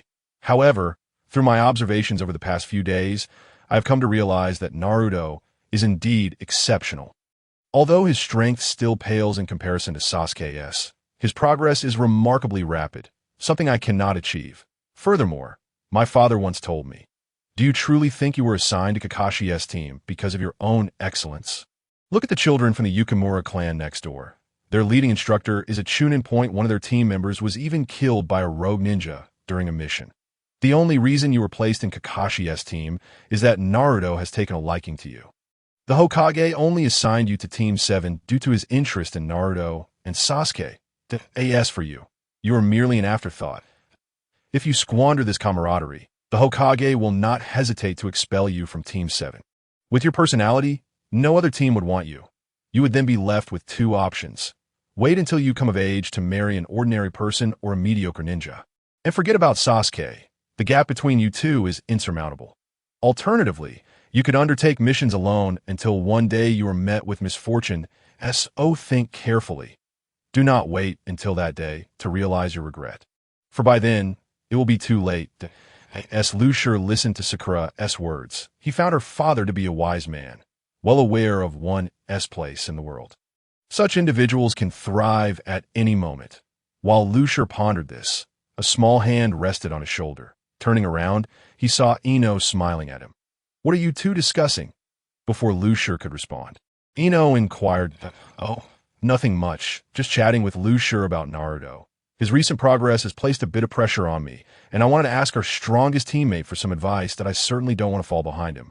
Hearing Sakura's words, Ino pulled her aside and whispered You'd best not ask him. His combat style is not suitable for you. Let us go find Hinata to chat. He can manage on his own. With that, she took Sakura away, casting a warning glance at Lu Shi as they departed. Lu Shi felt quite innocent, as he had done nothing with Sakura. So why the jealousy? Yet, having a girl be jealous for him seemed rather pleasant. The more he thought about it, the happier he became, and he resumed preparing the ingredients. Meanwhile, Sasuke was in a scuffle with Niji, and Lu Shi hurried to check on Shino to ensure neither of them was injured. Shino, what is going on with these two? Upon hearing the question, Shino glanced back and, upon recognizing Lu Shi, replied, nothing serious. They were debating who possesses the strongest ocular technique in the ninja world. When neither could convince the other, they decided to settle it through a spar. Lu Shi shook his head in disbelief. How could these two novices dare to discuss such a topic? Nevertheless, their skills were indeed commendable. Just as the two were about to escalate their confrontation, Lu Shi intervened, saying, you two had better cease this at once, or I shall be compelled to draw my blade. Upon hearing Lu Shi's words, Sasuke and Niji immediately halted, fully aware of the blade's formidable prowess. The others chuckled at the sight. Previously, when they had urged the two to stop, their pleas fell on deaf ears, but now, a single word from Lu Shi had brought an end to their tussle. With the confrontation resolved, everyone returned to their respective activities. Lu Shi approached the duo, placing a hand on their shoulders, and said, Niji, Sasuke, your quarrel over the title of strongest ocular technique is utterly meaningless. I know a woman whose ocular abilities far surpass yours. If you wish to compete, wait until she arrives in a few years. That I believe that only by defeating her can one claim to be the strongest. Upon hearing this, both Niji and Sasuke's eyes sparkled with excitement. They were eager to meet the person Lu Shi spoke of. However, just as they were about to inquire further, Lu Shi interrupted, gazing skyward. Do not ask me when she will come. All I know is, she will undoubtedly arrive within the next decade. For now, discussing it is pointless. If you're feeling idle, why not come help me with the barbecue? We have 13 mouths to feed. Do you expect me to do it all alone? Barely had Lu Shi finished speaking when someone chided, 14 people. The group turned towards the voice, spotting a white-haired figure approaching. Sasuke recognized Jiraiya and promptly greeted him, Lord Jiraiya. Jiraiya ruffled Sasuke's hair and replied, no need for such formality. I'm merely here to mooch off your meal. Tea that moment, Naruto dashed over, shouting, Pervy Sage, you're here. Didn't you say you wouldn't come this morning? Jiraiya playfully delivered a slap to Naruto's head. Ouch! That hurt. Why do you hit me? Aren't you the Pervy Sage? You little rascal, you should call me Jiraiya Sage or Toad Sage, but never Pervy Sage. Naruto, nursing his head, bantered back with Jiraiya while Lu Shi ignored their antics and returned to preparing the barbecue. It was nearly time to begin cooking. After greeting everyone, Jiraiya sat beside Lu Shi and, with a mischievous grin, asked, Lu Shi, I've finished reading the tales of Shimen Guanren. Are you planning to write a sequel? No, the readers need time to digest. Releasing similar books too frequently would overwhelm them with visual fatigue. Lu Shi explained his reasoning. However, Jiraiya, feeling unsatisfied, pressed on, have you decided what your next book will be about? Lu Shi pondered for a moment before responding, my next book will be an adventure about treasure hunting, and I've even chosen a title, King of Treasure Hunters. The story follows a commoner ninja who embarks on a treasure hunting journey under the influence of a one-armed ninja, aspiring to become the king of treasure hunters. The protagonist's name will be Lu Fei, who encounters numerous battles and gathers several exceptional companions, named Ninja Thief Nami, Second-Rate Zoro, Big Palm Robin, and Eight-Gate Sanji. Through their combined efforts, they ultimately defeat the 5 great ninja villages Kage and discover treasure in the Land of Rain, only to find that the treasure is a pair of mystical eyes that can grant any wish. However, he soon uncovers a massive conspiracy related to these eyes, leading to the second installment. What do you think? Lu Shi sought Jiraiya's opinion, but upon turning, he found Jiraiya disinterestedly rummaging through the ingredients. Muttering, boring, not as good as writing about Shizen's escapades. Lu Shi felt exasperated. Jiraiya only seemed to enjoy writing adult novels. The intention behind this book was to set the stage for the next one, as the tale of Black Zetsu's quest to save his mother was the real masterpiece. However, Naming it Black Zetsu was rather obvious, so it would be titled The Legend of Juezi, saving his mother. He even had a name for Uchiha Bido, calling him Uchiha Jia-e, symbolizing how he had made sacrifices for others. Ignoring Jiraiya, Lu Shi began grilling the meat, and soon, the tantalizing aroma wafted through the air. The friends stopped their games and gathered around the grill like hungry fledglings. Jiraiya savored the grilled meat while sipping the wine he had brought. Amidst the lively chatter and laughter, Jiraiya leaned closer to Lu Shi, shaking the wine bottle in front of him, and asked, "Kid, care for a sip? This is the kind of drink only real men indulge in." Lu Shi shot him a glance, retorting, "Go ahead and drink. Such a drink, you won't be able to savor it many times. When Lady Tsunade returns, she will surely allow you to enjoy a full pot." As soon as Jiraiya heard Tsunade's name, he became somewhat alert and inquired, "What do you mean by that, Lu Shi?" He chuckled. "Take a guess."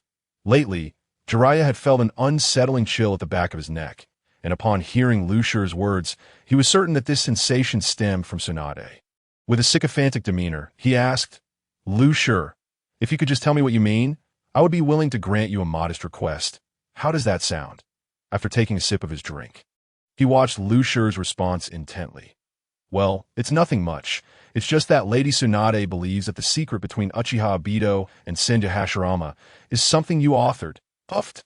"Ah, fire, fire, fire. It's burning me alive." Quickly extinguish the flames. A minute later, Jiraiya lay there in despair, covered in countless footprints from those who had just kicked him. After all, he had sprayed his drink onto the grill, inadvertently setting his clothes ablaze. 2 streams of hot tears trickled down his face, not from pain, but from a sense of hopelessness. He knew that Tsunade would not let him off easily upon her return. The dread he had felt years ago when under Tsunade's command resurfaced. Hinata, filled with concern, asked, "Is Jiraiya-sama all right? Did we perhaps use too much force?" Observing the kind-hearted Hinata, Lu Shi reassured her, "Do not worry, Hinata. Jiraiya-sama is fine. He is merely reflecting on some sorrowful matters." "Oh, is that so? Should we not comfort Jiraiya-sama?" Then, Lu Shi found Hinata adorably naive, believing everything she heard. When the fire broke out, Lu Shi had directed everyone to kick, and unfortunately, Jiraiya had also spilled the remaining liquor from his flask onto himself. This only spurred them on to kick harder, especially Naruto, who landed a couple of kicks squarely on Jiraiya's face, and Lu Shi sensed that these kicks carried a hint of personal vendetta. "Lu Shi, I beg you, just admit it. Tsunade won't kill you, but she truly might kill me. That if you refuse, I'll have no choice but to leave Konoha with Naruto." Once Jiraiya regained his composure, he clung to Lu Shi, insisting that Lu Shi confess to writing that book. "How could that be? I'm no fool, and Tsunade is a formidable woman that if she discovers that I've framed her grandfather, I certainly wouldn't escape unscathed, and my father wouldn't dare intervene in such matters either." "Very well, Jiraiya-sama. I can only assist you in avoiding a beating. As for admitting it, let us forget that. I fear for my own safety." Upon hearing Lu Shi's words, Jiraiya immediately retorted, "Lu Shi, lives are at stake. Do not jest. Tsunade's fists are not to be trifled with. A single blow could be fatal." Pushing Jiraiya away, Lu Shi scoffed, "Jiraiya-sama, you are one of the legendary Sannin of Konoha, the sage of the toads. You must have faith in yourself. Stand tall. In the entire shinobi world, there are hardly a handful who could best you. Even your mentor is no match for you. What is there to fear? You should exude your dominating aura. Perhaps Lady Tsunade will be captivated by it." As Lu Shi spoke, Jiraiya's expression shifted from excitement to lewdness, then to deflation, and finally to sheer terror. Lu Shi was astonished to realize how expressive a single person's face could be. "Lord Hokage, could you send someone else instead? I could give him a knife to take to a Wagakure.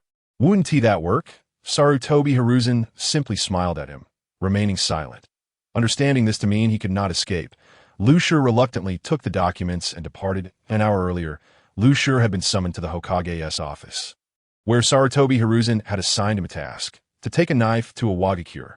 They wanted the knife's owner to visit and assess whether a Wagakure had any of certain type of ore. Naturally, Lu Shi was reluctant to go. After all, he had already tricked a Wagakure once, and what if Inoki sought retribution? Thus, Lu Shur had found himself in a predicament, evidently unable to decline the mission, especially since Sarutobi had urged him to return swiftly, almost explicitly stating he should take Xiao Hei with him. After a brief conversation with his mother, Lu Shur set off. Iwagakure was not far, and with Xiao Hei's flying speed, he could arrive by nightfall.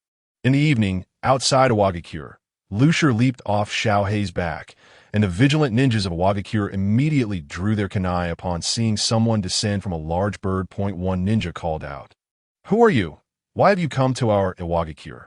Stopping 5 meters away from them, Lu Shur produced the documents Konoha had sent and tossed them to the ninja. The ninja cautiously opened the documents while another approached to take a look. They nodded at each other before addressing Lu Shur. "Please wait here. I will send someone to inform Lord Suchikage.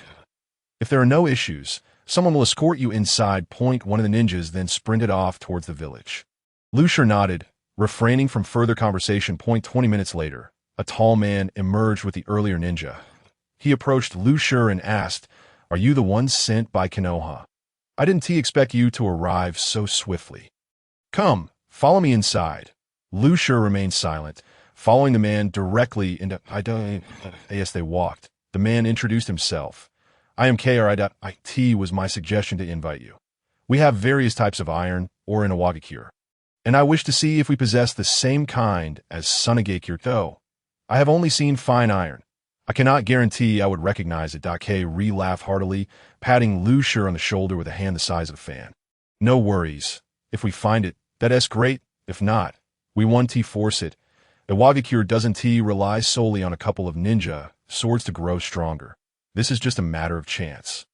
As they continued conversing, they soon arrived at the Suchikage's office. Upon entering, K.R. announced, "Lord Suchikage, the person from Konoha has arrived." Inoki, the elderly Suchikage, was engrossed in some documents. Upon seeing K.R. enter, he placed the papers into a drawer and scrutinized Lu Shur. After a minute, Inoki erupted into laughter, exclaiming, "Huh, I didn't expect you to be a child. It seems those fellows on the front lines have truly lost their touch, allowing a child to manipulate them so easily." Lu Shur felt a bit embarrassed, realizing that his little antics had become known. Inoki noticed Lu Shur's discomfort and, dropping his previous demeanor, spoke seriously, "You need not worry. I won't take revenge on you. It's their folly for being outsmarted at the border. However, I am curious how you know about Deidara. How did you come to know that he defected? As of now, Iwagakure has not declared him a rogue ninja." Lu Shur thought to himself, "Oh no, I was so focused on the border incident that I completely forgot about Deidara." Yet who was Lu Shur? Such trivial matters could not deter him. Inoki wanted to know how he knew about Deidara. He would simply fabricate a story, and judging from Inoki's words, it seemed Deidara had just recently defected. A highly plausible explanation quickly formed in Lu Shur's mind, and he confidently stated, "Last time I visited Sunagakure, a kunoichi named Tari mentioned that Deidara had defected from Iwagakure and was causing explosions everywhere. They had pursued him, but he escaped on a large white bird." Inoki pondered for a moment. This indeed fit Deidara's style, and he recognized that the white bird was a creation of Deidara's abilities. Therefore, he temporarily accepted Lu Shur's account. "Very well, it's getting late. Allow K.R. to show you to a place to rest. Tomorrow, the ores will be delivered back to the village, and then you can help us examine them." Following K.R., Lu Shur arrived at a relatively clean room. K.R. then told Lu Shur, "You may rest here tonight. This is the best room we have in Iwagakure. Someone will bring you food shortly. If you feel bored in the evening, you may take a stroll, but certain important areas are off limits. If you prefer not to go out, you can read some books." Afterward, K.R. pulled out several books from his pocket, stating, "These are works authored by Jiraiya from your village. They are quite entertaining." Upon seeing the books, Lu Shur was taken aback. Were these not his own works? Lu Shur felt disdain for Huang too. A person with such prominent features actually reads this kind of book. After Huang Tu finished explaining, he left it. Lu Shur instructed the Shadow Ninja to survey the surroundings and discovered that 2 ninjas were keeping watch over him. However, it mattered little. Such surveillance was a common practice in the ninja world. Who knew if he might cause trouble? It was perfectly normal to have someone observe him for wandering around Iwagakure. Lu Shur had no desire to do so. It was too desolate and lacked interest. Reading such books was not appealing either. Even when he wrote them himself, he felt little inspiration, let alone reading them. Thus, there was only one choice left: sleep. Early the next morning, while Lu Shi was still asleep, he was abruptly awakened by a commotion outside. Having had trouble sleeping the previous night due to the change of bed, he had gone to bed quite late, and the noise early in the morning roused his irritation. He shouted outside, "What on earth? What's all the rackets so early in the morning? Can't a person get any sleep?" Instantly, silence fell outside, and after a brief pause, a youthful voice called out, "You, the one from Konoha riding the bird, come out." Upon hearing the call, Lu Shi sat up in bed. Since he could no longer sleep, he decided to get up and see who was shouting at his door so early. 2 minutes later, dressed in an outfit that exuded an aura of indifference, Lu Shi opened the door and found a short-haired girl standing there. Upon seeing Lu Shi, the girl fell silent and simply stared at him. Lu Shi began to scrutinize the girl. She had delicate features, ear-length short hair, large expressive eyes, and a chi-pao that reached her navel. "Wow, you are the leg shadow." The term slipped from his lips, leaving both Huang Tu and the Iwagakure ninja stunned, not understanding what leg shadow referred to. Regaining his composure, Huang Tu scolded, "Are all Konoha ninjas this lazy? Not even up at this hour? Oh, look at you." Huang Tu, getting a bit bold now. Lu Shi could not let her off lightly, retorting, "I have no idea about Konoha ninjas' laziness, but I know that Konoha girls do not block a boy's bed. If a girl does that, she must be marrying him to is that a custom in your Iwagakure?" Both Huang Tu and the Iwagakure ninjas were bewildered, unaware of such customs in Konoha. However, Huang Tu quickly realized she had been teased. "You big pervert! I'm going to tell my grandfather that you bullied me." After saying this, Huang Tu ran off, and Lu Shi couldn't help but admire her long legs. They were undeniably fair and lengthy. Huang Tu was likely a few years older than him and already exhibited the potential to become a future leg shadow. Having indulged in his fantasies, Lu Shi began his breakfast. The food in Iwagakure was quite average, but not unpleasant. He didn't mind too much and simply ate until he was full, waiting to identify the ores. However, he doubted Iwagakure would have any, as the fine iron he possessed had come from a quest reward. How could such a world contain it? He had previously made that claim solely to tarnish Sunegakure's reputation, but they had refuted it effectively to in that Tsuchikage's office. Huang Tu was reporting to Inoki. After hearing the detailed account, Inoki burst into laughter to him. It seemed like just a childish prank, harmless in nature. Moreover, he had begun to take a liking to Lu Shi.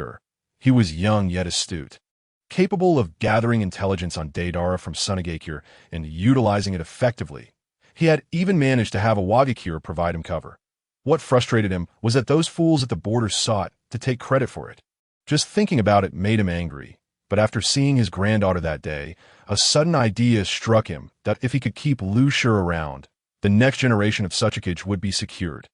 As Inoki was lost in thought, Huang Tu interrupted, "Grandpa, you must help me get revenge. That person teased me." Just as she finished speaking, Huang Tu entered the room, announcing, "Tsuchikage, we have gathered the ore samples, even including those previously discarded." "Good, please invite Nara Lu Shi over," Inoki commanded. Then he turned to comfort his granddaughter. Now, Huang Tu. After all, Nara Lu Shi is a guest of Iwagakure. We must be magnanimous. I won't talk to you anymore. You're just siding with an outsider." With that, Huang Tu stormed off, fuming, and Inoki sighed, looking at his granddaughter with a sense of helplessness. When will you all mature? I wonder how long this old body can hold on. In a room, Lu Shi was meticulously examining the ores. Though he believed Iwagakure wouldn't possess such ores, he still needed to feign diligence. Just then, a particular ore caught his attention. It was rare, glistening black. Lu Shi stood up to inspect it closely, and Huang Tu, noticing his actions, approached him, picking up a piece of or to examine as well, but he could not discern anything to that moment. A ninja approached Huang Tu and quietly remarked, "Lady Huang Tu, these are all inferior products. They were discarded because the furnace couldn't melt them." Huang Tu nodded, continuing to watch Lu Shi, who had now drawn a short blade and was carefully comparing it. Internally, Lu Shi exclaimed, "Wow, this or resembles the material of my blade so closely, with a color similarity of about 70 to 80%. 3 minutes later, Lu Shi sheathed his blade and handed the ore to Huang Tu. stating, "This ore bears a striking resemblance to the material of my blade, though I cannot be certain." Huang Tu took the ore and asked the ninja beside her, "How much of this ore do we have?" The ninja pondered for a moment before replying, "Lady Huang Tu, this ore yields only a small amount every few furnaces, and combined with the previously discarded pieces, this is all that is before you now." Huang Tu nodded, then turned to Lu Shi, saying, "You may explore Awagakure for now. I will report this to the Tsuchikage. If all goes well, you may return to Konoha tomorrow." "Very well. Please inform me once there is news." With that, Lu Shi left the room. As he stepped out of the Tsuchikage building, he spotted Huang Tu standing there. Upon seeing Lu Shi emerge, Huang Tu rushed over, appearing hesitant, her mouth opening several times without uttering a word. Lu Shi teased, "Did your vocal cords fall out?" Infuriated by his jest, Huang Tu shot back, "You're the one whose vocal cords fell out. Your whole family's vocal cords have fallen out." After scolding Lu Shi for a moment, she continued, "I heard you rode it on a big bird. Can I ride it too? Data's big bird never let me ride it, but I really want to experience flying." Huang Tu stammered out her request. It dawned on Lu Shi that Huang Tu had come looking for him this morning for the sake of Little Black. With his arms crossed, Lu Shi assessed Huang Tu and silently contemplated, agreeing to her request wouldn't be a problem. He actually liked Huang Tu while watching anime. That fool Datara, why not just enjoy his legs? Instead, he had to play with clay, ultimately leading to his demise in a grand display of art. "I can agree, but you must let me touch your legs." Huang Tu paused for a moment before retorting, "Pervert, you better leave Awagakure quickly. If I see you again, I'll make sure to beat you up." After declaring this, Huang Tu blushed and ran off, prompting Lu Shi to burst into laughter. In truth, Lu Shi harbored no romantic intentions toward Huang Tu. He merely enjoyed teasing her. Wow, is this what it feels like to fly? Watching Huang Tu's exhilaration atop Little Black, Lu Shi couldn't help but feel a sense of joy himself, though the safety shorts beneath her cheapao were a bit bothersome. He would be returning to Konoha soon. Thus, he acquiesced to letting Huang Tu ride Little Black for a while. After all, it was not a significant matter. Half an hour later, Huang Tu reluctantly hopped off Little Black's back, affectionately patting the creature. She then looked up at Little Black, saying, "Little Black, if that guy treats you poorly, come find me. I'll take good care of you." Lu sure felt a chill run down his spine, thinking, with such chatter, people might misunderstand. Those who know will think you're competing with me for a pet, and those who don't will assume you're vying for my girlfriend. Lu Shi intended to bid farewell to Inoki, but upon turning around, he noticed Huang Tu, with Inoki casting a dangerously stern look at Lu Shi. He had witnessed the scene where his granddaughter had been flustered. Seeing their expressions, Lu Shi quickly approached Huang Tu's day. "All right, I must leave now. Don't cling too much. I'll make sure Little Black visits you sometime." "Really?" Huang Tu exclaimed with excitement. "Of course, but you must inform the ninjas in your village to never raise a hand against Little Black." "All right, I'll tell them right away." After exchanging a few words, Lu Shi mounted his steed, Xiaohei, and soared towards Konohagakure. Haitu, filled with reluctance, called out from below, "Xiaohei often visits me, and I shall provide you with the finest delicacies." By evening, Lu Shi returned to the village, initially intending to report to Sarutobi Hizashi the following day, as it was not a matter of great urgency. However, upon arriving home, he found the house empty. He called out several times, "Mother, I'm back," but received no response. Anxiously, Lu Shi pushed the door open and searched the house, confirming there was indeed no one there. Just as he pondered his mother's whereabouts, Naruto shouted from outside, "Big brother, is it you back?" Lu Shi stepped outside, observing Naruto's anxious expression, which filled him with an ominous premonition. Upon seeing Lu Shi, Naruto exclaimed, "Big brother, it really is you. I just saw a shadow in the sky, and guessed it was you returning." "Naruto, what brings you here?" Naruto looked at Lu Shi, his cheeks flushed, hesitating to speak. As Lu Shi felt his unease intensifying, he approached Naruto, grasped his shoulders, and urgently asked, "Naruto, what on earth has happened? Speak quickly. You're driving me to distraction." "Big brother, Shikamaru and the others have been injured. I just returned from the hospital, and they told me not to inform you, saying Shikamaru would be out for a few days." "Where is he?"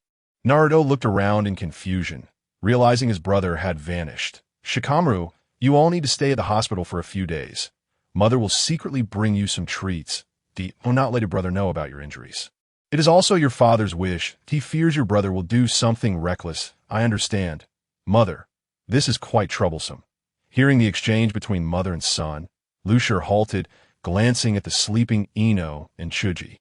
He inquired with a nurse, who reassured him that the trio was not in grave danger, allowing him to relax somewhat. Knock, knock, knock. Come in. Lucier stepped into the Hokage's office, saluted Sarutobi Hiruzen, and said, Hokage-sama, I have returned. Presenting a document he had retrieved from his cloak, Sarutobi glanced it over and remarked, Lucier, you performed admirably on this mission. You may return home and rest. Who did this? Sarutobi was initially taken aback. Then addressed Lucier, Lucier, this? Who did this? Lucier, please do not act impulsively. I have already dispatched your father to negotiate with the Cloud Village regarding this incident. It was merely a misunderstanding. Shikamaru and the others were not. Does Hokage-sama believe that only death constitutes serious injury? Without allowing Sarutobi to continue his dialogue, Lucier exited the office with determination. Inform Kazuki to prevent Lucier from making any rash decisions, that we must not provoke war between Konoha and the Cloud Village. Hurry, Lucier has a mount and moves swiftly. Understood, Hokage-sama. Once the Umbu departed, Sarutobi lit his pipe, muttering, Lucier, I hope you do not overstep this time. Konoha cannot endure any further turmoil. Instead of returning home, Lucier whistled, and a minute later, Xiaohei landed before him. Together, they soared towards the Cloud Village. Once they crossed the border of the Land of Lightning, Lucier dismounted and sent shadow ninjas to assist with reconnaissance while searching for his father's whereabouts. 5 days later, in the afternoon, the shadow ninjas finally returned with intel. Kazuki and his team were en route when suddenly, a shadow ninja emerged from the darkness ahead. Initially startled, the group soon recognized the ninja, and Kazuki understood his son had arrived. A sight he was most reluctant to see. The shadow ninja handed Kazuki a note that read, Do not move. Wait for me. Chuji and Ino glanced at the note. Chuji sighed, Kazuki, have you devised a plan to persuade Lucier? The boy has little interest in power. His only concern is those close to him. This situation may not resolve amicably. Indeed, I share your sentiment, but I doubt Kazuki can sway him. We have watched him grow. And his bottom line is family and friends. Those from the Cloud Village have foolishly sought to seize the Nara clan's forbidden techniques. They should brace for Lucier's vengeance. After Hachiai spoke, he turned to Kazuki, who appeared troubled, still unsure of how to counsel Lucier. The other two ninjas remained silent, merely spectators, unwilling to involve themselves in matters beyond their capacity. Like that moment, a shadow fell upon the five of them. Lucier leaped down from Xiaohei and approached the group. Father, could you explain what is happening? Kazuki, overwhelmed, feared the worst. Just as he had formulated his response, Lucier interrupted him. Hachiai, stepping forward to alleviate the tension, placed a hand on Lucier's shoulder and gently said, Lucier, there's nothing to worry about. Ino and the others will recover after a couple of days of rest. You need not be as barbaric as those mountain dwellers. Trust your uncle and come back with me. We should discuss your engagement to Ino. Although you cannot marry just yet, an engagement is still possible. Kazuki and Chuji exchanged glances, internally praising Hachiai for such a brilliant rationale.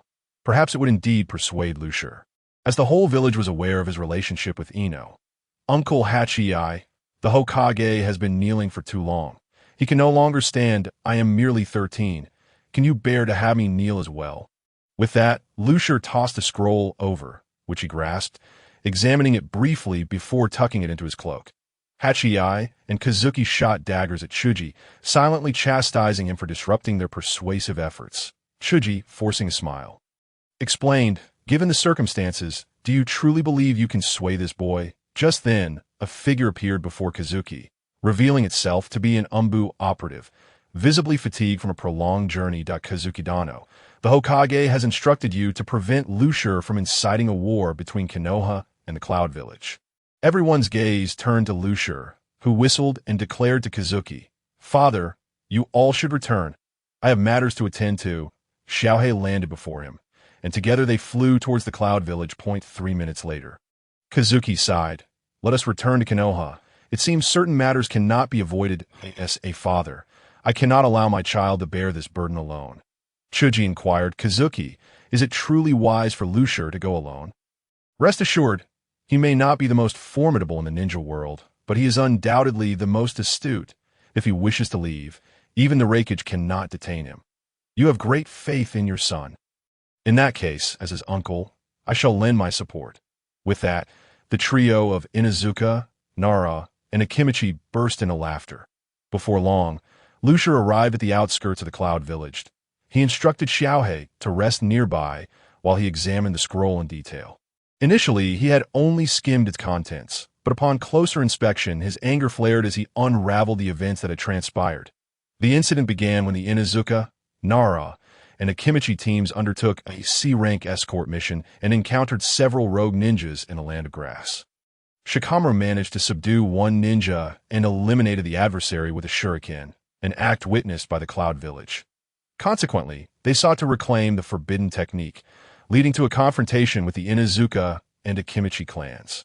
Despite Asuma's commendable prowess, the opponents numbered 7, 1 Jounin, 2 Chunin, and 4 Jinin, forming a complete squad. The battle quickly turned in favor of the enemy, resulting in injuries for the 4, that for reasons unknown, the assailants abruptly retreated, allowing the 4 to escape with their lives. When Konoha sent envoys to negotiate, they were met with ridicule from the Raikage, who remarked that the Cloud Village had no interest in such feeble ninjutsu. Deeming the prior encounter a mere misunderstanding, the attitude exhibited was exceedingly arrogant. They perceived Konoha as merely engaging in empty rhetoric. However, the hidden Cloud Village would not even indulge in such banter, opting instead to directly send their guests away. Below are the profiles of those 7 individuals. I cannot recall their names, nor did I intend to, but there are portraits provided. After the Shadow Ninja glanced at the images, I instructed them to commence the search. Suddenly, I remembered that I had yet to sign in today, but having received nothing worthwhile, I wondered if perhaps I had exhausted the system. Never mind, no need to dwell on it. System, sign in, ding. Congratulations, host, you have received a Troll Core, 1 Giant Shadow. Upon hearing this reward, I was momentarily taken aback, initially expecting yet another worthless item.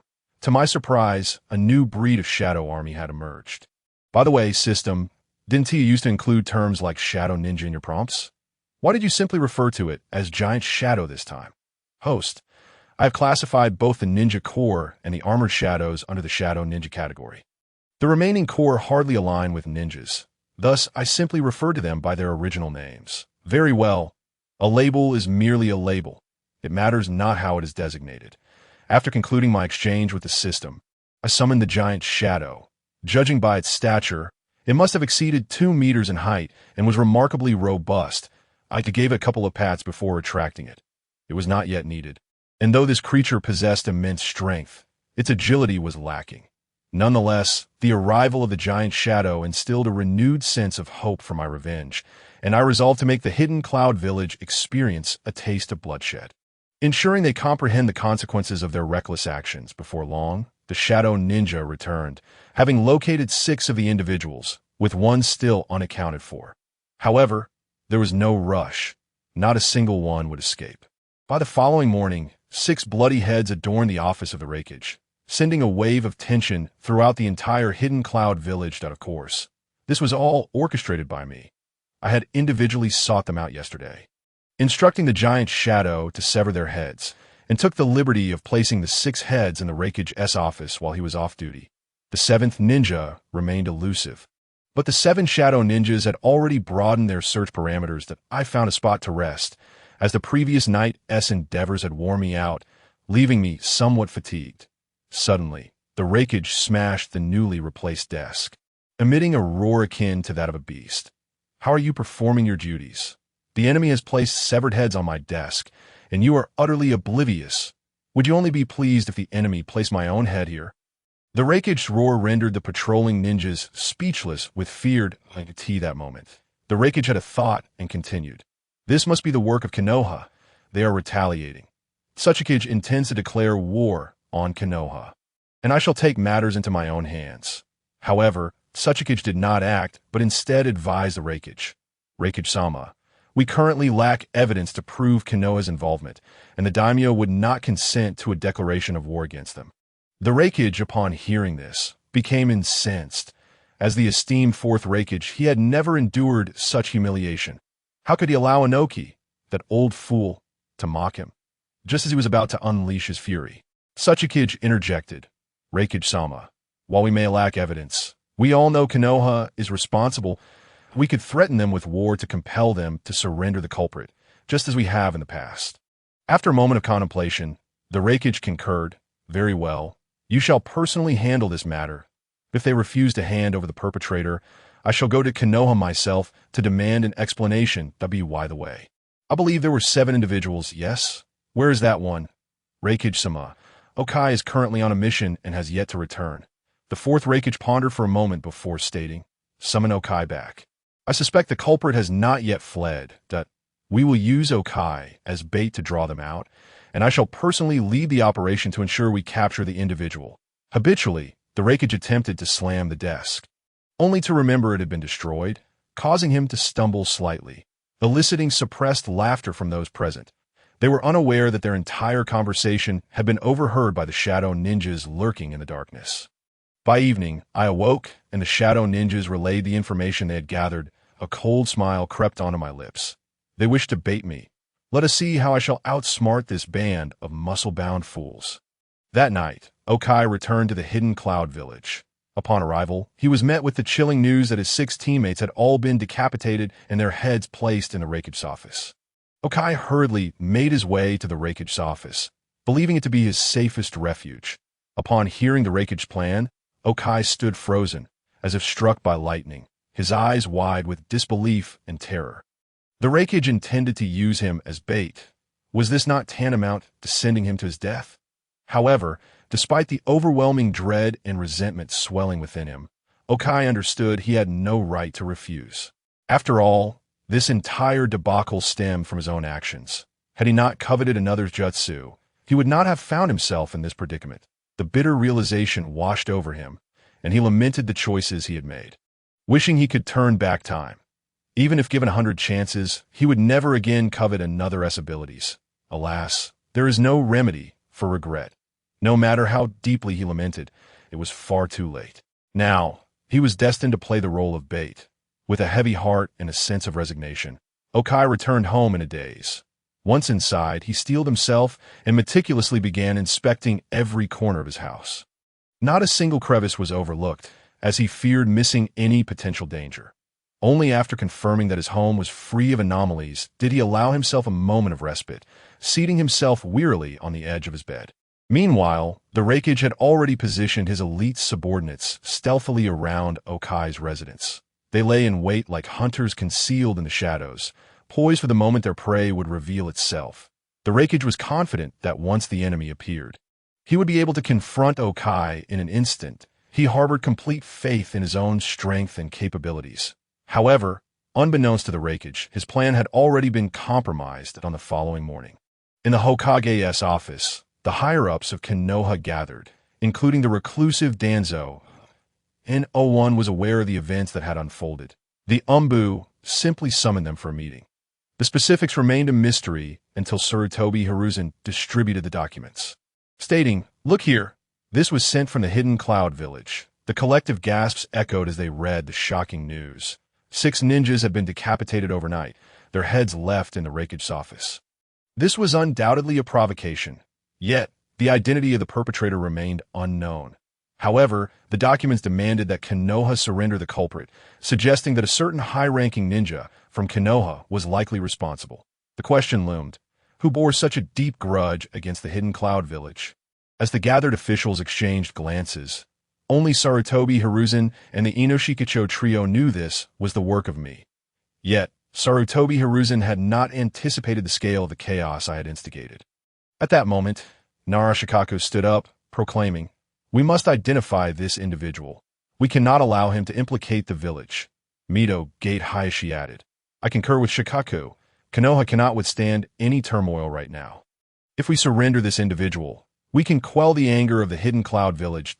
I, in the corner, Hyuga Hizashi sighed, feeling a sense of sorrow. It seemed his brother's troubles were about to resurface.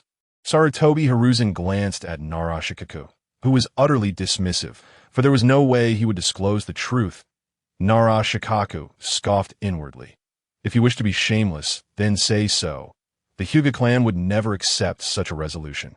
Although the Nara clan was not a prominent family, they would not survive by betraying their own kin.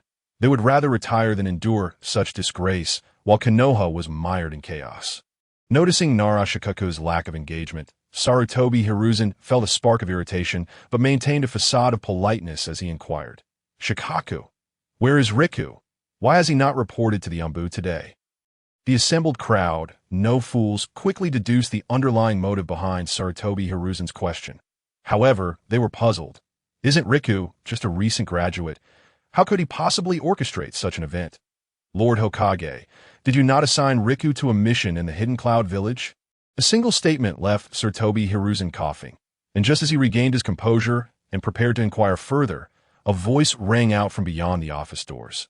Lord Hokage, you need not inquire about my father. Just ask me directly. Everyone turned to see me, bloodied and standing behind them. Then, in perfect harmony, everyone made way for Nara Riku. Riku approached Sarutobi Hiruzan's desk, removing a blood-stained cloth bag from his waist. With a resounding thud, he slammed the bag onto the desk and addressed Hiruzan. This is the head of Okai, the one who ordered the attack on my brother. I have brought his head back. Does the Hokage find this troubling? As Riku spoke, he maintained a fierce gaze fixed on Hiruzan's eyes. He had heard the elder's previous remarks and was appalled that this old man sought to compel his father into exposing him. Therefore, Riku's demeanor towards Hiruzan was anything but respectful. The feigned courtesy had vanished entirely. The onlookers were taken aback, astonished that Riku dared speak to the Hokage in such a manner. Before Hiruzan could respond, Tsunade K-Rin stood up in indignation, pointing an accusatory finger at Riku. Nara Riku, how dare you address the Hokage in such a way? You have shown a complete lack of decorum. This is a mess of your own making. Before she could finish, a blade sliced through the air before her, startling everyone present. They observed a katana seemingly materialize from thin air, severing Tsunade's finger before vanishing just as swiftly. The speed was astonishing, leaving no time for anyone to react. You may be an elder, but you have no right to admonish me. Who has indulged you? Speak properly instead of pointing fingers. Look where your finger is now. Riku's words jolted everyone from their shock, their expressions resembling that of seeing a ghost. Curious to understand how he accomplished such a feat, Hiruzan too was taken aback. He had not anticipated Riku would dare act in the Hokage's office, especially against an elder. "Ah, my finger," Tsunade exclaimed, finally registering the pain as she clutched her hand tightly. "Mito, take Tsunade to the hospital at once. Perhaps her finger can still be saved." Hearing Hiruzan's command, Mito quickly retrieved the severed finger and assisted Tsunade out of the Hokage's office. Once the two departed, Hiruzan's face darkened like a stormy sky. He spoke slowly and deliberately. "Riku, I require an explanation." Riku disdainfully retorted. "An explanation? What explanation is necessary? I merely taught an unworthy elder a lesson. Shouldn't the Hokage commend me? Why demand an explanation? If anything, I merely miscalculated. Next time, I shall aim for her head." Hiruzan and the others were left speechless. Narajiku felt a twinge of concern. He had intended to defuse the situation with humor, but things had escalated beyond his expectations. He had not anticipated his son's audacity. It was undeniably satisfying to witness. As Hiruzan pondered how to resolve the matter, Riku interrupted. "All right, Hokage, this incident was my doing. Is there anything strange about vengeance in the ninja world? Are we truly to send our ninjas away for the sake of so-called peace? If that is the case, I should pay a visit to the graves of the first and second Hokages. I wonder if the second Hokage would rise in fury." Riku's words struck at Hiruzan's core. His face flushed with a mixture of anger and embarrassment. As he found himself at a loss for words, the truth stung too deeply. As for Danzo, he remained silent, secretly relishing the confrontation against Hiruzan. However, the appearance of a shadowy ninja sent a chill down his spine. He was now certain that Nara Riku was behind the previous incident. Just as he attempted to control Riku through Yamanaka Ino, he was ambushed. Hiruzan eventually regained his composure and addressed the remaining crowd. "You may leave now. I need to speak with Riku privately. Upon hearing the Hokage's directive, the onlookers departed, though curiosity lingered about the nature of their conversation. Soon, only Hiruzen and Riku remained in the office. Their discussion stretched on for over 2 hours, leaving the others unaware of its contents, but they sensed a storm was brewing. Meanwhile, the fourth Raikage was en route to Konoha. Nara Riku accompanied his father on the way home, the silence between them palpable. Upon their return, they sat facing each other in the living room. Finally, Nara Jiku broke the silence. Riku, what did you discuss with the Hokage? Nothing much, just that I'll have to be a rogue ninja for a while. What? Jiku leapt to his feet upon hearing this. Riku quickly sought to calm his father, eventually explaining, Father, this matter has escalated significantly. Hiruzen cannot contain it. He suggested I leave for a time, during which Konoha will declare me a rogue ninja. Diverting some of Kimgakure's attention, I should be able to return by June next year. Have you thought this through? Jiku wanted to voice more concerns, but Riku interrupted. Father, trust me. I know your worries and I will take Kuro with me. No one can threaten me. You can inform Mother about this. Just say I'm on a mission that requires this identity, that AS for the rogue ninja title. You can explain to others that it's for a special task. And the village will assist in managing the narrative. Just ensure that you all refrain from missions until I return. I've already discussed this with Hiruzen. The Hokage will agree to such terms? Jiku asked skeptically that he has no choice. I threatened him by stating I would unleash shadow ninjas on Shimura Danzo and his associates. If any harm befalls you, I would execute them first. Hiruzen knows I can follow through on my threats, which is why he acquiesced. He values the will of fire and the bonds he shares with those 3 old men. He wouldn't want them to perish, especially now that Konoha is in such a fragile state. He fears my actions, particularly the chaos that could ensue from the Nara, Akimichi, and Yamanaka clans that be by the way. Father, I'll be leaving shortly. Please let Ino and the others know. We need to maintain appearances. All right, I understand. If any danger arises, run back to Konoha. Your father will protect you. Hearing Riku's explanation eased Jiku's worries significantly. He trusted his son's intelligence and resourcefulness, reminding him to return to Konoha in case of peril. With his mother absent, Riku quickly packed his belongings, wishing to avoid the sight of her tears. As he departed, Jiku, a man seldom prone to tears, found himself shedding them as he watched his son leave. Though he had faith in Riku's ability to care for himself, it pained him deeply. He quickly gathered his emotions, not wanting his wife to notice. The next morning, news of Riku's status as a rogue ninja spread throughout Konoha. However, the villagers did not express disdain. The announcement from the Hokage's office clearly stated that Riku took this path to avenge his brother, thereby damaging relations with Kimobikure. The villagers held Riku in high regard, praising his loyalty and righteousness. That Riku's friends were left in shock upon hearing the news, particularly Naruto, who insisted on bringing Riku back. However, Shikamaru clarified that it was merely a mission, and Naruto quickly regained his composure, insisting on joining Riku as a rogue ninja, leaving the others speechless. Shikamaru, although astonished by the news, contemplated its complexity but chose not to inquire further, not wanting to worry his mother.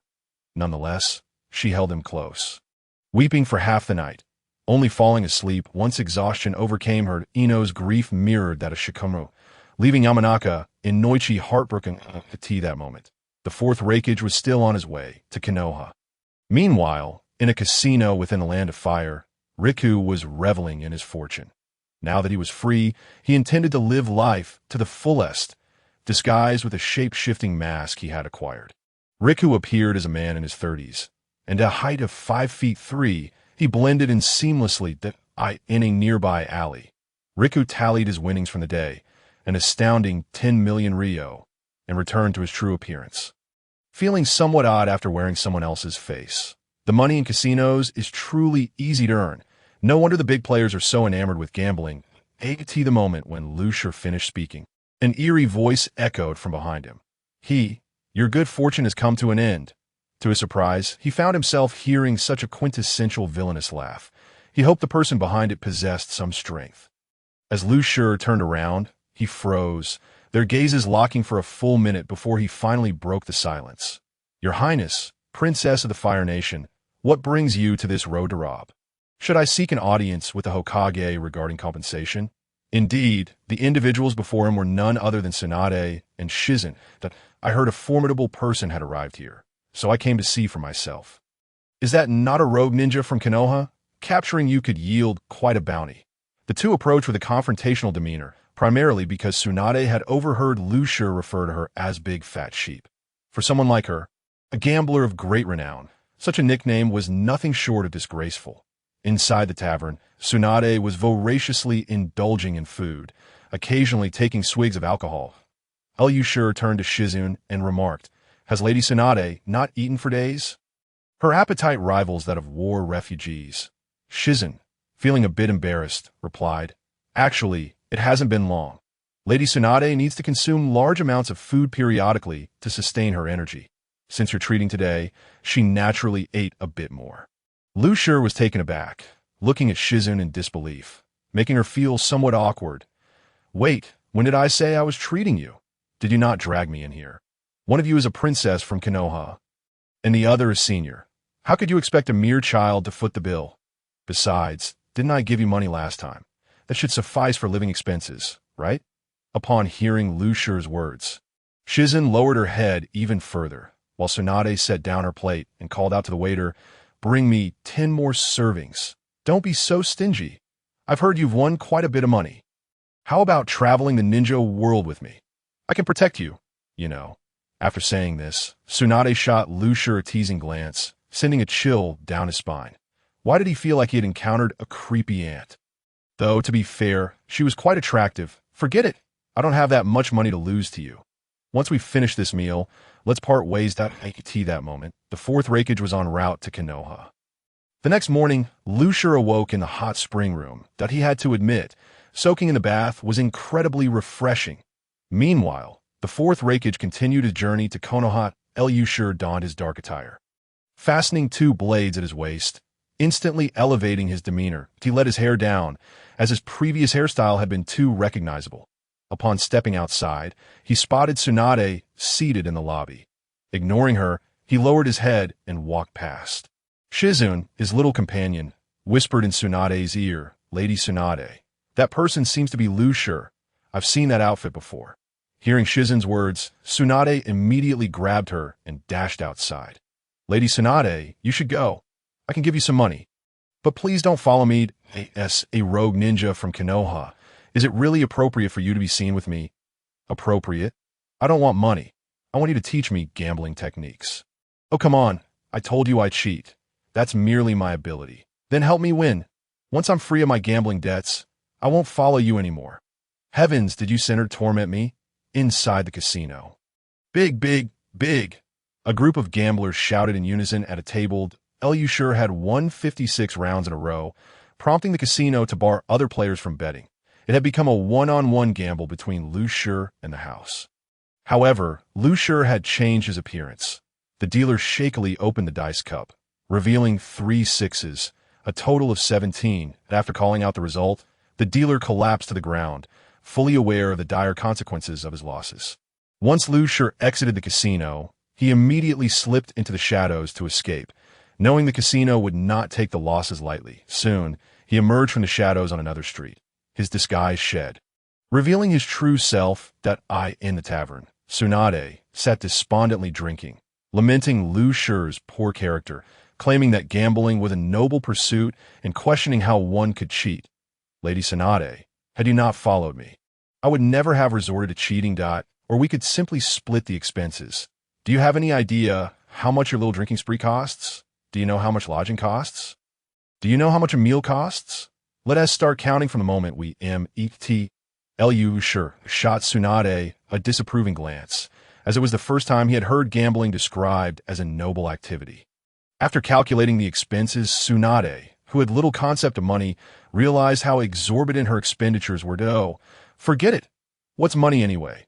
Just watch me win a hefty sum tomorrow, and I'll repay you. The next day at noon, Lucia stared dumbfounded at a mountain of money before him. He had truly opened his eyes. Tsunade's relentless schemes to con loan sharks were utterly ruthless. She had employed every trick in the book, save for seduction, even managing to play 3 roles simultaneously. a feat that left one in awe.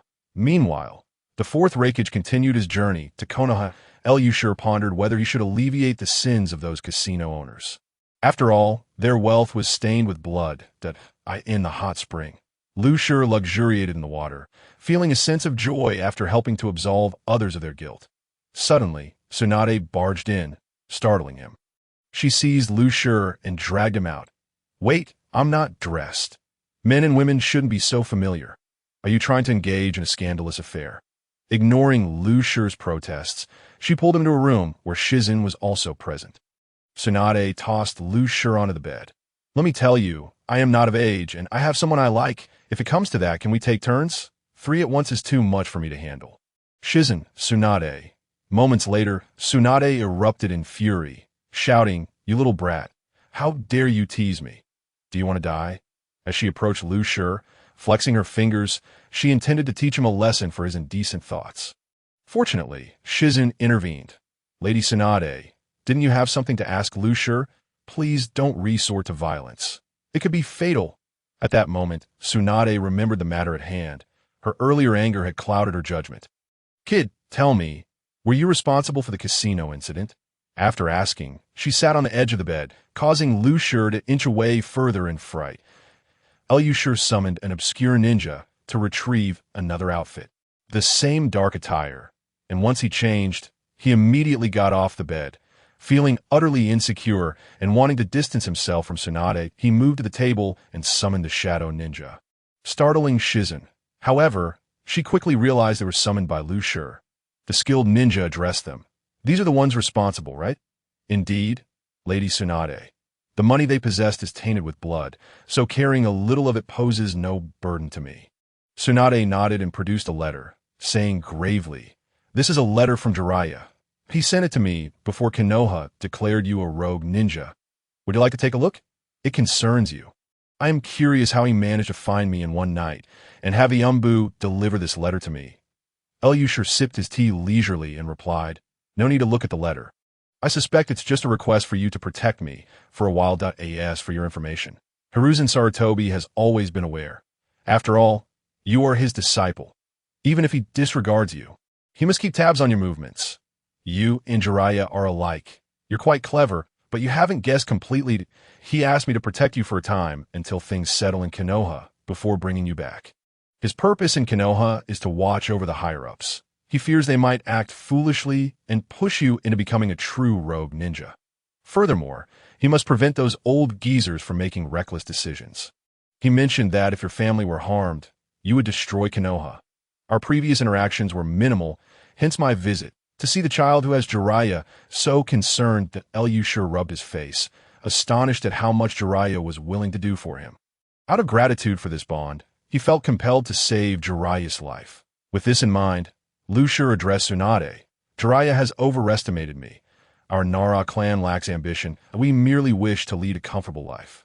In that regard, the Nara clan is quite uniform, that I feel the same. We genuinely do not care who becomes Hokage. However, should anyone dare to disrupt our peaceful existence, the Nara clan shall fight with fervor. We, the Nara, have never lacked the courage or means to ensure mutual destruction with our adversaries. As for me, I've spent my entire life in Konoha. While my affection for the village may not be profound, it is home to my relatives and friends. If anyone seeks to shatter my life or harm my loved ones, I will ensure that individual deeply regrets their actions. Even if that person is a Kage from another village, I will drag them into darkness. Although my strength is not yet formidable, the Nara clan has always been known for our strategic prowess in battle, particularly since I awakened my shadow jutsu. Lord Hokage is aware of my capabilities, which is why he has chosen to negotiate with me. Otherwise, Shikamaru and I would be mere shadows of the Hyuga clans Hinata and Hanabi. Enough of that. I have once again faced defeat today. So you shall treat me to a meal, and you will share half of the money you stole. When I lose, you can retrieve IT this moment." The fourth Reikage was en route to Konoha. While Shikamaru was preoccupied with assisting the casino owners in eliminating their woes, the Reikage finally arrived at Konoha. Sarutobi Hiruzen personally welcomed who wore a perpetually dark expression. His face, naturally enough, was already quite dark, and his current demeanor made it appear even more so. Inside the Hokage's office, silence reigned, broken only by the sound of Sarutobi Hizashi puffing on his pipe. It could no longer contain himself. "Hokage, don't you think I deserve an explanation?" Sarutobi Hizashi set down his pipe. "The individual in question is Nara Shikashi. However, he has already fled. Konoha has classified him as a rogue ninja, and I have dispatched personnel to apprehend him." Silence resumed. "Hand over his family to me, and I will ensure he returns," A insisted. Listening to the Raikage demand, Sarutobi Hizashi, rare for him, stood firm. "That is not possible.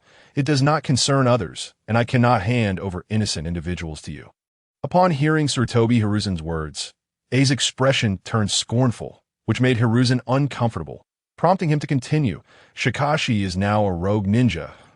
If you wish to capture him." Before Sarutobi Hizashi could finish, a voice chimed in from the window.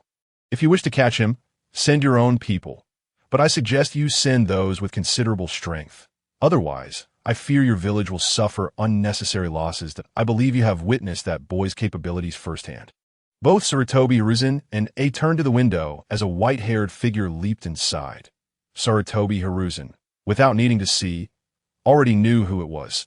There was no other than Jiraiya who would dare climb through the Hokage's window. It was quite taken aback by Jiraiya's arrival, as he had no idea Jiraiya was still in Konoha. It seemed his plans would need to be adjusted. Jiraiya was certainly not a coward like Sarutobi Hizashi. Nonetheless, he maintained a strong demeanor, just a rat from the gutter. Should I encounter him, I could eliminate that Nara Shikashi in a single bout. Last time, he didn't even show his face. Are all ninjas from Konoha like this? In response to A's derision, Jiraiya retorted, "There are not many rats who can kill under your protection, Raikage." As it was about to erupt in anger, Sarutobi Hizashi interjected, "Raikage, you are here to resolve matters, not to trade barbs. Jiraiya, you two should hold your tongue." After calming both parties, Sarutobi Hizashi proposed a solution. "Raikage, to express our apologies, Konoha can compensate the families of those affected, AS, for everything else. Do not dwell on it. If you insist on waging war, Konoha will respond in kind, especially since this situation is fundamentally your village's fault." It did not expect Sarutobi Hizashi to be so resolute. This was not his typical demeanor. He thought a mere threat would suffice to make the old man relent. The Hokage's office fell silent once more. Minutes later, it seemed to have come to a realization. "Fine, but I want that boy's jutsu to in truth." It was quite curious about Shikashi's jutsu. He could not fathom how Shikashi managed to kill, right under his nose. He suspected Shikashi possessed space-time jutsu. Perhaps even the flying thunder god technique. If he could exchange the lives of 7 men for that jutsu, it would be worth it. After all, Minato's flying thunder god had once elevated their team to heights unimaginable. However, Sarutobi Hiruzan's next words shattered that fantasy. "I'm afraid that is beyond my capability." A was about to express his anger, having already compromised, but this old man showed him no respect. Sarutobi Hizashi continued, "Even if I provided you with that jutsu, you would be unable to master it. It is merely the Nara clan's shadow binding technique. However, in Shikashi's case, it has mutated. His shadows contain many shadow ninjas who can emerge from any shadow. Only Shikashi from the Nara clan can achieve this."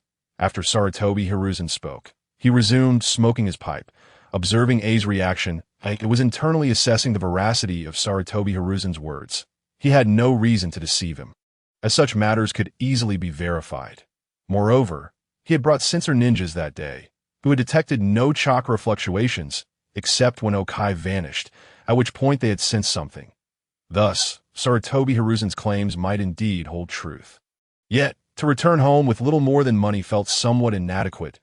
That moment, Sarutobi Hizashi pointed in a direction. Before Shikashi's defection, a katana appeared there, severing the elder's finger. It was this incident that prompted his defection. Koharu is currently in the hospital. If you doubt me, feel free to investigate. Alas, I regret not having imprisoned him sooner. Even sealing his chakra would not have contained him. I gazed at the shadowy spot, his previous confusion dissipating. He now understood how Okai had perished. Rising, he addressed Sarutobi Hizashi. "Kyumo will not accept the money. We are not in need of it. I want all information on that boy, particularly regarding his jutsu." "Very well." Sarutobi Hizashi readily agreed, for there was nothing to hide. Shikashi had already demonstrated his abilities before them. With the negotiations concluded, it departed, needing to arrange various matters. He aimed to illuminate the Rakige's office, ensuring not a single shadow lingered, for he suspected that his previous actions had been overheard by those shadow ninjas, a prospect that boded ill for the Hidden Cloud Village. Furthermore, he intended to continue sending operatives to hunt down Shikashi, whose abilities were far too formidable. Should Shikashi choose to reveal his capabilities, the Hidden Cloud Village would be left with no privacy, a situation he found utterly unacceptable.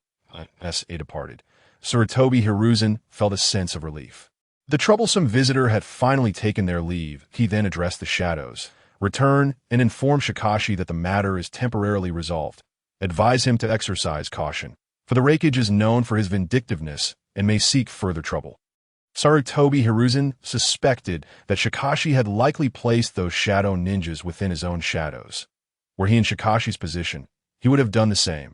Hence his previous remarks were merely a futile gesture.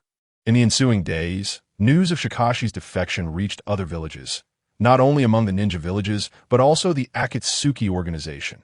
Nagato and Konan were deliberating whether to recruit Shikashi into their ranks. Konan, do you believe Shikashi possesses value for our organization? Let it go, Nagato. That individual is not aligned with us. Moreover, based on the intelligence brought back by Black Zetsu, this is merely a stage performance orchestrated by Konoha to placate the Hidden Cloud Village. Very well. Keep an eye on that Akatsuki member. I sense something amiss with him that I understand. Nagato. Having been away from Konoha for nearly a month, Shikashi had been aiding the casino owners in eliminating various evils, leaving them deeply moved and in tears in a forest within the Land of Fire. Shikashi observed several ninjas from the Hidden Cloud Village, feeling somewhat underestimated by their choice to send only one J-nin and 3 CH-nin to hunt him down. Meanwhile, Okai fixated on Shikashi with a burning desire for vengeance, nearly wishing to consume him whole. Shikashi felt a chill run down his spine, thinking to himself, is this person unwell? Why does he regard me with such eyes? Unbeknownst to Shikashi, this man's name was Okai, the younger brother of the deceased Okai. Upon returning to the Hidden Cloud Village, he had learned of his brother's demise. Upon encountering the headless corpse of his elder brother, he vowed to avenge him by slaying the murderer. Later, he learned from Rakige AI that the culprit was Nara Shikamaru, and coincidentally, Rakige was preparing to dispatch someone to hunt him down. Without hesitation, he requested to personally undertake this mission to exact revenge for his brother. Before their departure, Rakige AI specifically advised them to seek an open space for the confrontation, as Nara Shikamaru's shadow ninjutsu was notoriously elusive. However, upon laying eyes on Shikamaru, his fury surged uncontrollably, and he charged forward, proclaiming, I, Okai, shall avenge my brother. Nara Shikamaru, surrender your life. Listening to such a dramatic declaration, Shikamaru was momentarily at a loss for words. He had long sensed someone trailing him. Yet he was unaware of their identity. From the sound of his pursuer's words, it seemed he was indeed the brother of Okai, but it mattered little. He had deliberately lured his pursuer into this forest. As the environment favored him greatly, as Okai advanced, Shikamaru unsheathed his twin blades. The moment he drew them, a thick plume of black smoke enveloped him, obscuring his form and steadily expanding outward. Thus, the battle commenced. The ninjas of Kimogakure were well-versed in adept swordsmanship, and lightning techniques were their hallmark. One ninja called out, lightning release, earth walk, and a bolt of lightning surged towards Shikamaru, a technique that concentrated chakra beneath the feet to deliver electric strikes through the ground, enabling swift movement and offensive capabilities. Lightning release. Lightning blade involved infusing lightning chakra into the ninja's sword, unleashing a powerful current to slice through the enemy's defenses. The two assailants coordinated their efforts from afar and up close. However, Shikamaru had no intention of engaging them head-on. After repelling one ninja, he swiftly melded into the black smoke. In the swirling shadows, Shikamaru's figure flickered in and out of sight, utilizing the smoke to obscure his enemy's vision while deftly navigating the battlefield. Aware that he could not afford to underestimate the ninjas of Kimogakure, he knew he must leverage his advantages, shadow ninjutsu and the concealing smoke, yet he had to eliminate Okai first. This foe's ninjutsu had a considerable range, and if left unchecked, his movements would be severely restricted. Throughout the skirmish, Okai continuously bombarded him with ranged ninjutsu, while 3 others engaged him in close combat, which was exceedingly vexing. Lightning release. Lightning serpent. A colossal lightning serpent lunged at Shikamaru, crackling ominously, creating an atmosphere thick with danger. The serpent maneuvered through the smoke, attempting to strike him down. The ninjas from Kumobikure, unwilling to be outdone, quickly retreated to Okai's side, forming hand seals with great speed. Lightning release. Lightning sphere. They conjured a sphere of pure lightning chakra and hurled it toward Shikamaru, illuminating the air with arcs of electricity as it homed in on his position. Shikamaru, darting through the black smoke, evaded the deadly projectiles with his body flicker technique. As the smoke thickened, some of the ninjas began to cough, sensing that something was amiss at that moment. A katana pierced through the chest of one Kumogakure ninja. The others, now acutely aware, retreated from their original location, their eyes widening in horror at the sight of their fallen comrade. Cold sweat trickled down their brows as they recalled Reiki's warning, but it was too late. One ninja suddenly felt his left foot lose contact with the ground. Ah, he screamed, looking down to find his foot sinking into the shadow below, gripped by an unseen force that was pulling him down. His cries ceased abruptly as he realized half of his body had vanished. Okai and another comrade instinctively sought to flee, pondering the futility of revenge when their very survival was at stake. Exchanging glances, they quickly split apart, desperate to escape the encroaching smoke, lamenting their failure to heed Reiki's counsel. Had they followed his advice, they would not have found themselves in such dire straits. Shikamaru, fully aware of their intentions, was determined not to spare those who sought his life. As the middle-ranking ninja attempted to flee, he suddenly stepped on something. Looking down, he saw a katana protruding from his foot, pain coursing through him as he broke into a cold sweat. Yet he remained silent, knowing his fate was sealed as a massive shadow loomed before him, dragging him towards Shikamaru. That moment, Shikamaru was locked in combat with Okai, keen to measure his skills against the elite ninja. Cough, cough.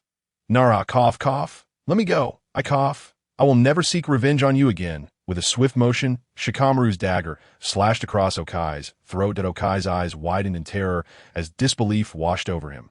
He never anticipated his defeat would come so easily. The last image he beheld was his own severed foot. So much for bravado. I was hoping for a longer fight. Since you fear death so much, I shall grant you relief. Death will free you from your fears. Shikamaru sheathed his blade and settled down, remarking, "Weren't you supposed to protect me? How did you end up merely spectating?" A figure descended from the trees, waving away the lingering smoke. "Your combat style is rather unique. It reminds me of someone." The newcomer was Tsunade. Without needing to elaborate, Shikamaru instantly recognized the reference and interjected, "I know, it's Hanzo the Salamander, the one who dubbed you all with nicknames. Indeed, it is he. Your fighting styles bear a resemblance. You utilize smoke, while he relies on poison. Moreover, your swordsmanship is commendable, even more cunning than Hanzo's." Shikamaru chuckled. "I'll take that as a compliment. For me, the method is inconsequential. The goal is to eliminate the enemy. I truly wonder how someone as upright as Nara could produce a son like you," Tsunade remarked, casting a disdainful glance at Shikamaru. "Ha, perhaps I have regressed in lineage. By the way, you lost again, didn't you? Watch me cleanse the casino of its sins tonight." Having spent considerable time with Tsunade, Shikamaru regarded her as a friend rather than a superior doe. "I noticed someone else over there. What do you plan to do with him?" Following Tsunade's gaze, Shikamaru observed a giant shadow gripping the leg of the fleeing ninja. "I'll teach him a lesson, and then let him go." Tsunade eyed Shikamaru skeptically. "Are you truly that benevolent?" Ignoring her remark, Shikamaru walked towards the town. He wiped the sweat from his brow and took a sip from the water Tsunade offered. "This is the 3rd batch. Right? How much does Reiki hate you?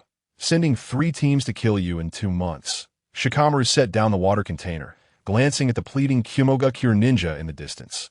"Reiki recognizes my potential. He fears my growth." With a sigh, Shikamaru continued, "Sigh. The leaders of other villages have never even seen me, yet they can discern my potential. But our Hokage only perceives my strength as a threat to his position. I wonder if the second Hokage was blind to appoint such a fool as his successor. Just as he finished speaking, he sensed a murderous intent directed at him. Realizing he had spoken ill of Tsunade's grandfather in her presence, he quickly shifted the topic. Tsunade-sama, it seems we must change locations again. This town is devoid of sins. Just look at those casino owners, grinning so widely they're almost in tears. Tsunade shot him an exasperated look before continuing on her path. Shikamaru silently followed, aware that he didn't target every casino indiscriminately. He carefully selected them. Initially, he would visit a casino to win a substantial sum that if they caused trouble, he would assist the owners in eradicating their sins. However, few casinos left him unbothered on a road in the land of fire. 3 figures strolled leisurely, Tsunade, Shizen, and Shikamaru. On their way to the next den of iniquity, in the Rakich's office, he pounded the table. Roaring, that scoundrel Nara Shikamaru has once again turned our men into fools. How on earth did he accomplish that? He cast a glance at the one who had been sent to pursue Shikamaru. However, his companions have perished, and only he's been brought back. The sight of him now evokes a sense of pity. His eyes are vacant, and drool escapes his lips, leading anyone who gazes upon him to perceive him as a fool. Observing the furious demeanor of the Raikage, the Tsuchikage spoke up. Raikage-sama, this marks the 3rd instance. We cannot dispatch more individuals to hunt down Nara Shikashi. Upon hearing this, the Raikage immediately erupted in anger. How could he, the esteemed 4th Raikage, ever endure such indignity? He promptly retorted, "What? That scoundrel has slaughtered so many of our Yunin. If we do not eliminate him, Yunin village will become the laughingstock of the entire shinobi world." Noticing the Raikage's ire, the Tsuchikage hastily clarified, "Raikage-sama, please allow me to finish it, and my intent is not to suggest we refrain from killing him, but rather that we should wait before taking action." With the Tsuchikage's words, the Raikage began to regain his composure, eager to hear the Tsuchikage's counsel. Seeing the Raikage calm down, the Tsuchikage continued, "We have already sent 3 waves of operatives, yet each time that wretch has left 1 survivor, rendering our comrades into fools. Now, Yunin village is burdened with 3 such individuals. We cannot allow this to persist. We must gather comprehensive intelligence on Nara Shikashi. Based on previous encounters, he undoubtedly possesses hidden cards. Our intelligence operatives from Konoha have reported that Nara Shikashi's strength is at best that of a special jonin. However, our dispatched operatives, all of whom are seasoned jonin, have failed. This indicates he wields methods we are unaware of. The intelligence also suggests that Nara Shikashi lacks a warrior's heart. He does not care what means he employs to vanquish his foes, and he is the most intelligent member of the Nara clan in history. Thus, we must first understand him fully, and once we do, we can strike decisively to minimize unnecessary casualties. Otherwise, we will be compelled to deploy a multitude of shinobi into the land of fire to encircle him, or perhaps even send in Killer Bee. Otherwise, the outcome will be the same, but Konoha will certainly not approve of sending large numbers of shinobi into their territory. Listening to the Tsuchikage's reasoning, the Raikage found it persuasive. However, he felt a twinge of resentment. 3 waves of operatives had returned as mere fools, and he felt somewhat like a victim of circumstance. Although reluctant, the Raikage ultimately consented to the Tsuchikage's plan. After all, it would be beneath his dignity to pursue Nara Shikashi personally. Yet he could not help but curse that Konoha. Why does a genius like this appear every decade? At that moment, an idea struck him, and the Raikage burst into laughter. "Ha! It matters not. With Sarutobi Hiruzen as Hokage, all talents will eventually fall. Hiruzen has consistently demonstrated that Konoha is both the cradle and the graveyard of genius." Meanwhile, Sarutobi Hiruzen was contemplating the situation, realizing the threat posed by Shikashi was immense, particularly concerning the Ino-Shikacho trio. The emergence of Shikashi had already caused a rift between him and his allies. The Ino-Shikacho did not require overwhelming strength. In other words, without Shikashi, they could become the allies he desired. Unbeknownst to Shikashi, he was already on Hiruzen's radar. However, it mattered little, until Hiruzen was certain he could definitively eliminate Shikashi. He would remain inactive, for this cunning old fox was exceptionally patient. Hiruzen might not yet realize that his faithful disciple, Orochimaru, was preparing to bestow upon him a grand funeral. this moment, Shikashi was reviewing the manuscript for Treasure King. These days, aside from training, he had been writing, all while keeping it a secret from Tsunade, as he was reluctant to reveal his identity as the author.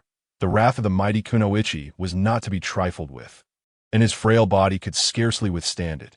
Within the bookshop of the daimyo's estate, the proprietor was examining Shikashi's Treasure King, taking a keen interest in the work. "Your Highness, the melancholy prince, we shall acquire this book." Maintaining the previous profit-sharing arrangement, you have any more manuscripts? Before the proprietor could finish, Shikashi produced 2 additional manuscripts and placed them on the table. The proprietor eagerly picked them up, and upon seeing the titles, his excitement surged. The 12 Hours of Konoha, The Widow's Dilemma. An hour later, the proprietor slammed his hand on the table, exclaiming, "What a marvelous book! That poor widow from the Shimura clan has endured so much. I find myself wanting to comfort her in the dead of night, especially that addictive ailment. I truly wish I could encounter a few myself." Shikashi shot the proprietor a disapproving glance, thinking to himself, what a lecherous old man. However, the proprietor quickly realized he had overstepped and felt somewhat embarrassed. "We will take all 3 of these books. They will be released within half a month, Your Highness." The melancholy prince, "Do you have any further instructions?" The proprietor, still unaware of Shikashi's true name, continued to refer to him by his pen name, and specific demands. "For the 12 Hours of Konoha and the Widow's Dilemma, just sell them as usual. As for Treasure King, I only have one request. It should be priced higher." The proprietor did not comprehend Shikashi's intent, yet Shikashi did not feel the need to clarify. Half a month later, all 3 books were simultaneously released. Following their publication, Shikashi's works were swiftly sold out, particularly Treasure King, which was snatched up by bookstore owners on the very day of release. Consequently, the bookshop hastened to print another batch to satisfy the demand. Within the Akatsuki's base, Nagato remarked, "I've read this book, and it seems to me that Jiraiya-sensei is attempting to warn us that you think he's already aware of our activities. Moreover, the influx of visitors to Amage Cure is increasing. Should we consider hiding?" With tubes protruding from his body, Nagato responded, "There is no need. We shall intimidate them when the time comes. Amage Cure is our home. Where else could we go? Furthermore, this book was likely not penned by Jiraiya-sensei. Send someone to negotiate with the proprietor of that bookshop. Have him modify the manuscript to replace Amage Cure with Konoha, and see if we can locate the author to bring him back." After Conan departed, Nagato fell into contemplation. Why is the ultimate treasure described as a pair of eyes? What knowledge does this individual possess, or is it mere coincidence? During this period, the shinobi world experienced little in the way of significant events, save for an influx of treasure-seeking shinobi, their sole objective being Amage Cure. The Akatsuki had been systematically eliminating a steady stream of treasure hunters, yet they could not deter the fervor for treasure hunting. The disappearance of some individuals only served to heighten the curiosity of others, leading them to believe that Amage Cure must harbor treasures. Not only rogue shinobi, but also various villages had begun to take notice of Amage Cure, dispatching their own operatives to investigate, only to have them vanish without a trace, prompting concerns that in within the Land of Fire. Shizen was engrossed in reading, specifically Shikashi's Treasure King. Her life had become quite pleasant since Shikashi's arrival. She and Tsunade no longer had to fret over finances, nor endure a life of hardship. However, Tsunade's borrowing had escalated, reaching a frenzied level. Instead of seeking loans from unscrupulous lenders, she was now borrowing from Shikashi. Losing was inconsequential, as Shikashi would just reclaim the money, absolving the sins of gambling. This was Shikashi's perspective. He viewed it as theft, yet he was indifferent to such concerns. Life was finally enjoyable, and she no longer wished to return to a life of hardship. At that moment, Tsunade and Shikashi were soaking in hot springs, though not together, as they were in separate pools, separated by a wooden partition. "Shikashi, when do you plan to return to Konoha? You can't just wander with me indefinitely." Listening to the inquiry from next door, Shikashi contemplated for a few seconds before replying. "In 2 months, the Chunin exams will commence. I shall return after that. It will be an opportune moment." Tsunade did not comprehend the significance of Shikashi's statement and pressed further. "Is there something special about the Chunin exams? Why must it be that time? You could return now. After all, Yunin is not comprised of fools. They must already be aware of your feigned defection. If you return now, they would not raise a fuss if they were to make a scene. It would only bring shame upon themselves, as you provided them the chance to pursue you, yet they failed. Tsunade-sama, you seem quite eager for my return. Do not forget, you and Shizen are currently living off my generosity. If I were to leave, you would revert to that previous life of hardship. A splash echoed from the adjacent pool, followed by Tsunade's excited retort. What do you mean by that? Without me, could you have acquired so much money? Shikashi. Tsunade-sama, your words are quite unreasonable. What do you mean by saying I couldn't have earned this money without you? Do you think I wanted this? Your expenditures remain excessively extravagant.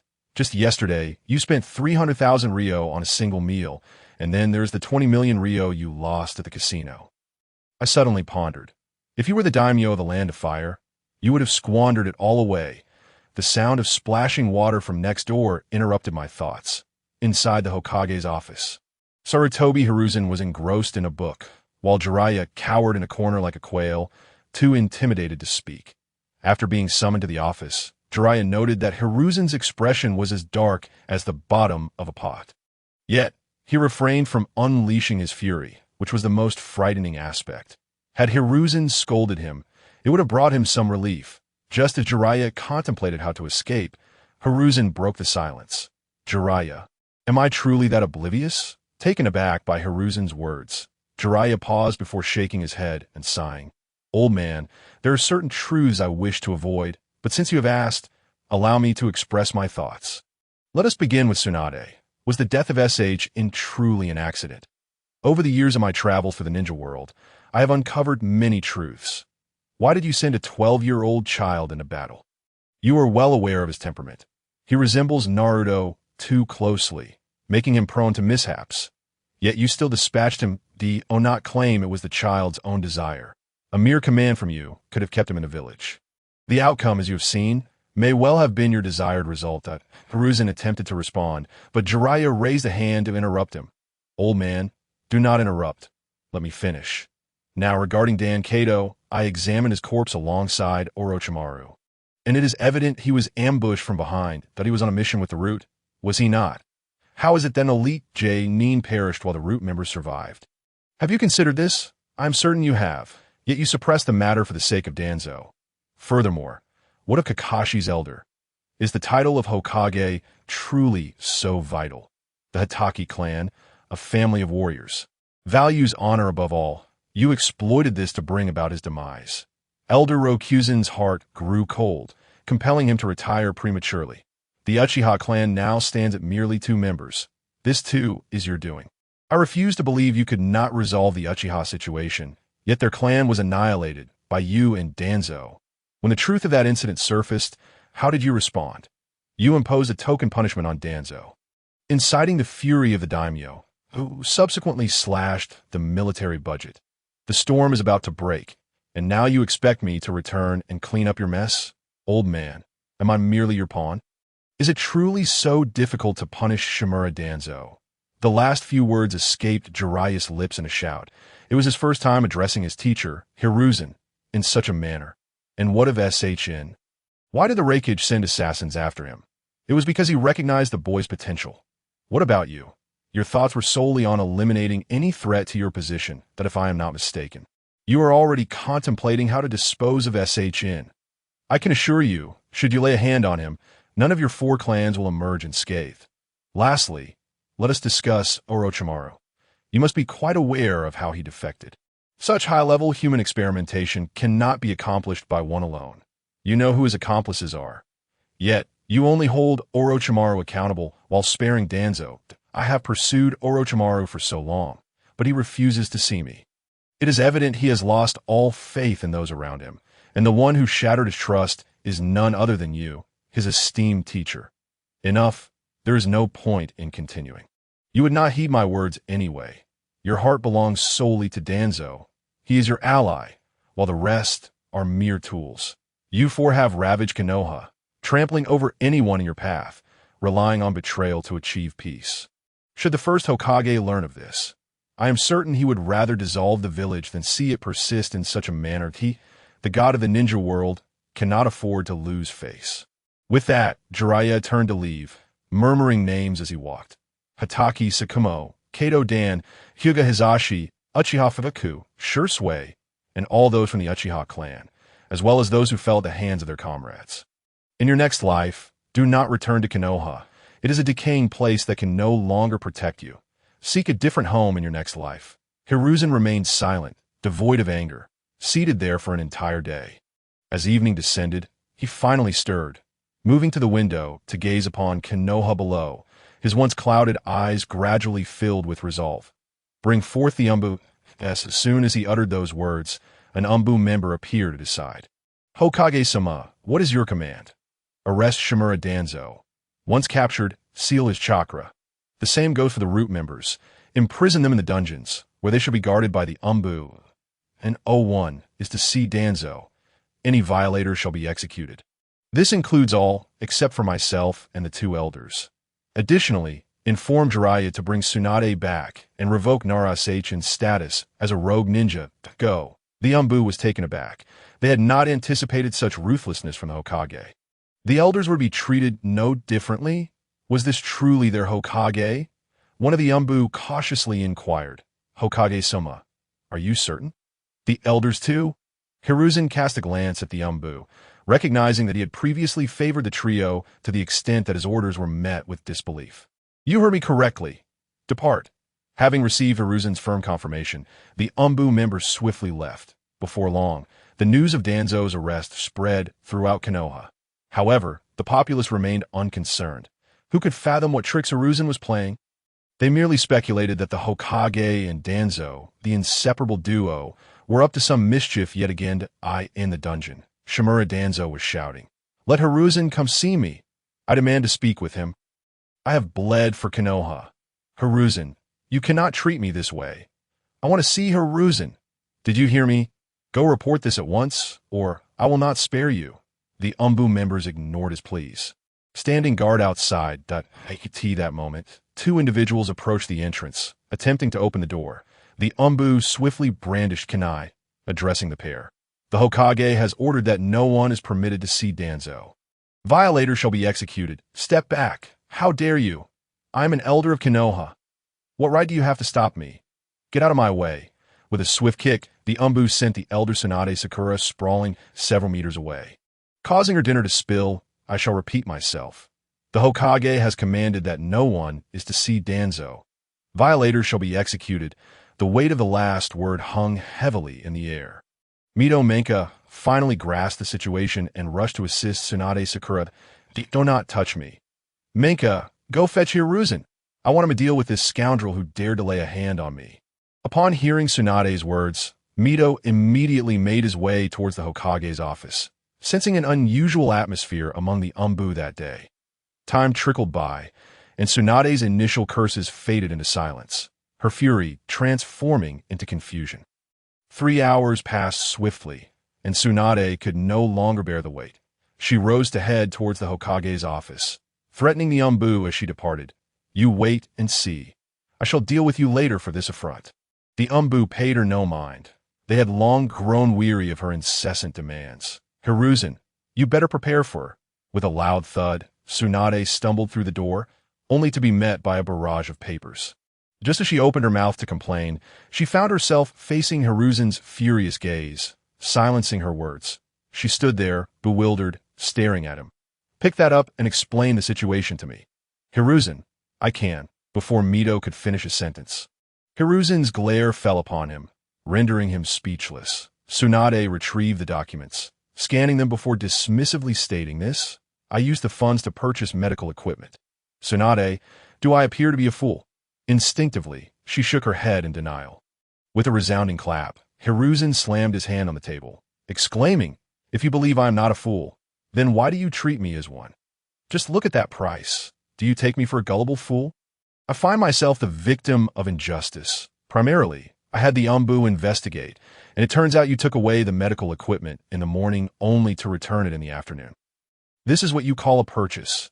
If you had merely refurbished it, I might have considered you somewhat conscientious, but returning it in its original state, does that truly qualify as a transaction? If you are to embezzle, At least do it with some seriousness. After berating you, Sarutobi Hizashi took a breath and continued. Return the money by tomorrow. I'm not referring to just this one instance, but to all of it. Otherwise, you might as well go live next to Danzo. Now get out. Konomaru exited the Hokage's office like a soulless being. Sarutobi Hizashi then picked up the logistics department's documents. But just as he opened them, he heard Mito Minyan say, "Hizashi, I will return the money to you tomorrow morning." With that, he dashed out of the Hokage's office. Hizashi was left in bewilderment. 3 minutes later, the office was filled with expletives so foul that I shall refrain from detailing them. Outside the window, Jiraiya felt it was not the right moment to enter. Just as he contemplated leaving, he heard Hizashi call out, "Get in here! Do you have a problem with the door? Can't you ever walk through it properly?" Jiraiya jumped in, awkwardly scratching his head, and said, "Teacher, I'm off to find Tsunade. I came to remind you not to cross her bottom line. If you do, it could spell trouble when she returns. Also, I plan to take Naruto with me." Sarutobi Hizashi pondered for a moment and replied, "That's fine. I trust you to protect Naruto. Hurry back with Tsunade. They're at the daimyo's residence. Go on, lest they change locations again." "All right, I got it, old man," Jiraiya said, leaping out the window, leaving Hiruzen speechless in the tavern. Tsunade was inebriated, while Kushina looked at her in disbelief, and Sakura felt a bit embarrassed, primarily due to Tsunade's poor drinking habits. She rambled nonsensically whenever she had a drink. "Let me tell you, kid, money is something we can't take with us when we die, so don't get too hung up on it. You see how happy I am now?" Tsunade's words left Kushina speechless, prompting her to retort sarcastically, "You're absolutely right." Upon hearing this, Sakura immediately turned to Kushina, sensing it was uncharacteristic of her, but what followed confirmed that Kushina was indeed the same as ever. "You are correct, because you, Lady Tsunade, have never earned money. It's all been loans that if someone would come after you. I can assure you, your creditors would ensure that person is torn to shreds. They wouldn't dare let you die. You are far too valuable." Tsunade ignored Kushina's mockery and continued, "Oh, it's really not that much, just a small amount that I can win it back in a few trips to the casino." At that moment, Sakura pulled out a small notebook and perused it. After a few minutes, she timidly said, "Lady Tsunade, you currently owe a total of 320,500,000,000 ryo." Kushina promptly spat out the juice she was drinking, splattering it all over Sakura, who didn't mind the mess.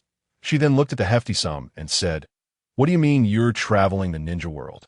You're just dodging your debts. The price of a shadow is barely under 100 million ryo. You've essentially lost the lives of 320 shadows," Sakura chimed in. "Lady Tsunade is too afraid to visit other countries now. Most of this money was lost overseas. I fear she won't be able to stay in the land of fire for much longer." Kushina had hoped to play matchmaker between Tsunade and Jiraiya, wishing that Jiraiya's wallet would suffice to pay off this extravagant woman's debts. She was truly a chronic debtor. Incredible. If during the Fourth Great Ninja War, Tsunade called upon her creditors, it would surely be enough to quench Madara's thirst. That moment, Tsunade had already had too much to drink, mumbling something about winning throughout the ninja world, which made Kushina roll her eyes, while Sakura felt incredibly awkward, thinking, had we encountered Kushina, perhaps we would have spent the night in some cave. Make no mistake, Sakura and Tsunade had indeed engaged in such escapades before, and not infrequently. On the way back, Kushina began her daily sign. Her sign-in times were now random, primarily because she hadn't utilized her good items in a while, so she was less invested. System sign-in. Ding. "Congratulations, host. You have obtained 1 dark fruit, chakra version." "What the heck?" Kushina exclaimed, taken aback by the reward. Sakura, who was behind her, paid no mind, accustomed to hearing such exclamations, even though she was unaware of their meaning. Kushina glanced back at Sakura, and Tsunade rubbed her face to calm her emotions, and for a moment, she felt as if she had entered the world of One Piece instead of Naruto. However, upon seeing Tsunade, she was reassured that she was indeed in the Naruto world. Upon returning to the inn, Kushina took out the dark fruit. It appeared to be genuinely the dark fruit, for she had watched over 1,000 episodes of One Piece. "System, could you explain why there is a dark fruit? If there are devil fruits, why not give me a Logia type? If it were a Logia type devil fruit, upon encountering Madara, I would dare to forego beef altogether." "Host, The dark fruit is also considered a Logia type. Well, that is slightly awkward, but the dark fruit can't turn into elements. There are no other devil fruit users, and it incurs double the pain. Are you trying to kill me? Perhaps it's time to find a new host? Host. This devil fruit is of the chakra variety. When activating its abilities, you can become immune to ninjutsu attacks. However, it does not grant immunity to taijutsu, senjutsu, or physical attacks, such as those from Orochimaru's snakes, Jiraiya's hair, and various ninja tools. System, this is rather unfair. It seems ill-suited for me. Can you provide me with a different one? Ideally, I would prefer Akinu's magma fruit. Just imagine landing a punch right in his face. What a thrill. Host, rewards are random and cannot be altered. If you do not wish to keep it, I can take it back. Delicious. I've heard that devil fruits taste terrible, but this one is quite pleasant. Somewhat like cantaloupe. Upon hearing that the reward might be revoked, Kushina decisively took a bite and found the flavor delightful. Host. This is an upgraded version, eliminating all side effects. When used, it is directly activated by chakra. Otherwise, with your physique, it will be difficult for you to fully develop this devil fruit. Blackbeard also requires physical stamina to use it. However, his physique is unique, allowing him to perfectly control the dark fruit. With your slight build, you would likely be drained after just 2 uses of dark water. What the heck, system? Do you look down on my physical condition? I assure you I am fit. What will happen to Blackbeard once I consume the dark fruit? I look forward to witnessing him pound Luffy to bits. Besides, wasn't he the dark fruit already consumed by Blackbeard? Host, we have altered the timeline. Blackbeard has yet to encounter the dark fruit. As for Blackbeard, he will eventually encounter it, but it will be a newly sprouted fruit from the devil fruit tree, so you need not worry about him. What am I worried about? I merely mentioned it casually. Whether he lives or dies is of no concern to me. That I simply anticipate seeing Blackbeard thrash Luffy. He's a pirate, yet he exhibits none of the traits of one. He doesn't even have a harem, wasting the splendid resources surrounding him. Host, do you wish to have a harem? If you desire, I can assist you in creating an indestructible one. Sure, if you could grant me an indestructible body, then I wouldn't fear the side effects of the dark fruit. By the way, has the double pain side effect been eliminated? Before the system could finish, Kushina agreed. Who wouldn't want an indestructible body? However, what the system said next disappointed her. Of course not. That is a characteristic of the dark fruit and cannot be eliminated. The system has only removed the taste and the fear of seawater as side effects. Moreover, I was referring to an indestructible kidney, not the entire body. Well, fine. A kidney it is, for Ino's happiness. I can accept that. Let us do it. Ding. Enhancing kidney function, adding to sign-in rewards. Kushina, a minute later, finally grasped the situation and lay on her bed, feeling utterly despondent. System, what grievance do we share? Is it truly necessary for you to toy with me like this? If you have the capability, just change those 0.1s to 100, then I would respect you as a true man. Host, I have no authority to alter reward values. Tisich, worthless. You're wasting my time. I'm going to sleep. As the time of the deer approached slumber, the high-ranking officials of the Land of Grass gathered in unison. A sight that was quite rare in their small nation. The Land of Grass, modest in size, mirrored its name and demeanor, akin to a blade of grass swaying with the wind, subservient to the highest bidder. However, a significant event had recently transpired in this small realm. What shall we do? Lamented the daimyo of the Land of Grass, that we possess but a handful of ninjas, and with this calamity, we have lost nearly all, returning with only one who will safeguard our nation henceforth. Though the country was small, it was still governed by a daimyo, who spoke with a tone heavy with concern to understand the gravity of his words. One must reflect on the events that unfolded days prior. Following the sale of the Treasure King by the deer, a wave of treasure hunting swept through the ninja world. The overwhelming popularity of the Melancholy Prince of Konoha's book ignited this fervor. Initially, many ventured to the Hidden Rain village out of mere curiosity, yet soon it became apparent that those who entered did not return. Upon learning of this, the Land of Grass dispatched their own emissaries to the Hidden Rain village, only to face the same grim fate. This shocking revelation stirred hopes within the small nation. If they could indeed uncover the treasure, they would stand on equal footing with the 5 great ninja villages. Thus, the daimyo sent over 200 ninjas to pay a visit to the hidden rain village. Unbeknownst to them, Hanzo had already met his demise, and under the pretense of checking on Hanzo, they set forth. Tragically, of the 200-plus, only one returned. This lone survivor informed the daimyo of the numerous rogue ninjas present, mentioning the leader's eyes, which were strikingly unique, had it not been for a sudden influx of others. The rogue ninjas would have attacked. The survivor, feigning death, would not have made it back. One advisor suggested. Daimyo, let us inform the 5 great ninja villages about this news. Our losses are substantial. They should intervene. Then we can observe which village prevails and seek their protection while simultaneously summoning some wandering ninjas. The daimyo's gaunt visage revealed no discernible emotion as he pondered for a long moment before responding. Let it be as you propose. Alas, it is a pity to lose so many ninjas. They were the foundation of our land of grass. It seems our hopes for ascendance are but a distant dream. The land of grass's substantial losses were, in truth, well-deserved. It was Yahiko who had fallen victim to Hanzo's machinations. Visiting Hanzo was a fool's errand, and it was a wonder that Nagato even allowed any of them to remain. Generally, Nagato refrained from engaging unless absolutely necessary, having been drained by his own Rinnegan. His involvement this time was solely due to the visit to Hanzo. The speed of the ninja hawks was remarkable. Within 2 days, the remaining villages received the news, with the land of grass even providing a sketch of the unique eyes in the office of the Raikage. They stared blankly at the report from the land of grass.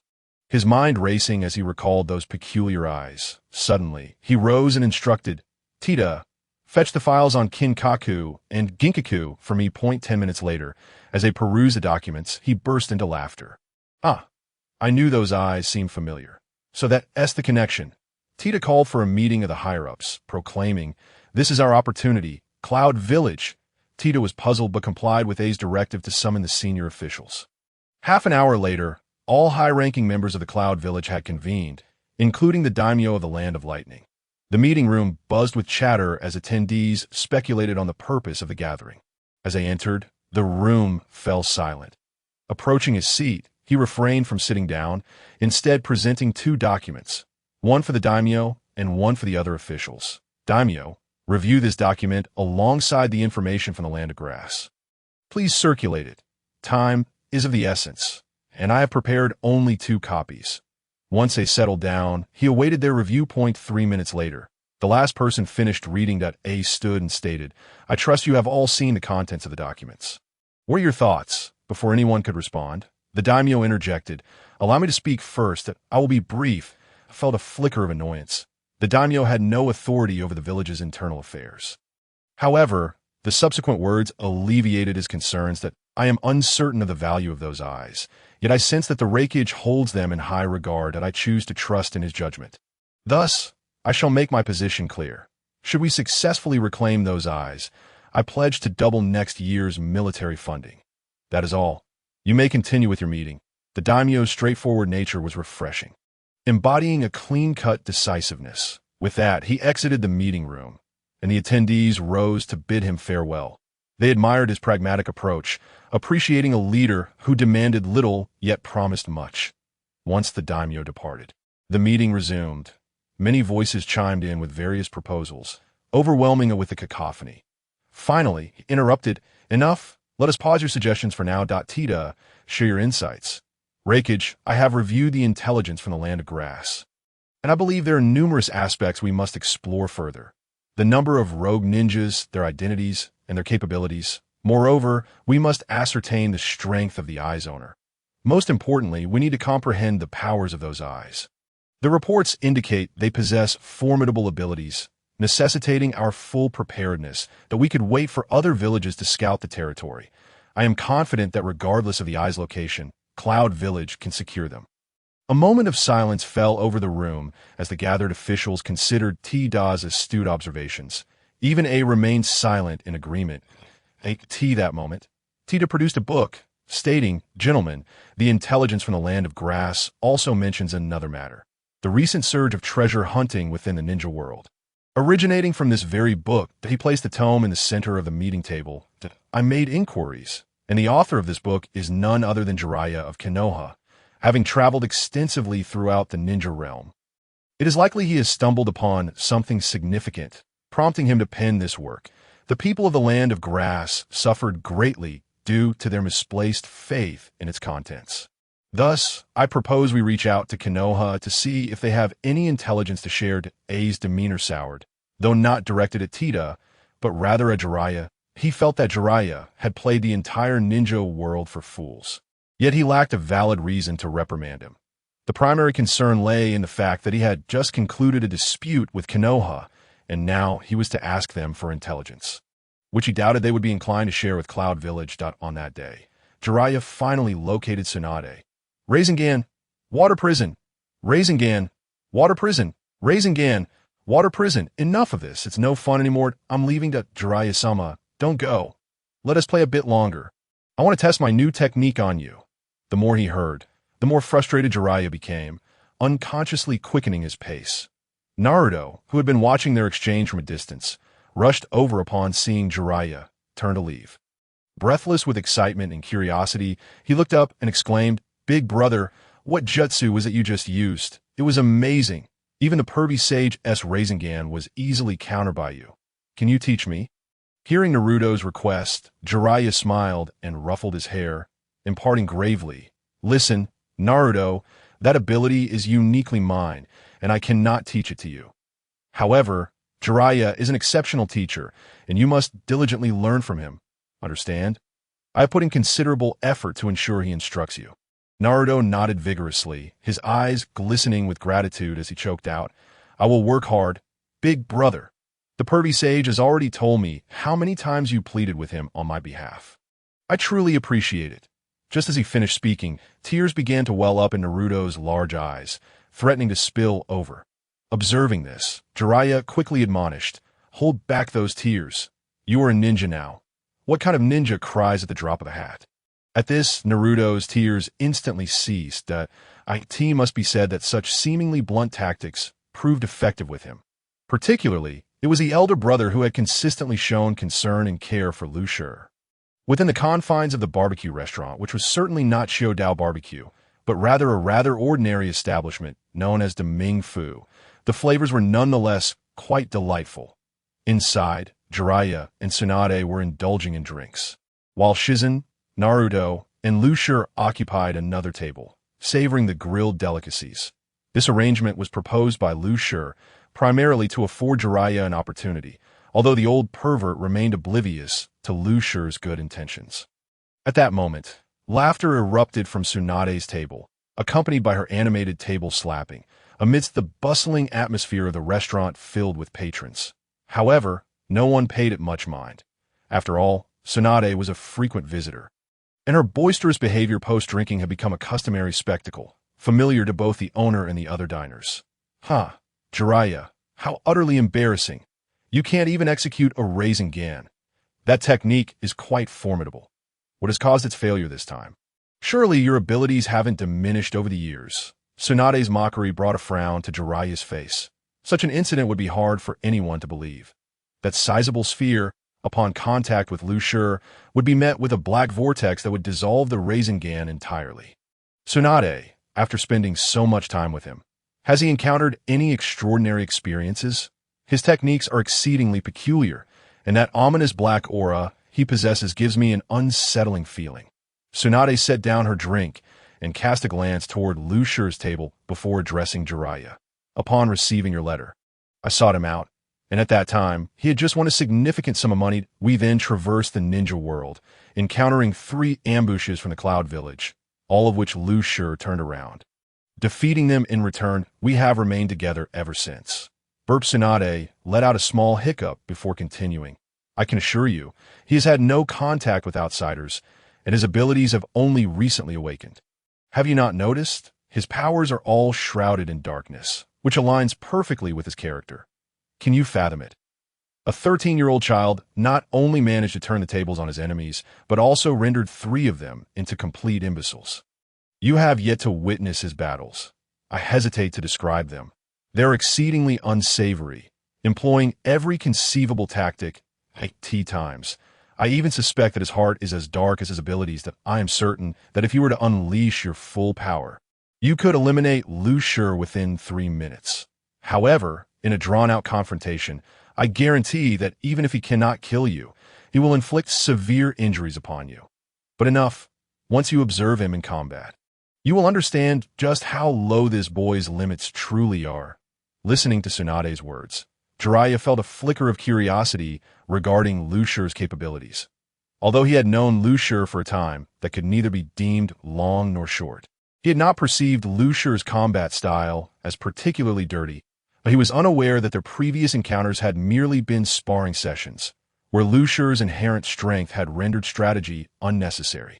Yet, once outside the village and faced with the relentless pursuit by the Cloud Village, Lu Shi had devised a combat strategy utilizing his shadow army. The massive shadows would control the battlefield, while the ninjas would execute leg grabs, eye strikes, throat locks, and even more intimate assaults, with two positioned to counter any attempts at substitution techniques. The shadowy figures were entrusted with delivering decisive blows, a lesson learned from Jiraiya. A single individual's chakra is limited. Not everyone possesses the capacity for shadow clones, and coordinating attacks through them is fraught with difficulty. Once struck, the clones would dissipate. However, the Shadow Army faced no such concerns.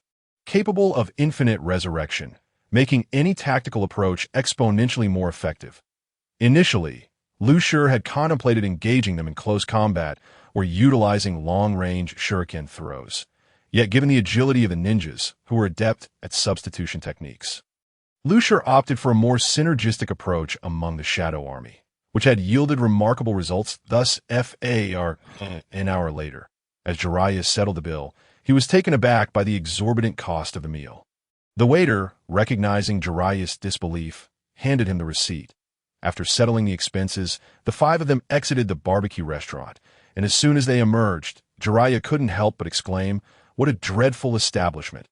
How can it be so expensive? Shodao barbecue is far superior without such outrageous pricing." Jiraiya-sama, do tell, what brings you to seek me out? I am currently a rogue ninja, after all. You've been here for 2 days, yet you've said nothing of importance. If you linger any longer, you might just find yourself unable to keep hold of your funds. Upon hearing Lu Shi's words, Jiraiya merely smiled.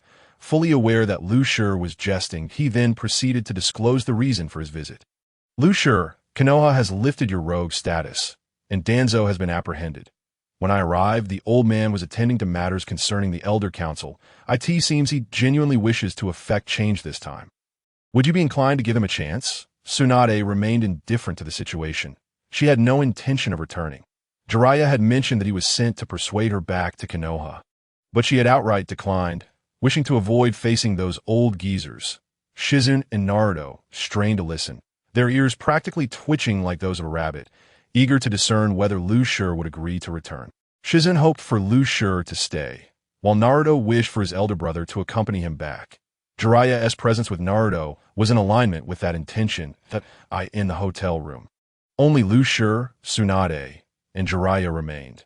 The subsequent conversation was deemed unsuitable for Naruto's ears, prompting Lu Shi to suggest he take some rest. Leaning against the wooden partition, Lu Shi summoned shadow ninjas to stand guard. Very well, now it is secure. Tsunade and Jiraiya exchanged puzzled glances, uncertain of Lu Shi's intentions, yet they refrained from inquiring further. Jiraiya-sama, now I wish to discuss the reasons for my reluctance to return at this time. With that statement, Lu Shi's demeanor turned serious.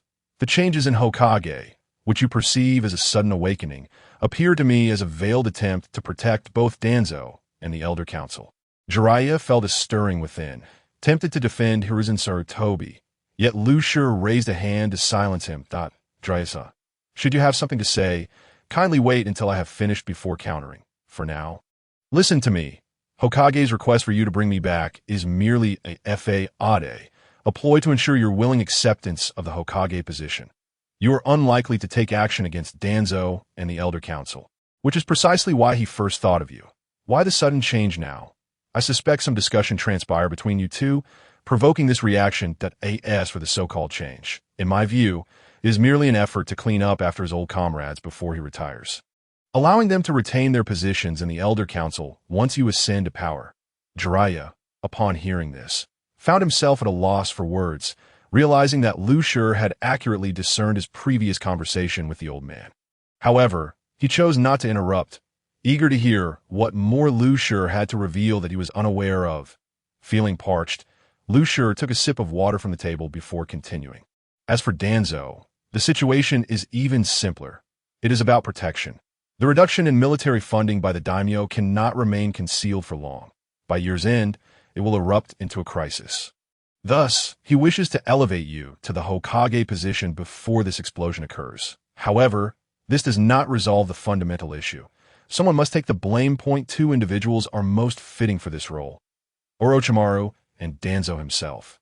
Although he would never admit to it, clearly, he intends for you to place the blame squarely on Orochimaru. While Orochimaru may be a rogue ninja, Konoha has never pursued him, and I believe Hiruzen will suggest that you issue a statement blaming the cut in military funding on Orochimaru's defection, which displeased the daimyo. Though this incident occurred years ago, it remains a viable excuse. Jiraiya was left dumbfounded. Was his teacher truly orchestrating such a deceitful plan? As for your involvement with Tsunade, that is purely a matter of her identity. Tsunade is a princess sanctioned by the daimyo. Should she approach the daimyo, it could significantly alter his perspective, potentially restoring military funding to its previous levels. Our Hokage has never genuinely considered bringing Tsunade back to Konoha. Nor does he wish for her to assume any significant role, for that would allow Konoha to slip from his grasp.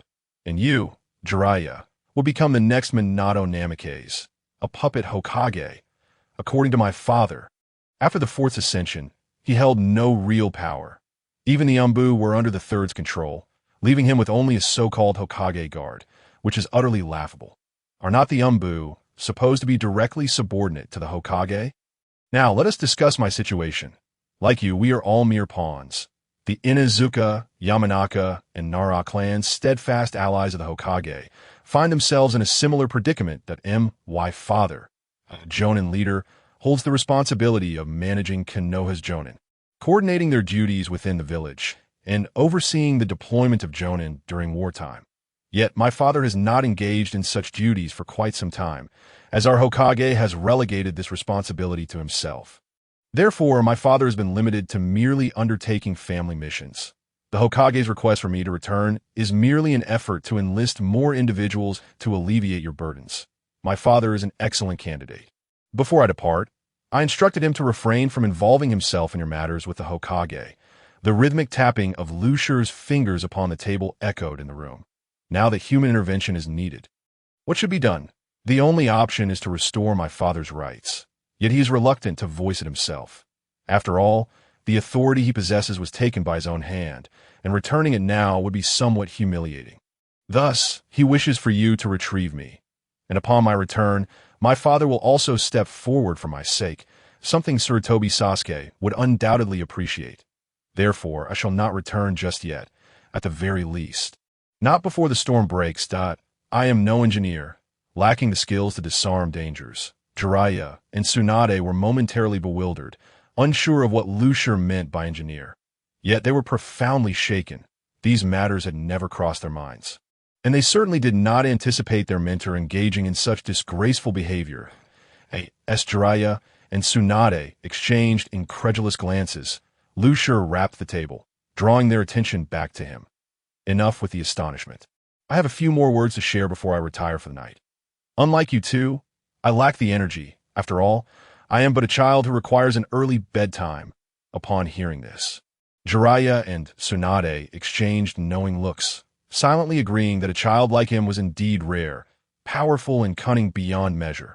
Disregarding their disdainful glances, Lu Shi continued, Lord Jiraiya, I believe it would be prudent for you to remain with us for a while longer.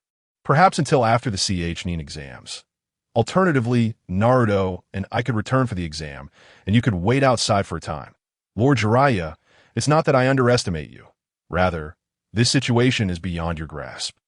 Your heart lacks the requisite callousness for one in such a position. Those who hold power are either immensely benevolent or ruthlessly cunning.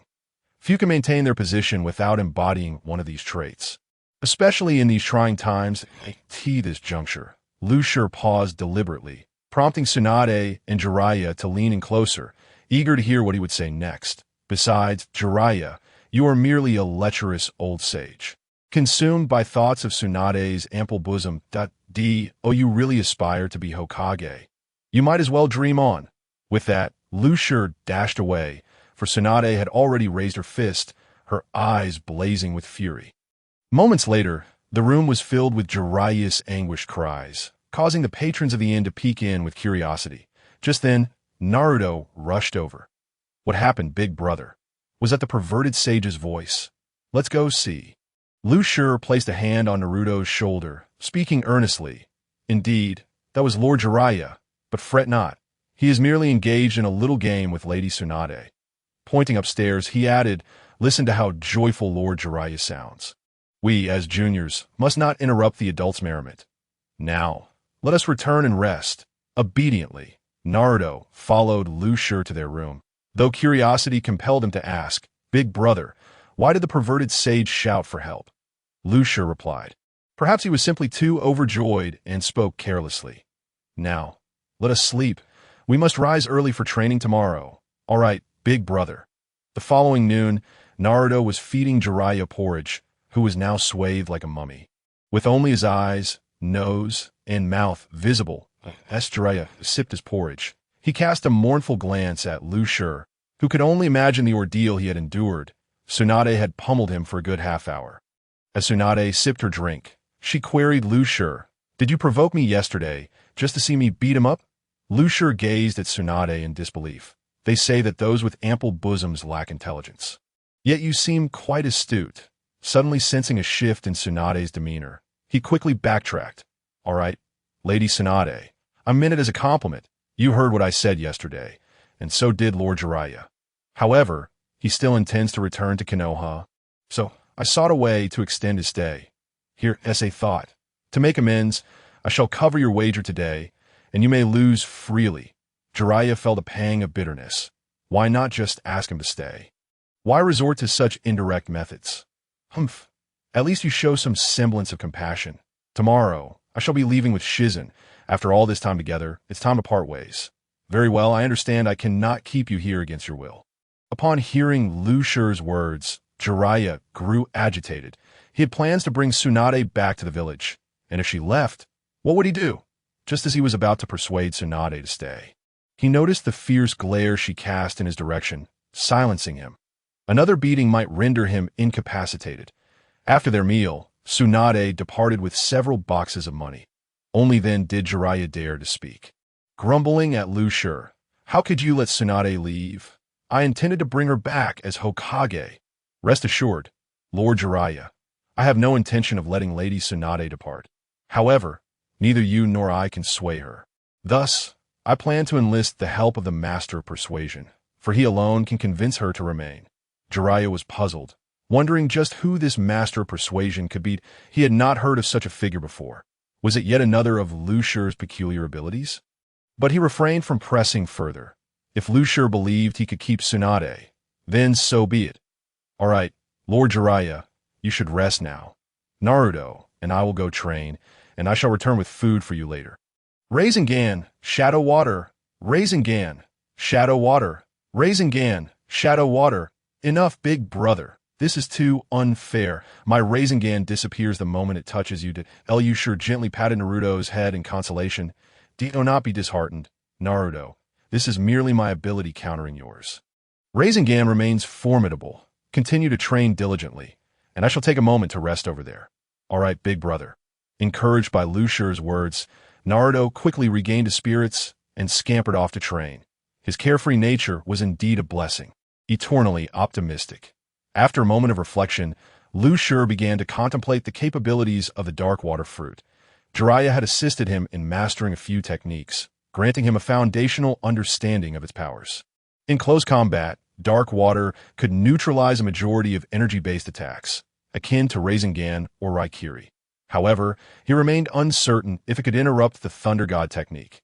That was something he would have to test when the opportunity arose. Though he did not yet consider himself a match for the fourth Raikage.AS for long-range attacks, such as Water Dragon or Fireball techniques, Dark Water's effectiveness was somewhat limited due to their expansive area of impact. Particularly, physical attacks like Water Release and Earth Release could not be nullified at all. Only fire release could be easily countered. Ah, what a conundrum. Swordsmanship, body techniques, and fruit development. What path should I pursue? Lucier found the system somewhat unreliable. Had it been the yellow flash's shimmering fruit, he could have instantly transformed into a lecherous figure. Speaking of lechery, an idea struck Lucier as he smacked his forehead. How foolish of him to be so troubled. After all, he had no desire to be the king of perverts. Winning was all that mattered. There was no need to confront enemies head-on. He would have more shadow armies in the future. So adopting a more cunning approach was the way to go. Having come to this realization, Lucier began practicing swordsmanship, followed by fruit development. With his path decided, he embarked on the journey of training. As evening approached, Lucier brought Naruto to the entrance of the casino. It was time for Naruto to employ his special technique, Bitionze. Although Lucier was quite eloquent himself, his abilities paled in comparison to those of the master of persuasion. After giving Naruto a few instructions, Lucier took his leave, for he needed to check on Jiraiya at the inn. He mustn't starve. Upon entering the room, Lucier was met with an unbearable stench. Goodness, have you soiled yourself? Jiraiya felt slightly embarrassed at Lucier's remark and remained silent, eyes tightly shut. Lucier promptly summoned 2 staff members to clean up the mess. After all, he had paid handsomely for their services. Who else would do such a thing? He then arranged for a different room, as the previous one was uninhabitable due to the odor. Honestly, how could you, the esteemed Sannin of Konoha, the sage of toads, carry out such an embarrassing act? Hearing Lucier's teasing, Jiraiya's face flushed even deeper, yet he remained mute. This was truly too humiliating. Noticing Jiraiya's embarrassment, Lucier refrained from further mockery and said, "You should recuperate for a while that I've already arranged for someone to care for you. During this time, Naruto and I will focus on training. In a few days, I will escort him back to Konoha. This exam will be beneficial for him. However, I do not intend to make my presence known just yet. Once Naruto has completed his examination, I shall come to escort you and Tsunade." Speaking of Naruto, Jiraiya suddenly recalled that he had not seen Naruto return and inquired, "Lucier, where is Naruto?" "Oh, I sent him to persuade Lady Tsunade. Neither you nor I can manage to keep her here. Only Naruto possesses that ability." Jiraiya, with concern, asked, "Can Naruto truly convince Tsunade to change her mind?" "Of course. If he fails, I shall escort you both back to the village." Jiraiya glanced at Lucier, remarking, "You seem quite confident in Naruto." Indeed, he responded with a confident smile, explaining the basis of his faith in Naruto. "Naruto is the most optimistic person I have ever encountered. If there is anyone in the entire shinobi world capable of winning Tsunade's heart again, it is undoubtedly him. Despite being treated in such a manner from a young age, he continues to love the village, striving to earn everyone's recognition through sheer effort, a feat I could never accomplish. Were it me, I would choose to endure, and once I gained strength, I would raise the entire Konoha to the ground. I hold grudges. Whoever harms me, I would invoke the technique of complete annihilation upon their clan." Just as Jiraiya was about to say more, Tsunade entered, carrying Naruto, who was darting his small eyes about. She unceremoniously dropped Naruto to the ground, exclaiming, "This little brat is so bothersome. He caused me to lose all my money. Lucier, I'm off to soak in the hot springs. Please pay for me when I return." With that, she departed, leaving Naruto to boast in front of Lucier, "Big brother, I succeeded. Granny Tsunade has decided to return to Konoha with me in some time. And look, this necklace is a gift from her." He proudly displayed the necklace around his neck. Lucier's eyelids twitched at the sight, thinking, "Good heavens, a necklace imbued with deadly attributes. Only you, the protagonist, could handle such a thing. Had I known, I would have stolen it and presented it to Sarutobi Hizashi. That old codger would surely have met the second Hokage by now. All right, Naruto, hurry and tidy yourself up. I shall take you to the hot springs." And thus Jiraiya was left alone, a solitary elder. "What? You wish to learn sage arts? Perhaps you should reconsider. For that, you ought to consult Jiraiya.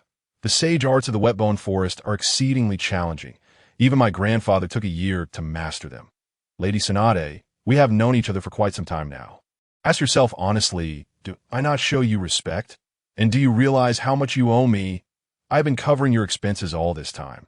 Just look at Shizen. She has put on weight." Lucier pointed at Shizen, who felt a bit embarrassed and touched her face, wondering if she had indeed gained weight. Lucia had been pleading with Tsunade for quite a while because he wished to learn the sage arts. At first, Tsunade had considered taking Lucia as her apprentice, thus allowing him to sign a contract with the Wetbone Forest. This way, if Lucia later wished to learn sage arts, it would not violate any rules. Summoning beasts also requires a sense of legacy. How could one casually entrust it to outsiders? However, during the assessment, a small mishap occurred. Lucia exhibited no aptitude for medical ninjutsu, which led Tsunade to refuse him. Lucia, however, was not one to easily give up and continue to implore Tsunade. Yet, seeing Tsunade's resolute demeanor, Lucia resorted to using his monetary influence point 100 million Ryo. Lucia, you are placing me in a difficult position. 200 million Ryo. This is not merely a matter of money. I, Tsunade, am a person of principles. How could I? 300 million Ryo, and I will also forgive your past debts if that is still insufficient. I shall seek out Jiraiya. Deal. Shizen, go fetch the summoning scroll.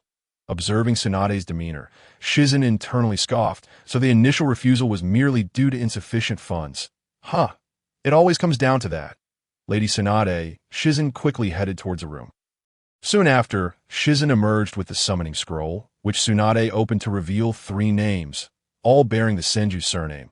He recognized Senju Hashirama and Tsunade, while the other was unfamiliar, possibly a predecessor of Hashirama. Following Tsunade's instructions, they quickly signed a contract with the Wetbone Forest. Within the Wetbone Forest, Lucia gazed at the massive form of the Sage of the Slugs, contemplating how breathtaking it would be to summon the actual entity. Tsunade patted Lucia on the shoulder, saying, "You wish to learn sage arts? Then let the Sage of the Slugs assess your qualifications. But be warned, even if you cannot learn, I will not refund your money. It matters not. Whether I can learn is up to fate. If I cannot, I will seek alternative methods." At that moment, the Sage of the Slugs spoke. "Little Tsunade, is this the individual you are introducing?" Tsunade stepped forward politely, saying, "Sage of the Slugs, this is Lucia. He is like my half-apprentice and wishes to learn sage arts. Could you test his aptitude?" As soon as Tsunade finished speaking, a large glob of slime was hurled toward Lucia. Instinctively, Lucia attempted to dodge, but then reasoned that the Sage of the Slugs would not harm him. So he remained still. The slime struck Lucia with the force of a water bullet, instantly soaking through his clothes. And he felt as though his body were being corroded, causing him great pain. "Young man, the slime can help you sense natural energy, though it may be somewhat painful. It is for you to experience. Whether you can learn sage arts depends on your own resilience. This slime will last for 15 days, that if you can endure, return to me after 15 days. If you cannot, simply wash it off. If you cannot endure, it indicates you are unfit for sage arts. So return," the Sage of the Slugs said before continuing with its meal. Inside the inn, Lucia bore the pain while attempting to sense natural energy. No one from the Nara clan had ever learned sage arts. He wished to see if he could succeed and how sage arts might affect his shadow binding technique, as for achieving the prowess of Senju Hashirama. He dared not even entertain such thoughts. Hashirama was far more extraordinary than he, even with his golden opportunity. "System, you wretched thing, why bestow upon me the dark fruit? This is excruciating. I feel as if my muscles are seizing." After venting his frustration at the system, Lucia began to feel a strange numbness from the pain, and when he touched himself, he found he could barely feel anything, perhaps due to the agony. He sensed a subtle fluctuation of energy in the air, yet he remained uncertain of how to harness it. Just then, Tsunade entered, observing Lucia drenched in sweat, and advised, "Concentrate your chakra, and see if you can perceive the natural energy. If so, attempt to merge that energy with your chakra. Once you can seamlessly fuse them at any time and place, you will be able to enter Sage Mode." Following Tsunade's instructions, Lucia began his training, though the pain made it difficult to focus. After instructing Lucia, Tsunade returned to the Wetbone Forest. "Sage of the Slugs, I have perused my grandfather's notes. Why does Lucia's training method differ from my grandfather's? What are the distinctions?" Upon hearing Tsunade's inquiry, the Sage of the Slugs paused its feeding, turned its head towards Tsunade, and began to explain. "Little Hashirama possesses a vast quantity of yang chakra within him. Thus, during his training, He merely needs to apply a bit of my slime. However, the child you brought has an affinity for Ein chakra. For such chakra to learn sage arts, one must exert significantly more effort. Even the slightest application of slime inflicts pain that an ordinary person cannot withstand. Only little Hashirama could endure it. Therefore, I find it challenging for that child to learn that if he perseveres, allow him to return to me. Tsunade nodded at the sage of the slug's words. Since it had been said, she felt reassured. It's just a bit of pain. That kid should be able to handle it. Yet, despite these thoughts, she remained concerned and returned to the INT that moment. Lucier had already fainted from the pain, and over the next 2 days, he would lose consciousness 4 times. The barbecue restaurant. Lucier was devouring food voraciously. The pain of the past 2 days had left him with little to eat. Jiraiya, too, had only consumed a bit of porridge. Upon awakening, he felt immensely hungry, as if every hair on his body were crying out for sustenance. Thus, Tsunade brought him out to eat. This time, Tsunade unusually abstained from alcohol, focusing solely on grilling meat for him. Not only Tsunade, but Shizune and Naruto were also preparing meat for him, as Lucier continued to eat more and more. Shizune, with a hint of worry, asked Lady Tsunade, "Do you think Lucier will be all right? He has eaten so much. Is this truly safe?" While grilling meat, Tsunade replied, "It's fine. Let him eat. Pain consumes energy, and what he has endured is not ordinary pain. Were it you, you would have likely given up long ago. I certainly would have as well." Naruto watched his elder brother suffer and felt a pang of sympathy. After all, there are not many who treat him well. His elder brother counts as one. Thus, 2 hours later, Lucier finally came to a halt. In the blink of an eye, half a month had passed, and Lucier had managed to endure. Consequently, he sought out the slug sage once more to procure a new session of slime.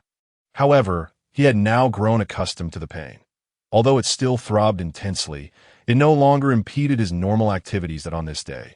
Lucier was to escort Naruto back to participate in the Chunin exam, and Jiraiya was somewhat concerned about Naruto's safety. Therefore, he decided to test Lucier's current strength. After this period of recuperation, he had nearly recovered. Nonetheless, he heeded Lucier's advice and chose not to return to Konoha just yet. In the forest, Jiraiya stood opposite Lu Sure. "I will allow you to strike first in 1 minute. I shall unleash my full strength upon you. Let us see how formidable you have become and whether you can protect Naruto. By the way, Lady Tsunade, why have you removed your jacket?" Lucier remarked, revealing a rather mischievous grin. Jiraiya, who had been attempting to maintain an air of superiority, instinctively turned to look behind him at Lucier's words. In that moment, Lucier summoned the shadow army from the dark mist of the dark fruit. The massive shadows swiftly seized Jiraiya's shoulders, with each shadow ninja executing their designated tasks, though lacking in ocular prowess. They were not deficient in other aspects. Jiraiya realized the situation and attempted to break free. After all, these shadow ninjas could not contain him. Just as he was about to escape, Jiraiya's eyes nearly popped out in shock, accompanied by a cry of horror. The shadow ninjas were not permitted to harm Jiraiya seriously, so they proceeded to deliver a series of playful yet relentless actions. Pulling, tugging, yanking, grasping, stretching, twisting, flicking, kneading, and kicking. That concludes our little exercise, Lucier declared as he retracted the shadow ninjas. Jiraiya fell to his knees, clutching his groin while emitting peculiar cries. In the distance, Naruto covered his groin with both hands, feeling an overwhelming sense of insecurity despite his efforts. Tsunade turned away, no longer wishing to witness Jiraiya's plight. She had previously warned him to be cautious and not allow Lucier to take advantage of him. Yet this fool had still fallen for it. Ino covered her eyes with her hand, though her fingers betrayed a hint of peeking. Half an hour later, Lucier, I leave Naruto in your care. I trust you to protect him well if you encounter any adversaries. Employ that technique from earlier, but do not use it on your allies next time. It possesses too much power and could easily harm a man's pride. Jiraiya was still recovering and was somewhat tongue-tied. Listening to Jiraiya's admonitions, Tsunade shot him an exasperated glance and retorted, Enough of your rambling. Let Lucier get on with his journey. I warned you before the match, but you didn't believe me. Now you've witnessed just how cunning Lucier can be. Lu Shi felt a wave of embarrassment wash over him. Was it truly appropriate to speak such things in my presence? He whistled, and 1 minute later, Xiao He landed before him. This was the first time Tsunade had seen Xiao He. Gazing at the enormous creature, she inquired, Lu Shi, is this your summoning beast? The Wetbone Forest would not permit you to sign contracts with 2 different locations. Lu Shi patted Xiao He and replied, this is my pet. I have another one at home. When you return, I shall introduce you to Xiao Bai. Hearing Lu Shi's words, Tsunade felt a sense of relief wash over her. After all, this was no trivial matter. Should the slug sage inquire, it could lead to trouble. Lu Shi hopped onto Xiao He's back with Naruto, and as Xiao He took off on the ground, Lu Shi shouted down to Jiraiya, Lord Jiraiya, take a look beneath you. At Lu Shi's words, Jiraiya glanced down, and with that single glance, he nearly lost his wits. Below him, a hand emerged from the shadow. Poised as if to flick something away, Jiraiya jumped straight into Tsunade's arms, wrapping his arms around her neck, and she instinctively embraced him. Moments later, their eyes met. Are you trying to get yourself killed? Jiraiya, Tsunade's forehead was visibly tense. Her teeth clenched as she glared at him. Upon hearing Tsunade's words, Jiraiya shuddered and quickly extricated himself from her embrace. I apologize, Tsunade. I was startled. Tsunade ignored him and began walking toward the inn, aware that Jiraiya had not intended any harm. He had genuinely been frightened by Lu Shi. That on their flight back to Konoha, Naruto and Lu Shi encountered numerous shinobi from other villages. Unbeknownst to Lu Shi, a treacherous snake lurked below, observing him. How intriguing. Is this the little brat from the Nara clan? Perhaps it could also serve as a suitable vessel. Lu Shi suddenly felt a chill run down his spine. Sensing that he was being watched, by evening, the pair returned to Konoha, where Lu Shi instructed Naruto to report to Sarutobi Hizashi about their recent experiences. Having conveyed all necessary information, he had no desire to face Sarutobi's aged visage. As Xiao He landed on the platform, several individuals rushed out from the house. Son, you're back. Your mother has missed you dearly. As soon as Lu Shi jumped down, his mother enveloped him in a warm embrace. Pouring out her emotions, Lu Shi felt a warmth in his heart, reflecting, this is what family truly means. After a while, she remembered that her son had just returned and had yet to eat. She quickly took his hand and led him inside. Lu Jio and Lu Wan, the father-son duo, completely ignored her, creating an awkward atmosphere. Once inside, Lu Jio proposed inviting Ha-E and Ding's was family over for a gathering among the 3 families. Lu Shi's mother readily agreed and promptly went out to call them, in the living room. Lu Jio finally had the opportunity to inquire about his son's recent experiences. How have things been? Have you encountered any dangers? Upon hearing his father's question, Lu Shi paused in his ministrations to Lu Wan's hand. Having escaped his brother-esque grasp, Lu Wan hurried to sit beside their father. Observing his younger brother, Lu Shi smiled and replied, being a rogue ninja has its perks, and I have awakened a new ability. With that, he activated the dark fruit, and the room was immediately engulfed in darkness. After demonstrating his power, Lu Shi reined it in, leaving Lu Jio with his mouth agape.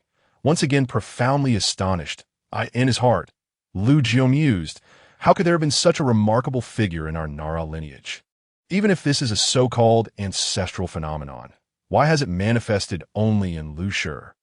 Oh heavens, when will you bless me as well, so I may experience such extraordinary powers? Just witnessing the display of that ability made it clear how formidable it was. Just as Lu Jio's thoughts began to wander, he was lightly nudged by Lu Wan. Coming back to reality, he casually asked, what is it? Lu Wan stared at him with a look of suspicion before questioning. Is it true that our Nara clan harbors some secret techniques that I am unaware of? And yet, you only imparted them to my brother. Upon hearing his son's words, Lu Jio felt a wave of frustration wash over him. He sighed helplessly and replied, Lu Wan, do you think I do not wish to pass on more formidable skills to both of you? The issue is, aside from the well-known shadow binding technique, the unique abilities your brother possesses are beyond my own comprehension. Think carefully, which skills could I teach him that I do not understand myself? Lu Wan pondered for a moment and realized the validity of his father's reasoning. At that moment, a knock on the door interrupted them. Lu Shi opened the door without checking who it was, and a wave of floral fragrance surged in. enveloping him completely. This familiar scent required no thought. Lu Shi instantly recognized it as Ino. Why did you take so long to return? Ino's playful voice, accompanied by a hint of sobbing, reached his ears as she nestled against his chest. Tears streaming down like pearls from a broken string, soaking his clothes, Lu Shi's heart brimmed with guilt and helplessness. Did he not wish to return sooner? Yet, due to his previous identity as a rogue ninja, he had been unable to do so. If given the choice, who would willingly roam with the gambling and alcohol-loving Tsunade? With this thought in mind, Lu Shi gently patted Ino's back, soothingly saying, "It's all right. Ino, stop crying. I have returned now, and one tea leave again. Let us head back inside. If you feel you haven't embraced me enough, come to my room later, and I shall indulge you with a sweet kiss as well." At the last, Lu Shi deliberately lowered his voice, infusing a playful tone. However, at that moment, Lu Shi suddenly realized something was amiss. Yamenka Ino, who had been standing a short distance behind them, was quietly observing the two. This was a predicament. So preoccupied was he with soothing Jingye that he entirely forgot about his future father in law. Lu Shi couldn't help but clear his throat a couple of times, managing an awkward smile. Jingye, clearly having heard Lu Shi's cough, quickly wriggled free from his embrace. Her cheeks instantly flushed crimson, and she hastily averted her gaze as she made her way into the house. Once she reached the living room, she took a moment to compose herself and softly greeted Lu Jio, saying, "Hello, Uncle Lu Jie." Ayudat Lu Jio, wearing a broad smile, returned the greeting, for she was to be his future daughter-in-law. After Jing entered, Lu Shi promptly ushered Yamamoto Kaichi inside. "Please, Uncle Kaichi, do come in." Yamamoto Kaichi chuckled as he shook his head, teasing, "I was just about to enter, but someone was blocking the door, making it impossible for me to get in." With that, he strode confidently into the room. At that moment, Lu Jio, who had been sipping tea, set his cup down and warmly exclaimed, "Kaichi, you're finally here. Come, sit over here. I have some important news to share with you." Upon hearing this, Yamamoto Kaichi quickened his pace to sit across from Lu Jio, curiosity gleaming in his eyes as he asked, "What is this mysterious matter? You seem quite elated." Lu Jiu leaned forward, excitement evident in his demeanor, and lowered his voice conspiratorially. "It's about Lu Shi. He has awakened a new ability." Upon receiving this news, Yamamoto Kaichi's eyes lit up, and he became animated with anticipation, eagerly inquiring, "Is that true? What kind of ability has he awakened? Do tell me." Lu Jio scratched his head, a hint of hesitation crossing his face, and waved his hand dismissively. "It's a bit complicated to explain right now. How about we wait for him to demonstrate for us?" With that, Lu Jio turned to call for his son. However, just as he began to utter the name Lu, he suddenly stopped, for he noticed that his son was engrossed in conversation with the young Jingye, the two of them seemingly oblivious to the presence of others in the room. Lu Jio felt a twinge of embarrassment but quickly composed himself, chuckling to Yamamoto Kaichi, "Ah, these two seem quite fond of each other. Let's wait a moment and not disturb them. Besides, Dings will be arriving shortly. We can all witness Lu Shi's new ability together." Yamamoto Kaichi followed Lu Jio's gaze and noticed the scene as well. However, he did not dwell on it, merely responding with an understanding nod. "Very well, we can wait. There's no rush. After all, my sister was the first to contact your family, and she went with my beloved to invite Dings' family, so they should be on their way here now." Before long, Dings' family arrived, along with Jingye's mother and Lu Shi's mother. Familiarity had bred comfort, and without any formality, the three mothers naturally headed to the kitchen to prepare a meal. After they left, the room divided into three small groups. The elder generation, the pig, deer, and butterfly trio, engaged in light-hearted chatter about the happenings in Konoha in the living room. Meanwhile, Dingji and Lu Wan huddled together, discussing the upcoming Chunin exams. On the other side, Lu Shi was sharing snippets of his recent experiences with Jingye. However, he refrained from mentioning the assassination attempts by the Cloud-Hidden Village, as he did not wish to cause her distress.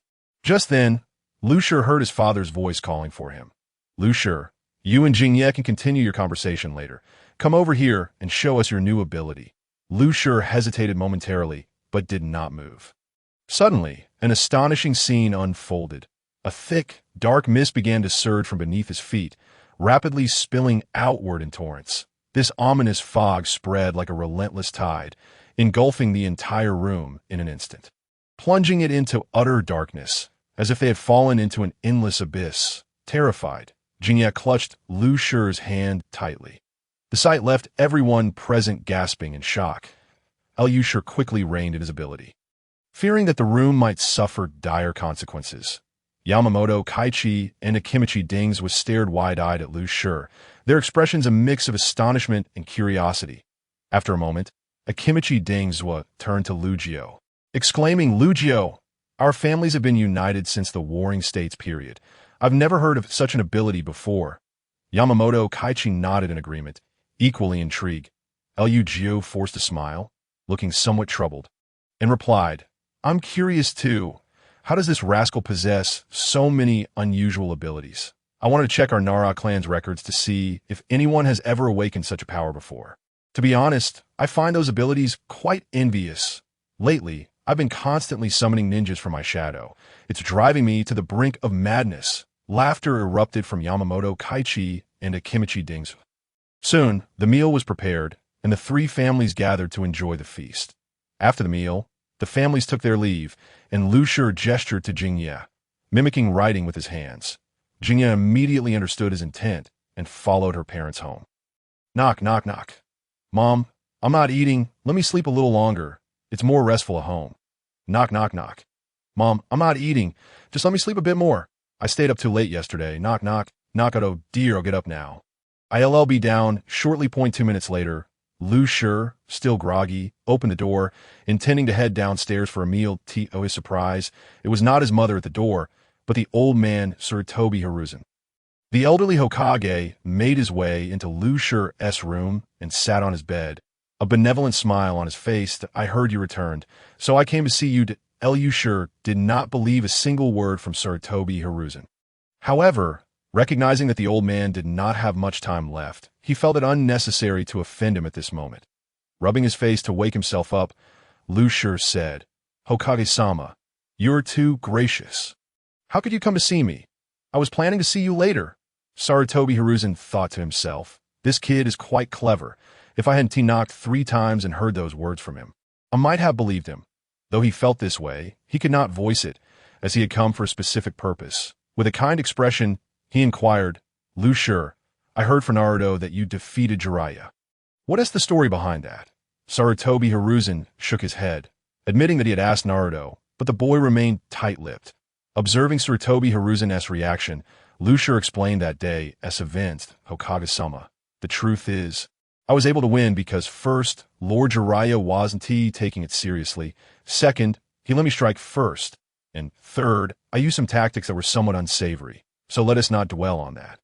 Sarutobi Hizashi nodded. Finding Lu Shi's reasoning plausible, he thought to himself that he was no longer a match for Jiraiya, so it was unlikely that Jiraiya would lose to Lu Shi. "Lu Shi, would you allow me to witness your fighting style?"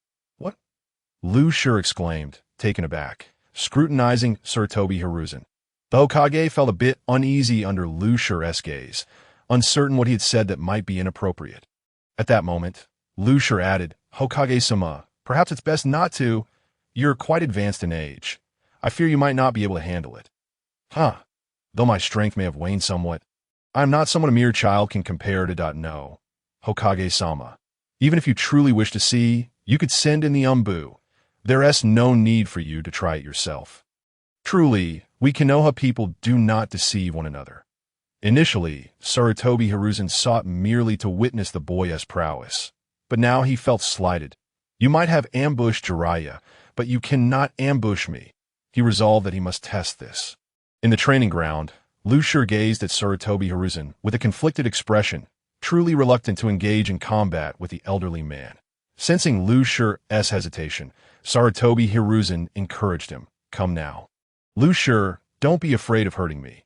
Let me see how much you've grown during this time." Alas, good advice is hard to give to a stubborn fool. Thus, let it be. After murmuring that phrase, Riku no longer hesitated, and with a serious expression, he gazed intently at Sarutobi Hizashi. "Lord Hokage, are you not here to assess my abilities? What is the meaning of those Umbu behind you?" Upon hearing Riku's words, Sarutobi turned around, intending to dismiss the Umbu as the Hokage. Evaluating a child's strength while relying on the Umbu's assistance seemed utterly disgraceful. However, just as he turned, Riku made his move, with only a few meters between them. Coupled with the advantage of the shadow fruit, Sarutobi found himself swiftly surrounded by tea that moment. Sarutobi realized the gravity of the situation. Just as he prepared to employ ninjutsu, a sharp pain shot through his lower body. But he managed to endure it. 0.5 seconds later, Sarutobi broke free from the encirclement of the shadow ninjas, leaping out and addressing Riku. "That will suffice. Riku, cease your actions. Your tactical coordination was exceptional, and I am greatly pleased. Come to my office tomorrow. I have matters to discuss with you." After Sarutobi finished speaking, he departed, not waiting to hear Riku's reply, though his gait appeared somewhat peculiar. Riku silently raised a thumb in admiration for Sarutobi, thinking to himself, truly the embodiment of a ninja, enduring such pain with fortitude.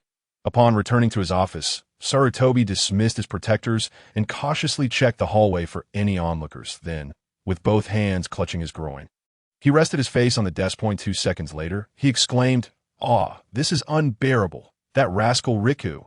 Who taught him this?" Although the shadow ninjas did not deliver a complete assault, they had indeed landed 5 or 6 kicks. Could it not hurt? "Hiruzen, the logistics report is ready," shouted Mizuke's, pushing open the door as he entered. However, the moment he stepped into the room, he was left utterly speechless. There was Sarutobi, sprawled over the desk in an exceedingly awkward position, hands tightly covering his groin, his face flushed with embarrassment. Mizuke's rubbed his eyes vigorously, unable to believe what he was witnessing. "No, this cannot be right. I must be imagining things. Let's start over." With that, he exerted a slight force on the doorknob. Closing the door again, outside, Mizuke's took a few deep breaths, attempting to calm his astonishment and confusion. After a brief moment, he slowly reopened the door, muttering to himself, "This is more like it for Hiruzen. I must have been seeing things earlier." Upon re-entering, Mizuke's observed that Sarutobi had resumed his normal seated posture, sitting upright in his chair, with no hint of his earlier distress visible on his face. Mizuke's steadied himself and quickly approached the desk, stating, "The logistics accounts have been prepared. I have brought them to you." Sarutobi glanced up at the ledger in Mizuke's hands and nodded in acknowledgement. "Mizuke's, just set it down here. I will review it shortly." Mizuke's gently placed the ledger on the desk, hesitated for a moment, then couldn't resist asking, "Hiruzen, when I entered, it seemed as though, am I simply fatigued? Or did I truly see you clutching your groin while bent over the desk? Could this be a sign of my advancing age?" Upon hearing this, Sarutobi's expression shifted slightly, but he quickly masked it, responding with feigned calmness, "Enough, Mizuke's. You are indeed getting on in years, so take care to rest more and avoid overexertion. You may leave now." With that, he waved his hand, indicating Mizuke's could depart. Once Mizuke's left, Sarutobi resumed his discreet rubbing of his groin, careful to be quiet, lest someone unexpectedly enter. Not everyone is as oblivious as Mizuke's. After all, in the Hokage's office, Sarutobi contemplated, "Riku, I've always held high hopes for you. In this upcoming Chunin exam, I genuinely wish for you to participate to showcase the strength of our hidden leaf village to the other villages." The third Hokage sat at his desk, looking kindly at Nara Riku, who stood before him with a displeased expression, his brows furrowed in dissatisfaction. "Hey, Lord Hokage, I heard for Jiraiya that you have changed, yet from my perspective, you have not only remained the same, but have become even more sordid. Can you truly not tolerate my presence? It was you who revoked my status as a rogue ninja, yet when I wish to leave the village to explore, you obstinately insist that I stay. If you cannot accommodate me, why not allow me to depart? Do you truly wish to eliminate me?" Upon hearing this, the third Hokage was taken aback and hurriedly explained, "Riku, you are misunderstanding my intentions. The reason I wish for you to participate in this Chunin exam is simply to utilize your presence to intimidate the other villages." Before he could finish, Riku impatiently interrupted, "Enough, Lord Hokage. Spare me your attempts to deceive me. Just as you did with Naruto. You truly believe such nonsense? With my capabilities, should you not be concealing me? At the critical moment, I should emerge like a sharpened blade to deliver a lethal strike to the enemy. Yet here you are, eagerly pushing me into the spotlight, making me a target for assassination from other villages. This way, you could secretly act against me during my missions to achieve some unspeakable objective. Correct? Faced with Riku's aggressive questioning, the third Hokage appeared somewhat embarrassed and helpless, hastily waving his hands. Riku, I truly have no such intentions. I'm merely— That's enough, Lord Hokage. Riku interrupted forcefully once more. I am only speaking to you today to prevent you from making foolish decisions. I do not wish to place Jiraiya in a difficult position. That Riku's demeanor suddenly became fierce, dark energy swirling around his feet. Nara Riku, fear no schemes. If anyone wishes to defeat me through underhanded tactics, let them come. We shall see who meets their end first.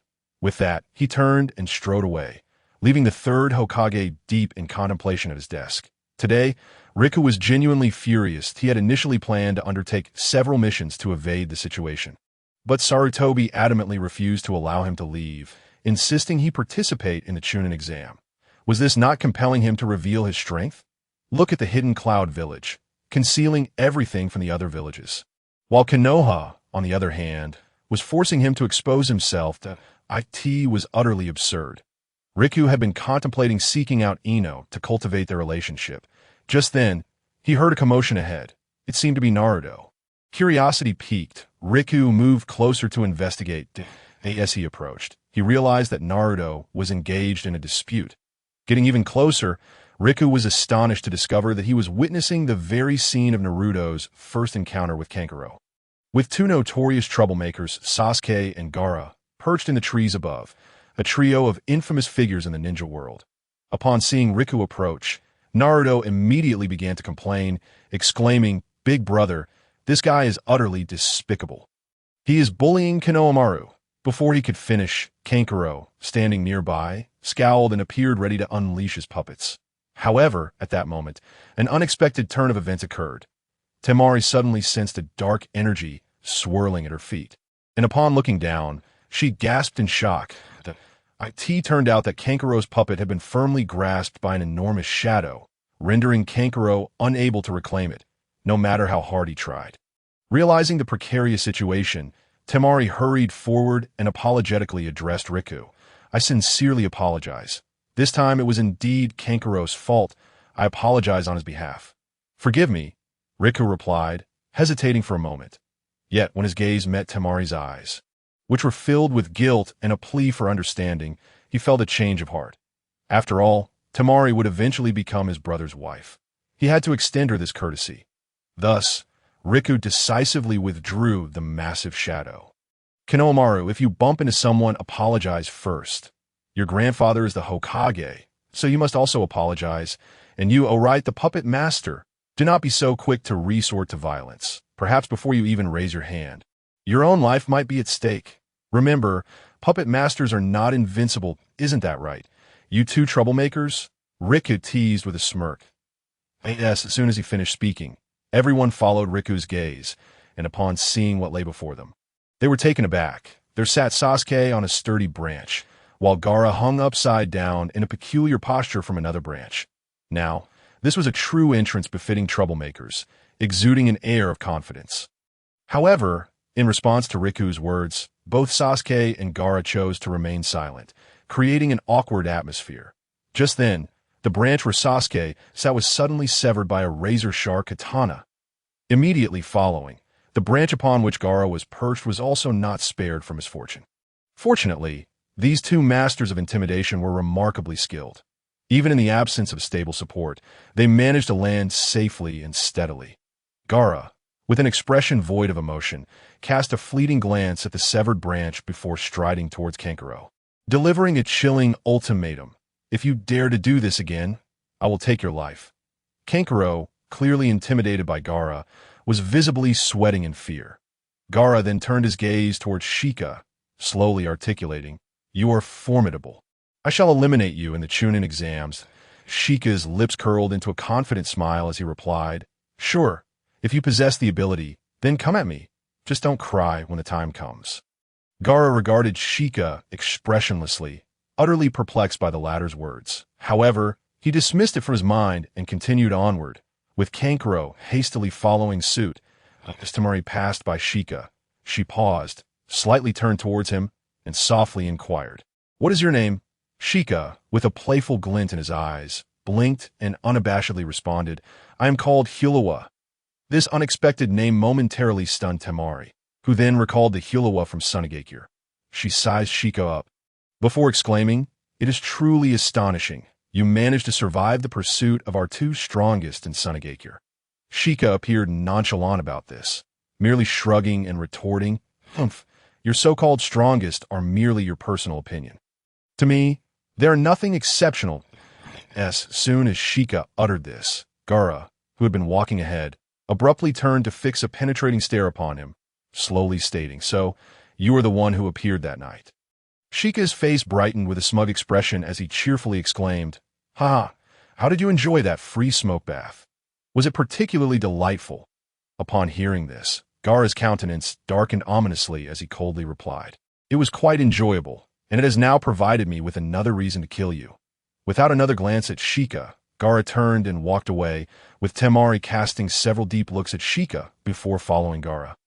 After the two had distanced themselves, Shika shifted his gaze away from them, only to suddenly notice another figure, Sasuke, leaning against a large tree, observing with a cold and haughty demeanor. Shika smirked, intentionally raising his voice.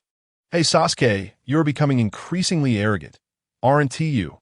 You don't even bother to greet your former teammate." At this, Sasuke's mood soured instantly, as he detested being called Erjuzi. "Shut up, I am not Erjuzi.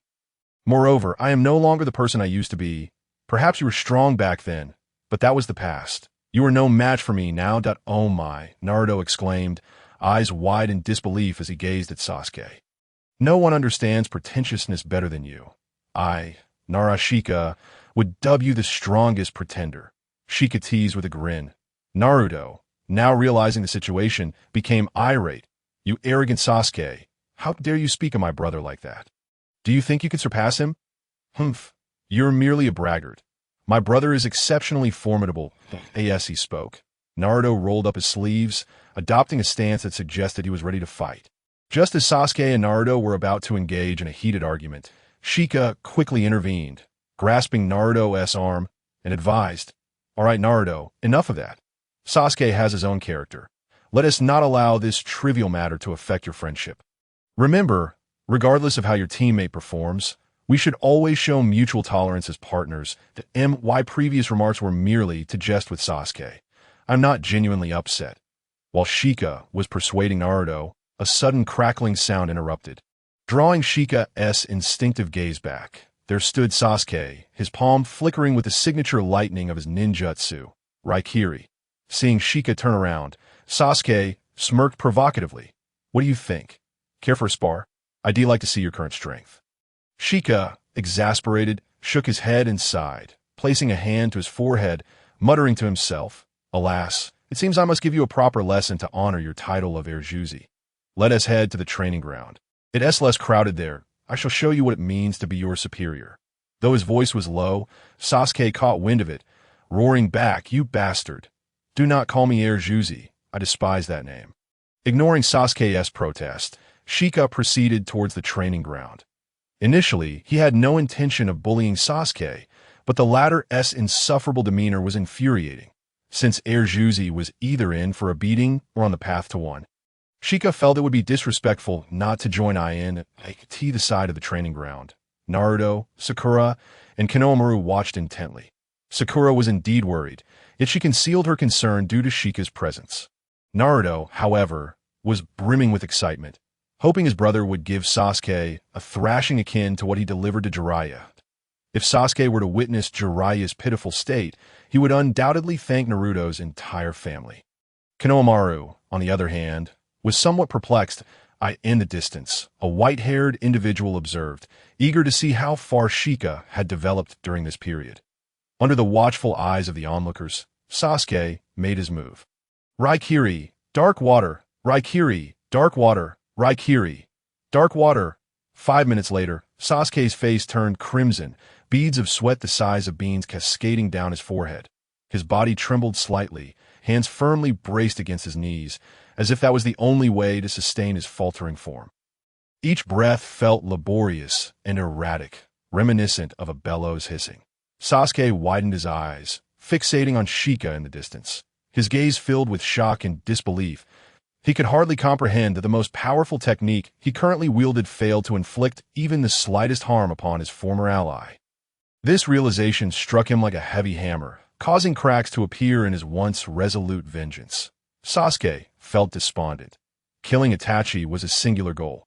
Yet, at this moment, faced with the overwhelming might of Shika, he began to question whether he truly possessed the capability to seek retribution.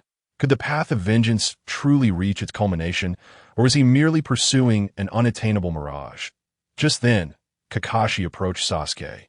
Placing a reassuring hand on his shoulder, "You may feel you trained diligently, but that is merely your perception. While you practice, Shika has been engaged in life-and-death battles with the people of Kumogakure. Your paths are not the same. Do not lose faith in yourself. Continue to strive.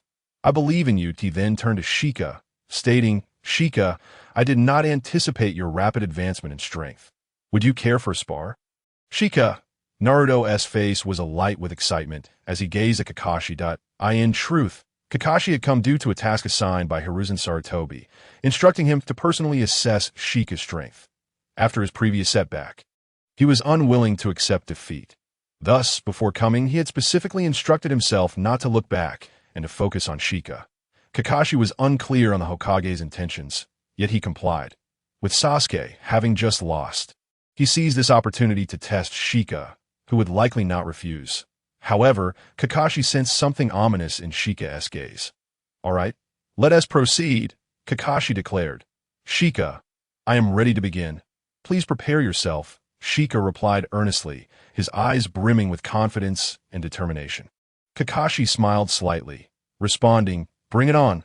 Though your strength has indeed grown considerably, it seems you still lack that final edge to defeat me." With his arms crossed and an air of nonchalance, he appeared utterly unperturbed. At that moment, Lucier abruptly shifted the topic. Kakashi-sensei, I happen to have a sequel to the tales of Shimendaguanren. Please take a look at it. I intended to bring it for you upon my return. However, I've been rather busy these past few days and completely forgot. It seems fortuitous to hand it to you now. I would appreciate your feedback on it. As he spoke, he summoned a colossal shadow, placing the manuscript into its hand, signaling it to deliver it to Kakashi. The enormous figure immediately understood, stepping forward to present the thick stack of papers to Kakashi. Naturally, Kakashi was aware of Lucier's abilities.